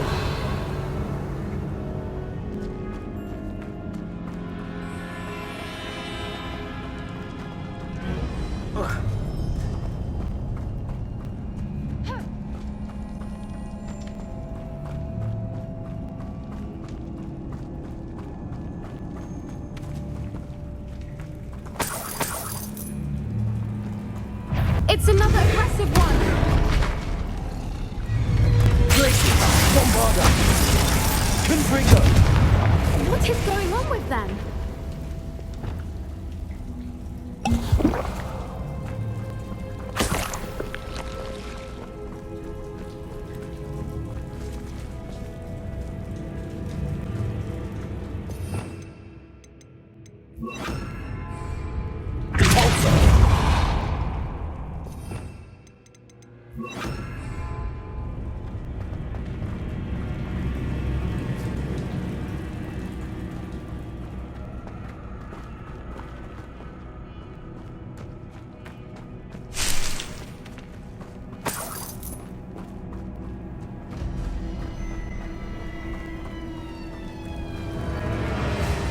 Incendio.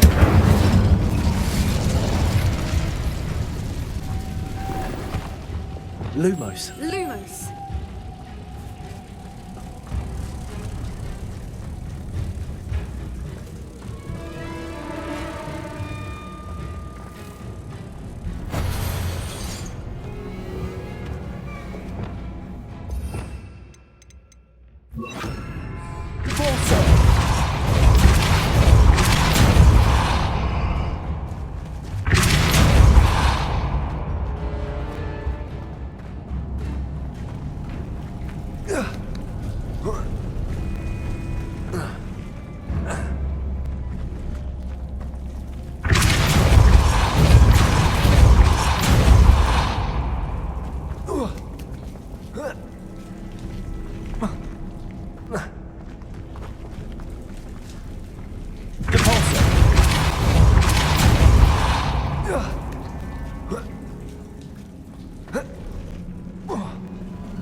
Voipers! I beg your pardon? This must be how the rumor about the cave started. The Voipers' song is said to drive anyone who hears it mad.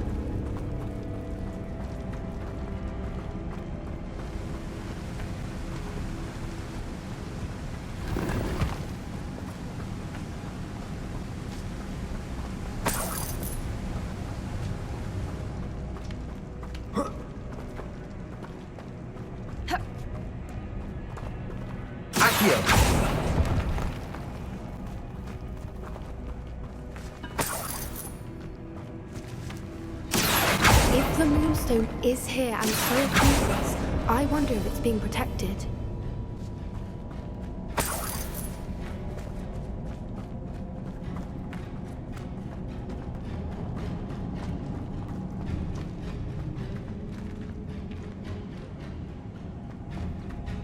Why am I not surprised? First the Voipers and now this. Revelio.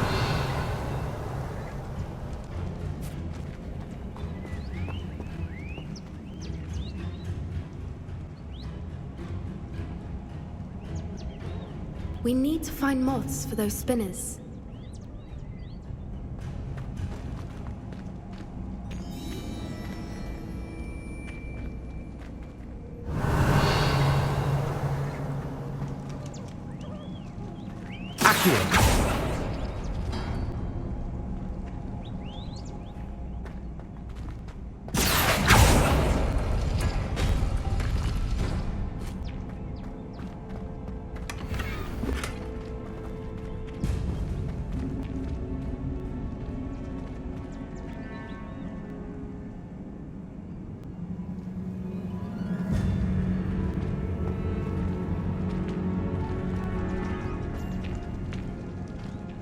Perhaps the runes on the walls have something to do with finding the moths.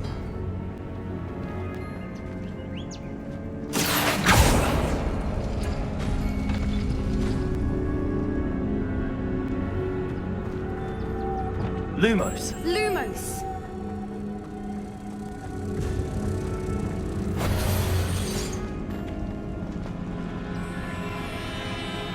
Wingardium Leviosa. Accio.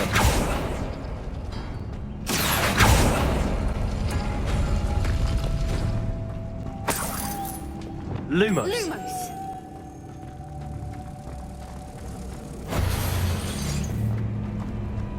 Revelio.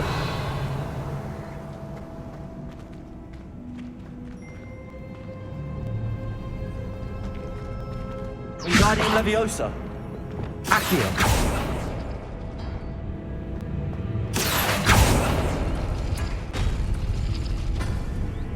If we pull the rings and match the runes, I suspect we'll find the moths.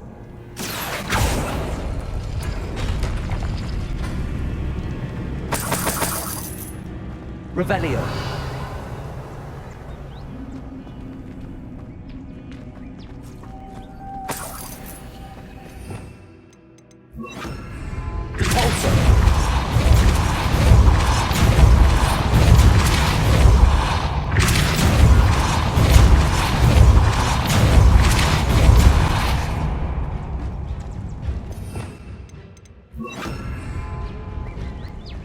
Another obstacle. No matter. I'm sure we can work out a way across. Accio.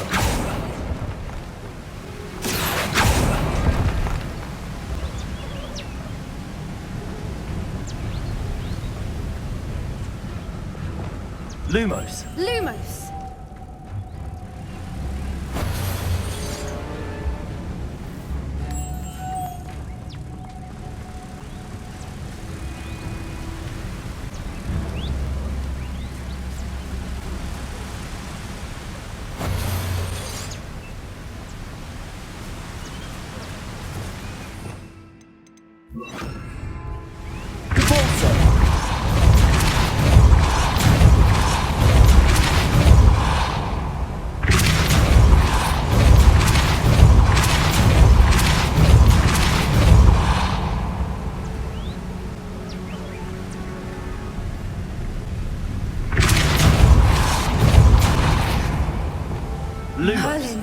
It's beautiful.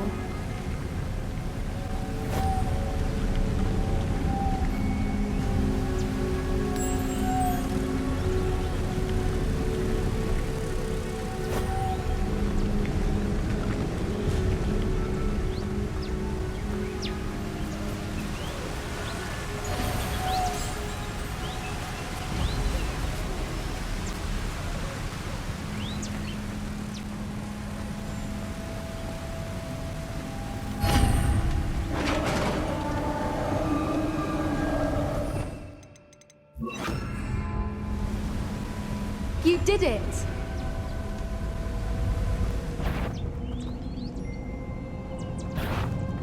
I was hoping we wouldn't have to do this. Glacis! Bombarda! Confringo! Defender!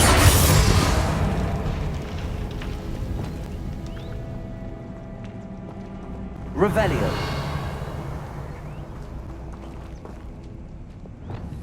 Confringo!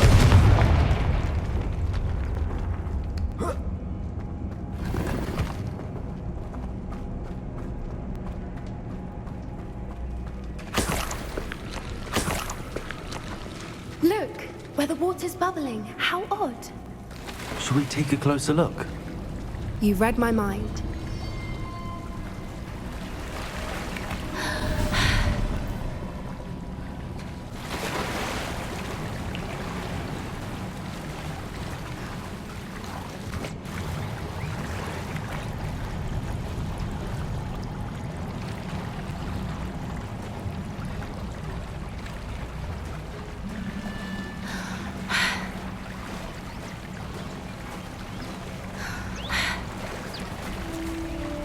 Merlin, it's even more beautiful close up.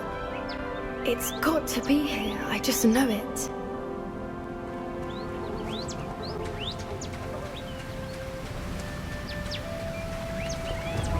Confringo!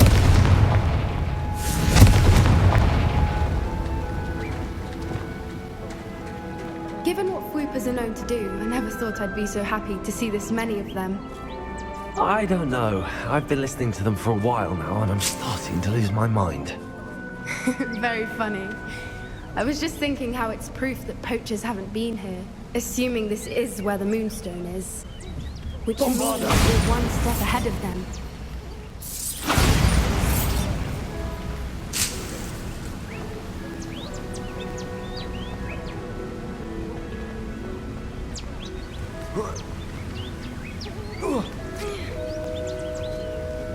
We found it!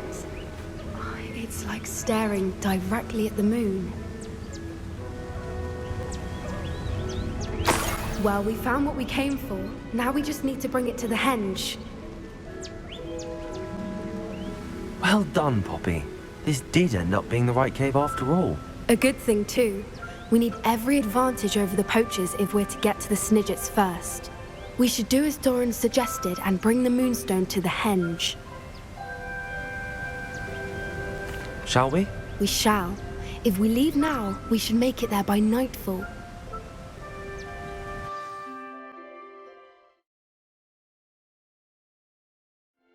That's the henge, precisely where Doran said it would be. But now that we're here, I'm not entirely sure how to feel. We knew we were at the cave for the Moonstone, but Doran didn't tell us what to expect when we placed the stone in the henge.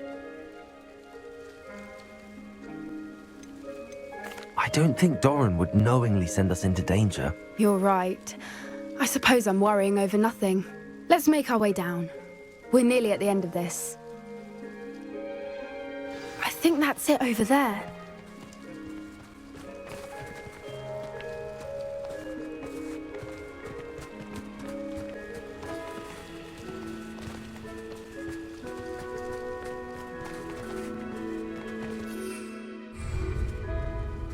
How's your Gran doing, by the way?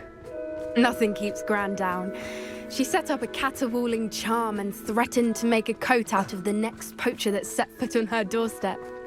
I still feel terrible that I'm the reason they went there. Surely she'll be pleased you've gone after the Snidgets. I hope so. Gran understands how important it is to protect those who need it.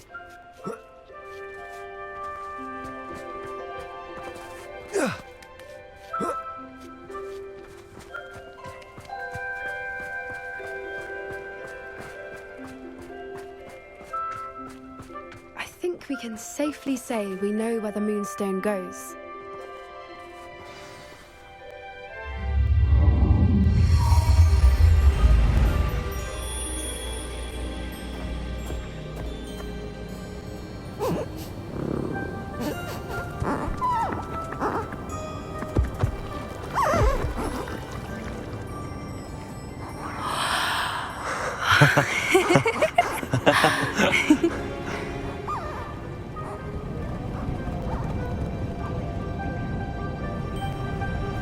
Whoa!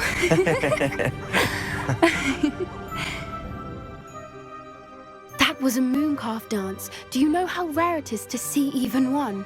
They only ever happen under a full moon.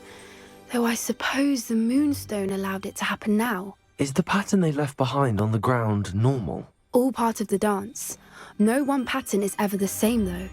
We'll need to draw this one to get a better sense of it. Can't wait to tell Gran that I've managed to see not one but 2 mooncalf dances.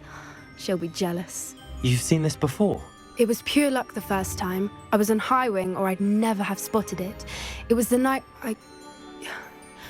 Well, the night I met Highwing, actually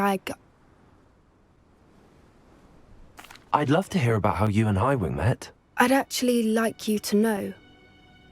About 5 years ago, Highwing had been captured by poachers. At first, they planned to sell her, but soon decided they wanted to kill her instead. More money, I suppose. I'd finally had enough. I freed Highwing and we ran. We'd flown for ages when I spotted mooncalves dancing below and we landed to watch them. It felt like an omen. A good one. A sign that the worst was over. What do you mean you'd had enough and the worst was over? You see, the night I freed Highwing was also the night I ran away from home. A poacher camp. I come from a family of poachers. Merlin? I don't know what to say, Poppy. I can't imagine what that must have been like for you. I never fitted in, but the older I got, the more apparent it became. Gran tried for years to convince my parents to let me live with her. Suffice it to say, when I left with Highwing, I flew straight for her house. How brave. I'm glad you escaped. So am I. There were so many creatures I was unable to help when I was younger. Now that's all I want to do. From everything I've seen, you're doing precisely that. I've had a bit of help. I've never told anyone any of this, but I'm glad that you know. It's nice to have someone to talk about it with.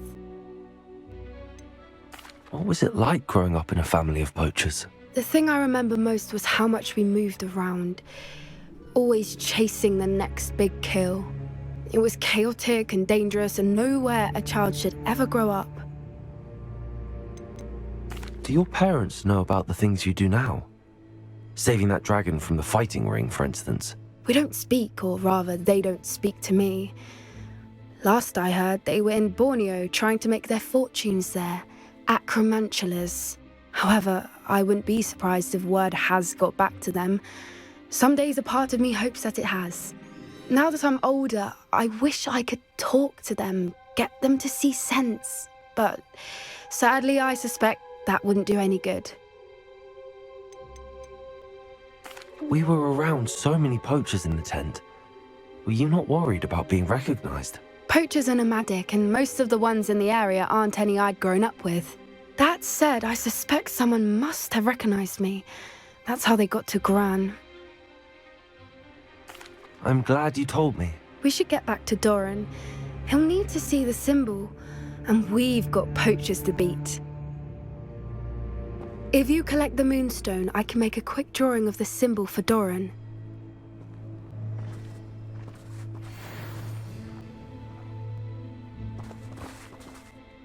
Are you finished with the drawing?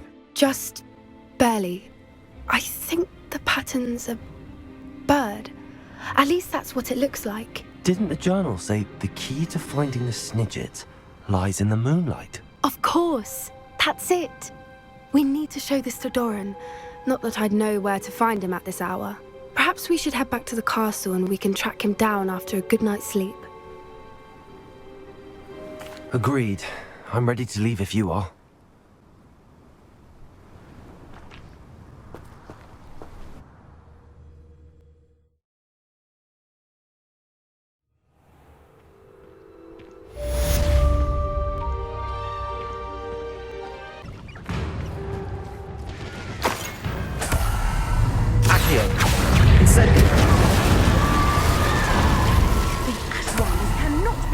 run roughshod over our way of life.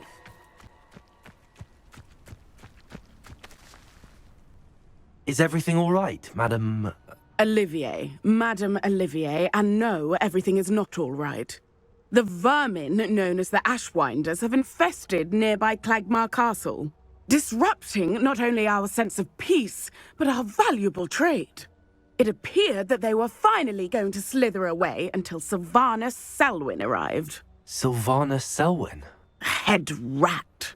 My guess is that if someone were to take out Selwyn, the rest of the Ashwinders would disperse. But Selwyn is a skilled wizard. I certainly can't take care of him myself. Believe me, I wish I could. I'm at my wit's end. Sylvanus Selwyn?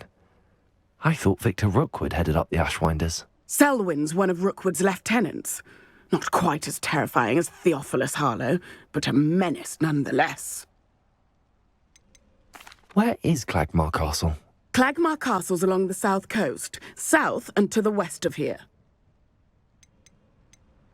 What's so dangerous about the Ashwinders? They're not your typical thieves and extortionists. Not that typical thieves and extortionists are lovely company. They would not leave poor Bella Navarro alone. She'd given them everything, but still they kept threatening her.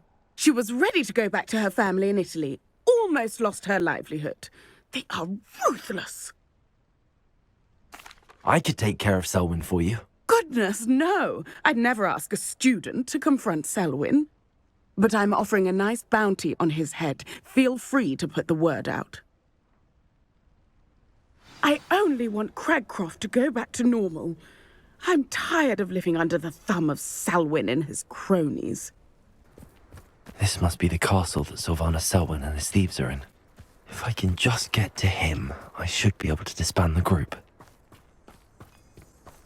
Accio! Not your best moment, I fear. Bombarda! Too late for you to learn the error of your ways.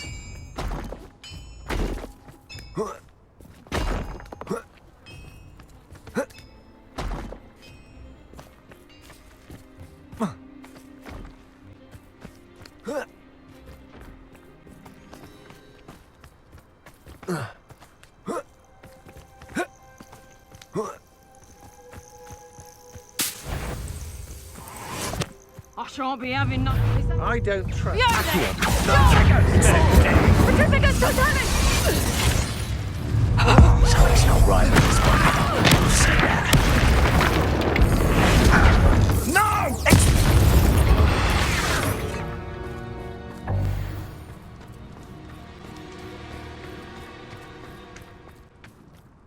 Rookwood should never have put Selwyn in charge.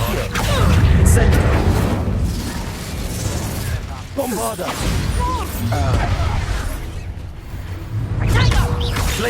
You're the one who released Caldwell. That was a mistake.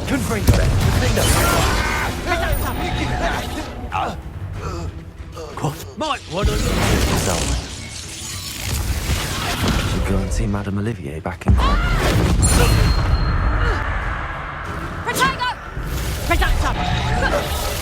Accio!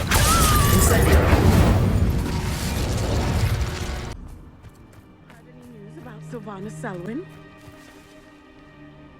Selwyn has been taken care of. You defeated Selwyn?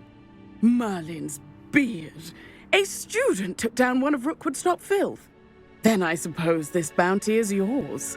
Well deserved.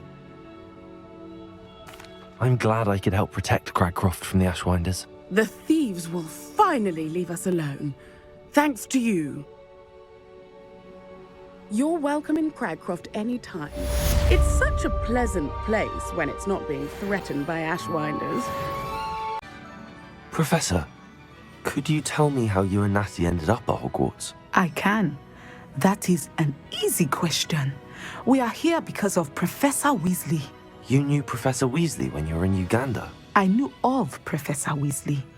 As you may or may not be aware, Professor Weasley's work once took her around the globe.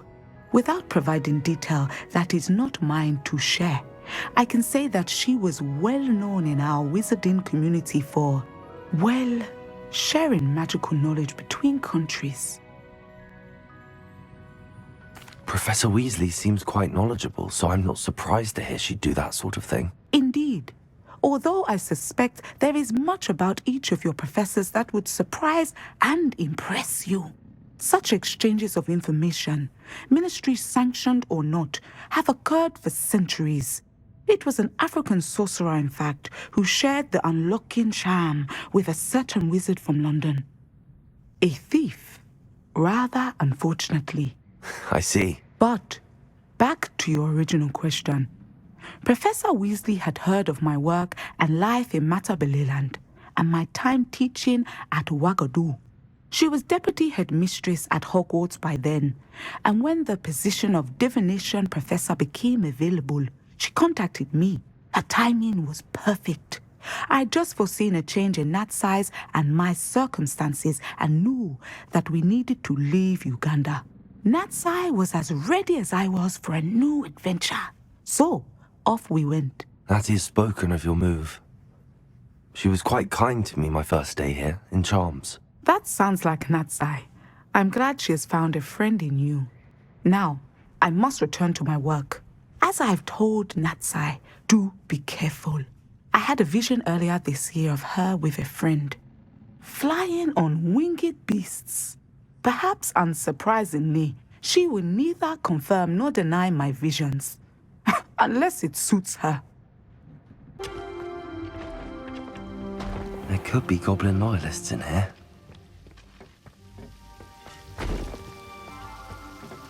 No sign of Lodgok out here. Must be inside already.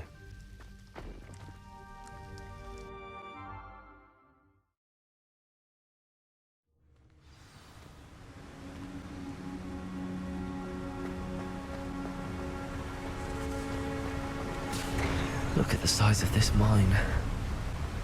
Lodgok, where are you? Something seems wrong.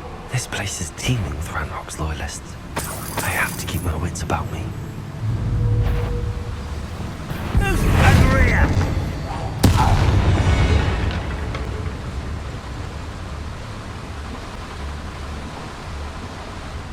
This cart ought to get me deeper into the mine.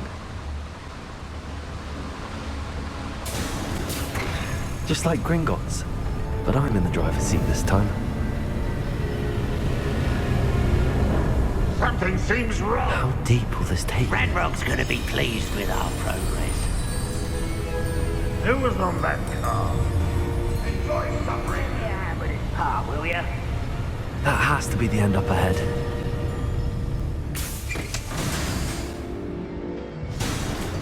Revelio.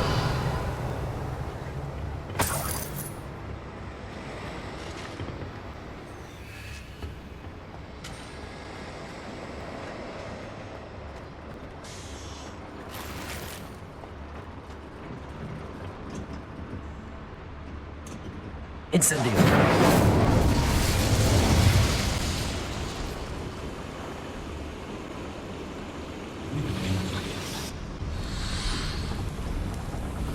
I wonder where these pipes go.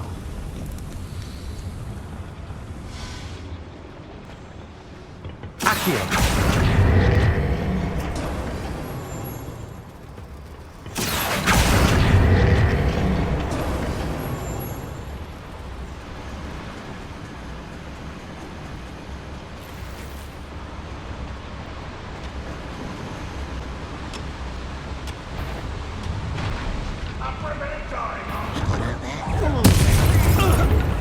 Glaciers! Bombarda! No! Accio. I will make you pay.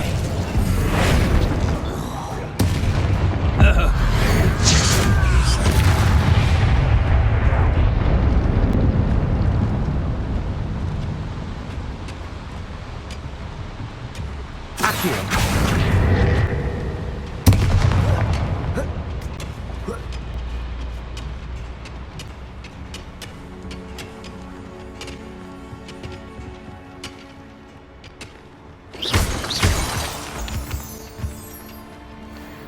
Aloha Mora.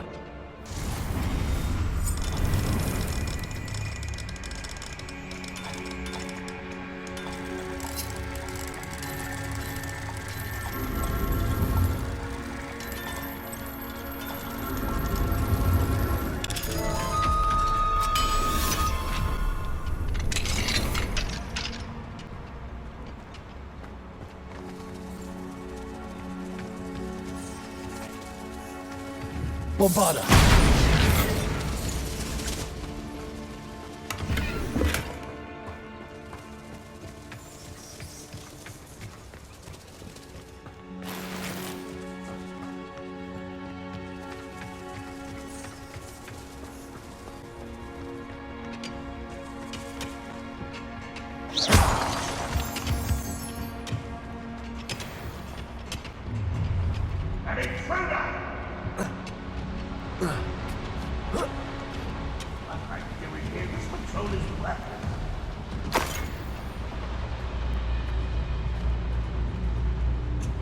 Incendio.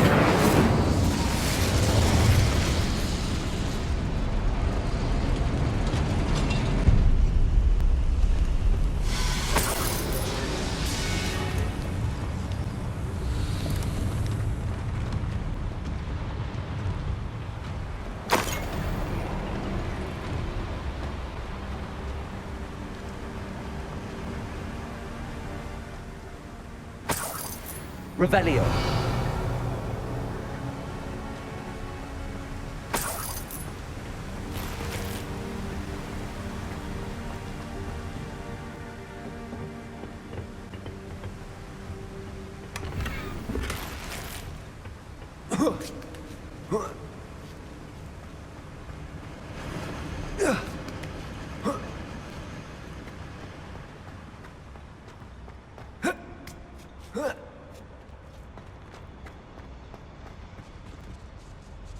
Revelio.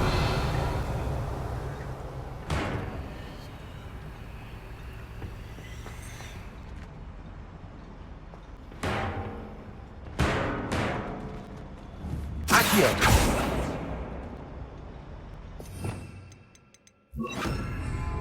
Levioso.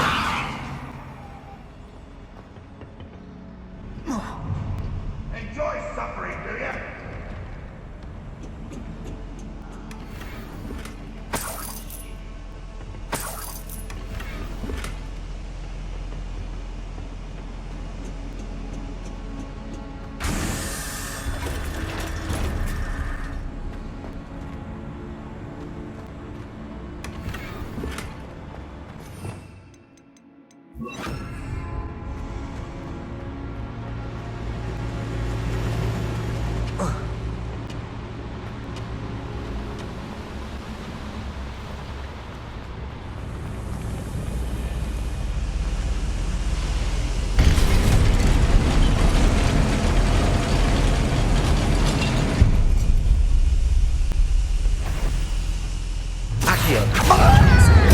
Bombarda.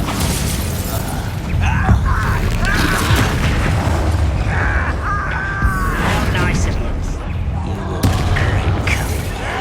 Potato. stop it! Descendo.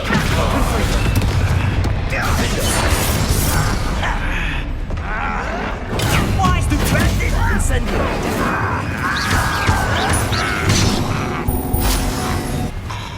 Glacius. Bombarda.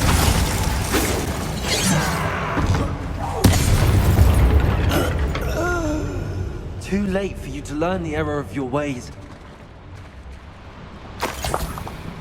Revelio.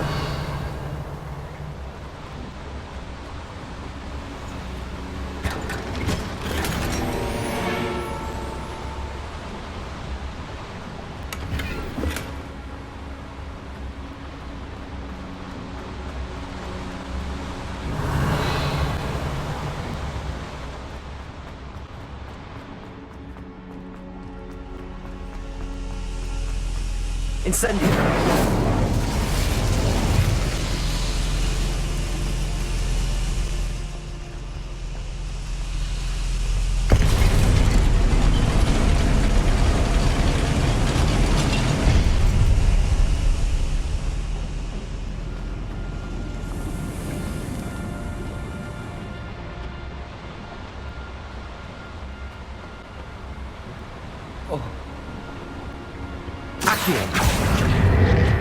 Centuries of injustice. All based on language.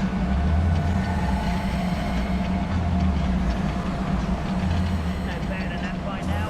We've all told you before.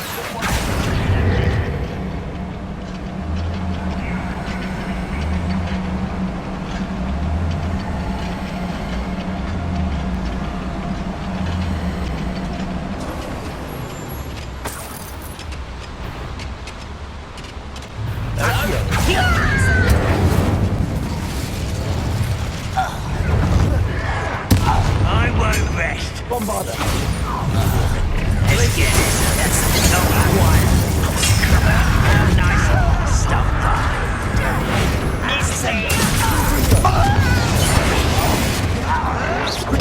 Get accustomed to that. No! Bombarda. I will make you. Incendio.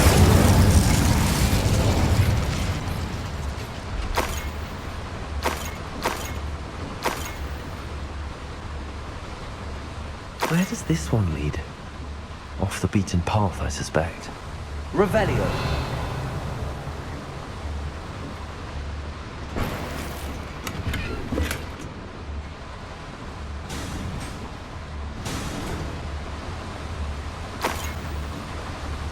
These devices run on steam power. Incendio.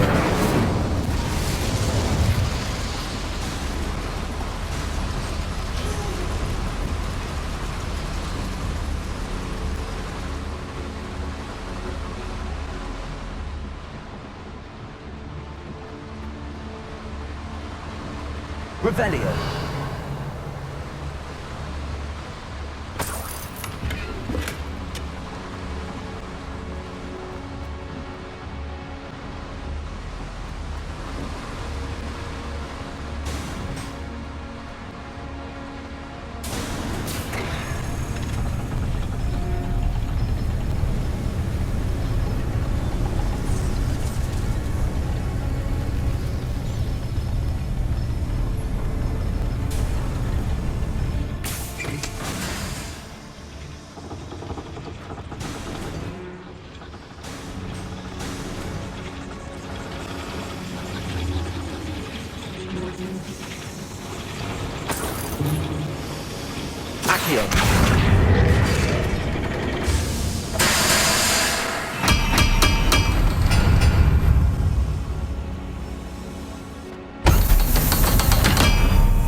I hope I can get to Ranrock before Lodgok does.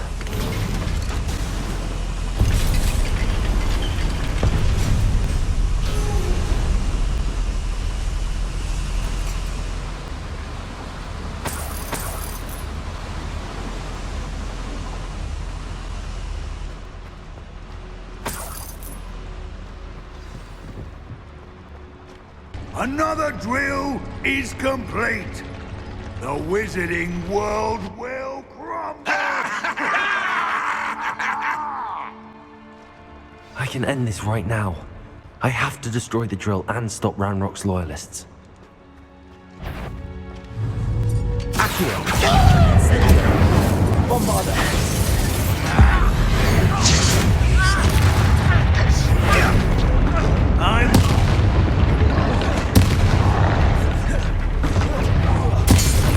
Get away with that. Bombarda. You've one less follower, Ranrock.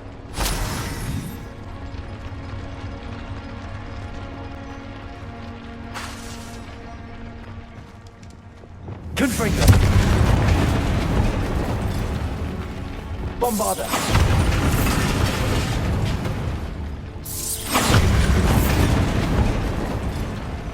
I have to find a way to stop that drill.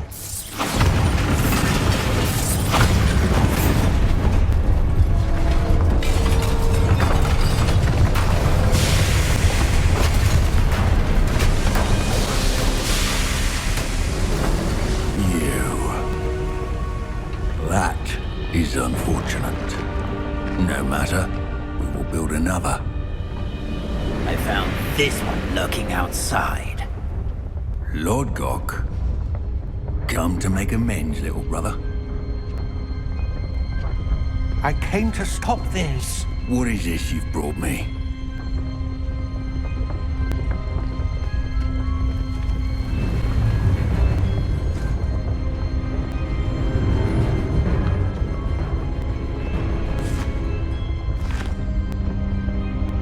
It cannot be. All this time, you knew where it was! No!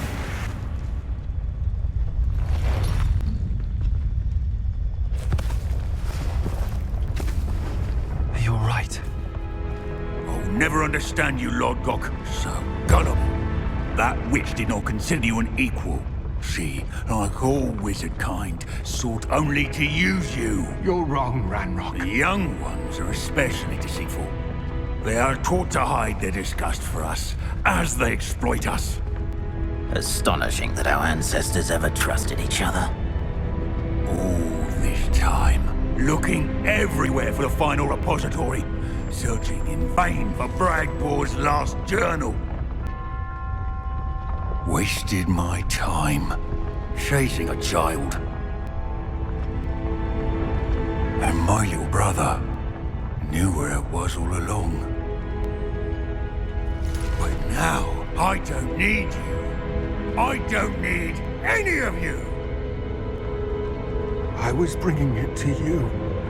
You are a traitor to our kind! No! Avada Kedavra!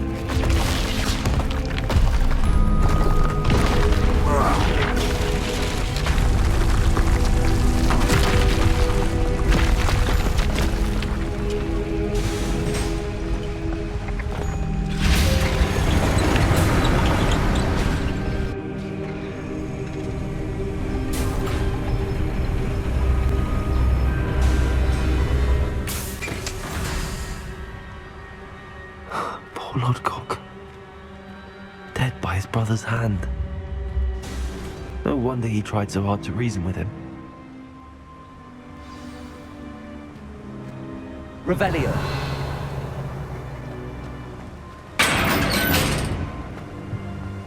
Now to get out of this blasted place.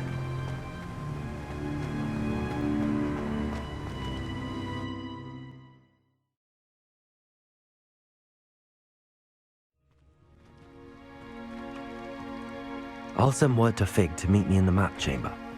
He and the Keepers need to know Ranrock has that journal and knows where the final repository is.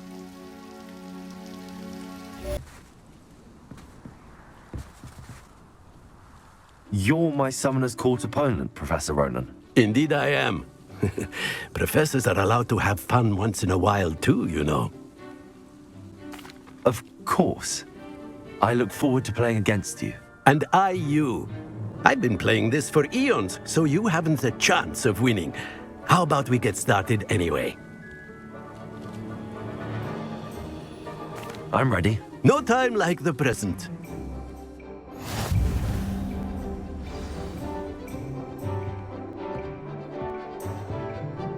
Accio!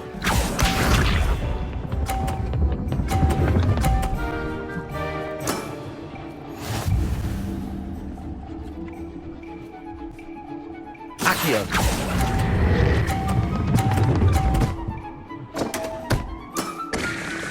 I do not recall teaching you how to play like that.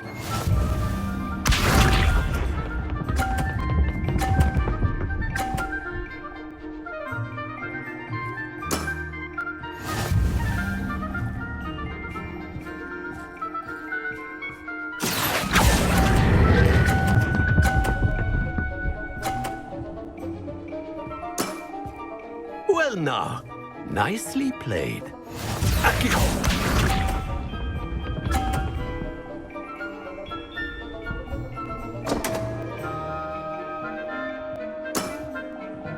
We all make mistakes. Accio.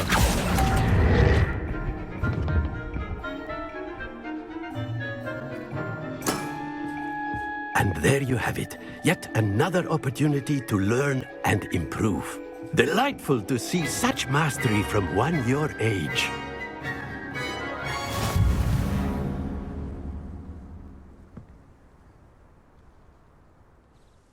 Well done. You've beaten me at my own game. I had a good teacher. A flatterer, I see. Although I dare say it's not unwarranted. I shall accept the compliment humbly. As the new Summoner's Court champion, you have earned a token of recognition. Do not let it go to your head.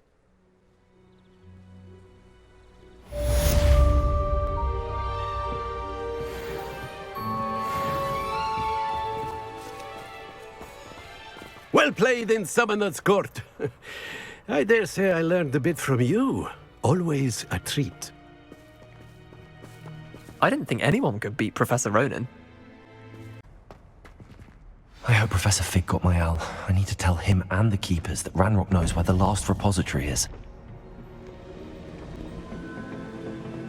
According to the owl I received, Ranrock is moving more quickly than we could have anticipated. This is grave news indeed. We had hoped for more time to discuss the best path forward. Let us hear what the student has to say. Professor, you received my owl. Ranrock has the last of Bragbor's journals. He killed Lodgok to get it. He knows where the last repository is. Godric's heart. Lodgok and Ranrock were brothers. Lodgok was bringing the journal to me. Ranrock is a monster. We need to know where the final repository is. Surely this changes things. Ranrock has Bragbor's journals and knows where the final repository is. We obliviated Bragbor. He kept journals? Why would he have documented all of this? He didn't know what we were containing. Isadora told Bragbor about the magic when she asked him to build a container for her. I've seen her memories. Isadora left memories for someone to find? You know what she did? Her memories showed what she did for her father, which I also saw in Professor Rookwood's pensive. And a conversation with Bragbor in which she expressed frustration about the limits being placed on her use of ancient magic. Based upon the memories they have seen, I believe our young friend is well aware of the grave circumstances in which we find ourselves. The next trial will involve an exceptional level of magical skill and a nuanced ability to interact with beasts. Find a face of stone and tendrils. I should advise you that you must engage with any beast that is part of the trial on your own. Professor Bakar will meet you in his pensive room. An exceptional level of magical skill? Nuanced ability to interact with beasts?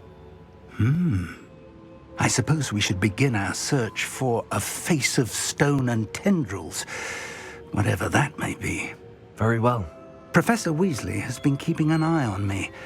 Perhaps we should meet there, so she has no reason to raise concerns with Professor Black. I shall see you near the coast. Perhaps then you can tell me a little more about the memories of Isadora that you witnessed.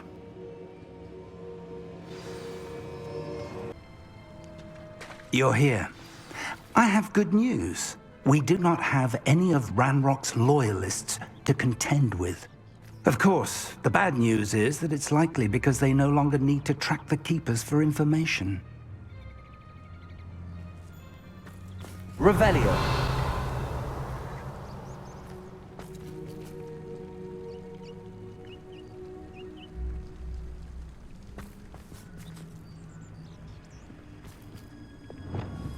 Confringo! Careful now. Is that a... It is. I believe I know what must be done. Do you recognize the head sculpted there? It looks like a grap horn. And the prints carved into the ground lead me to believe that a grap horn will somehow open the way forward. That's what Professor Rackham meant when he spoke of my needing an ability to interact with beasts. It would seem so. I do know that the last of a long dynasty of Graphorns lives nearby. They call him the Lord of the Shore. I suspect you'll need to bring him here. What happens next, I can't say. Have you ever subdued a Graphorn, Professor? I have, yes. Years ago, at Stonehenge, of all places. The Ministry still owes me for that favor. It can be difficult, of course. They are massive, after all, but it's not impossible. It's my experience that many of your spells will have no real effect. You'll need to wear him down. If that's what must be done, I'll do it. Excellent. I know this area well enough. When you see the remains of a large sea creature, you're in the right place. Now, Professor Rackham made it clear that you must engage with any beast that is part of this trial on your own. So I shall wish you good luck and wait for your return in the map chamber.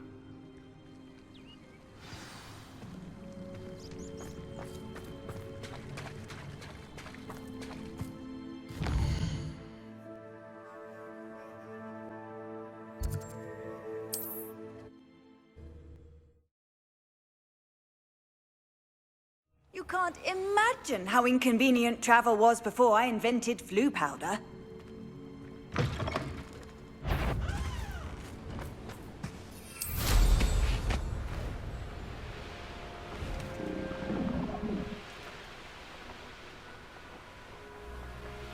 A castle.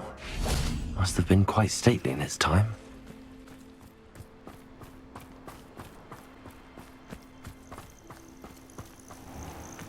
This must be the place.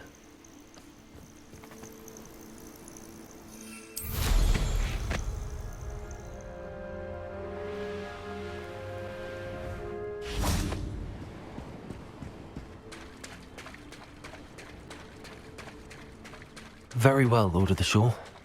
Show yourself.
I need your help, friend.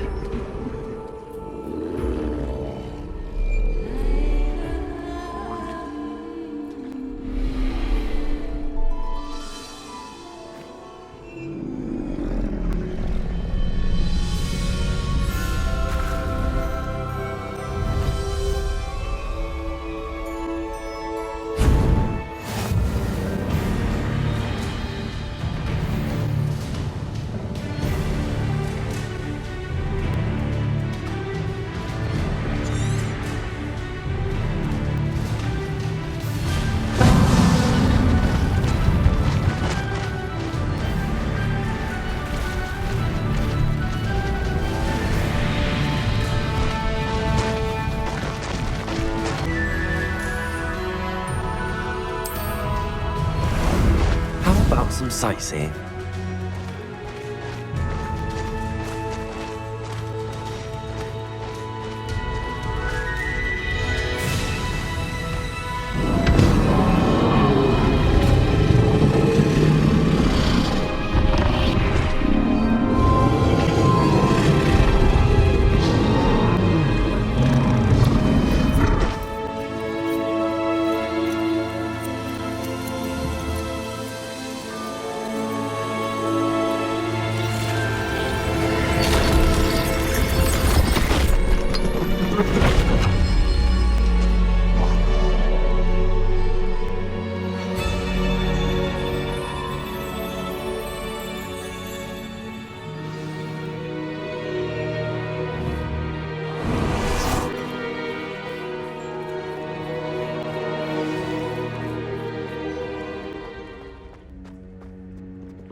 Perhaps Professor Rackham was right to have had faith in you. I still have my reservations. Isadora, as you will see, was not who she seemed. I can only hope that you are. My memories should answer any questions you may have about the power you will need to protect. Thank you, Professor Bakar. I shall see you back in the map chamber.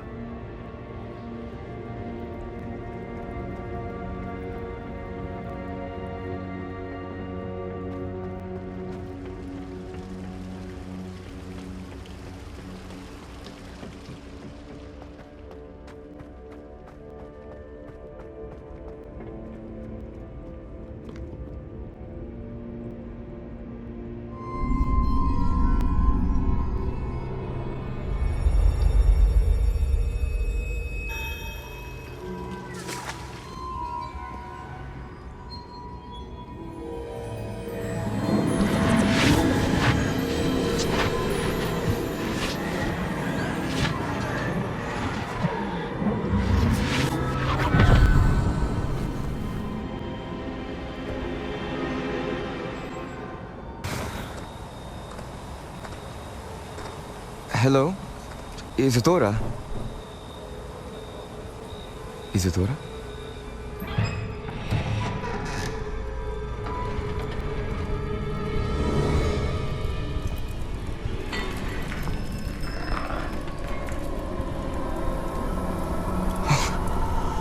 Mr. Morganach,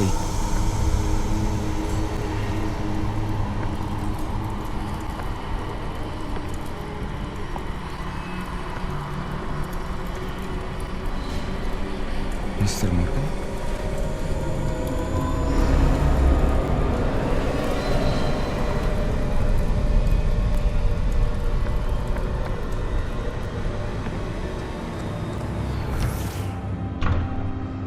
Son, I'm glad you're here. Isadora was not at her home. I know. Her father...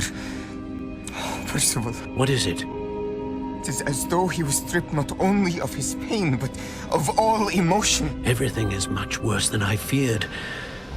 Neve was right. Isadora hasn't stopped. I've just learned that she has been wielding that magic on students. We must gather the others.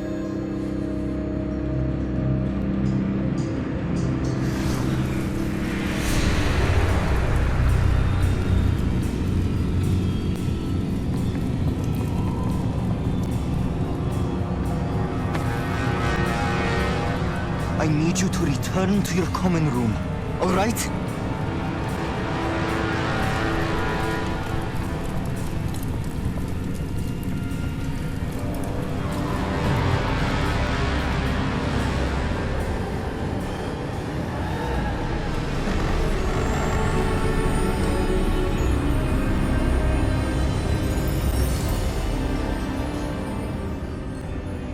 What have you done? Take a breath. Students, Isadora. Everyone feels pain. And why? Because of your arrogance? Your obsession with secrets? He won't suffer any longer. Not my father, not my students, no one. Isadora, set down your wand. Professor, you taught me to hone my power, not throw it away. I did not teach you this. Expelliarmus!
Revelio.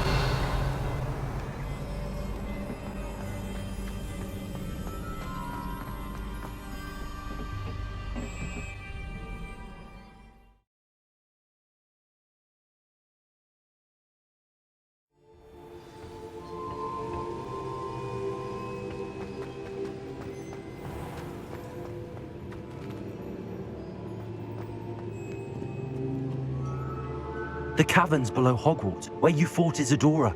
Is that the location of the final repository? It is. You see, we could not destroy the strands of emotion Isadora had stolen from so many. So we did all that we could to keep them safe. We also realized that until they could be destroyed, the magic used to create them was a danger to wizard kind. Hence, we became keepers. Keepers of an unfathomable secret. We knew that someday, one with the ability to see traces of ancient magic might be seduced by its power. We built the trials to lead that person to us, to allow them to prove themselves worthy of the knowledge we'd kept hidden and the responsibility that accompanies it. Have I not proven myself, Professor? I need to get to that repository before Ranrock does. You have, and you will. But the repository is protected by powerful ancient magic. To enter, you must craft a special wand from the 4 artifacts you found above our pensives. So the repository is safe from Ranrock for now? If he is, as you suspect, capable of using the power of the other repository, I fear he will be able to breach our defenses. Then I must go now and craft this wand. Perhaps Mr. Ollivander will help me. Another Ollivander? I'm not surprised. As I am sure he will tell you, this wand may be used for only one purpose. Return with the wand, and we will open the way forward. I shall send an owl ahead to Ollivander. Whilst you visit him, I'll reach out to Professor Weasley. Professor Weasley? Yes. I may have made an error in judgment by not informing her of Ranrock's intentions earlier. I only hope it's not too late. If Ranrock really is going to try to drill below Hogwarts, we'll need all the help we can get. All right, Professor. I'll see you soon.